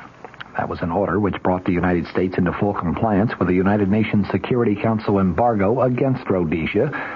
That Security Council action, in turn, having been brought at the request of the British government in response to Rhodesia's unilateral and, in London's view, illegal declaration of independence from Britain late in 1966. The problem of complying with the Security Council embargo of Rhodesian goods insofar as the United States was concerned, a problem that was ultimately recognized by the Senate, was that our domestic ferroalloy industry, which is a vital arm of our national defense system, had grown heavily dependent upon Rhodesian chrome. Chrome ore is a vital ingredient in the production of stainless steel, and you need stainless steel in order to manufacture scores of national defense items. Rhodesia, in fact, was about the only free world source of high-grade chrome ore. The mines there are actually owned by 2 American companies. Cutting ourselves off from Rhodesia would mean that we would have to turn to the world's second major source of chrome, the Soviet Union, and that, in the view of most defense specialists, would seriously jeopardize our national security. Indeed, that very situation did develop in the wake of President Lyndon Johnson's executive order of 1967. Beginning in January of that year, U.S. companies were told that they could no longer purchase Rhodesian chrome, and they were forced to turn to the Soviet Union for that material. The Kremlin, incidentally, responded to its new near-monopoly status by jacking up the price for its chrome from $25 per ton to more than $75 per ton, the increase being accomplished in a period of less than 3 years. It was Virginia Senator Harry Byrd who brought these matters to the attention of the Senate, and it was his amendment exempting chrome from the anti-Rhodesian boycott, which was ultimately approved by the Senate in the fall of 1971.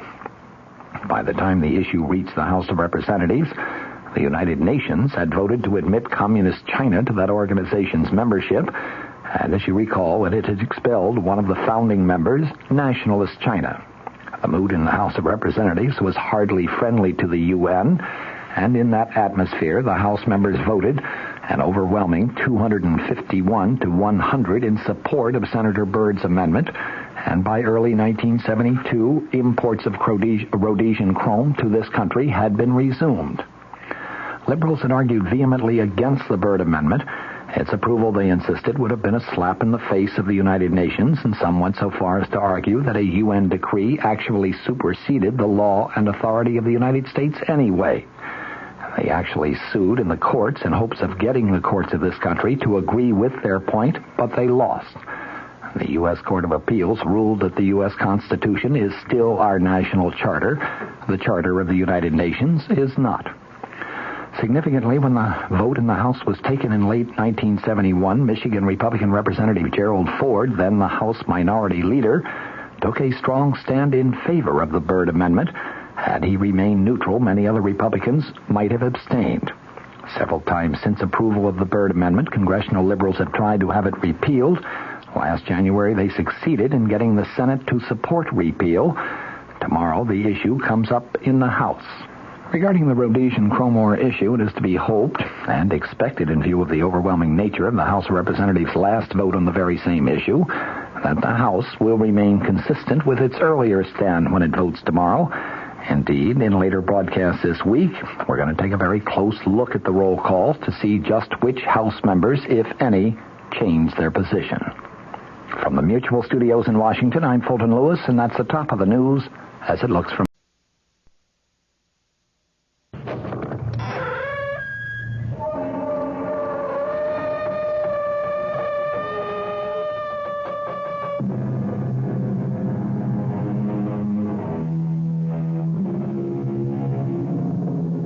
Come in. Welcome. I'm E.G. Marshall. Welcome once again to the shadow world of mystery and suspense, to a dark and cryptic universe called the imagination. When we were young, we liked to believe there are things money cannot buy. You know, things like love, happiness. But as we grow older and learn more about the world, well, we're not so sure. As a matter of fact, many of us even begin to believe that the only thing money cannot buy is a fresh new body and a chance to live another lifetime. Well, don't be too sure of that. Our mystery drama, The Forever Man, was written especially for the Mystery Theater by Sam Dan and stars Paul Hecht. It is sponsored in part by new sugar-free diet 7-Up and Buick Motor Division. I'll be back shortly with Act One. Great taste in the morning. Kellogg's has that wholesome taste to get you up and grinning. This is Jerry Coffer for Kellogg's Special K. You know, for years we've been talking about the Special K breakfast, a great way to start the day if you have a weight problem. You may have seen or heard our latest commercials, which symbolize the problem of being a few pounds overweight by using this ball and chain. That's the sound effect. But so many people have come to know the Special K breakfast that can help solve weight problems, they sometimes forget that Special K is America's favorite high-protein cereal. It has 8 essential vitamins and iron, and so delicious that lots of folks, kids as well as adults, eat Special K just for the sheer good taste of it. So we don't want you to think that you have to wear a ball and chain to eat Special K. All you need is an appreciation for the finer things of life, a 1-ounce bowl of Special K, 4 ounces of skim milk, tomato juice, coffee, and maybe a little sugar. The Special K breakfast can help you lose weight all by itself, but it really is a good start. America. We're big on that. New York, Denver, Minneapolis, St. Paul, Dallas, Fort Worth. Ozarks 2/3 transcontinental. serving more than 60 cities, all very important to us and to the millions of people we serve each year. America. We're big on that at Ozark Airlines. Now, go Ozark's evening jet at 6:45 to Washington through service to Champaign, Urbana, and Peoria. Right now, Suburban Savings in Northern Jersey is not only offering you a good deal, it's offering you a good deal more for your money. Here's the deal. You can get a top 7.90% effective annual yield on Suburban's limited issue 7.50% savings certificate. And Suburban guarantees it for from 4 to 10 years. Minimum deposit $2,500. Early withdrawal prior to maturity is subject to a substantial penalty. What's the big deal about Suburban's big deal? Plenty. For one thing, Suburban compounds interest continuously from day of deposit paid quarterly. So you not only get interest on your savings, you get interest on the interest. And Suburban offers you the highest interest rate allowed by law. So you couldn't find a better deal anywhere. Come into any Suburban savings office in Northern Jersey and get a good deal and a good deal more. 7.90% annual effective yield on Suburban's limited issue, 7.50% savings certificate. In Bayonne, Edgewater, Elmwood Park, Emerson, Hackettstown, Morris Plains, Nutley, Paramus, and Sparta, North Jersey.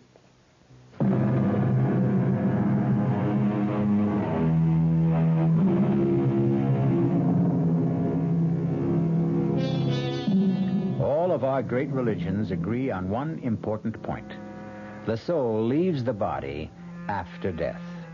However, from time to time, the question has been raised, can the soul leave before the body dies? Philosophers have considered the point, and as usual in these matters, have reached no consensus of opinion. Actually, they've found it difficult to define just exactly what the soul is.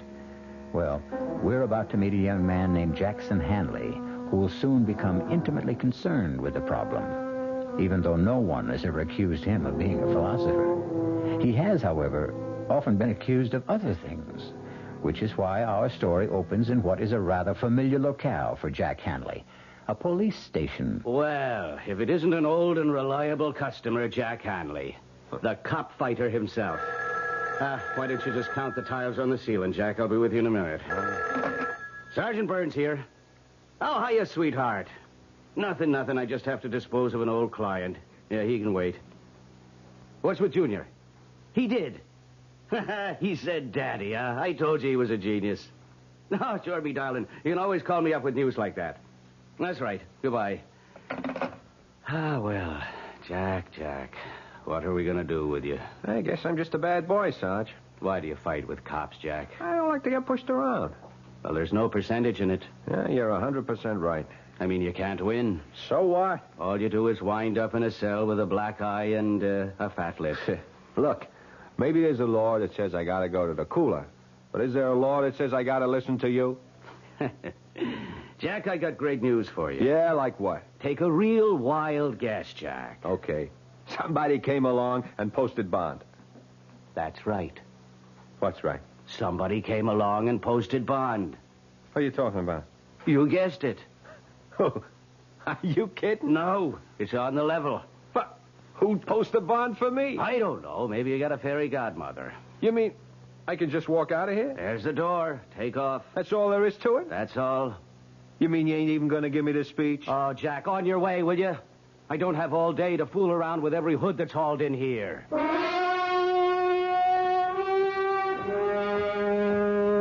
Mr. Hanley. Who are you? How do you do? My name is Fraser, Leroy Fraser. Yeah? What can I do for you? Not nearly as much as I can do for you. How'd you know my name? Oh, I know quite a bit about you, Mr. Hanley. Yeah? Oh, yes. Matter of fact, I posted bond for you this morning. Oh. Why? Would you believe I'm a wealthy old man who likes to do good deeds? No. Then why do you suppose I did it? You want something? Excellent. You, Mr. Hanley, are a realist. No illusions. Exactly the man I'm looking for. To do what? First, to take me somewhere. You drive a car? Oh, but of course you do. You even race cars when you can. I'm parked at the curb. That imported sports job? That's yours? It's one of mine. One of my cheaper cars, I might add. Gee, I never saw one like that outside of a magazine. Are you afraid to drive it? Hand over the keys.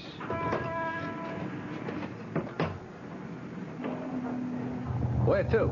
Not far, the Pershing Arms. Hey, that's a pretty classy joint. I find it adequate. Why'd you post my bond? You already know I want something. What? Let us say my share of eternity. What does that mean? Are you willing to take a job? Doing what? For one thing, you'll drive this car. Chauffeur, that's a drag. The car will be yours. Mine? You'll need it to get around. Where would I be going? You'll find out after lunch. Why not now? It's a long story. Yeah. Listen, Mr. Fraser, I better straighten you out. Please do. You see, I'm a guy who gets into trouble. I know. Yeah, it's because, well, maybe I got a bad temper, you see. The rather low boiling point. Yeah. You see, so, well, I get into fights. I get arrested. I'm aware of that. But I'm not a crook. You understand? Understand perfectly. Yeah, so, this thing, well, it better not be something I could go to jail for. Jack, I assure you, it's a pure and simple, out-and-out private business agreement. But to do what? Something that is mutually profitable. But what is that? Pull over. Oh. We're at the Pershing Arms. Uh-huh. What's here? Your apartment. My apartment? All ready and waiting.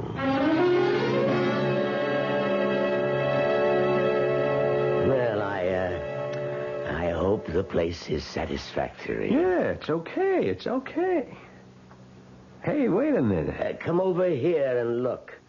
What a magnificent view of the park. Yeah, but hold on. We got some things in the kitchen, the freezer's stocked with steaks. Yeah, that's fine, but listen. Splendid hi-fi and stereo.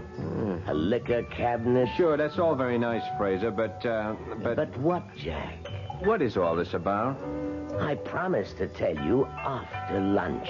Well, why do I have to wait? I'll see you at my place at 3 o'clock. Hey, now, wait a minute. Where are you going? To my apartment. I have a duplex down the hall. I thought we were going to have lunch. I always eat alone. I'd forgotten.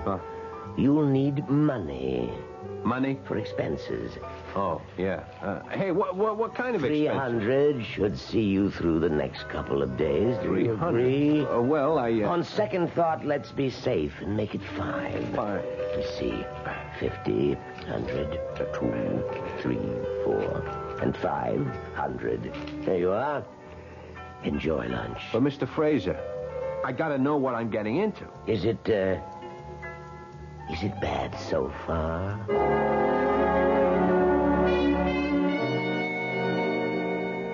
How'd you like the pad, huh? What's the catch? Nothing. Jack, you're talking to me. Della, remember?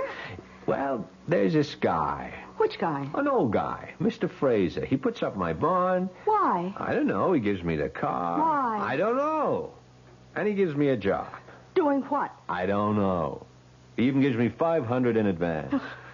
I don't like it. But you're always on to me to get a job. Okay. I got a job. A job, sure, but something like this? Jack, it has to be a setup. What kind of setup? I don't know. That's what's wrong. You see, we both keep saying, I don't know. You don't know what the job is, and I don't know why I don't like it. Look, Della, I figure it this way. No, Jack, don't you figure. Figuring always gets you into trouble. But you have to figure he's an old nut, right? And he's out to throw his dough away for kicks.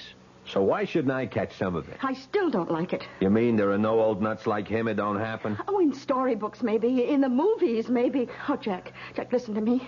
You're 500 ahead. Now, let's get out of here right now. Ella, this is a gold mine. You think so? And this 500, that's just what's lying around on the top. Jack, I'm scared. Of what? I can't explain it. I'm just scared, that's all. Look, I can handle it. Oh, sure. Sure, I know how you can handle it. The way you think you can handle everything. With your fists. Oh, you just won't learn. Well, I know. Well, okay, maybe I'm stupid. But that's why I can't turn down a chance like this, don't you see? No, there's something about this place. It's creepy. There's something in the air here. I don't smell nothing. Even the books on the shelves. Hey, I didn't notice that. Hey. You know, these feel like leather. I bet they cost a bundle. Jack, just read these titles. The Transmigration of the Soul. The Experience of Metempsychosis. One soul, two bodies. Stella, you don't have books like this to read. You keep them around to give the joint a touch of class. These books are old, Jack. So old. Then they got to be worth a lot of dough. Yeah, and all of them are about souls that leave the body. Well, isn't that what happens when people die? Okay, Jack. You got all the answers. I just wish you knew some of the questions.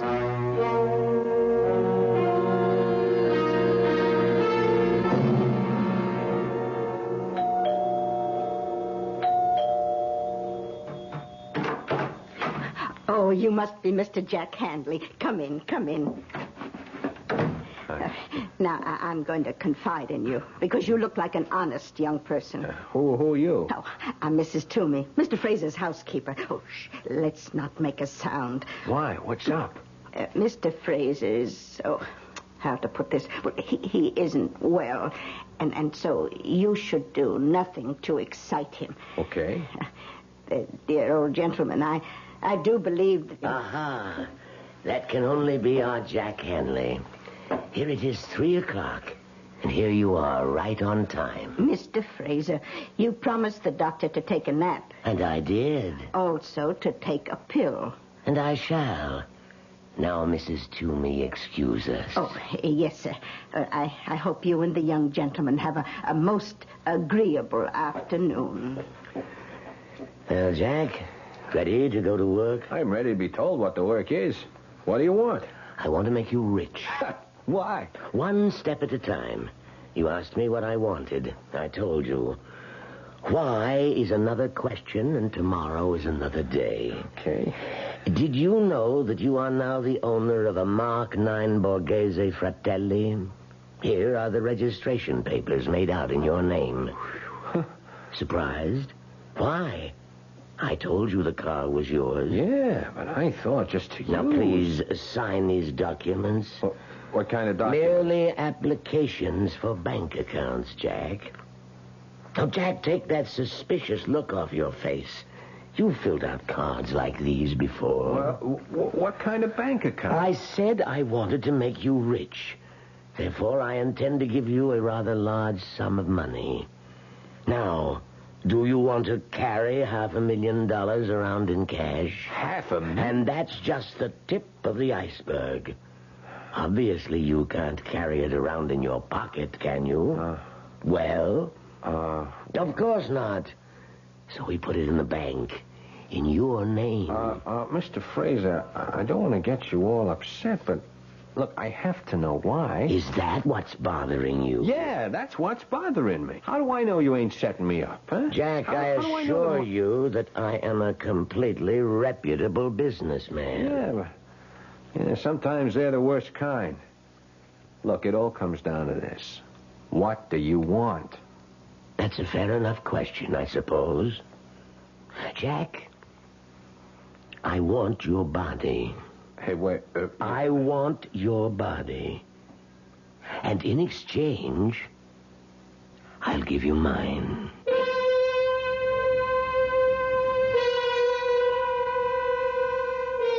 Well, now, let's place this thing in perspective.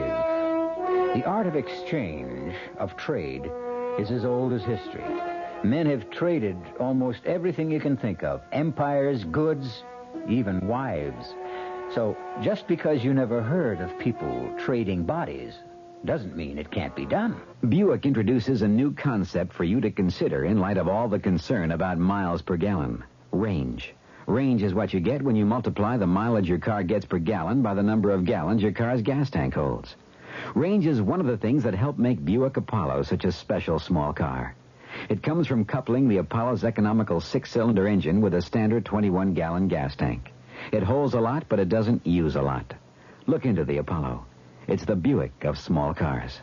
Oh, sure. You can talk about good-tasting diet drinks, but I know. I'm Goldilocks, and here at my taste-testing laboratory, I taste-test them all. And nobody's been drinking my diet drinks. Until I tested sugar-free Diet 7-Up. And then, kabloomy! Every bear wanted some. Diet 7-Up is fresh, natural, delicious. Sugar-free Diet 7-Up. This one's just right. Hey, Mom, what's for dinner? Hey, Mom, what you got? Here's ShopRite's suggestion for a delightful cookout dish. Boneless top round or sirloin tip steaks, just $1.69 a pound. Delicious cooked over the coals. Just as delicious pan-broiled indoors. For a busy night, here's a quick dinner idea. Freezer Queen family-size frozen casseroles, all varieties except beef, just 99 cents for the 2-pound size at ShopRite. For dessert, Pepperidge Farm layer cake, 17-ounce box, 69 cents in ShopRite's frozen food case. Cooking out or cooking in, ShopRite has the answer. She loves the family. She wants the best. She does all that she can do. She lets ShopRite do the rest. Hey, Ma, what's for dinner? ShopRite has the answer.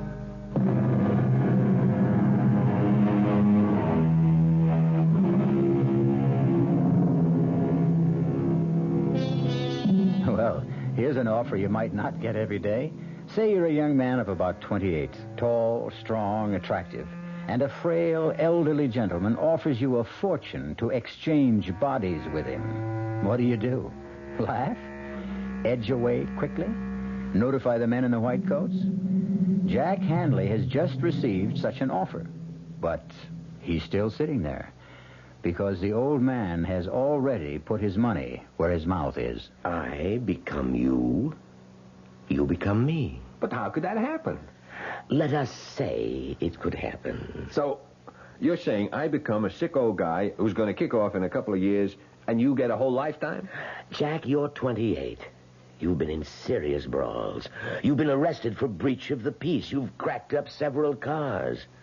How long do you think you can live? 2 years? 3 years? Your luck has run out. You'll die, and your body will go to waste. What are you giving up? A lifetime? No. A few years, maybe months, perhaps even days. You can't afford to turn me down, Jack. But what you're saying, it's impossible. Let me worry about that. This way, you're guaranteed 2 to 3 years of a life of luxury. But how could you and me exchange bodies? It would be a sort of transplant. No, Dice. None of that operating room for me. No surgery. That is, no physical surgery. This would be psychic surgery of a sort. What are we even talking about it for? The whole thing is crazy. It's a joke. Well, then the joke would be on me, wouldn't it? But I'm willing to take the chance. You are, huh? I'm willing to enter into a verbal agreement with you. I agree to place at least $500,000 in your name, in return for which, on demand, you permit me to take over your body.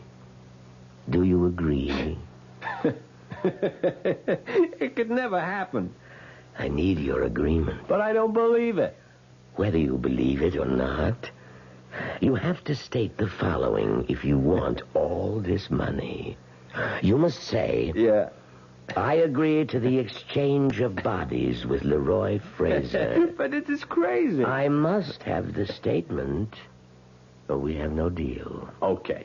If it'll make you happy, I agree to the, exchange of bodies with Leroy Fraser. With Leroy Fraser. Okay. Well, now, that's in order. So, what about this job? The job? Yeah. Oh, don't you see? Your job is to enjoy life until such time as you are required to surrender your body. Oh. I might add, you must take excellent care of it. Not that this could ever happen, Fraser, but, how do you enforce a thing like this? Just suppose, if and when the time ever comes, I just tell you to go and soak your head. Too late. You've already agreed.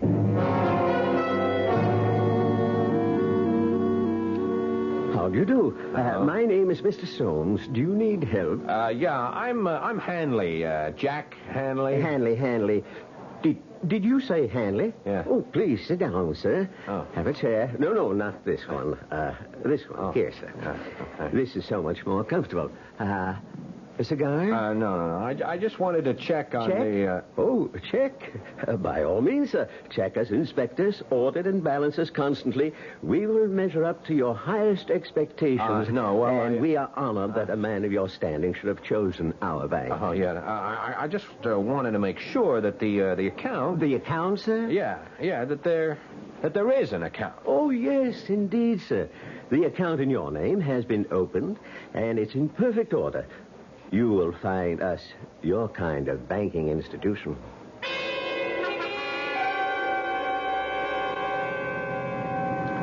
I've been to all the banks. You know how much it adds up to?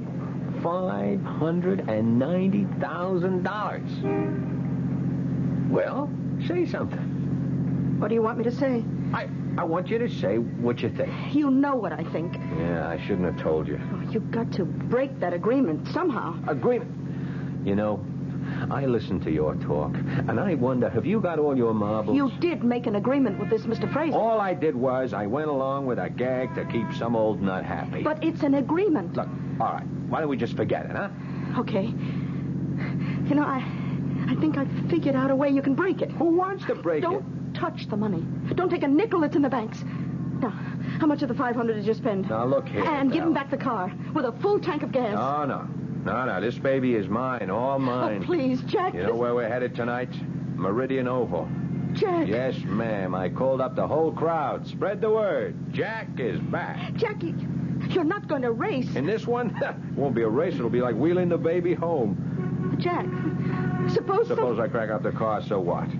So what? Yeah, so what? This heap goes for $21,000. Big deal. All I got to do is write out a check. That's all there is to it. Listen, I got to educate you on how to behave. You see, you never had any real dough in your life. Jack, you don't understand. Another thing, I'm getting sick and tired of being told by you that I don't understand. Jack, this Mr. Fraser, he wouldn't make an agreement like that unless he knows something. Or unless he's lost all his marbles and he's a loon. I got the inside dope from his housekeeper. Give it all back. You know, Della, you're starting to be a drag. Oh, Jack, I'm only thinking of what's best for you. You know, I found out what money is these past few days. I found out. You know what money is? Everything.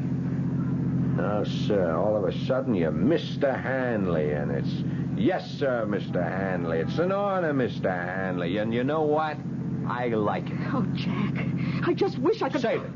Now, just ask yourself a question. All the time we've been running around together, you were smart, I was dumb. Is that the way you wanted it? What are you talking about? Were you looking for the kind of setup where you call the shots? I only tried... You need a guy who's a dummy so you can be the wise one? Jack, if I've been making the decisions, it was only because It was only because you wanted to. You were against this from the first minute. You didn't even know what it was, and you were against it without even knowing why you're against it. Well, I'm still against it. What are you stopping for? So you can get out if you don't like it.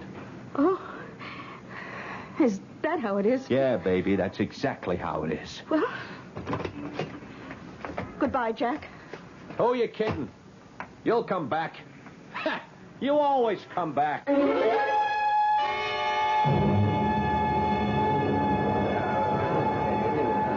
Jack, where'd you get them wheels? What do you say, Jer? What are you trying to do, blow us all off the track? I see the word is out, huh? Crazy, Jack. Man, you won't be happy till you kill yourself, huh? Look at me now, Jerry, old buddy, because in 5 more minutes you won't see me for dust. Boy, a car like that on a 2-bit track like this. I'm just warming up for the big time, Jer. Yeah, but it's been a couple of years since and you I'm were better than ever. Hey, there's the flag. Yeah. See you, Jerry.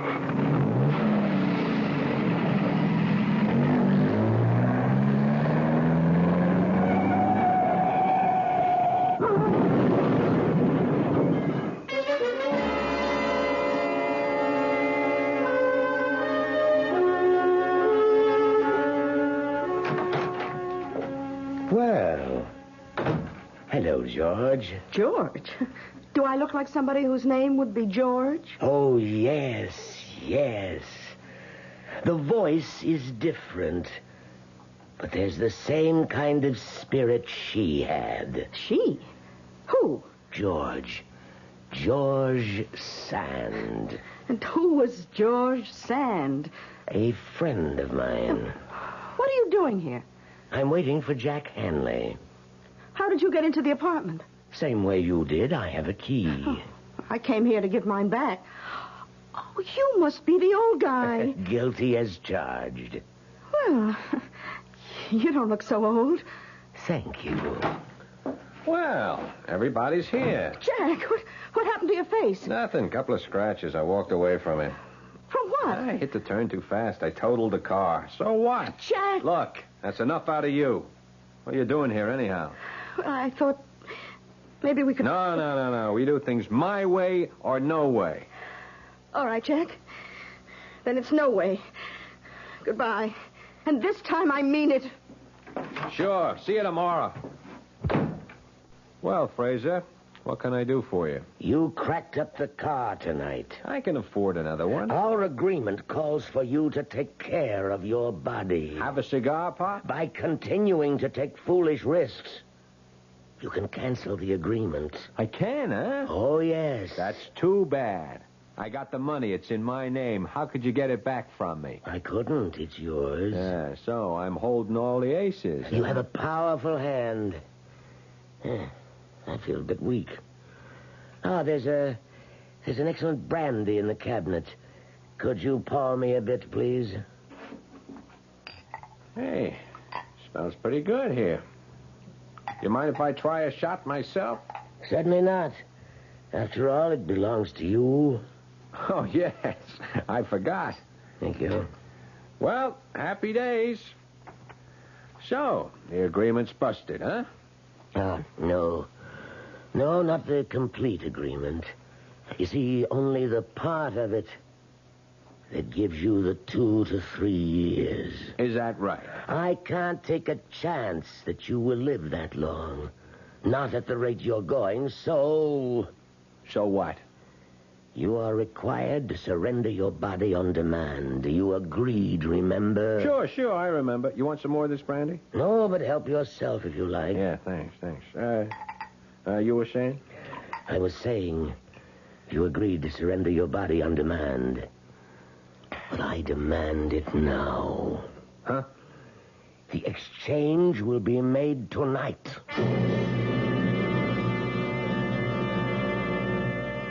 There is a vital essence, a special quality, a unique consciousness that makes up the individual core of each of us. Is this essence, or soul, as some would call it, transferable? Mr. Leroy Fraser has bet close to $1 million that it is. Give your hand to a friend. Give your heart to your love, But give your allergy to contact. Allergy is our business, too. We know pollen. And we know that any of the 12,000 quarts of air you breathe each day may contain enough pollen to make your eyes itch, make you sneeze, and drip. We also know an ingredient that helps block pollen's bad effects. It's the antihistamine most prescribed by allergy specialists. It's an ingredient in contact. Give your hand to a friend. Give your heart to your love, The tiny time pills in one contact keep this antihistamine working up to 12 full hours. All day, all night. Give your allergy to contact. Take contact only when needed, only as directed. Introducing the greatest taste to come out of your toaster since Samuel Bath Thomas baked his original English muffins in 1880. Thomas's new onion English muffins. Little bits of real onion blended into Thomas's original English muffin recipe create a tangy taste that makes everything fantastic, like burgers and cream cheese and cold cuts. Even butter tastes better. Thomas's new onion English muffins. The greatest new taste since 1880. Thomas's promises. Hey, Pat, how tall do you think she is? 300 feet if she's an inch, Luigi, and a fine lady she is. The year 1886. While most New Yorkers were enjoying their first look at the Statue of Liberty, a few were enjoying their first taste of Thomas's bread and discovering it was every bit as delicious as Thomas's English muffins. Today, there's still never been a lady to equal the lady, or a bread to equal Thomas's protein, whole wheat, and white bread. Thomas's promises. It's bitter. It's sweet. It's bitter. It's sweet. It's bitter. It's sweet, Marcello. Well, maybe it's a bit sweet, Sophia. On second thought, I love its bitterness. Punta Mes. Is it bitter? Is it sweet? People have been arguing about it since 1786. Punta Mes, a lovely before lunch or dinner drink from Italy. On the rocks or with soda and a slice of orange. Punta Mes, capital P-U-N-T, little e, capital M-E-S. It's bitter. It's sweet. It's bitter. It's sweet. It's bitter. It's sweet. All right, Sophia, it's bitter. No, my darling, let's just say it's bittersweet. Like life, like love, like marriage. Italian style. Punta Mes. Punta Mes. Imported by Caroline Importers Limited, New York, New York.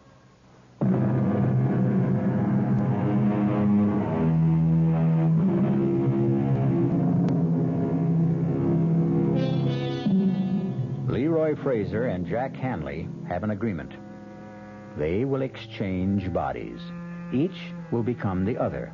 Jack Hanley will become Leroy Fraser, old and infirm.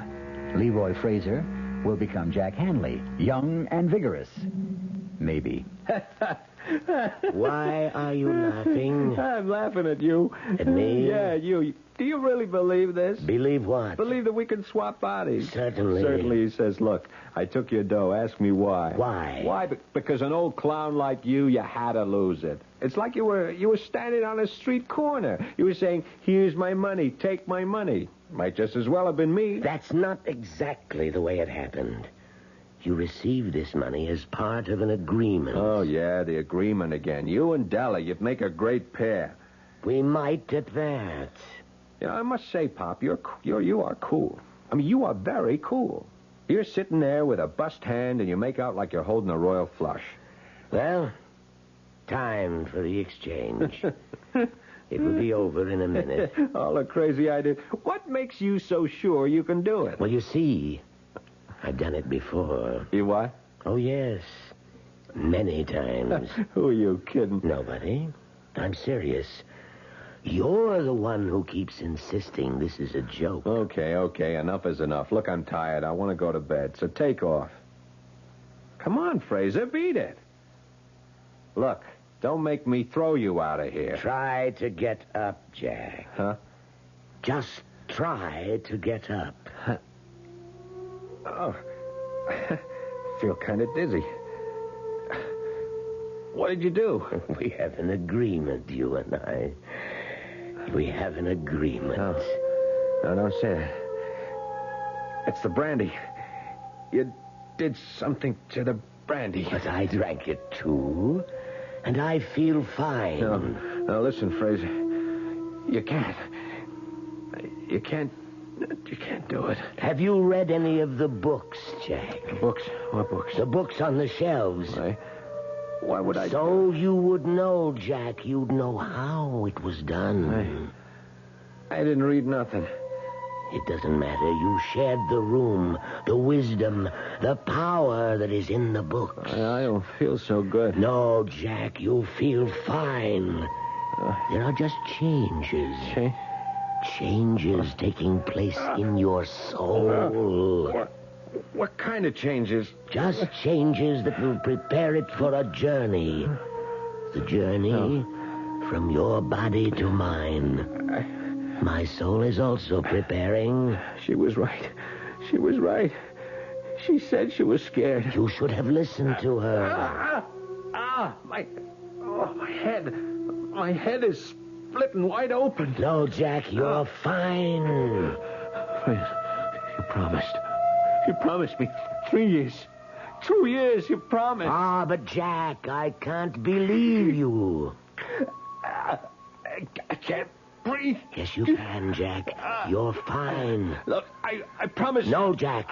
I can't trust you. You can. I swear. With what you know now, you'd kill me. I feel cold. I feel stiff. There is a law. It's written in the book. No. The mind, the soul, the essence, the living force, the vital spirit. It's free, unfettered, unbound. Escape the petty prison of the faltering body. Escape, be free. It's tearing at my inside. Escape, leave me. Leave this shattered hulk. No. Leave me, go to him. No. With the magic of ancient Egypt, the wisdom of Greece, by all the sciences the ancients knew, let our souls be free. I don't want to die. I have been the vital spirit in the bodies of 15 men before this night. Now, I shall become Jack Hanley.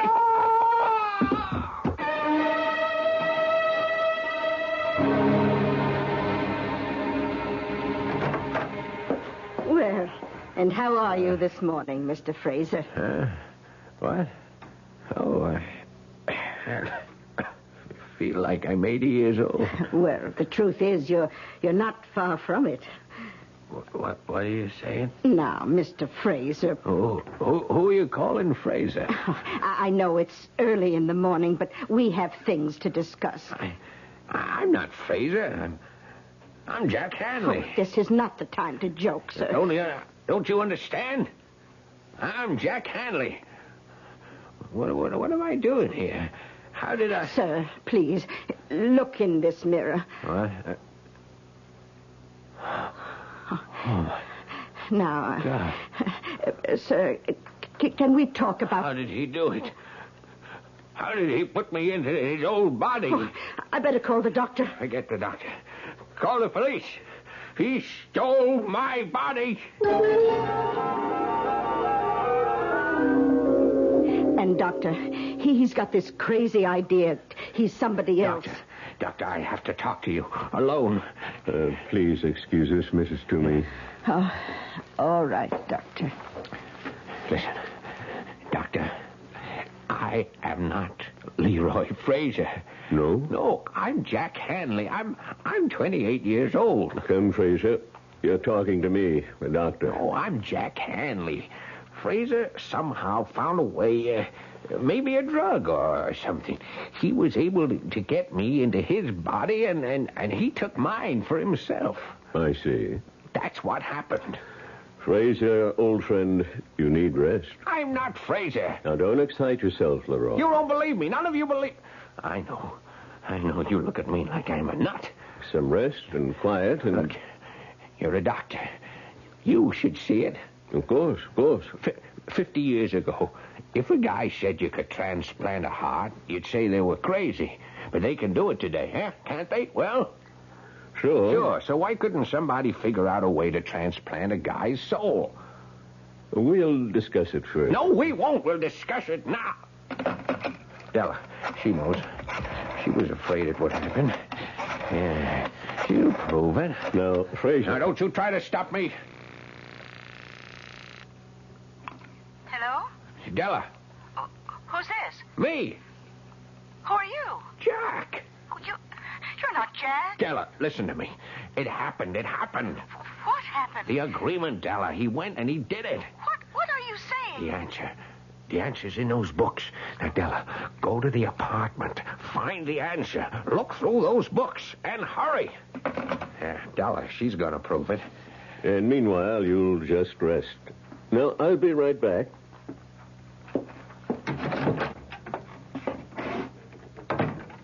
How is he, Doctor? Well, we'll have to get him to a sanitarium. Whatever gave him the idea that he's a young man? A delusion. A not uncommon delusion. A yearning for better, happier times. Should we get him ready to travel? Yes, go in and help him dress. I'll make some telephone arrangements. Oh, certainly, Doctor. Mr. Fraser? Mr. Fraser? Oh, Doctor, he's disappeared.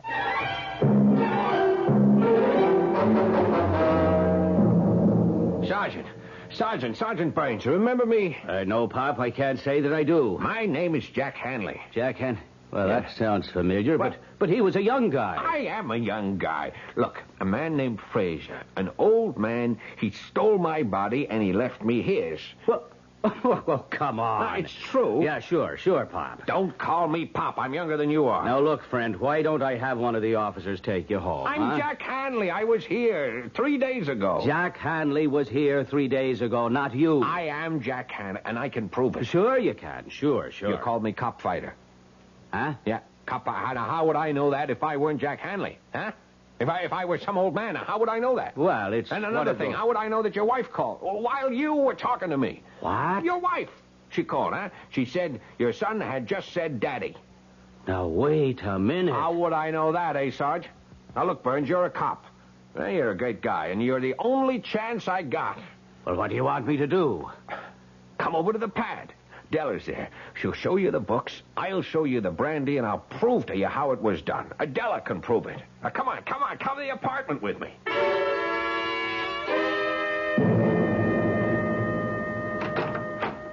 Well, come on in. Oh, sure. Sorry about last night, Della. Who are you? Yeah, Della. And, honey, I've been doing a lot of thinking. Have you? About what? Oh, about you and me. Yeah? And? Well, you couldn't be too angry with me. How do you know? You wouldn't have come back here this morning. You want to know why I came back here? Why? I got a phone call from Fraser. Fraser? Why would Fraser call you? Well, it was kind of a crazy story. What did Fraser say? Would you answer a question first? Sure. Do I still remind you of George Sand? Oh. Well, do I? Yes. More and more every minute.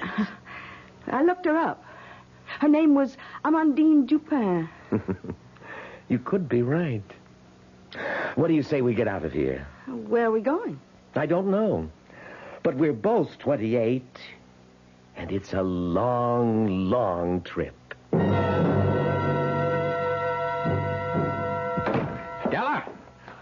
Della! Oh, hey, Pop. Now, what are you handing me? There's nobody here. Just last night. Last night. Sure, There were Pop. books on that shelf. Well, there's nothing there now. Oh, there you are. Oh, thank heavens you're safe. Ah, ma'am, now this old gent claims...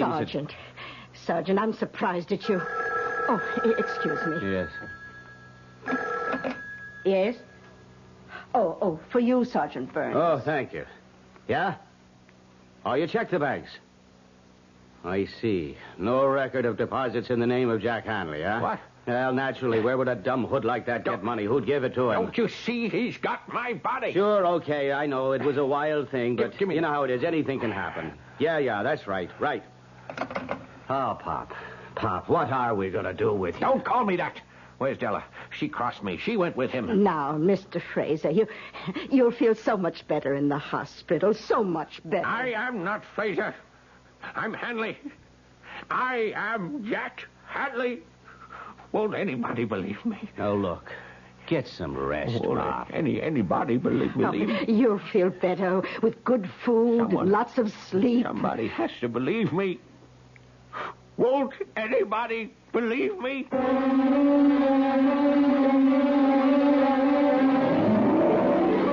As he sits there, Leroy Fraser, or if you prefer, Jackson Hanley, he sits there in his room in a faraway sanitarium, and he keeps asking the question of everyone who will stop to listen.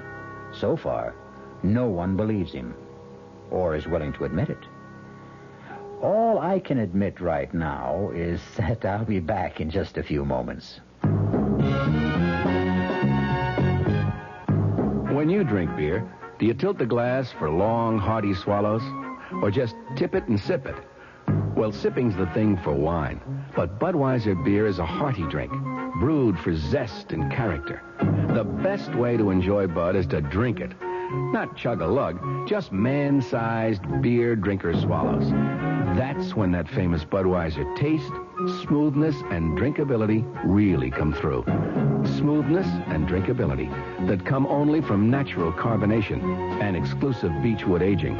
Smoothness and drinkability, too good for any half-hearted sipping. So drink up. You'll see that brewing beer right does make a difference, and that when you say Budweiser, you've said it all.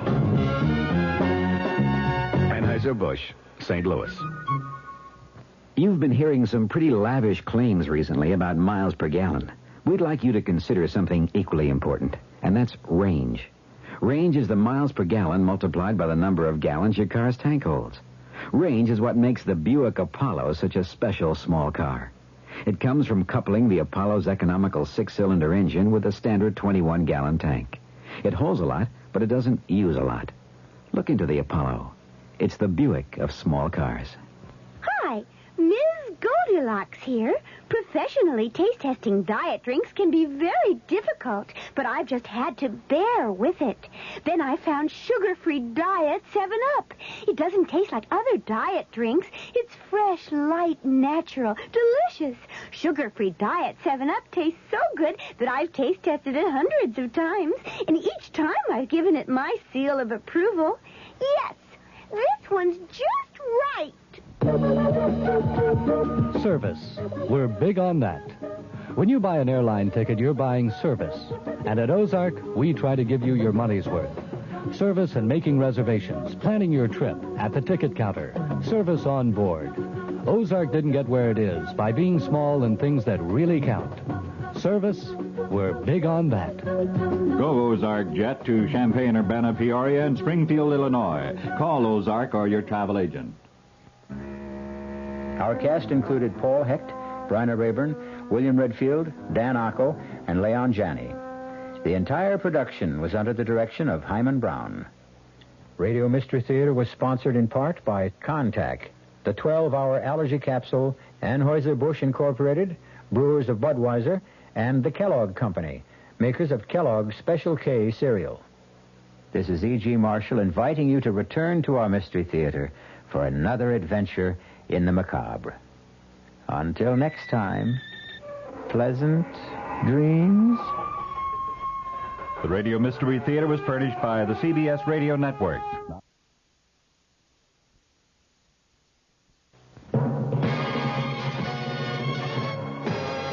I'm Fulton Lewis in the Mutual Broadcasting System studios in Washington, D.C. Now, my commentary. Senate Watergate Committee Chairman Sam Ervin disclosed today that White House Chief of Staff General Alexander Haig testified for more than an hour and a half during midday, answering questions about the use of a $100,000 payment made by representatives of multimillionaire Howard Hughes 4 years ago to the president's close personal friend, Bibi Rebozo. On May 2nd, you recall, General Haig had been asked virtually identical questions by the same Watergate panel. On that occasion, he produced a letter from the president directing him to invoke executive privilege and declining to answer any questions. Mr. Nixon, during the interim, though, decided to waive that executive privilege, but only as it applied to questions regarding the Hughes contribution. The funds in question regarding that contribution were returned to by Rebozo to Hughes in the spring of 1973. Rebozo has contended that the money was given back intact and had never been used for any purpose. Its interest in that issue was a major factor in prompting the Watergate Committee today to vote unanimously to extend its life to June 30th. Another reason for the extension is that the committee wants to eliminate from its final Watergate report any findings of individual guilt or innocence in the Watergate matter. An earlier preliminary staff report includes such findings and has been widely criticized because of that fact. The committee members themselves apparently appreciate something that the staff has failed to even recognize, namely that the Ervin panel is not a court of law. It has no right whatsoever, on the basis of the testimony it has received, to make any assessments of guilt or innocence on the part of anyone involved in the Watergate story. Such assessments can be made only in a judicial proceeding where the accused are given the right to cross-examine their accusers. As I mentioned a week ago, when portions of the staff report were leaked to the press, it was an outrageous document. The staff members who prepared it and who caused its partial release should be severely disciplined. President Nixon's move in ungagging General Haig today is perhaps significant in that it represents still another step on the president's part to try to accommodate those in the Congress who are probing the record of his administration. As I have noted before, Mr. Nixon had a perfect right to extend the cloak of executive privilege to General Haig. It is, of course, precisely the same cloak which many former presidents have used on many occasions for the same purpose. You recall President Eisenhower used executive privilege time and time again as a means of preventing his administration officials from cooperating in the slightest with the late Senator Joseph McCarthy's probes into subversion in government back during the 1950s. The House Judiciary Committee voted 37-1 today to subpoena 11 Watergate tapes that President Nixon has refused to provide for the committee's impeachment inquiry. By top-heavy votes, it also subpoenaed schedules of the president's daily meetings and conversations during 4 periods of time. It set a vote for tomorrow on subpoenas for tapes of 66 presidential conversations dealing with other matters that the Judiciary Committee has under investigation. The vote on the Watergate tapes, supported by all committee Republicans except the ranking committee GOP member, Michigan Representative Edward Hutchinson, it was a direct challenge to the president, who, of course, notified the committee last week that he would give it no more Watergate materials. The subpoena calls for the subpoenaed materials, the tapes, to be turned over next Wednesday. The 11 conversations covered by the new subpoena deal with plans for bugging Democratic headquarters, conversations a few days after the Watergate break-in, and efforts to get the CIA to limit the FBI investigation of the break-in. That's as far as Chief Counsel John Doerr has gotten in his presentation of evidence to the committee, which he resumed after the vote on the subpoenas today. Doerr said as he proceeds through the House panel's Watergate evidence, he is going to request additional subpoenas for tapes that the White House is still withholding. The committee requested 76 Watergate conversations last April 19th, of which the 11 that were subpoenaed today are part. The subpoenas the committee will consider tomorrow cover 46 conversations believed to relate to the president's decision to increase milk price supports, 20 conversations believed connected with settlement of a government antitrust suit against ITT. It took 4 votes to approve the subpoena for the president's daily schedules, 1 for each of the time periods covered. Indiana Republican Representative David Dennis, who objected to 3 of them, forced the separate votes. Those votes ran 36-2, 32-6, 29-9, and 32-6, all in favor of the subpoenas. Doerr said the committee should see who Nixon met with and talked to during the specified periods, so that it can determine whether it wants to request some specific conversations. The periods covered by the subpoena are April through July 1972, which Doerr said was critical to the Watergate planning and break-in, February through April 1973, which covered the White House investigation of the affair, July 12th through 31st, which he said was the period before and after the existence of the White House taping system became known, and October 1973, during which time the president fired Special Prosecutor Archibald Cox. In contrast to the request for subpoenaing the daily schedules, which Iowa Republican Representative Wiley Main called a fishing expedition, no one spoke against the subpoena for the Watergate tapes. Hutchinson, the ranking Republican member, did not take part in the discussion, but he has stated on several occasions in the past that he is going to consistently vote against any subpoena because he opposes a confrontation between Congress and the executive branch. New Jersey Democrat Representative Peter Rodino, the committee chairman, said the committee was not seeking a confrontation, but was after the truth. Several members questioned Doerr as to whether he knew tapes existed for the 11 conversations that the committee has subpoenaed. Doerr responded, "We are reasonably satisfied that they do exist." In other related developments, former presidential appointment secretary Dwight Chapin was sentenced today to 10 to 30 months in prison, that for lying under oath about political dirty tricks in the 1972 campaign. He was the second high-ranking former White House aide of President Nixon to be sent to prison. Chapin, who had pleaded for leniency in a written statement to U.S. District Judge Gerhard Gazelle last week, made no statement to the judge today His attorney said that he would appeal Chapin's jury trial conviction this Friday.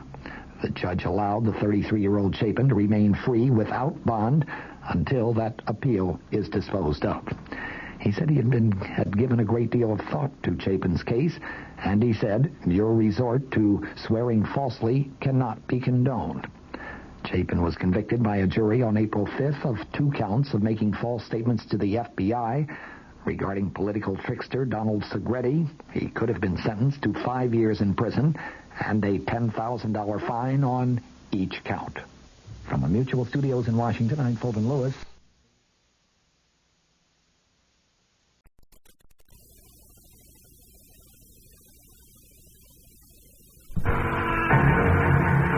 Our mystery drama, A Private Demon, was written especially for the Mystery Theater by Sam Dan and stars Norman Rose. It is brought to you in part by Ace Books.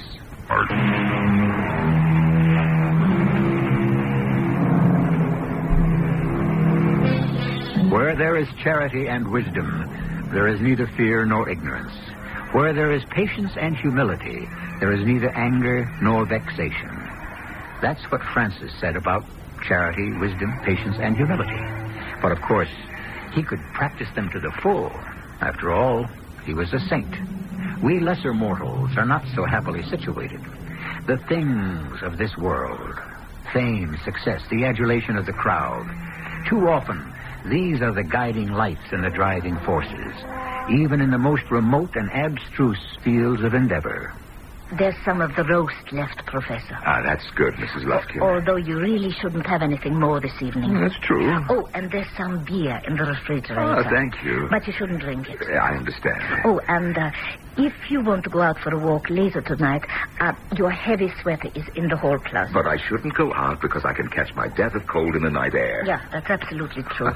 Do you suppose you could end this seemingly limitless litany of illicit activities and tell me perhaps what I am permitted to do? Well, I would start working on my acceptance speech. Huh? Which acceptance speech is this? The one you're going to make in Stockholm next month, when you accept the Nobel Prize. Oh, I wasn't aware that I had received it. Oh, you will. You overestimate my importance. Well, I don't see how you can be overlooked. My field of activity is simply too, well, let's say, specialized. Too restricted to a single, rather shadowy, almost prehistoric people. I hear all the gossip on the campus. I shouldn't be at all surprised. And I hear all those big-time professors say, Jeremiah Soames is the foremost pure historian in the world. The Nobel Prize. And why not? Because it is a highly complex situation, and there are all sorts of political implications. Write the speech.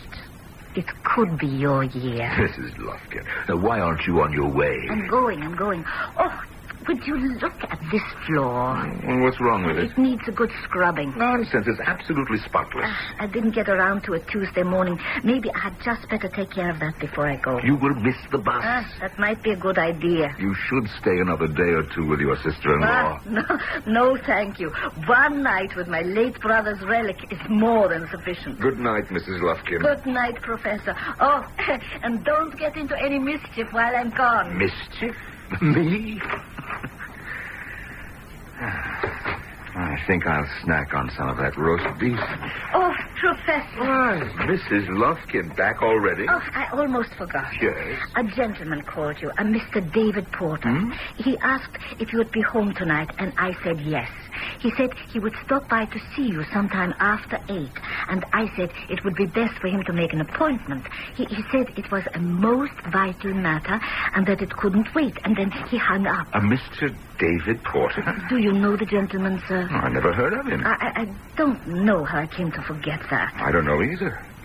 Good night again, Mrs. Lufkin. Oh, would you look at you? What now? You wore that shirt again. I feel quite comfortable in it. But it has to be laundered. Now, please, don't wear it again tomorrow. They'll put it aside tonight, and I'll do it as soon as I return. Yes. You promise? You have my solemn oath. And now for the third time, good night, Mrs. Lufkin. Good night.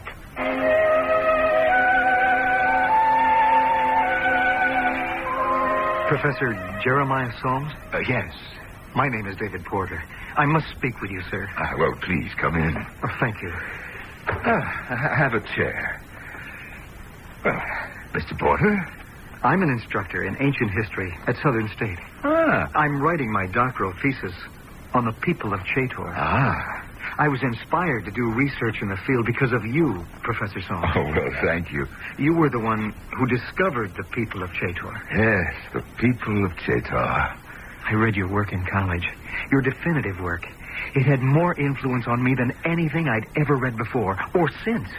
It actually guided me toward my own field of endeavor. It has become my life, just the way it's become yours. Yes.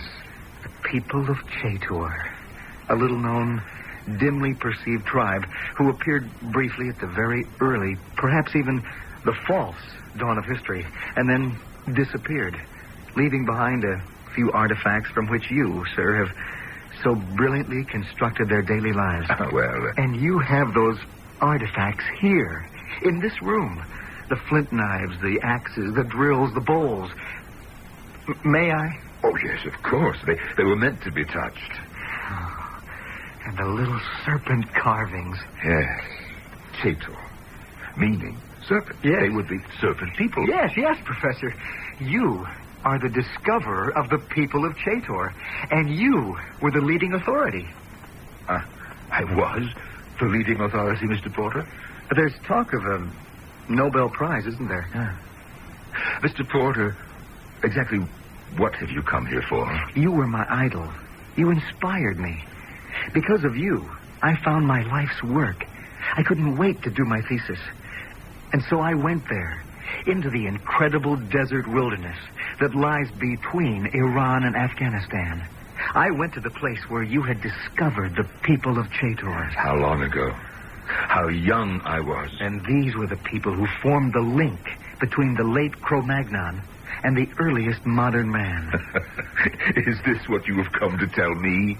I've come here, sir, to tell you, in sorrow, for you have been, and you always shall be, my idol, that you have been wrong about the people of Chator. I beg your pardon? The people of Chator are not the transition people. Mr. Porter, just what are you up to? Had you gone further into the country, had you dug deeper... Now, see here. Yes, you found their early artifacts, but they went beyond those. They developed these. And what, may I ask, is that?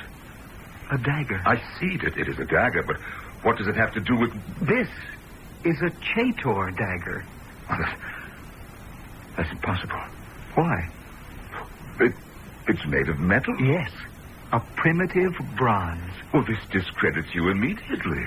The Chator were a late Stone Age people. You are convinced they emigrated south and west and were wiped out by the stronger tribes they encountered in Asia Minor. That isn't true. Sir, I see no need to prolong this pointless discussion. Read my notes. I have neither the time nor the inclination to humor every charlatan who barges in here. I challenge you.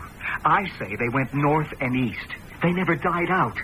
Their descendants still live in the remote fastness beyond Karakum. Oh, that's nonsense. Why are you afraid? Read these. You'll see.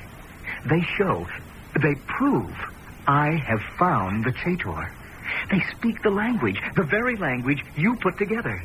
You claim the language and the people died and disappeared, but here, read this. Why are you afraid? Why should I be afraid? Then read.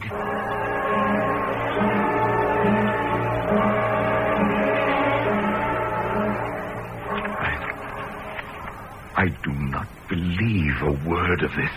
You know it's true. Why have you shown me this? I want your blessing. My blessing?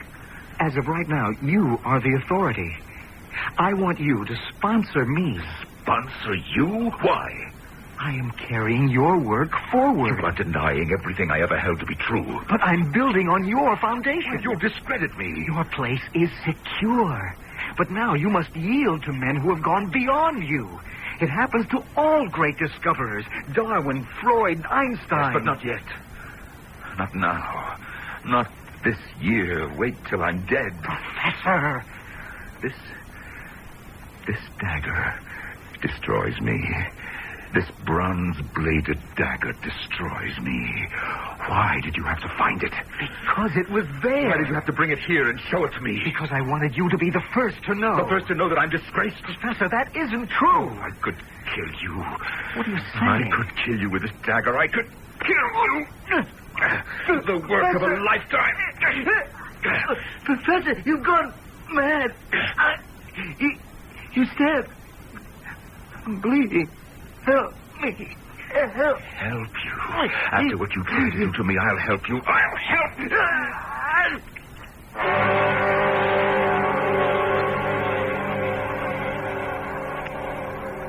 Professor Soames? Yes. Your office isn't easy to find. Which is only fitting and proper.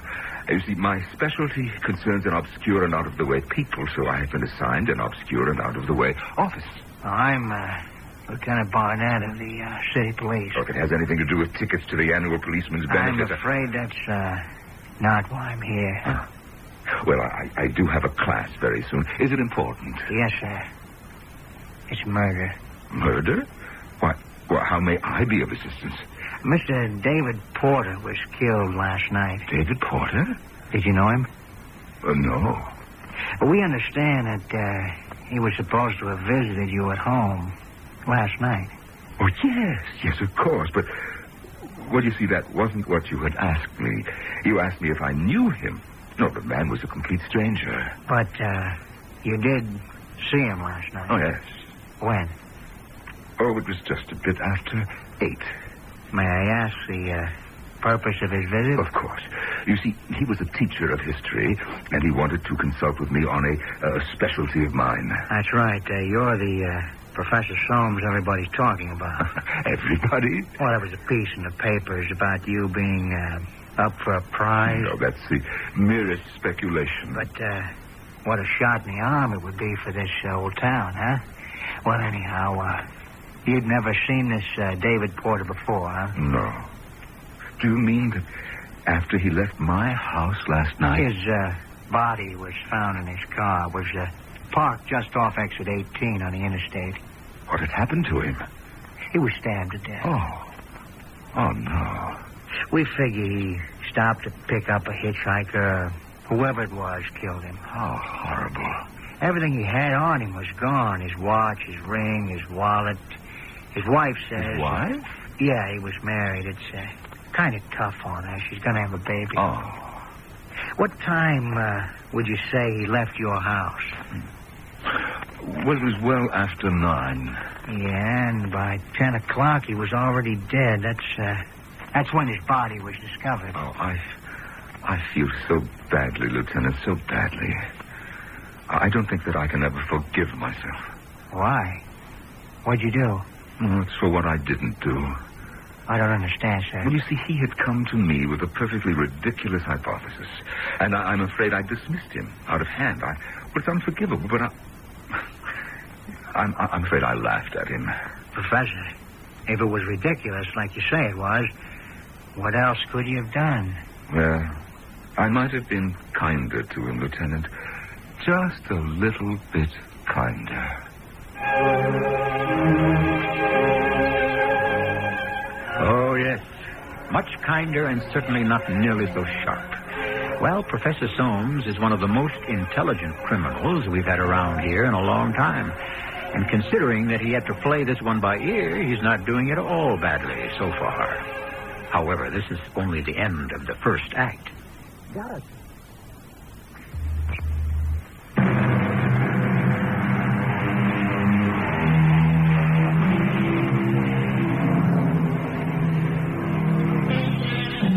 Using one of the most ancient of weapons, literally, our professor has committed one of the most ancient of crimes, murder, for some of the most ancient of reasons. A, jealousy, which is why Cain killed Abel, and B, for the protection of one's turf, which is why Romulus killed Remus. Things are not really too much different today, are they? Oh, Mrs. Lufkin, you're back home already, I see. Yes. One night and one morning with my sainted sister-in-law is punishment enough for the most hardened sinner. Oh, I see you ate all the roast beef. Guilty as charged. And you drank all the beer. You were not here to preach temperance, Mrs. Lufkin. And you also disapproved of my housekeeping, Professor Holmes. How can you say such a thing? It's obvious. You actually scrubbed the floor. What? Who did? Well, you can see for yourself. Here, this part here, near the table. It wasn't nearly this clean when I left. And it's certainly much cleaner than this part on the other side of the room. Well, you could have waited for me to come back. Well, I see the brush marks. You must have gotten down on your hands and knees. Oh, now really, Professor, what on earth ever made you do a thing like that, huh? I had spilled something on the floor. What? Coffee. Coffee? Oh, that's impossible. Why do you say it's impossible? Because you never drink coffee. You're not allowed to. Yes, I know, but, well, you see, I had a guest.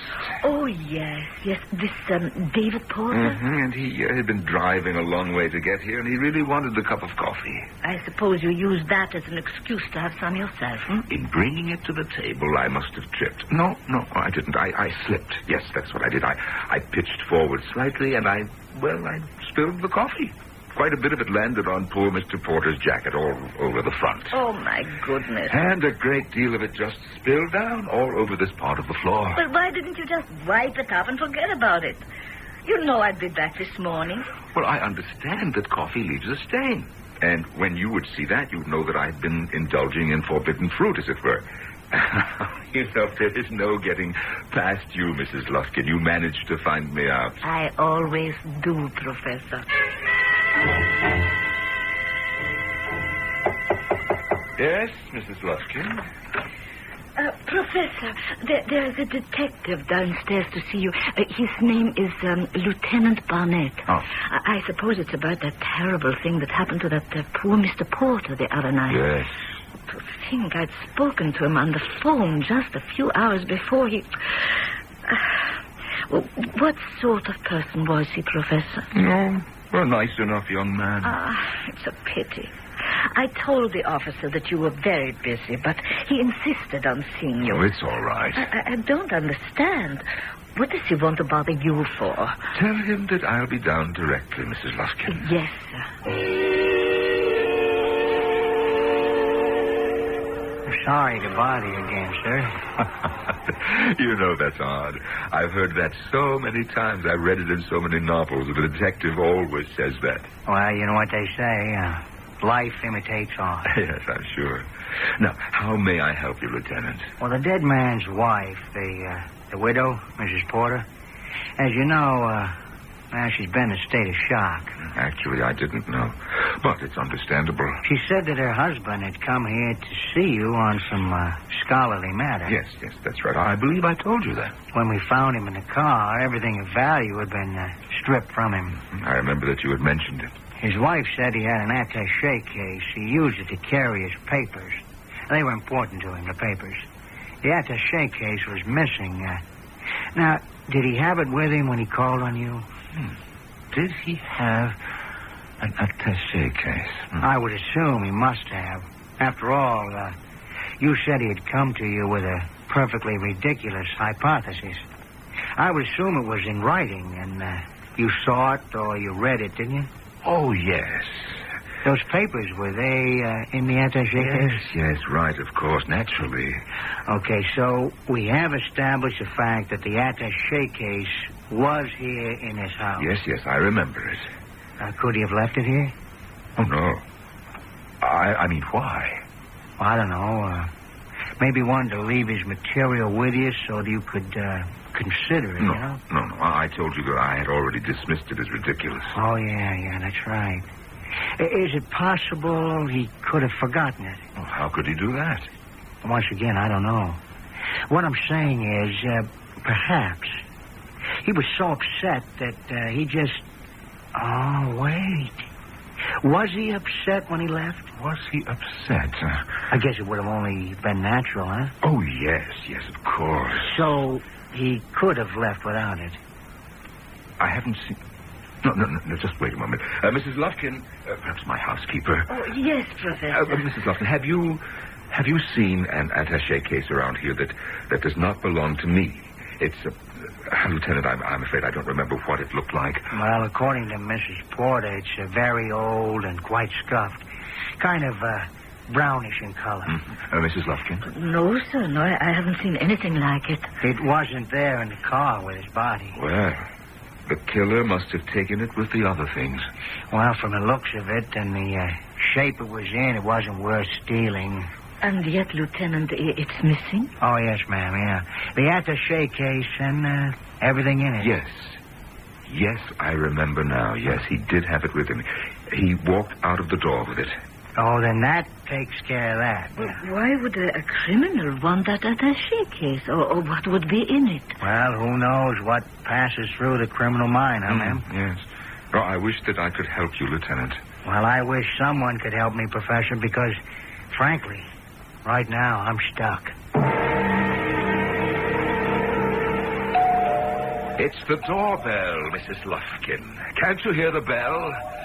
What is the matter with that woman? Is she deaf? All right out there. I'm coming. Yes, ma'am. You wish to see me? I'm Professor Jeremiah Soames. Please excuse me, Professor. I shouldn't have kept ringing your bell like that. Certainly not. I'm very sorry. I'm not at all myself. You see, my husband, he was murdered. Oh.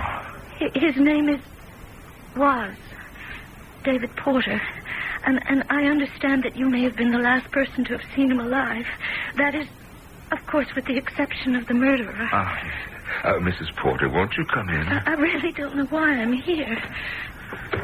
Now, won't you have a chair? Thank you.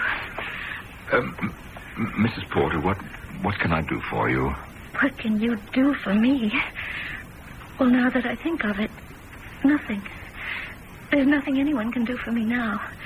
Even if they catch the person who murdered my husband, it won't change anything. It won't bring him back. I'm very sorry, Mrs. Porter.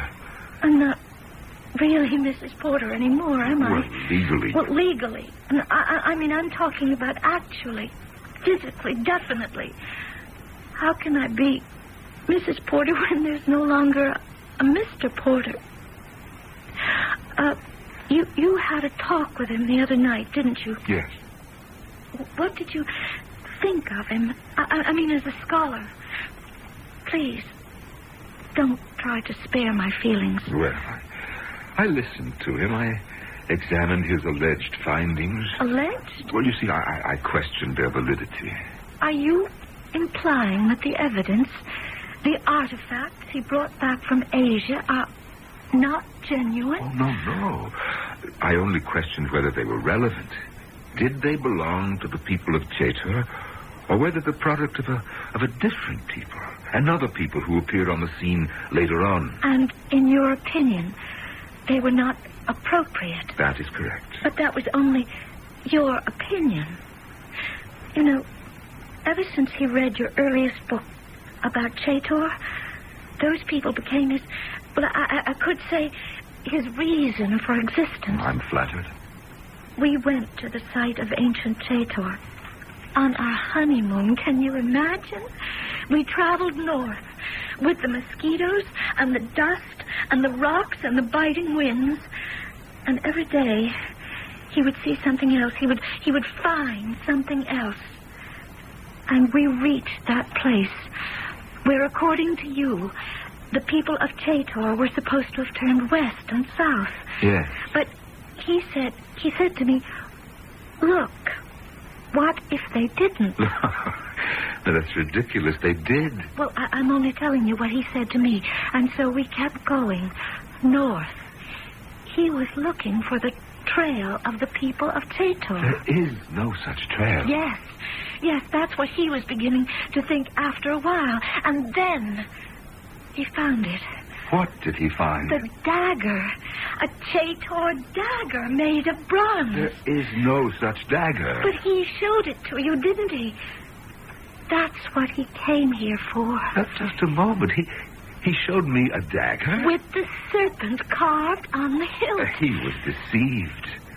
Now, he knew that he had found the trail.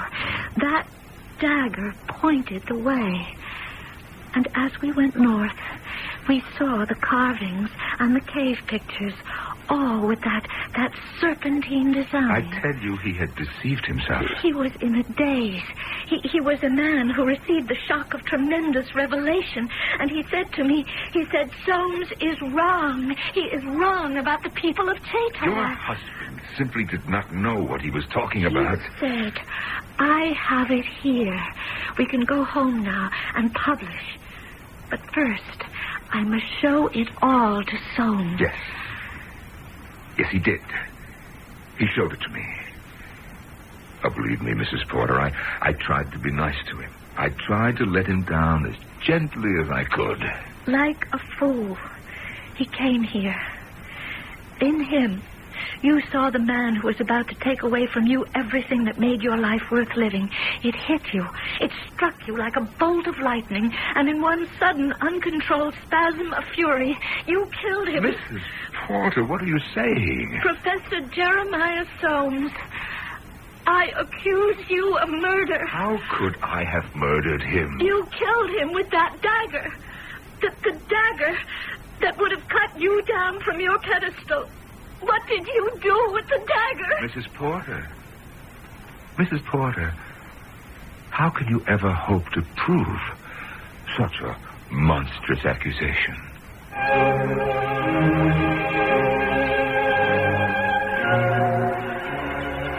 She doesn't have to prove it to our satisfaction. We know it already. But we don't count. First, she'll have to convince the police, and then a jury.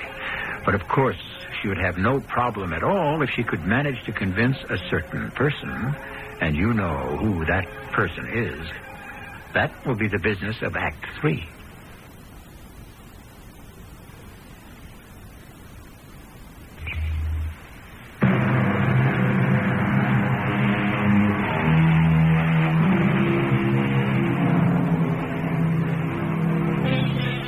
Sometimes we make what we like to call a logical assumption.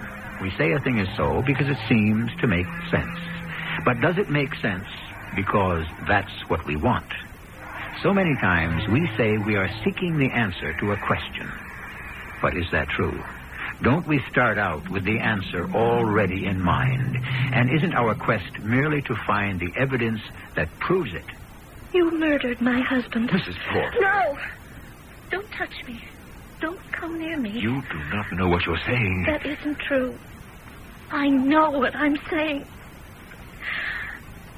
I know what I'm saying. I'm saying something terrible. And I had to say it because this way I could believe that my husband was right and that you would murder him because of it. But the fact is, a gentle, elderly scholar like you can't be a murderer. Ah, Mrs. Porter, please. And therefore, my husband was a man who believed in something that just wasn't so. And I've been fighting it because I don't want to accept it. I can't do it anymore. I had to explode at somebody. I'm sorry. I apologize. Now I'd better go. Excuse me. Mrs. Porter. Mrs. Lufkin. Mrs. Lufkin. I am here, Professor. You don't need to shout. Where were you? But I was downstairs in the basement. What were you doing in the basement? I heard that poor woman. What she must be going through. Oh, it's dreadful. I'm sorry for her. Well, I'm sorry for her, too. Professor. What are you looking at me like that for? What am I supposed to do about it? Professor, I didn't say anything. What can I do about it? I'm sorry. I said I was sorry. I'd give anything for a thing like that not to have happened. Why did I have to answer the doorbell? I told you, Professor, I was in the basement. You are supposed to shield me from people who intrude on my time. I was doing the laundry. See, that woman has upset me.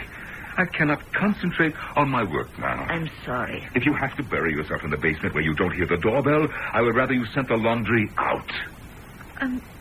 What did you do with your shirt, Professor? Oh, please, don't change the subject. Well, I asked you to leave it out for me. You couldn't possibly wear it another day. I have never been so embarrassed. Where is the shirt you were wearing the other night? When I left for my sister-in-law's house, I can't find it anywhere. Where is it? Where is what? Your very good all-cotton shirt. I would like to put it in the machine. It washes so beautifully. No, it doesn't. I beg your pardon? It doesn't wash at all. And that's why I had to get rid of it. You got rid of that beautiful, practically brand-new shirt. I told you what had happened. I had made a pot of coffee, and when I brought it over to the table, I slipped and spilled it all over everything and everybody, including myself. Oh. I thought I would leave the shirt for you to wash, Mrs. Lufkin. You should have. And then, well, I remembered about the coffee stains. Once they set, you can never get them out. So I started to scrub at the stain, but obviously it was too late. It wouldn't come out. I see. Actually, I scrubbed so hard, I must have weakened the material, and I made rather a large hole. That's too bad. The shirt was obviously ruined, and so I simply threw it in the garbage, and it was picked up this morning. Oh, I'm sorry you did that, sir. I could have used it for cleaning rags. Yes, I didn't think of that. But I suppose you had to do quite a bit of scrubbing, what with the floor and your shirt. It's just that everything was so unsightly. What are you sniffing at, Mrs. Lufkin? Did you have a fire going last night? Yes, as a matter of fact, I did. I was rather chilly. Last night? Seemed rather warm and humid to me. Well, I'm probably coming down with something, and I thought that I might enjoy a fire. Yes, sir. I mean, it's my house. It's my fireplace. And if I want to enjoy a nice, cheery blaze, am I required to request anyone's permission? No, Professor. What am I doing here? I must get back to my work. And you listen to me. If the doorbell rings, I am not at home. To anyone.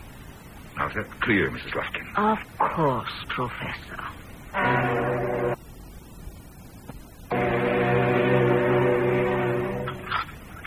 You haven't touched the veal, Professor. I'm not hungry, Mrs. Lufkin. You haven't been hungry for the past 3 days. Are you trying to make something out of that? No, Professor. If a man doesn't feel like eating for a while, it doesn't have to signify anything. We all eat too much anyhow. A little judicious fasting now and then, we'd be the better for it. What do you say to that, Mrs. Lufkin? Well, all I want to say is that if you're going to let food go to waste, tell me in advance, and I'll prepare something cheaper. The hunters and gatherers of Chaytor, you know what? They would grab a handful of wild wheat from the stalk, and they would munch on it as they traveled. And that was dinner. That and the meat of an animal that they might have been lucky enough to encounter and kill.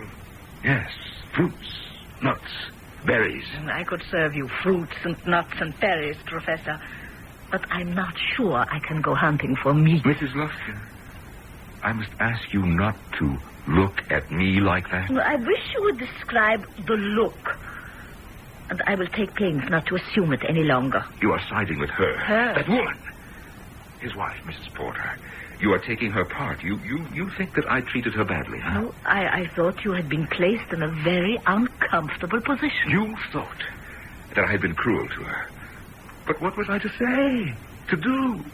You know, she had actually accused me of murdering her husband. Now that's ridiculous, isn't it? But tell me, don't you think that that's absolutely ridiculous? Yes, Professor, yes, it does sound ridiculous. Yes. Now, I'm going upstairs. I have work to catch up with. Oh, aren't you going to take your mail upstairs? Oh, there's a card from your friend in London, Dr. Hodges. And you read it, I suppose. Well, if he had wished for privacy, he would have written a letter. He says there are strong rumors that you are in the running for the prize this year, I know. And nothing had better happen to spoil my chances.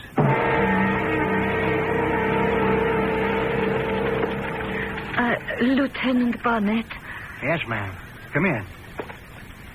Sit down.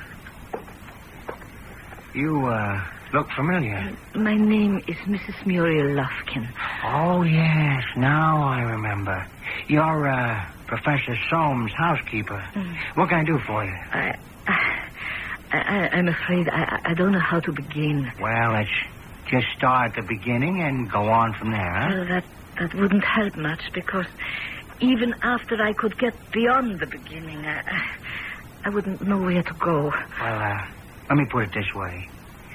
What is there that you know that could be of interest to the police? Well, right now, I don't know anything. But you're here. Yes, I am here. I would like to solicit some information from the police. Such as... Well, there is something I must know for my own sake. Yes? Lieutenant, when the body of David Porter was brought to wherever they bring bodies, I would imagine that there were some blood stains on his shirt. Well, obviously he was stabbed. Were there any stains on his jacket? Blood stains? Coffee stains. Why do you ask? I must know. Mrs. Lufkin, it's hardly the business of the police department to satisfy your curiosity. But it isn't idle or morbid curiosity, Lieutenant. Or perhaps if you could tell me why. I can't. Well, if I could tell you, would it help my investigation? Perhaps. I read detective stories, Lieutenant. I know how you people operate. You collaborate with all sorts of questionable characters. Can't you trust a reputable citizen for a change? What can I expect in return? Perhaps nothing. And perhaps everything. Let me check with the lab.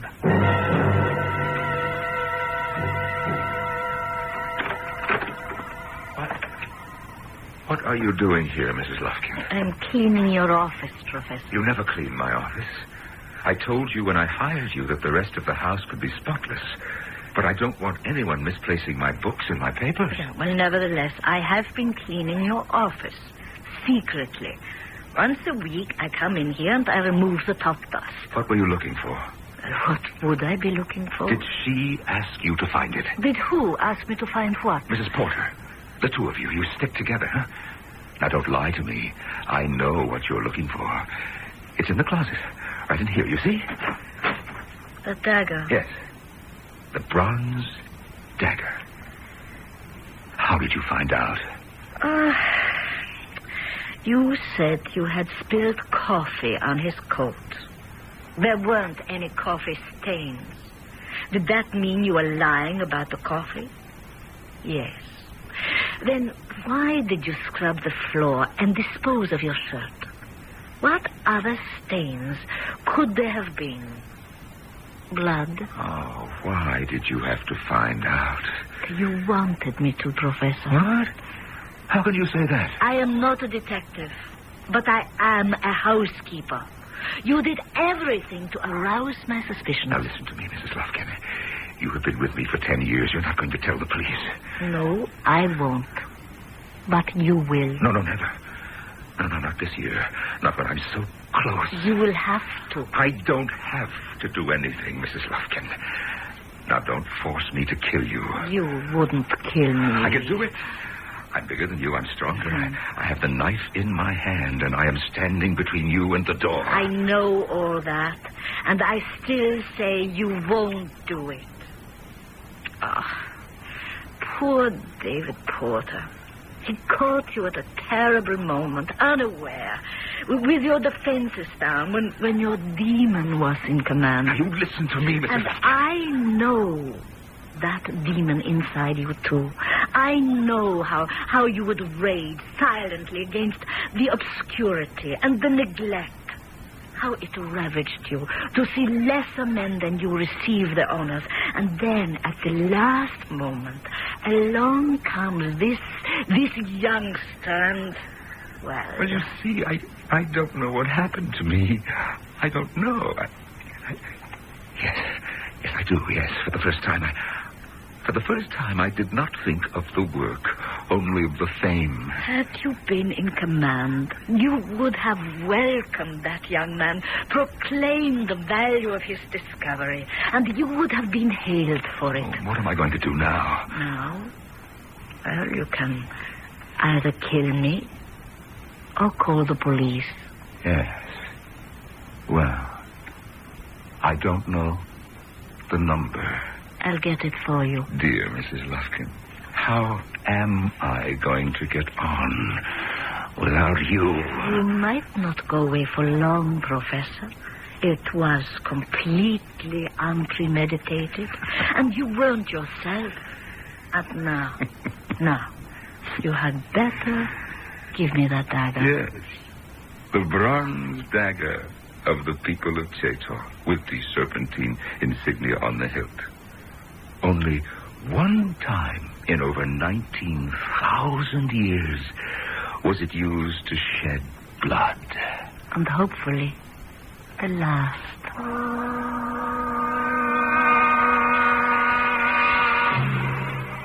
Think back to the first time the dagger was used. It was clenched in the fist of a man who can be fairly described as a primitive savage. Some 20,000 years later, it is once again clenched in the fist of a man. But this one is a highly educated product of a most advanced society. And yet, each was driven by the same passion and blinded by the same fury. In so many years, have we really changed so little? I shall return shortly.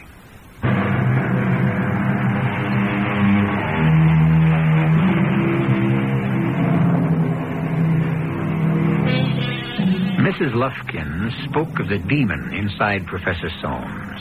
Yes, each of us has a demon that is like another self. Rudyard Kipling understood the situation very well. He wrote, "When your demon is in charge, do not try to think consciously. Wait. Drift." Yes, one should neither fight one's demon nor obey it.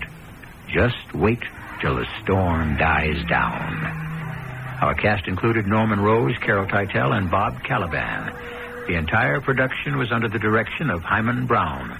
This is E.G. Marshall inviting you to return to our Mystery Theater for another adventure in the macabre.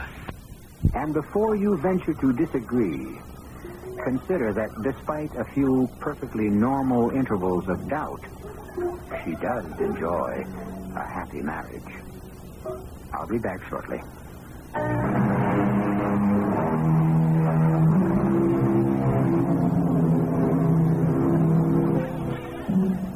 I posed a little problem at the beginning of our story. How is the child molded? What makes him the man? Two youngsters. Why does one become a ruthless killer and the other a dedicated cop? Our modern wise men study, analyze, experiment, but their answers leave us no wiser. On the other hand, the ancient wise men dismissed the problem by saying that all of us are playthings of the whimsical gods. Why isn't that as good an answer as any? Our cast included Howard Da Silva, Terry Keane, Robert Dryden, Leon Janney, and Bryna Rayburn. The entire production was under the direction of Hyman Brown. And now, Marshall inviting you to return to our Mystery Theater for another adventure in the macabre. Until next time, pleasant dreams.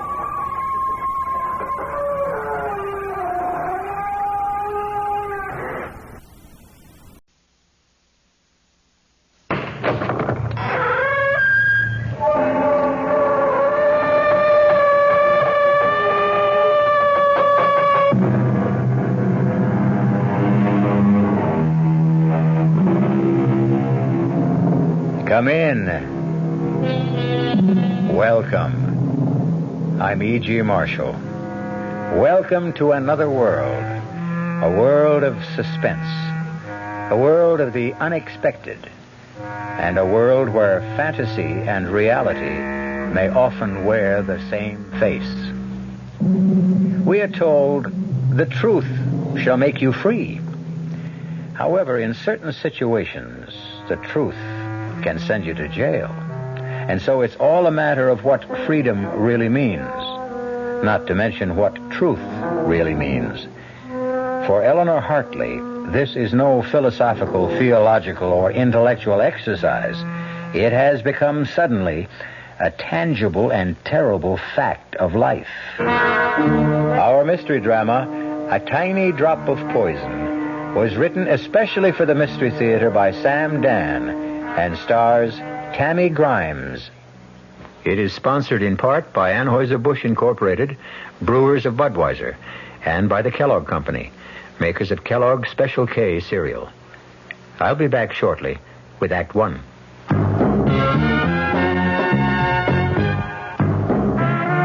You don't see many people putting salt in their beer nowadays.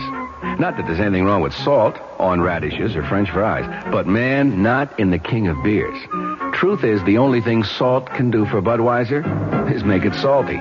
An unwise thing to do to the only beer in America that's Beechwood aged. Unsalted Budweiser has become the most popular beer in the world.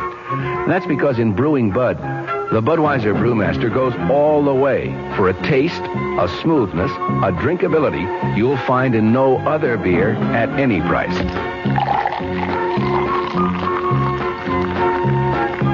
And something else you can take without a grain of salt. The fact that when you say Budweiser, you've said it all. Anheuser-Busch, St. Louis.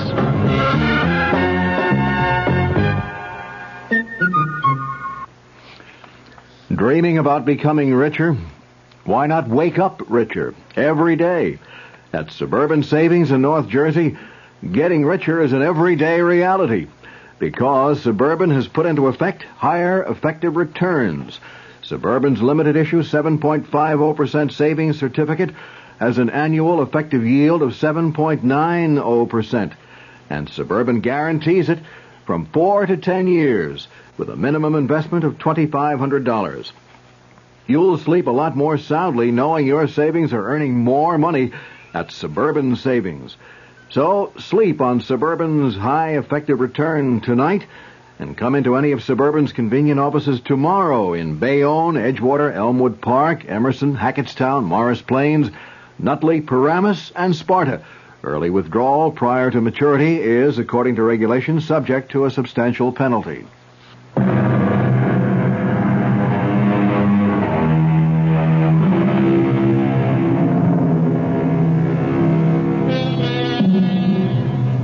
There's simply no way of knowing. So often, a fateful day will begin quietly, prosaically, with absolutely no hint that the steady pace of the commonplace is destined to quicken or falter. With no intimation that today a die will irrevocably be cast, and henceforward our lives will change forever. Or even cease to exist. A day like this has dawned for Eleanor Hartley, but she doesn't know it yet. Eleanor Hartley, at 32, she has it all. Looks, brains, personality, and a mission in life that seems certain of fulfillment. And on this day, this particular day, Eleanor Hartley is in a recording studio making a very important statement. The principal issue, the primary issue, the overriding, indeed the only issue, is morality. Do you or do you not? Can you or can you not trust your elected representatives? Okay, Eleanor, thanks. We got it. But I haven't finished. That's all we need. Tom, I intend to run my own campaign. Absolutely. Maury, don't edit any of this stuff now. Grab a portable rig and come on with us. We're going to the Madison Beach Club. Just a minute. I have no intention of going to the... You know, we didn't even drink our coffee. Why don't we just relax for a couple of minutes? Mr. Caldwell, I think it's time we reached an understanding. I thought we understood each other all along. You want some sugar? I agreed to run for Congress because a group of concerned citizens asked me. Well, they did. And I thought it would be that simple.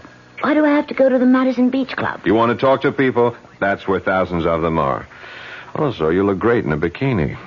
I think that's dishonest. Why? It's your very own body. Is it your fault that it's more attractive than your opponent's, who happens to be a bald, paunchy old party hack? Oh, why can't politics be simple? You know, it's been such a morning. Didn't even get a chance to see the papers. Oh, look, right here. Right here on page 1. This is what the game is all about. What? Look, we got some more results from the surveys. You have gone up 7 points in the last week. That's not very much. Are you kidding? An unknown running against Big Jim Parkhurst, an entrenched incumbent? The way you're gathering momentum, we are in. Look, Eleanor, I have to know something. What? Big Jim is going to take you seriously from now on.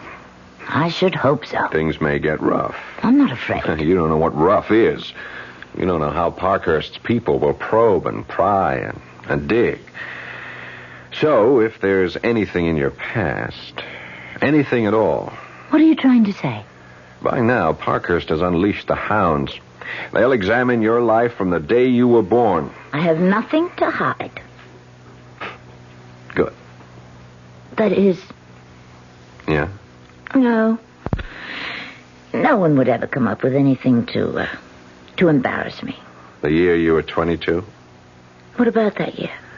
Eleanor, we can't account for it. What are you talking about? Well, we've checked you through school. We've checked you through college. You mean you've actually investigated me? Of course. When you were 23, you married Ted, and the past 5 years have been an open book. But that whole year, while you were 22... Yes. Well, like so many kids who get out of college, I was at loose ends. Didn't know what I wanted. So, I just took off. I traveled around the country. I was just trying to find myself. And I did. And that's all there was to it. Okay. Come on, finish your coffee and we're off. Hey, what? Look at that. Oh, no, it's just nothing. It's just an article here. Which article? Oh, it's got nothing to do with politics. I just happen to know this guy. Who? Oh, some guy. He was killed about 5 years ago. Murdered one night. Nobody knew why or by whom. Well, this sure throws a new light on the case. Turns out he was a foreign agent. Who'd ever thought that Paul Grover could turn out to be a foreign agent? What did you say his name was? Grover, Paul Grover. Why, did you know him? Grover. No, I never knew anyone. Go figure some people. Tom? Something the matter? I didn't feel good. Got a headache. Maybe I better go home. I'll rest for a while. Eleanor, what's the matter? I told you I have a headache. Okay. It's a woman's privilege.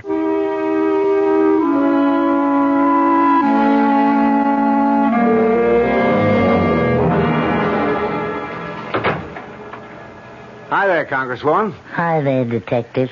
Get any votes today? A few. You catch any crooks? No. I'm on a whole new thing. Sherlock Ted Hartley, that's me. I draw all the weird ones. This was a guy named Paul Grover. Grover? How do you like this? He was murdered 5 years ago, buried and forgotten. Now it's suddenly wide open again. You know why? Tom showed it to me in the morning paper. He was a spy, which means we have to find out who killed him. Wasn't it always important to find out? Well, now more than ever. The information we have now is that he was ready to come over to our side and spill what he knew. But, isn't this out of your, The Federals asked us to cooperate. So the old man called me in and said, Ted, go get him. Oh. I'm a victim of my own reputation. So now I have to lone wolf around and try to sniff out a case that's 5 years old. Let's eat in tonight. Okay. It's a rare night I have you all to myself. Maybe I should never have gone into politics. What are you talking about? Here you are, a cop's wife. You're more than just a cop. And you're more than just a wife. It's one of those crazy things. You're going to go to Congress. I have to be elected first. Oh, baby, you're home free. My career took off the day I married you. Oh, come on, Ted. No, I was always a good detective, but in the last 5 years, you'd be surprised how many ideas I got from you. You really taught me how to think. What do the police know about the murder? Well, just about zero. They figured Grover stopped for a hitchhiker because when he left his office to drive home, he was alone. They found his car at the side of the road, and he was about 30 feet away, stabbed to death. Funny guy. Lived all alone, no friends, just people who knew him casually. Well, after all this time, how can you expect to find the killer? Oh, I'll find the killer, whoever he is. At least that's what I keep telling myself.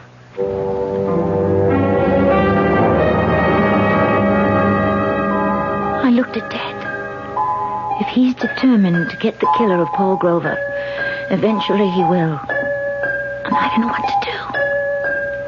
Should I tell him now? Suppose I did. What would he do about it? But why? Why should I tell him? He can never find out. For all his skill, experience, instinct, he could never find out. No one could find out. It all happened 5 years ago. When I was someone else, drifting about in another world.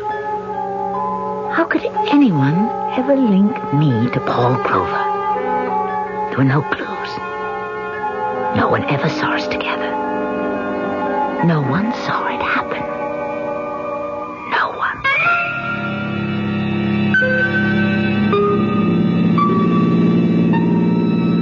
Thanks for picking me up, mister.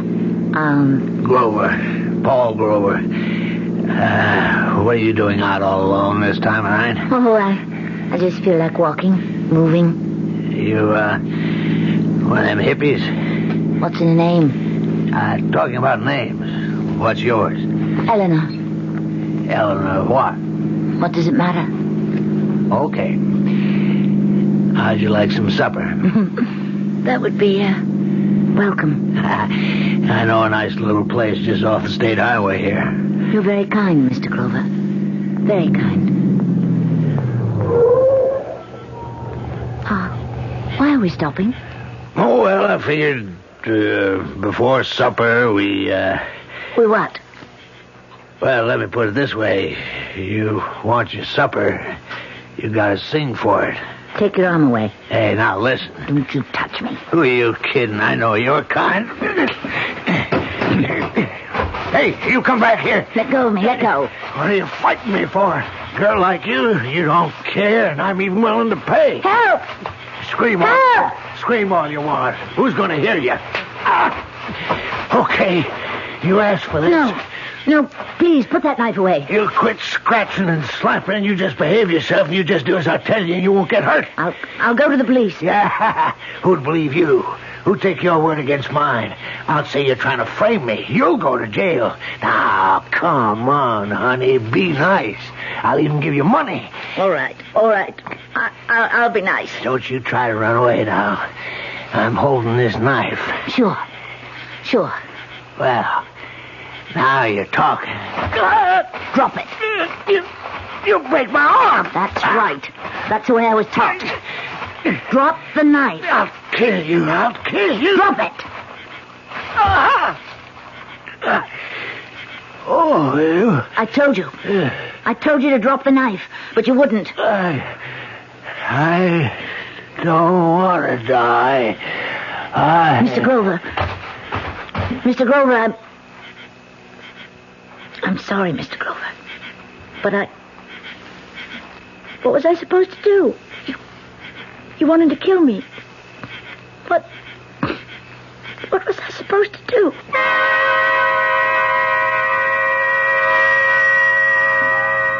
He was dead. The knife somehow had been turned against his own body. I just stood there. I remember now. I wonder why I didn't panic. But I was cool. I made sure to leave nothing behind me. Not in the car. Not anywhere around. There was no blood on my clothes. And so, I just walked away. I walked away into the night. And no one saw me.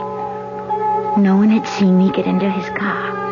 No one saw me kill him. No one saw me leave. Nowhere does any shred or scrap of evidence exist to link Eleanor Daly. Now, Eleanor Hartley, to Paul Grover. Well, she certainly told it the way it was. But is it true that there are really no clues? Perhaps there are no fingerprints or bloodstains, but how about other clues? Stronger clues. The clues that exist in the mind, the heart, the conscience. We may find a few of those when I return shortly with Act Two. Great taste in the morning. Kellogg's has that wholesome taste to get you up and grinning. This is Jerry Coffer for Kellogg's Special K. We've been having some fun in our television and radio commercials by using a ball and chain to symbolize the slight overweight problem common to so many of us. We point out that being a few pounds overweight is just a little more difficult for you. Climbing stairs, just walking around, even sitting down can feel, well, like you're wearing a ball and chain. In case you missed the message, it's this. If you really want to get rid of that extra weight, you really have to work at it by exercising and with sensible meals like the Special K breakfast. A 1-ounce bowl of Special K, America's favorite high-protein cereal, 4 ounces of skim milk, tomato juice, and coffee. Less than 240 calories. Nutritious and, by the way, delicious. So why not begin each day with a Special K breakfast and then keep up the good work? Special K can't help you lose weight all by itself, but it really is a good start. Hey, Mom, what's for dinner? Hey, Mom, what you got? What's for dinner? Your ShopRite is featuring ShopRite or Shenandoah brand Grade A Rock Cornish hens. A real family treat at just 47 cents a pound. What's for breakfast? Listen to these ShopRite values. ShopRite Grade A large eggs, 59 cents a dozen. ShopRite sliced bacon, 1 pound package, 79 cents. ShopRite Grade AA butter, 1 pound brick, 69 cents. Crown Top white bread, 22-ounce loaves, 3 for $1. Save on every meal at ShopRite. She loves her family. She wants the best. She does all that she can do. She lets ShopRite do the rest. Hey, Ma, what's for dinner? ShopRite has the answer. The Talk of New York, WOR, your Mystery Theater station.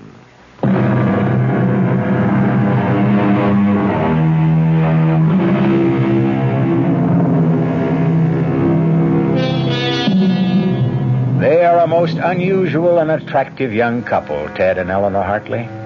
Ted is a brilliant detective on the city police force. Eleanor is so bright and sincere and articulate that a citizens committee has asked her to run for Congress. Eleanor is busy with her campaign. Ted is busy trying to track down a murderer. This sounds like two different stories, but actually, it's really one story, because the killer Tom is looking for happens to be Eleanor. No, don't. Let me go. I'll kill you, Mr. Grover. Kill you. Eleanor, darling. Eleanor, darling, wake up. What? Oh. I must have had a nightmare. You were muttering and mumbling the craziest things. I think it's just I've been working too hard. Darling, you don't have to put so much into it. There are lots of people working for you. I want to be elected, Ted. I feel I could do so much good. Sure. I feel I owe something. You owe something? What? I feel I have a debt. I have to make up for something. What? Oh, well, once I did someone an injury. Who? It was a long time ago. Yeah, but if it bothers you... This person had it coming. Then forget it. It's not that easy. Want to talk about it? No. Part of our bargain, remember? We'd never press each other for details about what happened before we met each other. Well, I'd say overall it's a good bargain, but... Tell me, did I bother you with this Grover case? Bother me? Yeah, your nightmare. You were mumbling, but you don't want to talk about it. No, I'll talk about it if you want. I remember reading... It was such a messy murder.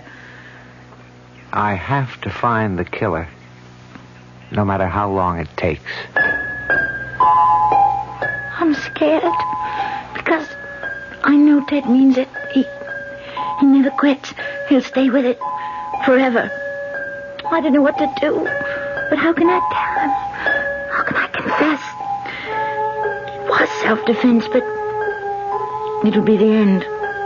Not just the end of my career, but the end between Ted and me.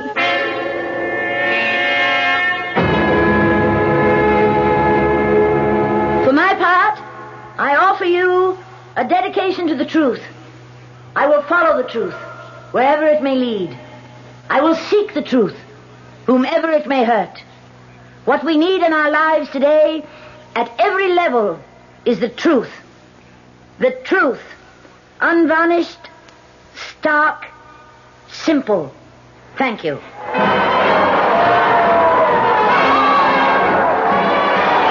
on. We have to go. Come on. How did it sound, Tom? We'll sneak down the back stairs. You're due on the south side in 15 minutes.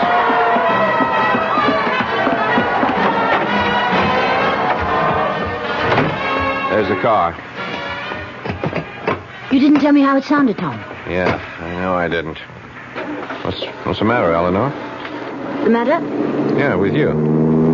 The speech. There's something missing. Oh. What? I don't know. Let's say some of the fire was out. Anything wrong? Nothing, Tom. Having a bit of a tiff with Ted? Ted is absolutely in favor of my running. So what's wrong? Why do you insist something's wrong? Your speech. I didn't believe a word of it. Why? Because it was obvious to me that you didn't mean a word of it either. But Eleanor, something is wrong. Something has been just a little off-key all week. Now, why didn't you tell me about it? Tom, I wish you'd believe me. Everything's just fine. Yeah? I mean it. Well, if everything's just fine, why are you so pale and why are you perspiring? Tom. Then there is something. Tom, there's nothing we can talk about. But it's serious. Yes. Serious. Eleanor, if it should ever come out. It can never come out, Tom, believe me. Eleanor. Please, Tom, don't ask me any more questions. Please. Sure. Okay. But whatever it is, I'm in your corner. I'll back you. I'll fight for you no matter what you did. Even if you committed murder.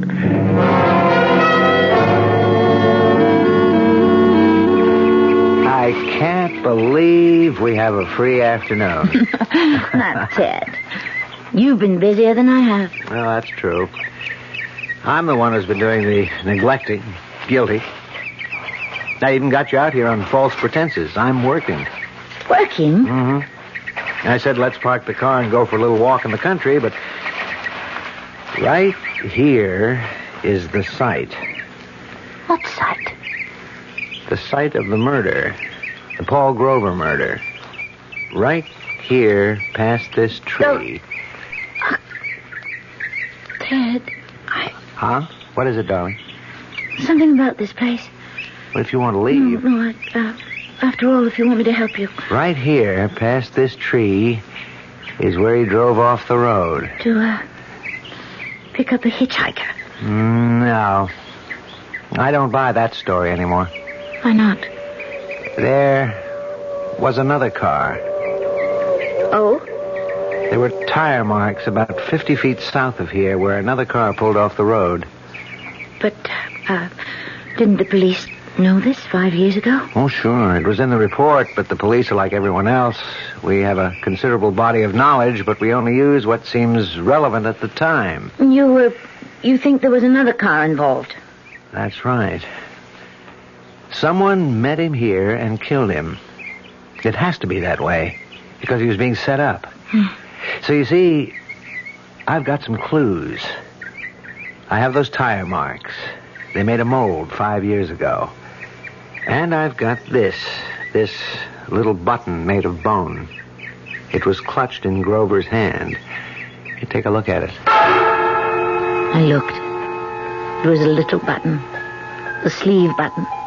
From a corduroy jacket. One of a host of buttons that adorned that jacket. The jacket I had worn that night. There were so many buttons. I never even noticed the one that was missing. That jacket. I still have it. I don't wear it often. But I still have it. It's in one of my closets. What you're saying is that if you can find the jacket it came from, you've got your killer. That's right. I've got him. Him? Well, it's from a man's type field jacket, very popular about 5 years ago, although lots of people wore them. I think you've got one like it back home. Anyhow, there was a fight. Grover was stabbed. The killer took the money. But I didn't... I... Didn't what? I didn't know that robbery was the motive. Wasn't it supposed to have been a secret agent thing? I figure a hired killer. But he was stupid enough to pick up some loose bills. That should hang him. Are you sure? You know what else I've got? I found a witness. There's a little restaurant a couple of miles down the state highway. Certainly, I don't mind telling you the story again. There was this young man who came in here that night. How can you remember so far back? Oh, Mr. Grover was a steady customer, was a good customer, so I remember what happened the night he died. Yes, he was a good customer, but he put ketchup on everything. Anyway, on that night, this young fellow, he comes in, he's wearing a corduroy jacket and denim pants. Why did you notice him? Well, you see, he ordered a steak, and then he pays with a $10 bill, and there's blood on the bill. Blood? Yeah, so I says to him, this looks like blood. He says, does it? And I says, how did blood get on this bill? And he says, maybe it's blood money. He takes his change, gives me $1 tip, and leaves. Why didn't you tell this to the police? They never asked. Would you believe that this lieutenant here is the first policeman that's walked into my restaurant since it happened 5 years ago? And can you describe him, Hugo? I have never forgotten him. He was a big man, 6 foot tall, about 200 pounds. He had black hair, brown eyes, a big scar on the left side of his chin, and the tip of his left pinky finger was missing. Thanks, Hugo. Oh, no, sir, yeah, don't mention it, Lieutenant. As far as the wife is concerned, madam, if I get up early on election day, I might even vote for you. You would? Why? Oh, I don't know. Maybe that's why. What? Well, you see, you tell the average politician that you're going to vote for him. He shakes your hand. He looks sincere. He says, thank you. You look sort of surprised. You say, why? That is honest. It shows you're honest, and that's something.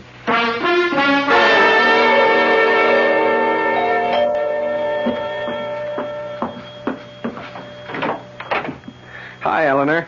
Come in, Tom. Got here as soon as I could. Something wrong? Nothing's wrong. Or maybe everything's wrong. Okay, Eleanor, spill it. I don't care what you have to tell me. I don't care how bad it is. Let's get it out of the way. You carry the thing around with you, Tom. You justify it. You say there was no help for it. It wasn't your fault. Why should you pay for it? But it doesn't let you alone. Whether you admit it or not, it keeps building inside of you, and you feel you just have to tell someone. I understand. Everyone has his own little secret. This isn't a little secret, Tom. Funny, isn't it? Of all the people I know, I feel I can only tell you.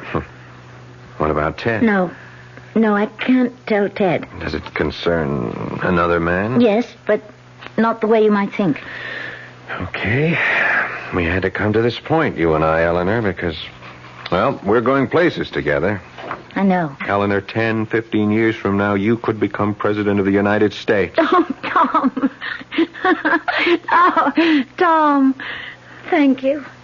Oh, I needed a laugh. Why are you laughing? Sooner or later, we'll have a woman president. Why not you? Dream on, Tom Caldwell. Dream on. For all of them, it began with a dream. So ask yourself, why not you? You'll be 40ish, even more beautiful than you are now. Wiser, more experienced. Now, what could hold you back? Oh, excuse me. Hello? Darling? Ted, where are you? At police headquarters. I won't be home until late. Can't it wait? No. I have to do it now because I just brought in my prisoner. Who? The killer. You know, the guy that murdered Paul Grover. The man who murdered Grover? Can you be sure? Yeah, I'm sure. We got him cold.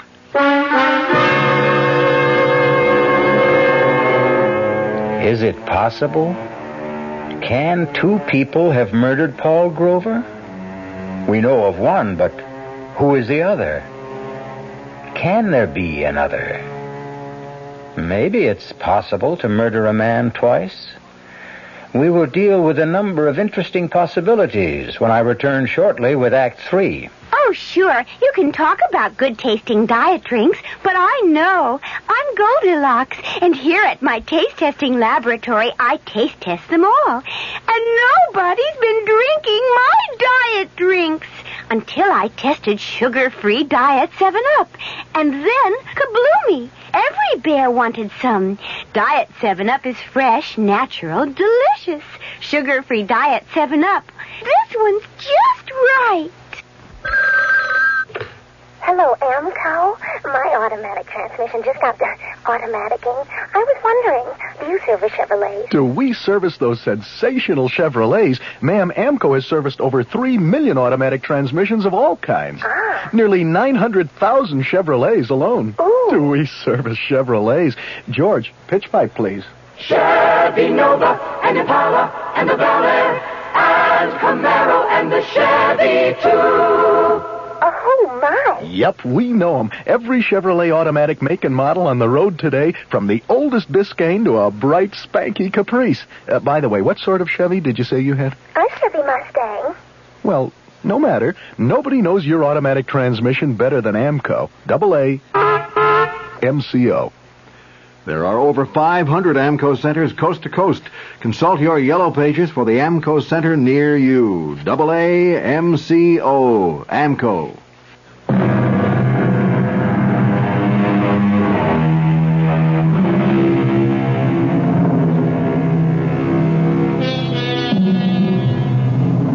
Although once is usually par for the course, it does appear that some people can be murdered twice. 5 years ago, Eleanor Hartley was forced to kill a man in self-defense. And now it develops that the police have evidence against another killer. And Eleanor Hartley, whose horizons are unlimited, now has to make a crucial decision. Everything all right with Ted? Yes. Just fine. They got the killer. Killer? The one who murdered that, Paul Grover. Oh, that's great. Well, Ted is really a great detective. Who's the suspect? I didn't ask. It'll probably be in the news. Okay, Eleanor, I'm waiting. Tom, I don't want to lose everything. Why should I lose everything? You won't lose anything. Don't say that. Is it that bad? Yes. Well, it'll have to come out. No, it won't. Eleanor, Big Jim is out to get you. He'll stop at nothing. Whatever it is, believe me, sooner or later he'll uncover. No, he can't. No one can. Only I know. Eleanor, there is no way out except the truth. You're wrong, Tom. There's another way out.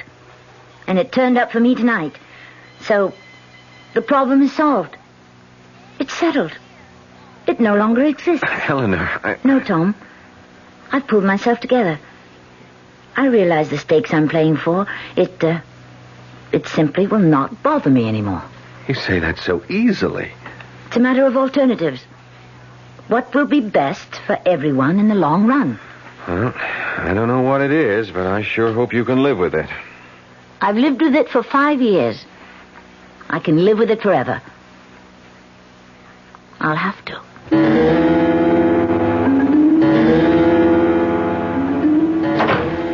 Ted? Oh, I'm sorry. I woke you. Did you think I could fall asleep? Tell me everything. Who is he? Vince Perry. Very bad boy. He's had quite a career. 5 or 6 years ago, he was just a punk. Now he was on his way to being #1 in narcotics in this town. But, you've got him for murder. How did you? Well, after all, 5 years ago, the police couldn't get anywhere. Well, I had one break. That little restaurant. I guess the detectives never went there last time. It is an out-of-the-way place, but... But why didn't Hugo come forward? Hugo represents a large group of people. Guys like Hugo simply don't volunteer. But all Hugo gave you was the description. It was enough. It told me it was Vince Perry. But the description, is it enough? 2 other things put him on the scene. The tire marks. They're a very special Italian tire. I checked back. I found out that Vince Perry had come into some money, bought an imported custom Italian car. Oh. And the button. I made the rounds of clothing stores all around his neighborhood. Mm-hmm. Found out where he bought most of his clothes. Guy checked back through his records, and sure enough, Vince had bought a corduroy jacket with that type of button. Would all that be enough? The description, the button, the cast the cops took of the tires 5 years ago. Plus, well, I shouldn't say that. What? Plus the fact he looks like a killer. Has a bad reputation. Well, we don't have to worry about him anymore. Why did you say that? Who was worrying about him? Well, I'm sorry. Did I say something wrong? No, let me just swallow this. Hey, wait a minute. What's with the pills? I need something to help me sleep. But you never took pills before. I've never been under this kind of pressure before. Well, why should you be under pressure? You don't understand politics. I thought the idea was just for you to get up and tell the truth. It's more complicated. Because you make it more complicated. Well, you don't know what a strain We're fighting. Hurst himself. Do I have to meet him? He's really a very nice guy. He's a thief. Oh, and this morning I've arranged for you to visit Vince Perry. Vince Perry? Yeah, in his cell. Why would I... Calm down. How could you even suggest... Look at it this way. You have to do me a favor because I have to do Charlie Colligan a favor. Who's Charlie Colligan? Who? Your worthy opponent, Big Jim Parkhurst himself. Do I have to meet him? He's really a very nice guy. He's a thief. Oh, and this morning I've arranged for you to visit Vince Perry. Vince Perry? Yeah, in his cell. Why would I... Calm down. How could you even suggest... Look at it this way. You have to do me a favor because I have to do Charlie Colligan a favor. Who's Charlie Colligan? He'll deliver the vote for you in the 4th Ward. This is the kind of politics that I intend to fight. No, my dear, these are the kind of politics that I shield you from. Vince Perry just wants to see you. Why? Well, it'll be a very private meeting. Nobody will even know you were there. Why? Colligan owes him a favor. Do you mean to tell me that if I refuse to see this gangster, I can lose the 4th Ward? It's not that simple, that open and shut. But elections have been lost by 1 vote. Well, let's get it over with.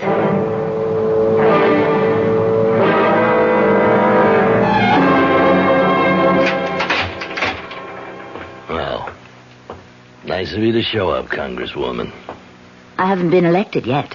Oh, I hear it's in a bag. I only came as a favor to a good friend. Now, you're getting the hang of politics. That's what it's all about, no? Favors. I agreed to come to your cell on 2 conditions. A, it would be kept secret. B, I would do nothing that's foreign to my principles. Okay. Let's find out what your principles are. Let's see if you want to start out by doing the right thing. What do you know about the right thing? I know this. The right thing would be for you to confess to the murder of Paul Grover.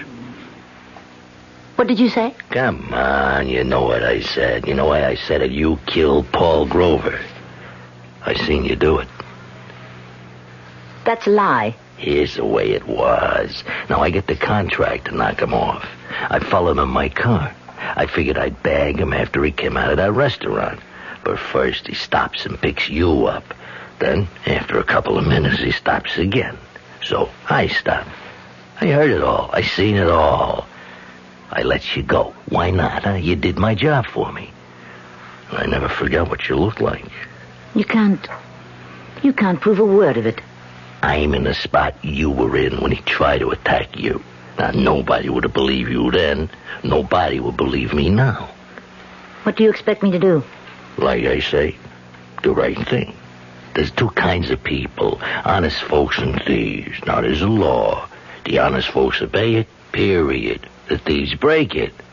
I'm a thief. What are you?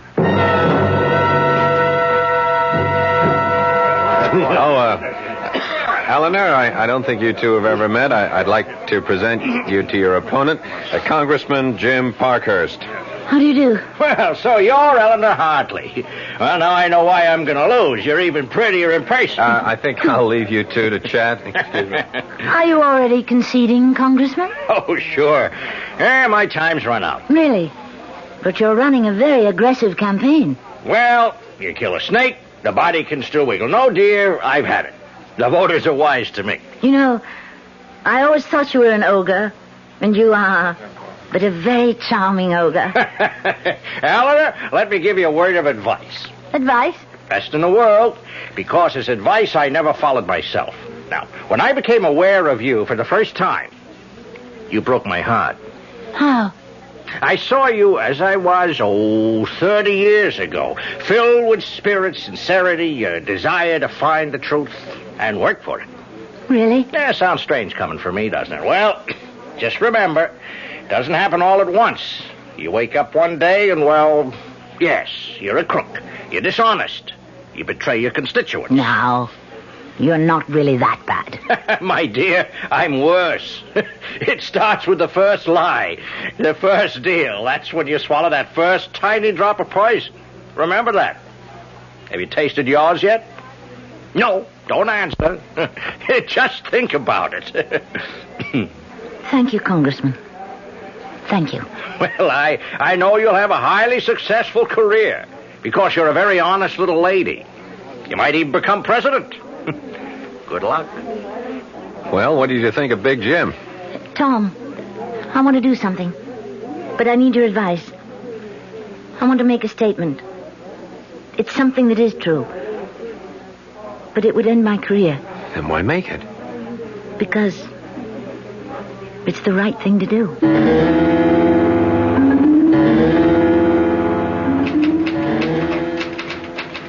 Ted, what are you typing? How was the big luncheon? Oh, the usual. What are you typing? Here, want to read it? To Chief of Detectives, Dear Inspector Summerfield, please accept my resignation from the police force. Ted, what's this? Oh, I don't know. I just don't want to be a cop any longer. Why? Why? Well, look, you'll be going to Washington. I thought we... Why do I have to be a cop all my life? Why can't I try something else? Because, Ted, for you there is nothing else. Look, let it go. Ted, I love you. I love you, too. What do you want me to do? About what? You know. How long have you known? How long have I known what? When did you first find out that I killed Paul Grover? The first night I got the assignment. You told me about it in your sleep.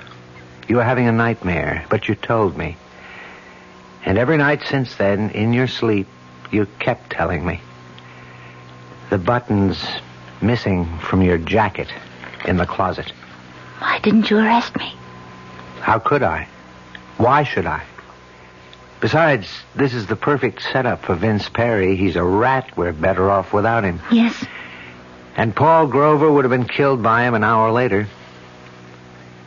Why should your life be ruined? It's better this way. We need you more than Vince Perry. And it was self-defense anyhow. Then why do you want to resign from the force? Because I just made my first deal.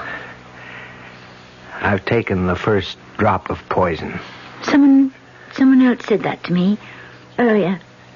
I'll stop now before I become the kind of cop I have no use for. Hey, what are you doing? You can't resign, Ted.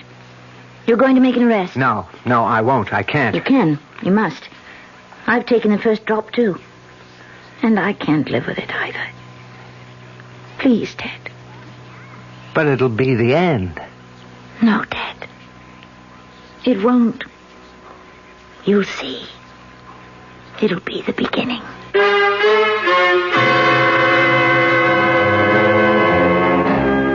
It was quite an unusual arrest and an unusual confession, an unusual trial, and a rather unusual verdict. Not guilty. It would be nice to be able to say that she was elected, but no, there is a limit to the unusual. A pity. I'll be back shortly. Hi, Ms. Goldilocks here. Professionally taste-testing diet drinks can be very difficult, but I've just had to bear with it. Then I found sugar-free Diet 7-Up. It doesn't taste like other diet drinks. It's fresh, light, natural, delicious. Sugar-free Diet 7-Up tastes so good that I've taste-tested it hundreds of times, and each time I've given it my seal of approval. Yes, this one's just right. Our cast included Tammy Grimes, Paul Hecht, Robert Dryden, and Earl Hammond. The entire production was under the direction of Hyman Brown. Radio Mystery Theater was sponsored in part by new sugar-free Diet 7-Up. This is E.G. Marshall inviting you to return to our Mystery Theater for another adventure in the macabre. Until next time, pleasant dreams.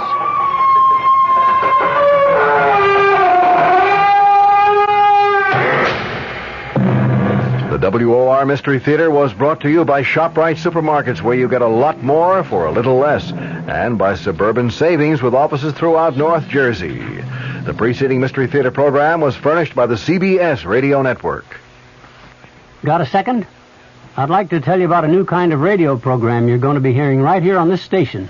It's different, because it's being done just like they used to do them back in the good old days of radio. In fact, we're going to play some of the great programs for you again. I'll be waiting to see you right here at 79 Wistful Vista.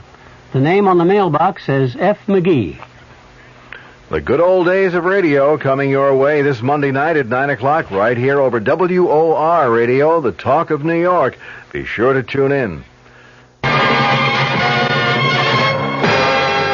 Fulton Lewis in the Mutual Broadcasting System studios in Washington, D.C. Now, my commentary.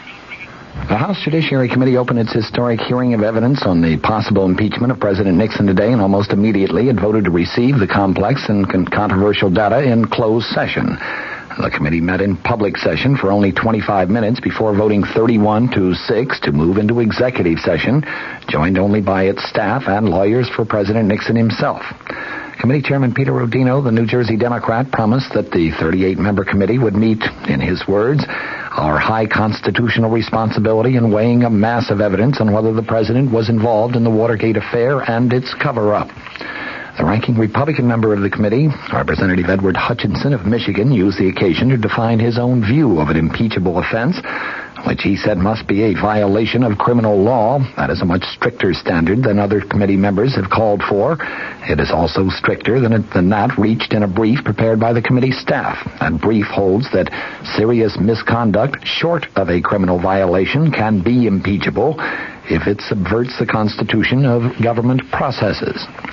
In the meantime, Representative John Anderson, the chairman of the House Republican Conference Committee, said today that the country would probably benefit if President Nixon resigned. He predicted his impeachment if Mr. Nixon does not step aside voluntarily.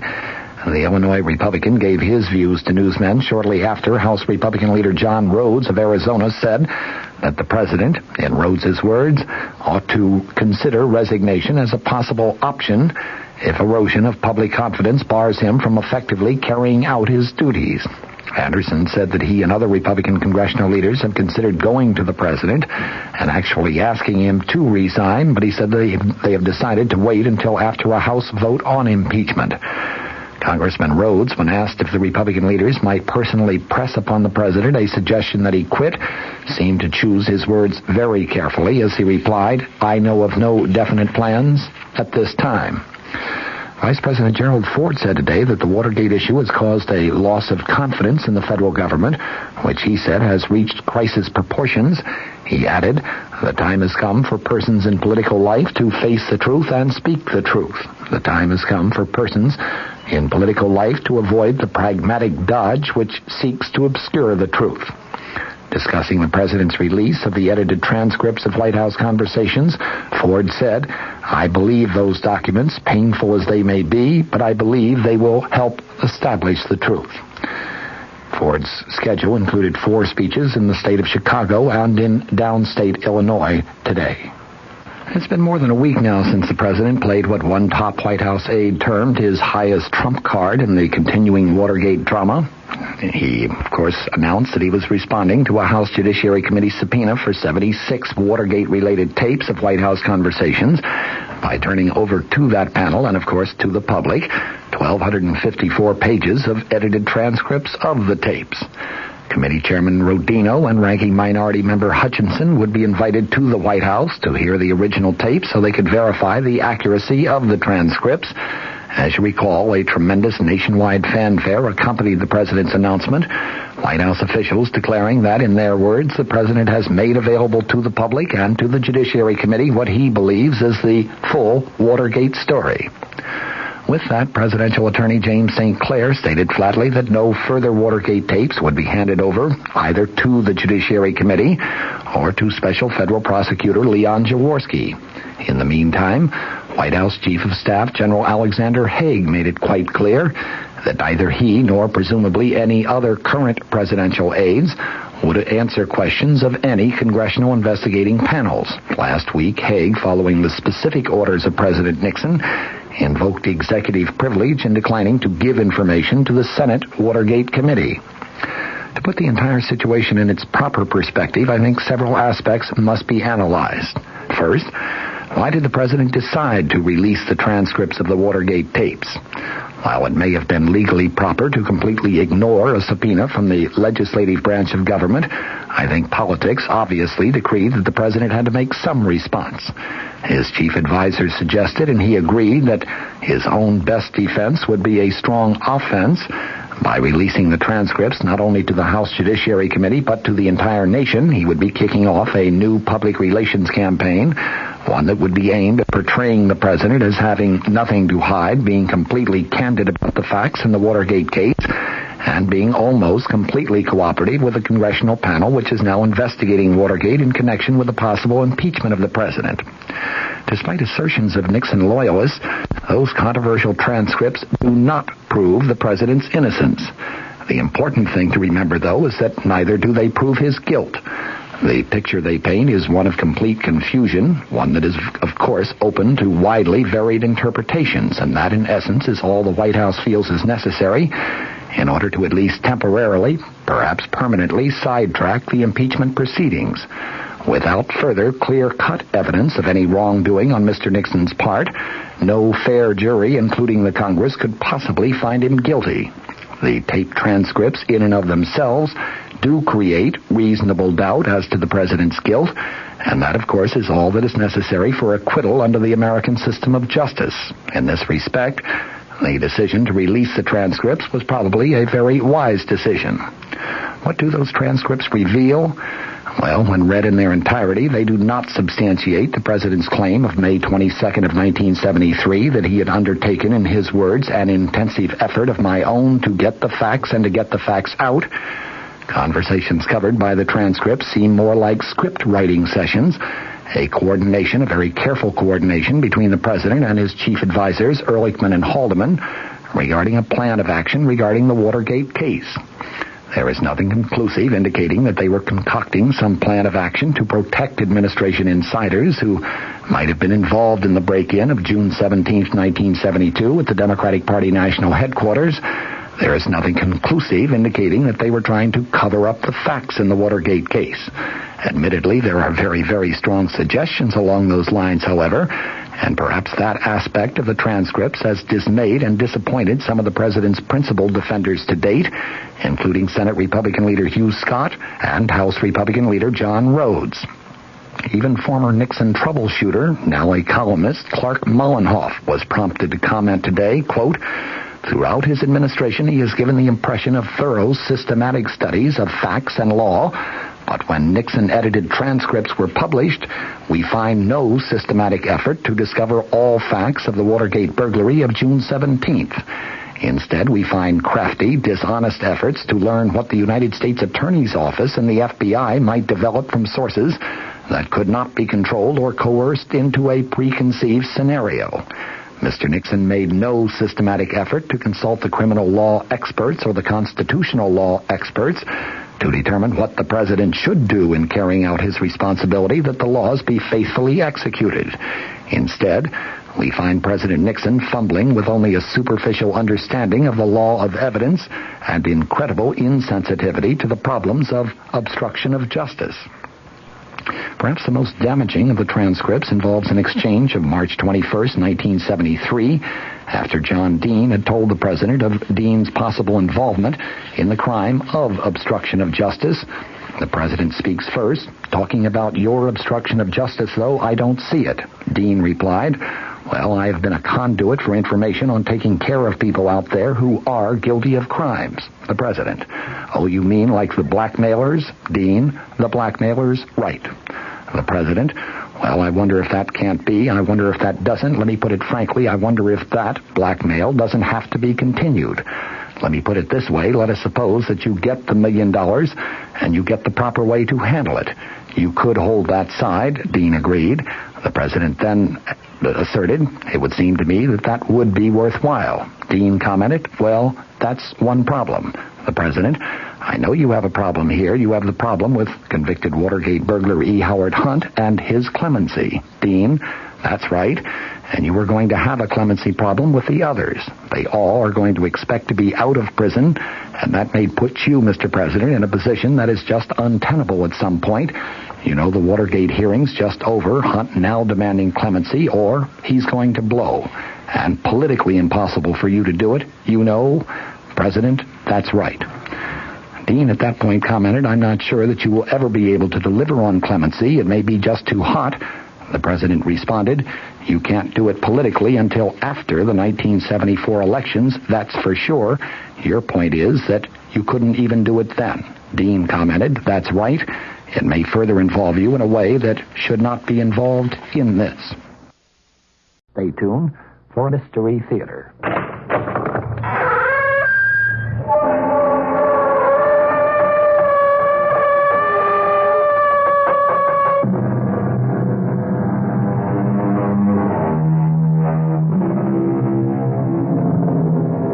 Come in.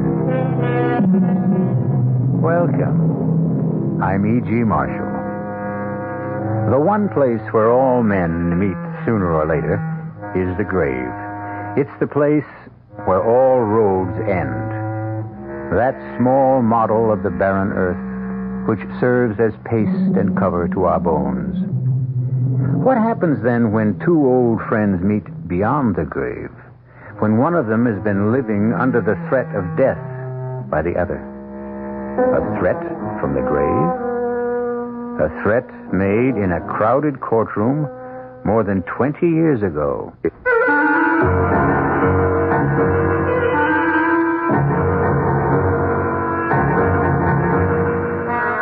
Our mystery drama, Deadline for Death, was written especially for the Mystery Theater by Arnold Moss and stars Michael Tolan and Joseph Julian. It is sponsored in part by Buick Motor Division and Anheuser-Busch Incorporated, brewers of Budweiser. I'll be back shortly with Act One. Say, do you know what happens this time of year? The swallows come back to Capistrano. Nope. The buzzards come back to Hinkley Ridge, Ohio. No. Bulldogs all over the world begin to shed. Not even close. Oh. This, my friend, is the time of year when you can get a super little deal on the practical but elegant Buick Apollo. And just between you and me, it may very well be the best chance you'll ever have to buy a Buick. I could have sworn this was Buzzard Day in Hinkley. This is Dave Herman reminding you that the Jets-Raiders game over WOR radio at 3:35 this Saturday afternoon is brought to you in part by your New York, New Jersey, Fairfield County Dodge boys.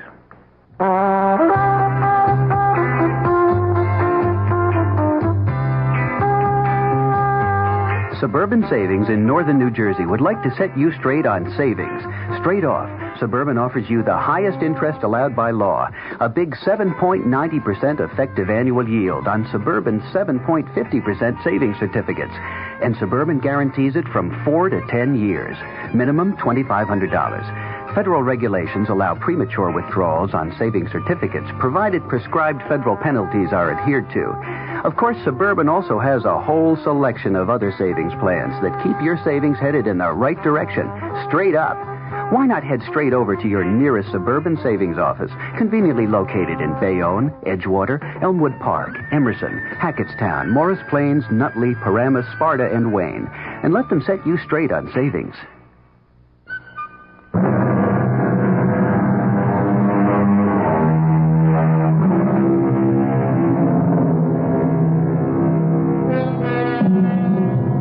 Was the threat Johnny Promise made some minutes ago an empty warning? Can a dead man moldering under the damp earth for 20 years doom the life of another man? Can a corpse, long dead, wreak vengeance on another human being from the immeasurable distance of another world? We're about to find out as Johnny Promise talks to his old friend, Sammy Rogers. Sam Rogers? Answer me, Sam. It's so dark here we can't see one another, but we can hear. There's nothing to be afraid of anymore. Sam? Why can't you leave me alone? Nobody's bothering you, Sam. Nobody. Just someone to talk to is all. Old friends, old time's sake. Nothing wrong in that, is there? Is there? Nice to talk over old times. Friendly. Makes me feel good. Besides, what else is there to do in this place? I don't want to talk, Johnny. Not again. Oh, don't be unfriendly, Sam. Not here. Get your kicks some other way. Leave me alone. Stop torturing me. It's been finished all over for a long time. Oh, tell me again how it was. Just one more time. Like what went wrong on our bank job? How we had it worked out so good? How some way we goofed? How the cops broke in on us and we began to run? How the big one took a shot at me and I shot back and let that cop have it right through the head? How they all started to target in on me? How I called you for help? And how you ran away? And ran and ran and ran? You did manage to save your own little neck, didn't you? Tell it to me again, Sammy. You've heard it 1,000 times. I know, Sam, I know. And more than anything, I love the way you tell about the courtroom. That hot summer day, 20 years ago, back in the 50s. I'll never forget that one. Especially your part. You'll never forget it either. Because as long as we're here together, I won't let you forget, Sammy. I won't let you. Johnny Promo, also known as Johnny Promise, a jury of your peers has found you guilty of the murder of Officer Corcoran in the first degree. Are there any last words you would like to say before I pronounce sentence? Yes, Your Honor. But it's not for the court. It's for Sam Rogers sitting over there, star witness for the prosecution. You saved your own skin, Sammy, by squealing about me to the DA. If not for you, I'd have got away with it. But you'll pay for it, Sammy boy, with your life. My name ain't Johnny Promise for nothing, kid. So keep an eye on the calendar. Count the days one by one. Because after I get mine, I'll see to it that you get no more than a month to live. Order! Maybe less than a month, but not 1 minute more. Don't look so scared, Sammy. If you live past the month, you're safe. But I got a lot of friends and a lot of dough to toss around to those friends. Today you buy loyalty like you buy lamb chops, so don't count on more than a month. And when you get yours, remember Johnny Promise let you have it. Straight from the grave. Remember the date, Sam? The date the judge named for me to burn in the electric chair?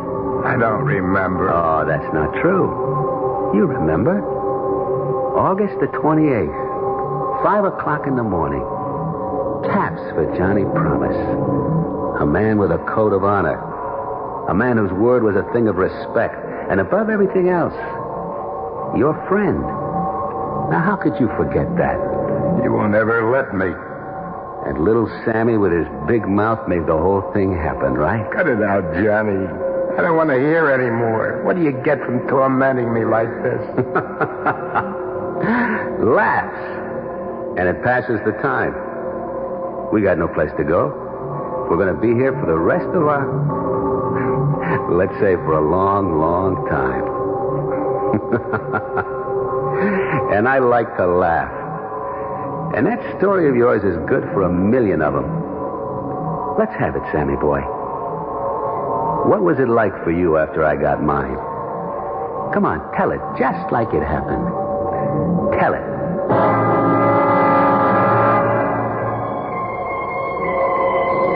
After the judge pronounced your sentence, I sat there in the courtroom like it was me he had sentenced. The cold sweat was pouring out of my body. I couldn't move. Could hardly breathe. All I could hear was your voice laughing and saying, "A month to live. 1 month to live." I knew for sure that within the month after you burned, you'd see to it somehow that I got mine. So I holed up in that scrubby hotel room, way up on the 9th floor. And for 2 whole weeks, I didn't see anyone. I wouldn't answer the phone. I wouldn't talk to anybody. I wouldn't open the door. Except for Linda. She was the only one I could trust. It's me, Sam. Come in quick. Here's your dinner, Sam. Thanks, Linda. And today's newspaper? September the 12th. 15 days since Johnny... You've got to stop thinking about it. Stop thinking about it. By 5 a.m. of the 28th, I'll be a dead man. And it could come at any time. In a week, tomorrow, in an hour. But you've taken care, sweetie. Nobody can get at you up here. And once you get past the 28th, you're a free man. Johnny said so, didn't he? Yeah, he did. And he never broke his promise, did he? Yeah, that's what I'm counting on. But just the same, every morning I wake up after a bad night and I hear myself talking to myself. I say, today, will it be today? Is this my last day on Earth? That's what's driving me crazy. Sam, you've got to find things to take your mind off of it. It's only another couple of weeks. And then... And then? We'll go away someplace. Far away. Start a whole new life. Why don't you eat something? It'll make you feel better. I'm not hungry. Maybe a little coffee while it's still hot. I got the change from the 20 you gave me. Forget it. It's right here in my bag. What are those? The keys. What keys? To this room. To this room? Of course. Where did you get them? You gave them to me, don't you remember? I never gave you any keys to this room. Who gave you those keys? I told you, Sam, you did. You lousy little liar. Ah! Where did you get those keys? I don't know what you're talking about. He even got to you. Oh, Sam, how could you think that I... He got to that crummy desk clerk first, didn't he? And then to you. And you had the duplicate made. Who made the payoff? I said, who made the payoff? Sam, you're insane. Why would I ever do anything to hurt you? Because for $500, $1,000 you'd do anything. Now get out of here, you little tramp, but fast. Oh, you're wrong, Sam. You're wrong. I love you. Out. Oh, wait, Sam, please. I don't need you or anybody. Get out before I kill you.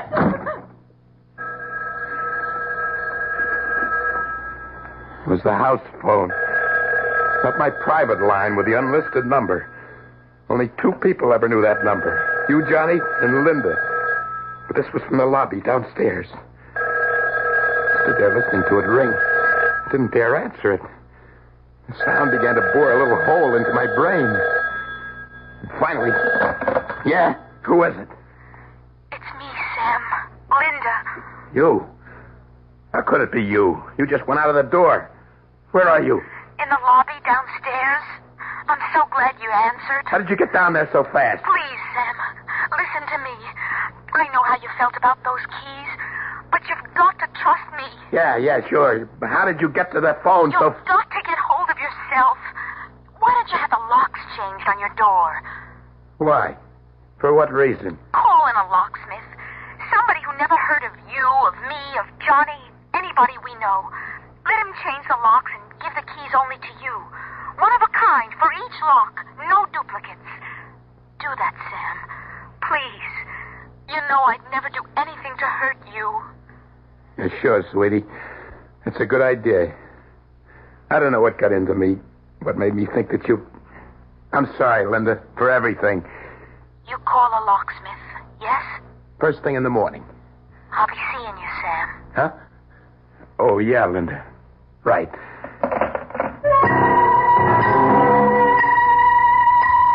That was real tricky of you, Johnny. Leading me to suspect that Linda might be the one you'd pick to get me. After I put the phone down, an idea came to me. Hit me like a thunderbolt. Made the best sense of anything in the past couple of weeks. What was the point of living holed up like a rat? Like a sitting duck in that lousy hotel room, waiting, just waiting for you, Johnny, to make me a target for whoever you paid off to let me have it. For once you thought Johnny Promise is going to be outsmarted, right? For once you thought Johnny Big Mouth was going to meet his match. How could you have been so dumb? Why hadn't I thought of it before? All I had to do, Johnny, was to find out who it was you picked to put the finger on me. Once I knew who it was, I could take care of him before he ever got the chance to get to me. Pretty good thinking, Johnny, right? And I knew the first and best place to start looking. The bowling alley was one of the crowd's favorite hangouts. If your man was any place, Johnny, this was it. I noticed a couple of familiar faces. Hi, Benny. What's new? How's the wife? Hey, Tommy. Putting on a little weight, huh? Better take it easy with a beer. What do you say, Benny? How's the score? Still over 250? Every one of them. They just walked away, didn't they? Wherever you went, the guys moved away, turned their backs on you without a word. Like you were some kind of bad news, some kind of disease. Went to the bar to order a drink. A beer, Joey. You'd known Joey the bartender for years. He gave you your drink without so much as a word. I swallowed my beer, and as I did, I spotted Little Red Mike down at the other end of the bar. I never liked him from the first time I met him. And everybody knew he never liked you. Something about him, his beady little eyes looked at you like a rat. I walked over to him. Without saying anything, he started to move away from me. I grabbed him by the back of the neck. Don't you walk away from me, you little louse. I know what you're up to. Hey, let go of me. What do you think you're doing? It's you, ain't it? You're the one. You're the one he picked to do his job. What are you talking about? Get your hands off of me. I don't know what you're saying. You sniveling, two-faced rat. You thought I was afraid of you, huh? I'm going to let you have it. This minute, before you get me. Johnny Promise's little stoolie. Keep your hands where they are, Mike. Hey, you're crazy, Sam. Johnny's dead. Put that gun down. Please. I don't know what you're thinking, but you're making a big mistake. Would a smart crooked like Johnny ever pick somebody like me to do what you're thinking? Put your gun down and frisk me. Come on. If you don't believe me, frisk me, Sammy. Okay. All right, so I made a mistake. But from now on, stay out of my way, understand? Whatever you say. But you really ought to take it easy. Because you know as well as I do, when your time comes, you'll go. Just like everybody else. Johnny, that's your voice coming out of Red Mike's mouth. Meantime, we got to take care, don't we, Sammy? What kind of crazy trick are you pulling, Johnny? And you can count on me for the best care a feller ever had. Like they say in the cemetery, Sammy. Perpetual care. I promise.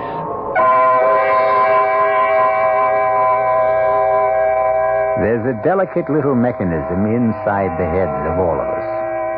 When you're threatened by an overpowering fear, for example, whatever or whoever is the cause of that fear turns the little machine on. And wherever you go, you see that person. Hear his voice, feel his touch. Like what's happening to Sammy, right?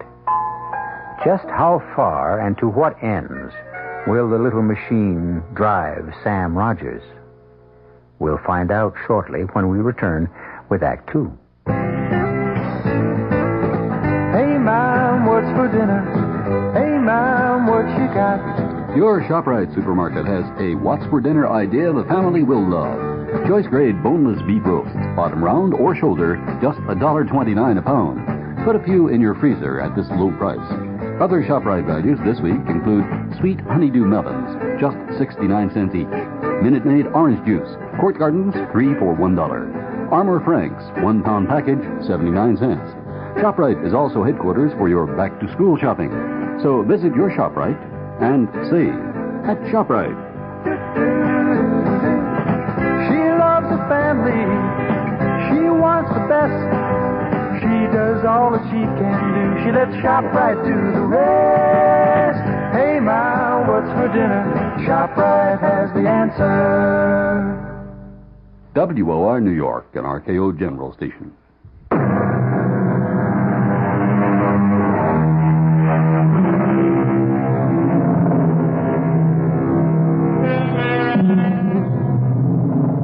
One of the great mysteries is time. It often happens that time seems never to move forward, when the minutes are suspended in some terrifying space, and refuse to move. And then there is that silent, never-resting thing called time that rolls on, rushes along, swift as an ocean tide, on which we and the whole universe ride. For Sam Rogers, time was beginning to take on a new meaning. The end of the month was getting closer and closer. The days were racing by. Every night I shut my eyes to try to get just a couple of hours sleep. I kept myself awake thinking. What were you thinking, Sammy? Tell me. That I had to find the guy you picked. The guy that was going to let me have it. I kept telling myself, get to him before he gets to you, and there'll be nothing to worry about. Sooner or later, I had to find him. Once you made your mind up about that, you began to feel a whole lot better. Yeah, I began to live almost a normal life again. Like the day I went to the custom shop to get fitted for a couple of new suits. I congratulate you on your choice of materials. The silver mohair and silk will make up into a perfectly lovely suit. And so will the tweed. And don't forget the extra padding on the shoulders. Well, if you'll forgive me, it's the natural look this year. The real look of the 50s. No padding. Extra padding on the shoulders. Well, of course, as you wish. I wish. Certainly, sir. Now, if you'll just stand still for a moment while I drape this material over your shoulder. Hey, what do you think you're doing? Hey, let go of my arm, Put that please. scissors down. Drop it, I tell you. Drop it. All I was trying to do, sir. I know what you were trying to do. Well, I'm very sorry, sir. Very sorry. I assure you it won't happen again. But you see, Sammy, you got to realize it could be anybody. Anybody at all. It was happening again. The tailor was standing there in front of me, right in the middle of a sentence. It was your voice that was coming out of him. Your words. Then there was that day in Luigi's barber shop. I hadn't been to the barber in weeks. Luigi had been my barber for 15 years. There was one guy in the world I could trust. It was him. That's what the guy on the radio says, Sam. If we get the same kind of heat tomorrow like we had today, it's going to set some kind of record. Imagine. The end of September, 96 degrees. Yeah, that's what they call real Indian summer. If it don't cool off, Sam, they can give this summer back to the Indians. You understand? I sweated out every stroke of that sharp razor. While Luigi went droning on about the weather, I held my breath, thinking, he may be my friend. He was your friend too, Johnny. My eyes are shut. All he has to do is to let that blade slip just one little bit. Accidentally, you know. All right, chin up a little higher, Sam. Just a little more. And who would know the difference? There we go. Let me just lower the chair a little, huh? Hey, what are you doing? Well, like always, a nice hot towel. Opens up all of the pores. When they're open, a little lotion closes them up again. He could have let me have it right then and there while he was shaving me. But he didn't. When he wrapped that hot towel over my face, instead of it feeling good, I suddenly got the idea that this could be it. Luigi could smother me to death. And there I sat, helpless, beneath that hot towel. I ripped it off, screaming, you thought you had me, didn't you, huh? You and your hot towel. What's the matter with you? Here's what you can do with your towel. Hey! I have to think up something better than that. Only you'll never get the chance. You've seen me here for the last time. I don't know what you're talking about, Sam. But it won't do you no good. Getting excited this way. It was your voice again, Johnny. You gotta learn to calm down. Take things easy. Listen to me, Sam. Easy does it. After all, there's only 3 more days to go. Right?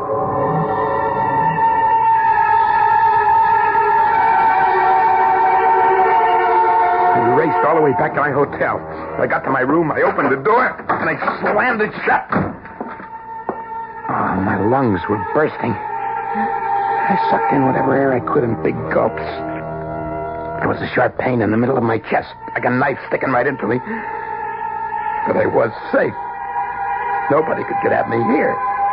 Never mind that idiotic idea of trying to find out who was supposed to put the finger on me. Just sit it out. Sit it out. Right here, I told myself. Play it safe. But when I looked around the room, I knew that I was not safe. Even here. There was a peculiar feeling about the place. You couldn't say exactly what it was until you looked to see what time it was.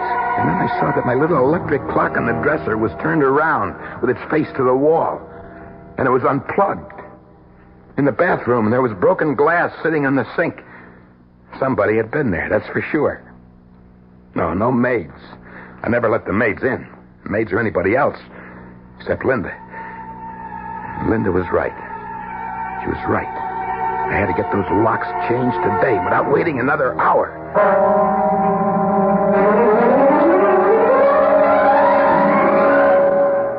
Well, yes, sir, they may cost you a little more, but you got the best and safest locks American ingenuity can devise. Well, this makes me feel a whole lot better. Now, when you turn the key, this pin tumbler drops right down into the holes that are waiting for them. Uh-huh. And there you are, safe and sound. Now you should have real peace of mind. Thank you very much. And here are your keys, one for each lock. No duplicates, just like you ordered on the phone. Good, that's fine. Take my advice, sir. Change your mind. Get duplicates made. I don't want any duplicates. Well, it might be a lot of trouble to get them later on. Each key is made on a special machine. The formula of each key is registered. It's the way I want it. But supposing you lose one of them, the only way you're ever going to get in is to call me, which might be somewhat inconvenient for you. Now, suppose you got a real friendly date. You've had a fine dinner. Why was he giving me this big song and dance about the possibility of a lost couple of keys? Why was this guy I'd never seen before? Picked the address right out of the yellow pages. Why was he so anxious for me to order duplicate keys? And that's why I recommend you have another pair made. I have no intention of losing these keys. Well, no one ever wants to, but take my advice. I don't want your advice. And suddenly it hit me. This could be the guy you picked to get me. By some crazy coincidence. Who was he anyway? Somebody I'd picked out of the phone book. And that's why he was selling me this bill of goods about duplicate keys. The whole thing was a big put-on. Here's your money. Thank you. Well, whatever you say, you're the boss. Now get out of here. Get out before I throw you out. Well, if anything should happen, don't say I didn't warn you. A door you can't get into could turn out to be a matter of life and death. But maybe you're right. If someone really wants to get in there... I don't know how you did it, but that trick with the voices was driving me up the wall. I guess a little thing like a couple of keys is not going to stop them. We both know that, Sammy. Don't we? I was trapped. It was bad enough the way it was before. Now with the locks changed by this strange guy, the walls began closing in on me. The room got smaller and smaller. The air I tried to breathe burned my lungs. I threw open the window and took a deep breath. It didn't do any good. It's like a fire inside of me. If I could only get a little sleep, I would try to face what the next day might bring. After a while, I went into the bathroom. You stepped into the shower, turned on the water, right? Hard. The spray of the shower felt good. It seemed to wash away all the crazy things you were feeling. You gave yourself a good, brisk rub down with a heavy bath towel. Till my skin tingled and glowed from the rubbing. You thought, I'll brush my teeth and hit the sack for a good night's rest. And then... And as I started to put the toothbrush into my mouth, there in the bathroom mirror, I saw something that blew my mind into little bits. The teeth I was brushing, the eyes that were watching what I did were not my teeth, not my eyes. They were not mine, Johnny. They were yours. I'll never see that face in that mirror again. And then, instead of panicking, the funniest thing happened. Everything suddenly became clear. For the first time in weeks, my thoughts were not confused. It all came into focus. For the first time, it got to me that I was letting the whole pattern of my life be spelled out by a dead man. And where the day before that idea would have hit you like a wallop in the pit of your stomach, where yesterday the idea would have made you dizzy and sick, right that minute, as you looked at the mirror you just smashed, you realized it didn't have to be this way, didn't you? It was a cinch from this point on. You'd been trying to rattle me, Johnny. But now I knew exactly what I had to do. And that was to stay just where I was, with the door locked, till the month was up. Tell me how you caught the dateline of the newspaper that was lying on the bed. How you stared at it. How it kept moving towards you. The print grew bigger and bigger. It exploded at me, Today was September 27th. One more day. One more day, and the month would be over. And you, Johnny, would be out of my life forever. My head began to swim with excitement. Kept telling myself, live through this one day, Sammy, get through this night, and then 5 o'clock tomorrow morning, you've got it made. What made me so absolutely 100% sure? Simple. Johnny Promise never went back on his word, right? Right. I made a grab for the phone.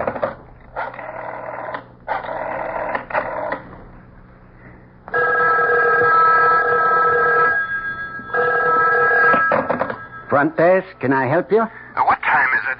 Exactly. Exactly 11:15 p.m. You sure? Just checked it with the radio. I'll set my clock. It stopped. And today's the 27th? It'll be the 28th in 3/4 of an hour at midnight. And don't forget... Thank you very much.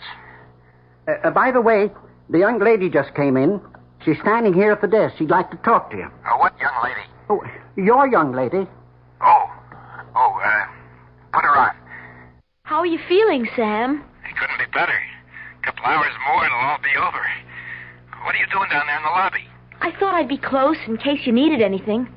Well, why don't you get us a couple of hamburgers and coffee? Right away. See you soon.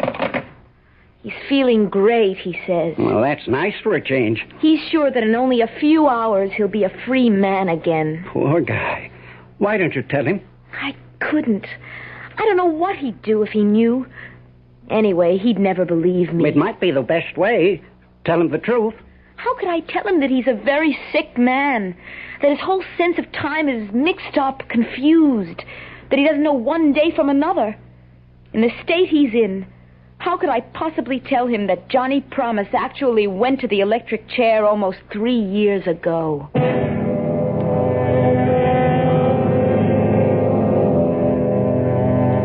Does one tell a dying man what he's about to meet, or keep the secret from him? I suppose it depends on how you see death. If you look at it as a friend, you entertain it. If it comes as an enemy, you prepare to overcome it. Death has its greatest advantage when it comes as a stranger, as it may or may not be coming to Sam Rogers. We'll know the answer when we return shortly with Act 3. When you feel like having a cold Budweiser, do you automatically reach for a glass? Well, sure, Bud's a great beer any way you drink it. But without a glass, you're really missing something. Now, take that wonderful Budweiser head of foam, for instance. Those bubbles, tiny though they are, still amount to something pretty special at the top of your glass. Taste appeal and eye appeal. 2 results of exclusive beechwood aging and natural carbonation. It takes a lot longer to brew Budweiser that way, but brewing beer right does make a difference that you can taste. That's why when you say Budweiser, you've really said it all. Anheuser-Busch, St. Louis. Hi, Dave Herman here, reminding you that my analysis of this Saturday afternoon's Jets-Raiders game at 3:35 over WOR is brought to you in part by your local Chevron dealers.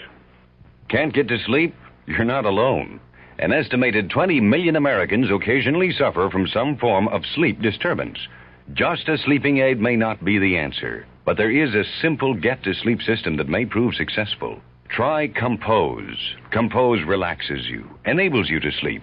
Don't take it as you would some sleeping aids right at bedtime. Take it earlier so you can fall asleep more naturally. Take Compose before you get ready to go to bed. Let Compose help you unwind, quiet you down. At bedtime, you fall asleep more naturally. Does it work? Judge for yourself. Take as directed. Compose is so gentle we think of it as slowly throwing the sleep switch. Unconditional money-back guarantee. Just send unused tablets to the Compose people. Try Compose early tonight. Then at bedtime, fall asleep more naturally as Compose gently throws the sleep switch. Compose. C-O-M-P-O-Z. Compose. Well, good evening, Mystery Theater fans. This is Gene Shepard. and we're sitting here having a very friendly roundtable discussion with many of our listeners who gather nightly here at the 710 spot on the dial. And if you'd like to join our little evening gatherings, I'm on every night at, it's 9:15 now. 9:15. You write that down and make sure that you bring all the things you need to be prepared for a fantastic evening. I'm on every night from 9:15 until 10. Join our little group some night. We sit around and discuss the world and enjoy life and walk around in the weeds and just be people. 9:15 on WOR.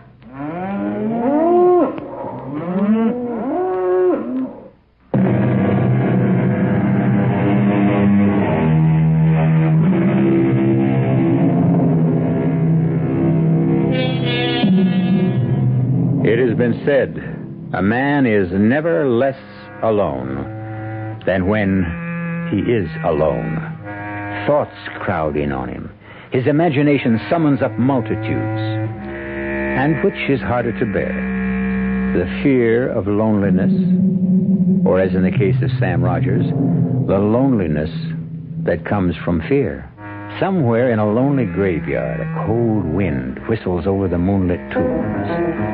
From a purgatory of his own making, Sam Rogers is forced by Johnny Promise for the 10,000th time to recreate the path of his downfall.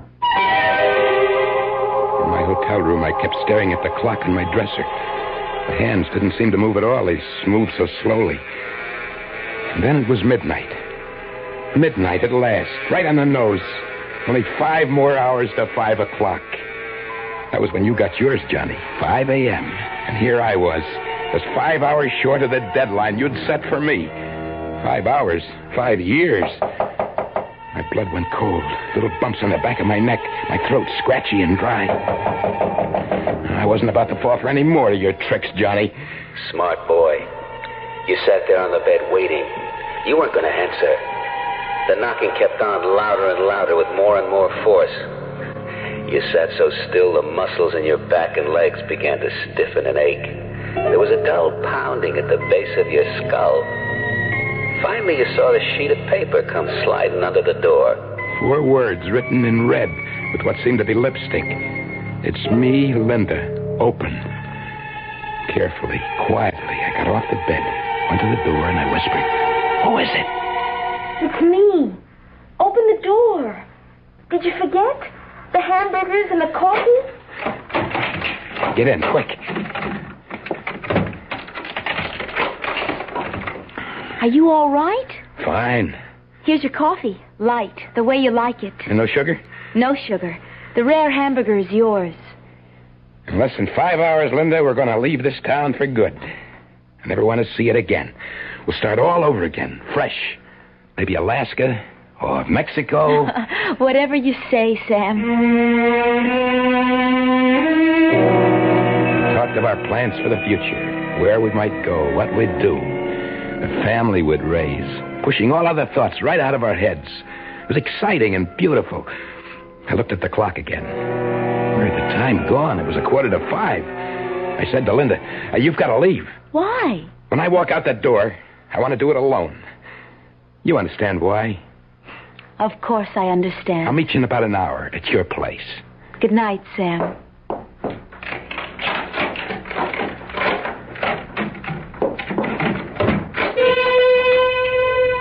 The next time I looked at the clock, it was a couple of minutes past 5. The time had come at last. I'd paid my dues. And I'd showed you up, Johnny Promise. For the first time, your word wasn't worth so much as 1 bent nickel. I mustn't take any chances, not at this late date. 110% foolproof, safe. Give myself every possible break, the benefit of every doubt, no chances. Give myself, half-hour cushion? Wait till 5:30 at least, and beat it out of here, fast and forever. And you hung on. Those last few minutes were the longest in your life, weren't they? Finally, that big hand on the clock dropped down to the 6. It was 5:30. A half hour past the deadline I'd set for you. So you took a deep breath and you screamed.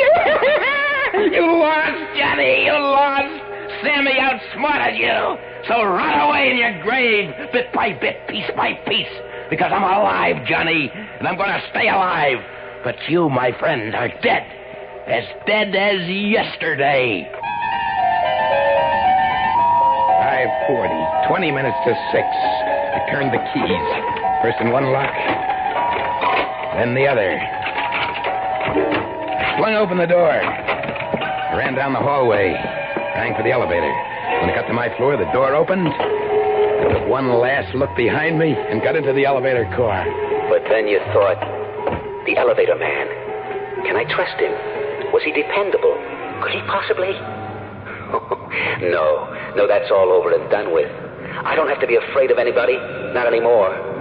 You'd had your bad dream. You were finished with waking up in the middle of the night in a cold sweat. The nightmare was over. The only thing that was real was that you were alive and breathing. What happened when the car reached the lobby floor? I rushed past the front desk out into the street. There was a chill, penetrating drizzle. It was still dark. The promise of a new day was doing its best to break through in the east. For the first time in I don't know how long, I felt able to slow down. I started walking in the direction of Linda's place. Slow, with a sure, firm step. The streets were deserted. It figures. A Sunday morning, 5:45. Wonderful feeling, wasn't it? Like the whole city belonged to you and you alone. That's right. The buildings took on a look of friendliness, like I'd never seen them before. The traffic lights were changing from red to green, then back from green to red, but there was no traffic. Like a ghost city, abandoned. And my own footsteps echoed behind me as I walked.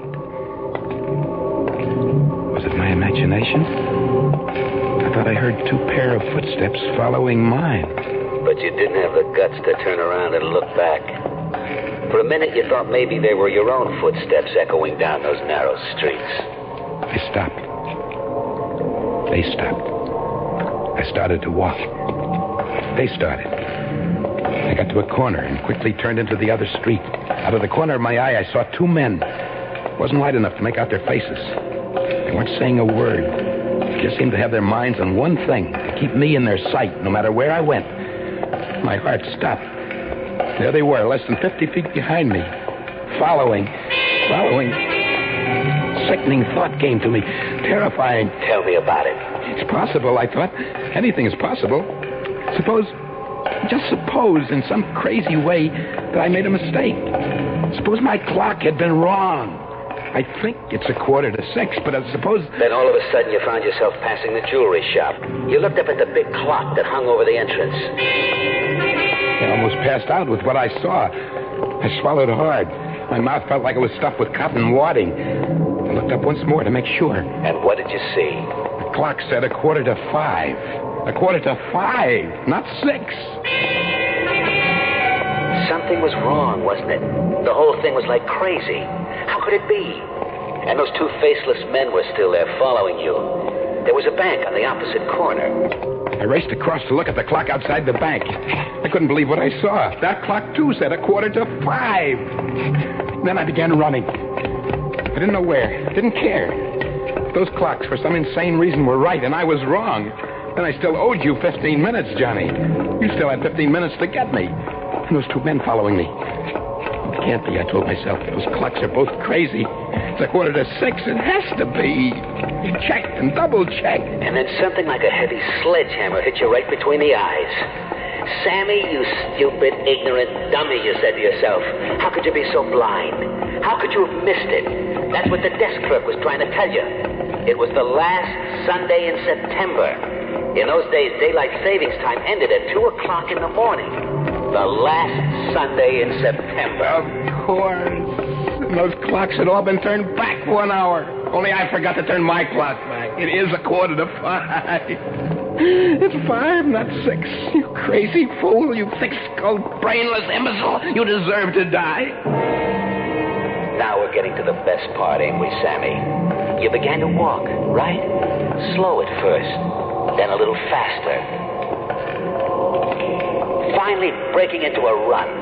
Whenever you got to a corner, you turned. When you saw an alley, you ran into it. When there was a fence, you vaulted over it. Then out into the streets again. But no matter what you did, wherever you went, Those same two characters stuck to your tail. You couldn't shake them. They stuck right behind me, always the same 50 feet away. I kept running until I thought my sides would burst. And then way off in the distance, I heard the deep-throated bongs of a church bell striking the hour. I stopped running. I waited. Counted. 3,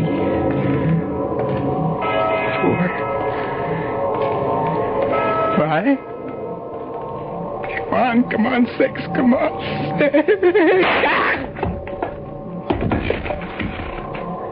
That was it, Sammy boy. You doubled up and fell to the pavement. You never got to the count of 6, because there wasn't any 6. You dropped right there where you were standing, right? Your body crumpled up like a little rag doll.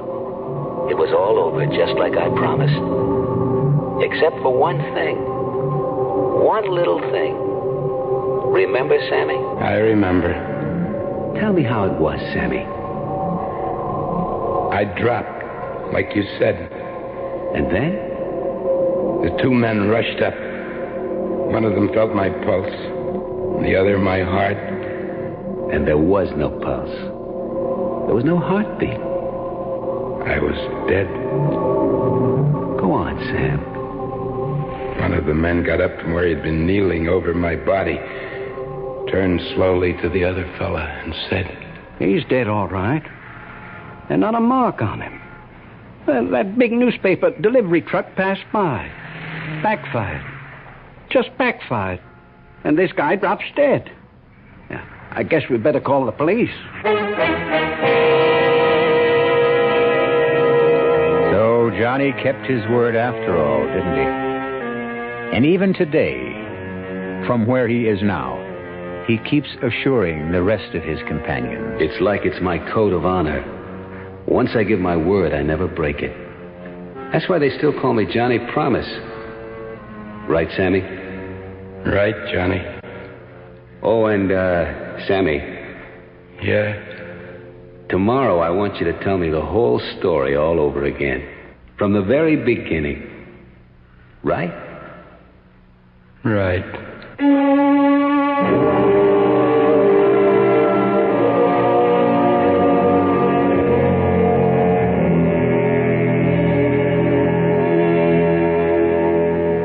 I'll be back shortly.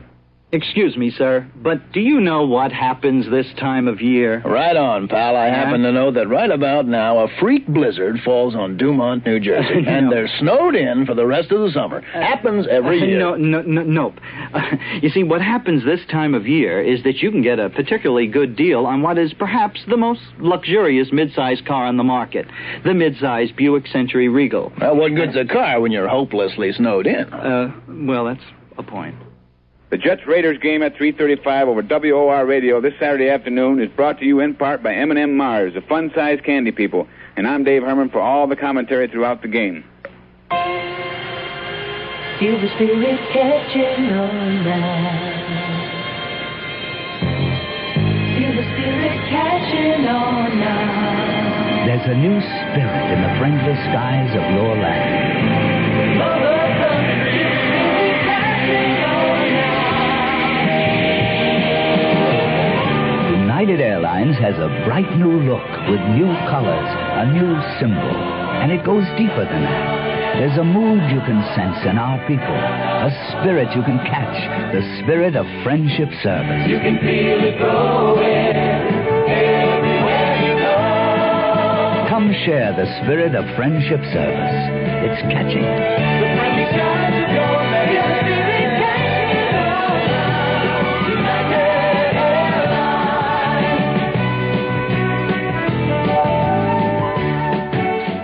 United United has 7 non-stops to California. Call United or your travel agent.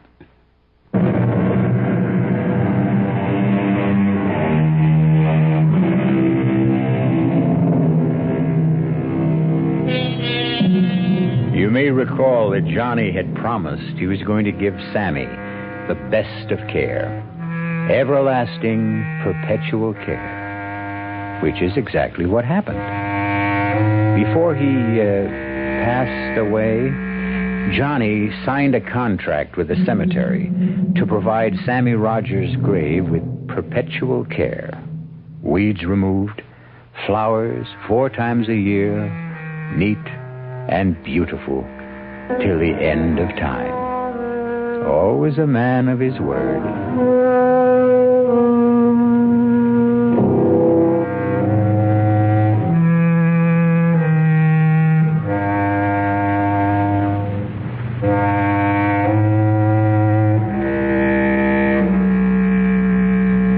Our cast included Joseph Julian, Michael Tolan, June Gable, and Guy Rep.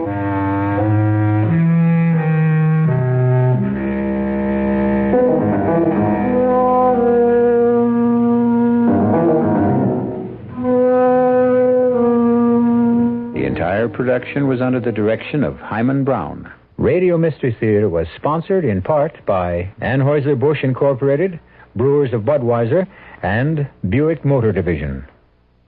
This is E.G. Marshall inviting you to return to our Mystery Theater for another adventure in the macabre. Until next time, pleasant dreams.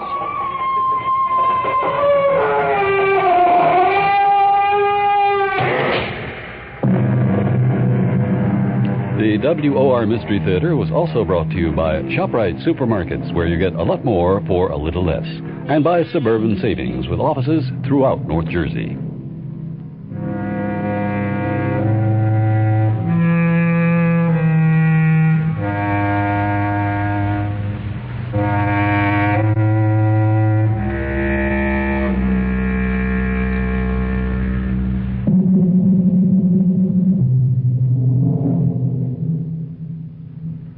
The preceding Mystery Theater program was furnished by the CBS Radio Network. I'm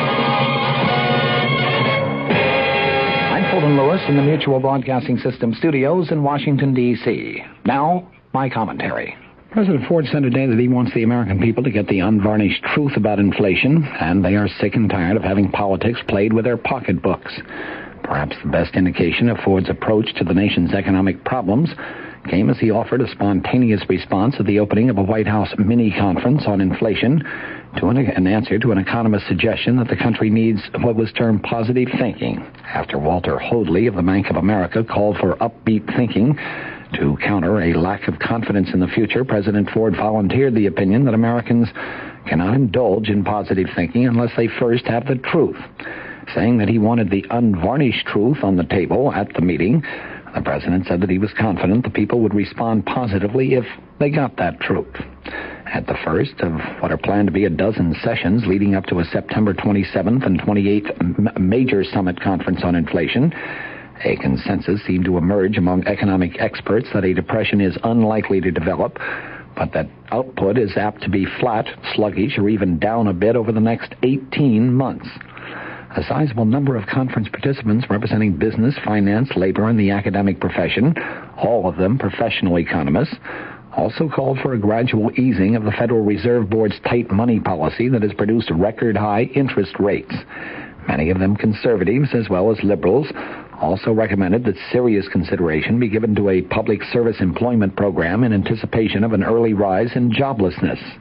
Improved unemployment compensation programs also met with considerable support. At the Capitol, Senate Democrats put President Ford on notice that they are ready to keep Congress in session for the rest of the year to deal with the nation's economic problems. At the same time, their leaders said that it is up to the White House to make a specific move if any action is to be taken this year. President Ford opened the day-long meeting in the East Room of the White House today, broadcast live over public television and radio.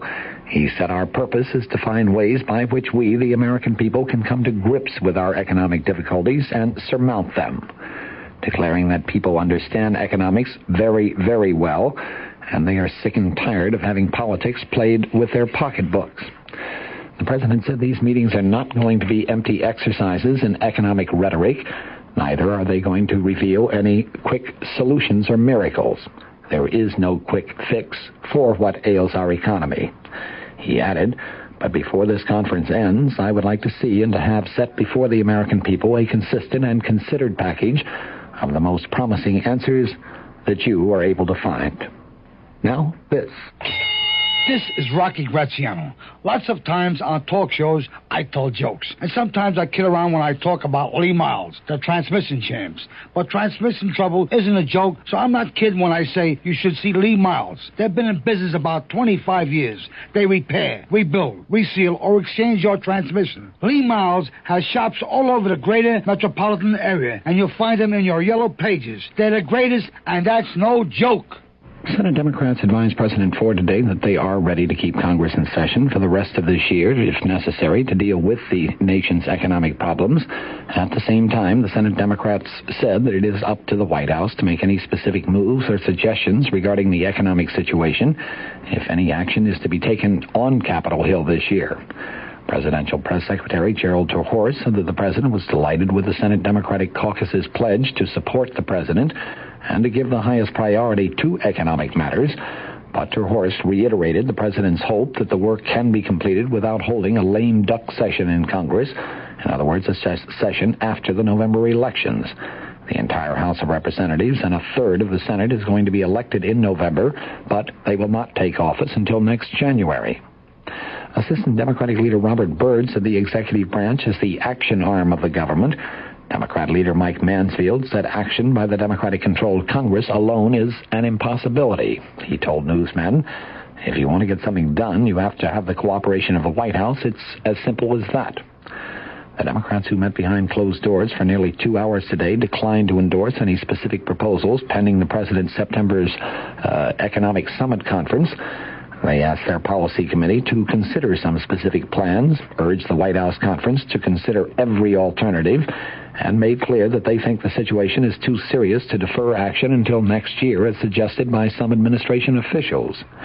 The reference to every alternative would presumably mean the inclusion of wage and price controls, which Mansfield and many Democrats favor, but which President Ford has very specifically ruled out. Senator Mansfield, who previously has talked confidently of winding up the congressional session for the year by mid-October, said today, the way the economy is going, I'd say the chances are better than even that Congress will have to come back after the November 5th midterm elections. Senator Byrd, the West Virginia Democrat, noted the statement 2 days ago by William Seidman at Ford Economic Aid that new proposals this year would be impossible since Congress was planning to adjourn in mid-October. Senator Byrd said the country cannot afford to wait until next year. We want to debunk the idea that Congress is getting ready to go home and stay home because of the election. If the practice of 4 years ago is followed, Congress would take a month off beginning in mid-October and then come right back after the elections. Besides the economic situation, the House and Senate may not be able to complete work by mid-October on President Ford's nomination of Nelson Rockefeller to the vacant vice presidential post. Mansfield said again today there is no reason to assume that the Senate Rules and Administration Committee won't have the Rockefeller nomination ready for action by mid-October, but he said it will not be rushed through the Congress. The economic resolution, which Mansfield offered to the Democratic caucus, declares the Democrats stand ready to remain in session throughout the year if necessary, to cooperate with the president in meeting the grave economic problems confronting the nation. Mansfield said that he would discuss the situation with House Democratic leaders next week when the House of Representatives finally ends its Labor Day recess.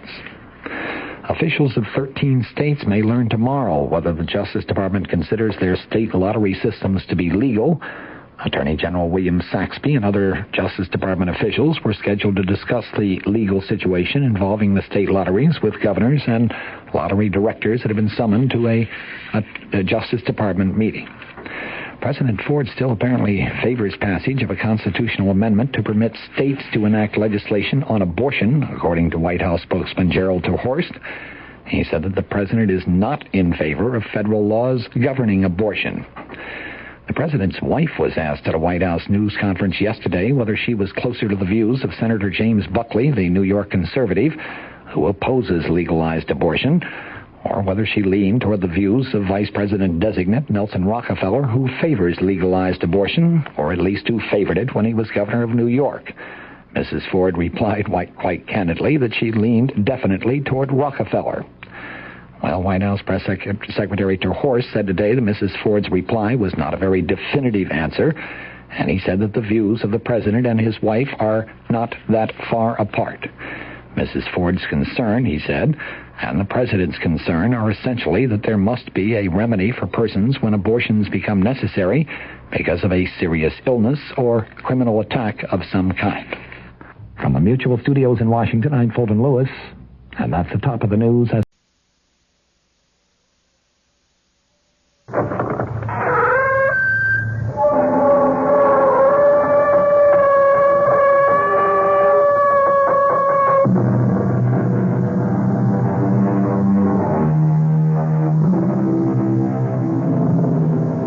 Come in. Welcome. I'm E.G. Marshall. Welcome to our world of mystery and the macabre. Sit back and lend us your fears. Have you ever seen a ghost? It is an experience of such horror as to turn your blood to ice. Oh, I know, there are those who scoff, but they have never met a ghost. Our mystery drama, The Ghost Driver, was written especially for the Mystery Theater by George Lothar and stars Augusta Dabney and Mason Adams.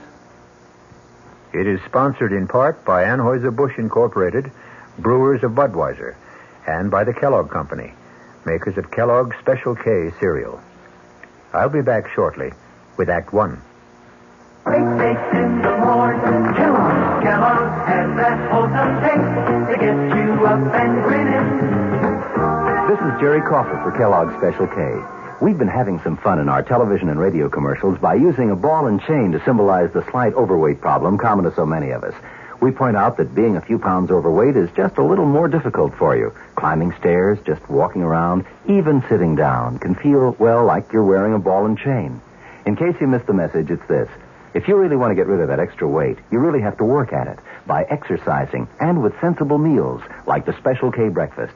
A 1-ounce bowl of Special K, America's favorite high-protein cereal, 4 ounces of skim milk, tomato juice, and coffee. Less than 240 calories. Nutritious and, by the way, delicious. So why not begin each day with a Special K breakfast and then keep up the good work? Special K can't help you lose weight all by itself, but it really is a good start.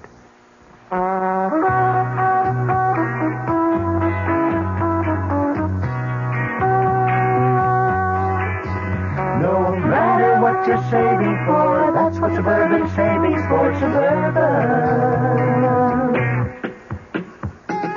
Suburban Savings offers you an easy way to borrow without touching a penny in your regular savings passbook account. Just let Suburban loan you the money. It's called Suburban Savings Passbook Loan. You can borrow up to 90% of the total amount you have on deposit at reasonable rates, and you can pay off your loan at your convenience. When your loan is repaid, you still have all of your savings intact, plus interest. So if you need money, why not take a loan from Suburban without touching your savings? Suburban Savings Passbook Loan in New Jersey at Bayonne, Edgewater, Elmwood Park, Emerson, Hackettstown, Morris Plains, Nutley, Paramus, and Sparta.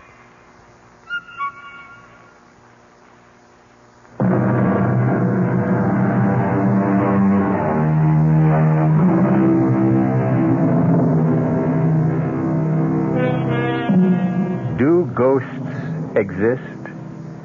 Mel Stout doesn't think so. But his wife Liz feels differently.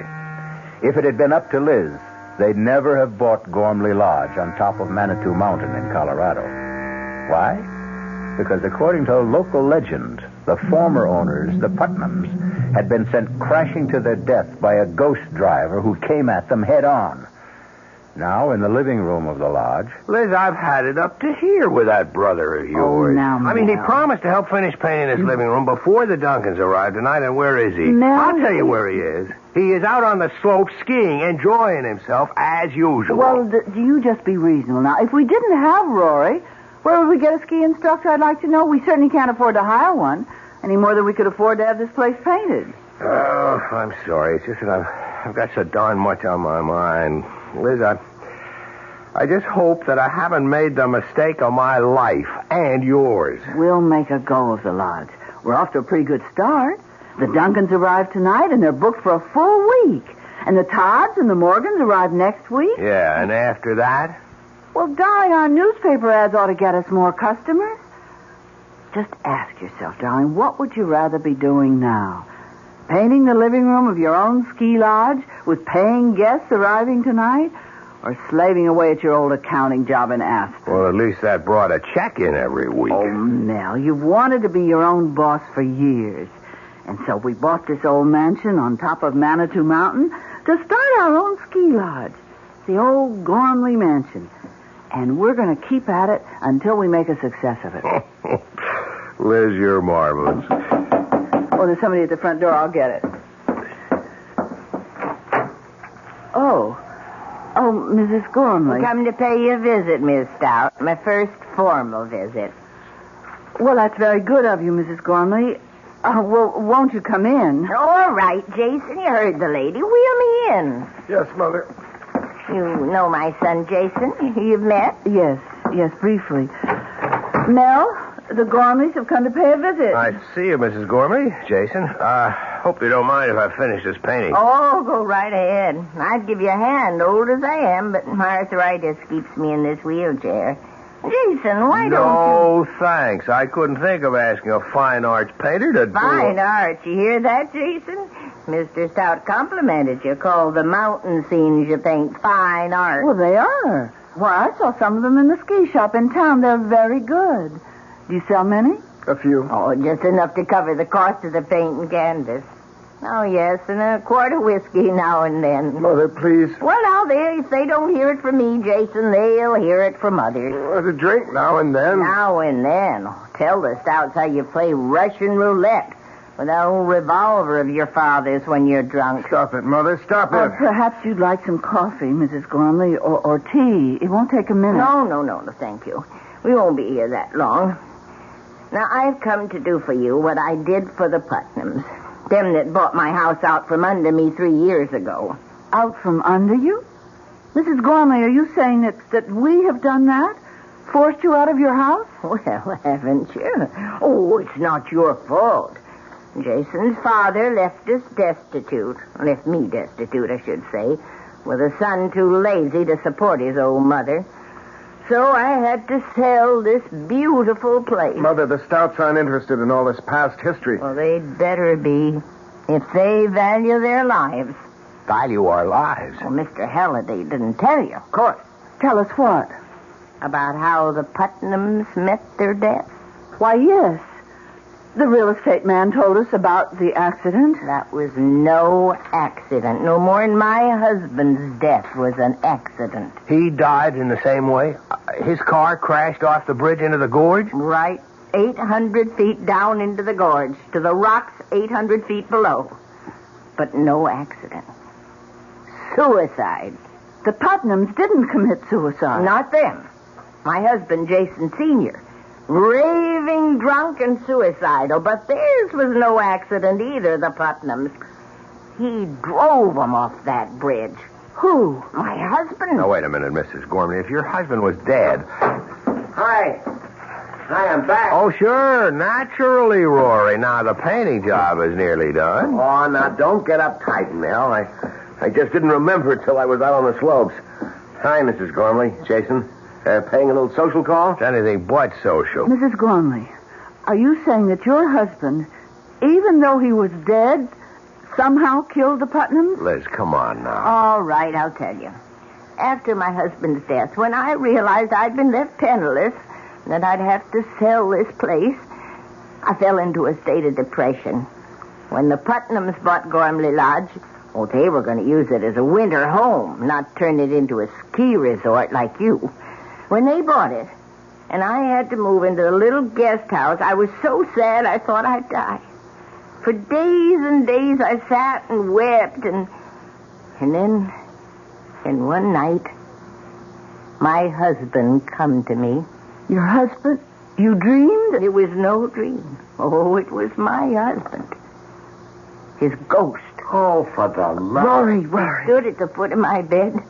And he begged my forgiveness for leaving me a pauper and breaking my heart.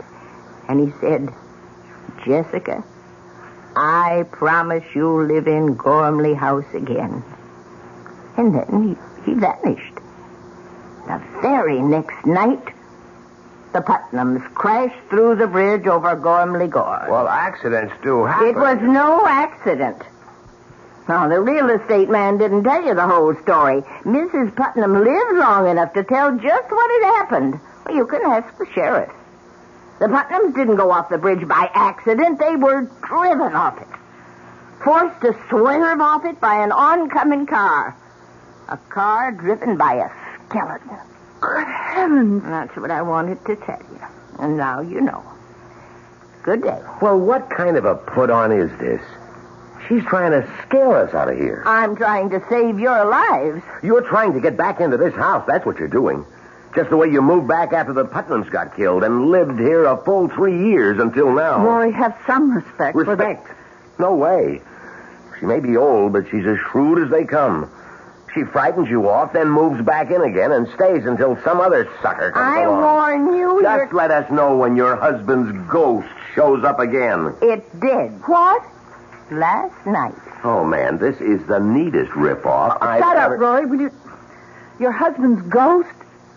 Last night? Yes. And he used the same words. Jessica, I promise you'll live in Gormley Lodge again. Oh, I beg you, listen to me. The Putnams wouldn't and went to their death. Oh, Mrs. Gormley, you're really out of sight. You know... You, so smart. You're so sure of yourself. You think he isn't watching and listening, my husband? Do you think he doesn't know how you insulted me? And do you think he'll not repay you? Oh, yes. If people are to die this time, too, you will be the first. Now, be warned. Jason, wheel me back. Be warned.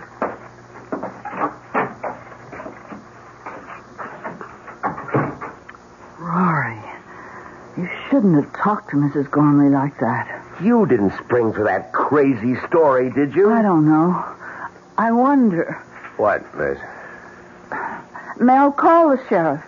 Find out if Mrs. Gormley's telling the truth. Oh, come on, Liz. I look like a fool. Anyhow, I've got to finish this paint job. What? Liz, you're not... I must find out. Suit yourself. You always do.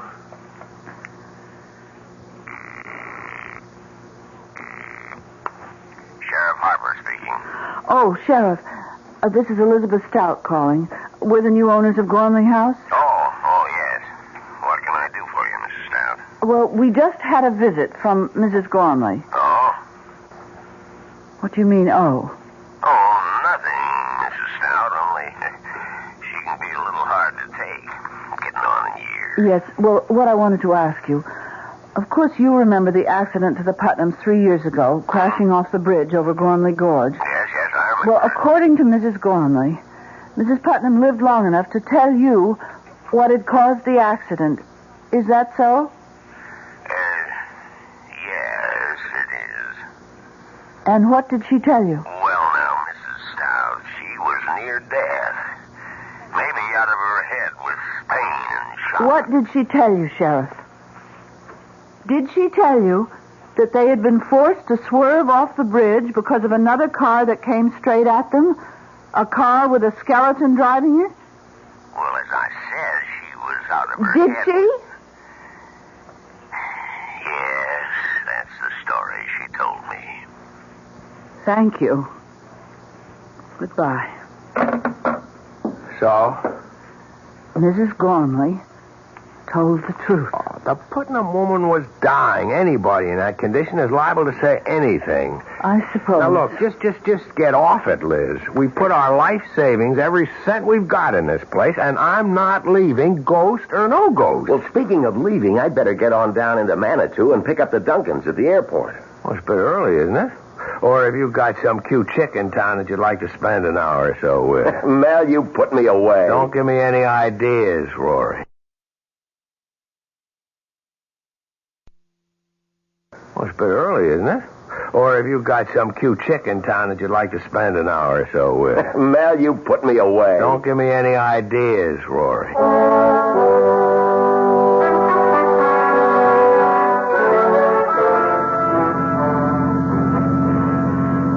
This is some road, Rory. You drive it often? In the dark, I mean? A few times, Mr. Duncan. Well, it's frightfully steep and curvy. Now, don't push the panic button, Mrs. Duncan. I'll get you to the top of Manitou Mountain safe enough. You'll be enjoying a hot toddy in front of the fireplace at Gormley Lodge before you know it. Maybe you better slow down a little. Ah, it's okay. That was just a patch of loose shale. You much of a skier, Mr. Duncan? Oh, I do okay. My wife will need some lessons, though. I take it Gormley Lodge has a pro. Oh, the best. Me. Well, fine. Say, this road is steep and curvy. Must be pretty spectacular. Views, I mean, in the daytime. It's spectacular enough right now, what I can see in the headlights. We've got some views, all right. Here's one. It's real cool. From the bridge over Gormley Gorge. Steep? 800 feet straight down. It's too bad there isn't a moon tonight. I'd stop on the bridge and let you have a look. What's that sound? We're crossing the bridge now. A wooden bridge over Gormley Gorge. About 500 feet across. Hey, what's it? Lights of a car. Coming fast. That damn fool is coming straight at us. Get over! A skeleton driving that car. Hey, we're going off the bridge!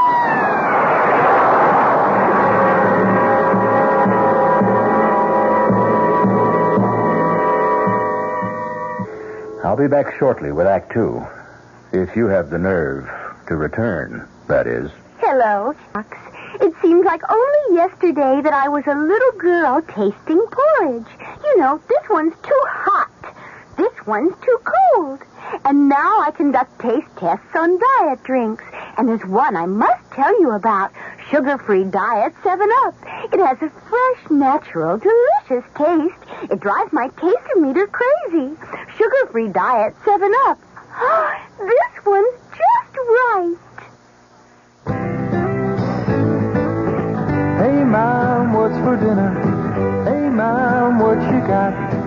How about a no-cook dinner for a change? Serve a delicious spread of sliced meats, cheeses, salads, and crisp rolls from ShopRite's appetizer counter. You'll love the freshness, the fine quality, and the pleasing variety. This week's best buys are ShopRite freshly sliced chicken roll, half pound, 69 cents. Imported Switzerland Swiss cheese, half pound, 89 cents. ShopRite liverwurst, 99 cents a pound. Fresh macaroni salad, 39 cents a pound. So relax. Pick up a ready-to-eat dinner at the ShopRite appetizer counter. She loves the family. She wants the best. She does all that she can do. She lets ShopRite do the rest. Hey, Ma, what's for dinner? ShopRite has the answer. Hello, Amco. My automatic transmission just got automaticing. I was wondering, do you service Chevrolets? Do we service those sensational Chevrolets? Ma'am, Amco has serviced over 3 million automatic transmissions of all kinds. Nearly 900,000 Chevrolets alone. Ooh. Do we service Chevrolets? George, pitch pipe, please. Chevy Nova and Impala and the Bel Air and Camaro and the Chevy True. Oh, my. Yep, we know them. Every Chevrolet automatic make and model on the road today, from the oldest Biscayne to a bright, spanky Caprice. By the way, what sort of Chevy did you say you had? A Chevy Mustang. Well, no matter. Nobody knows your automatic transmission better than Amco. AA MCO. There are over 500 Amco centers coast to coast. Consult your yellow pages for the Amco center nearest you. AA MCO. Amco. This is WOR New York, an RKO General Station.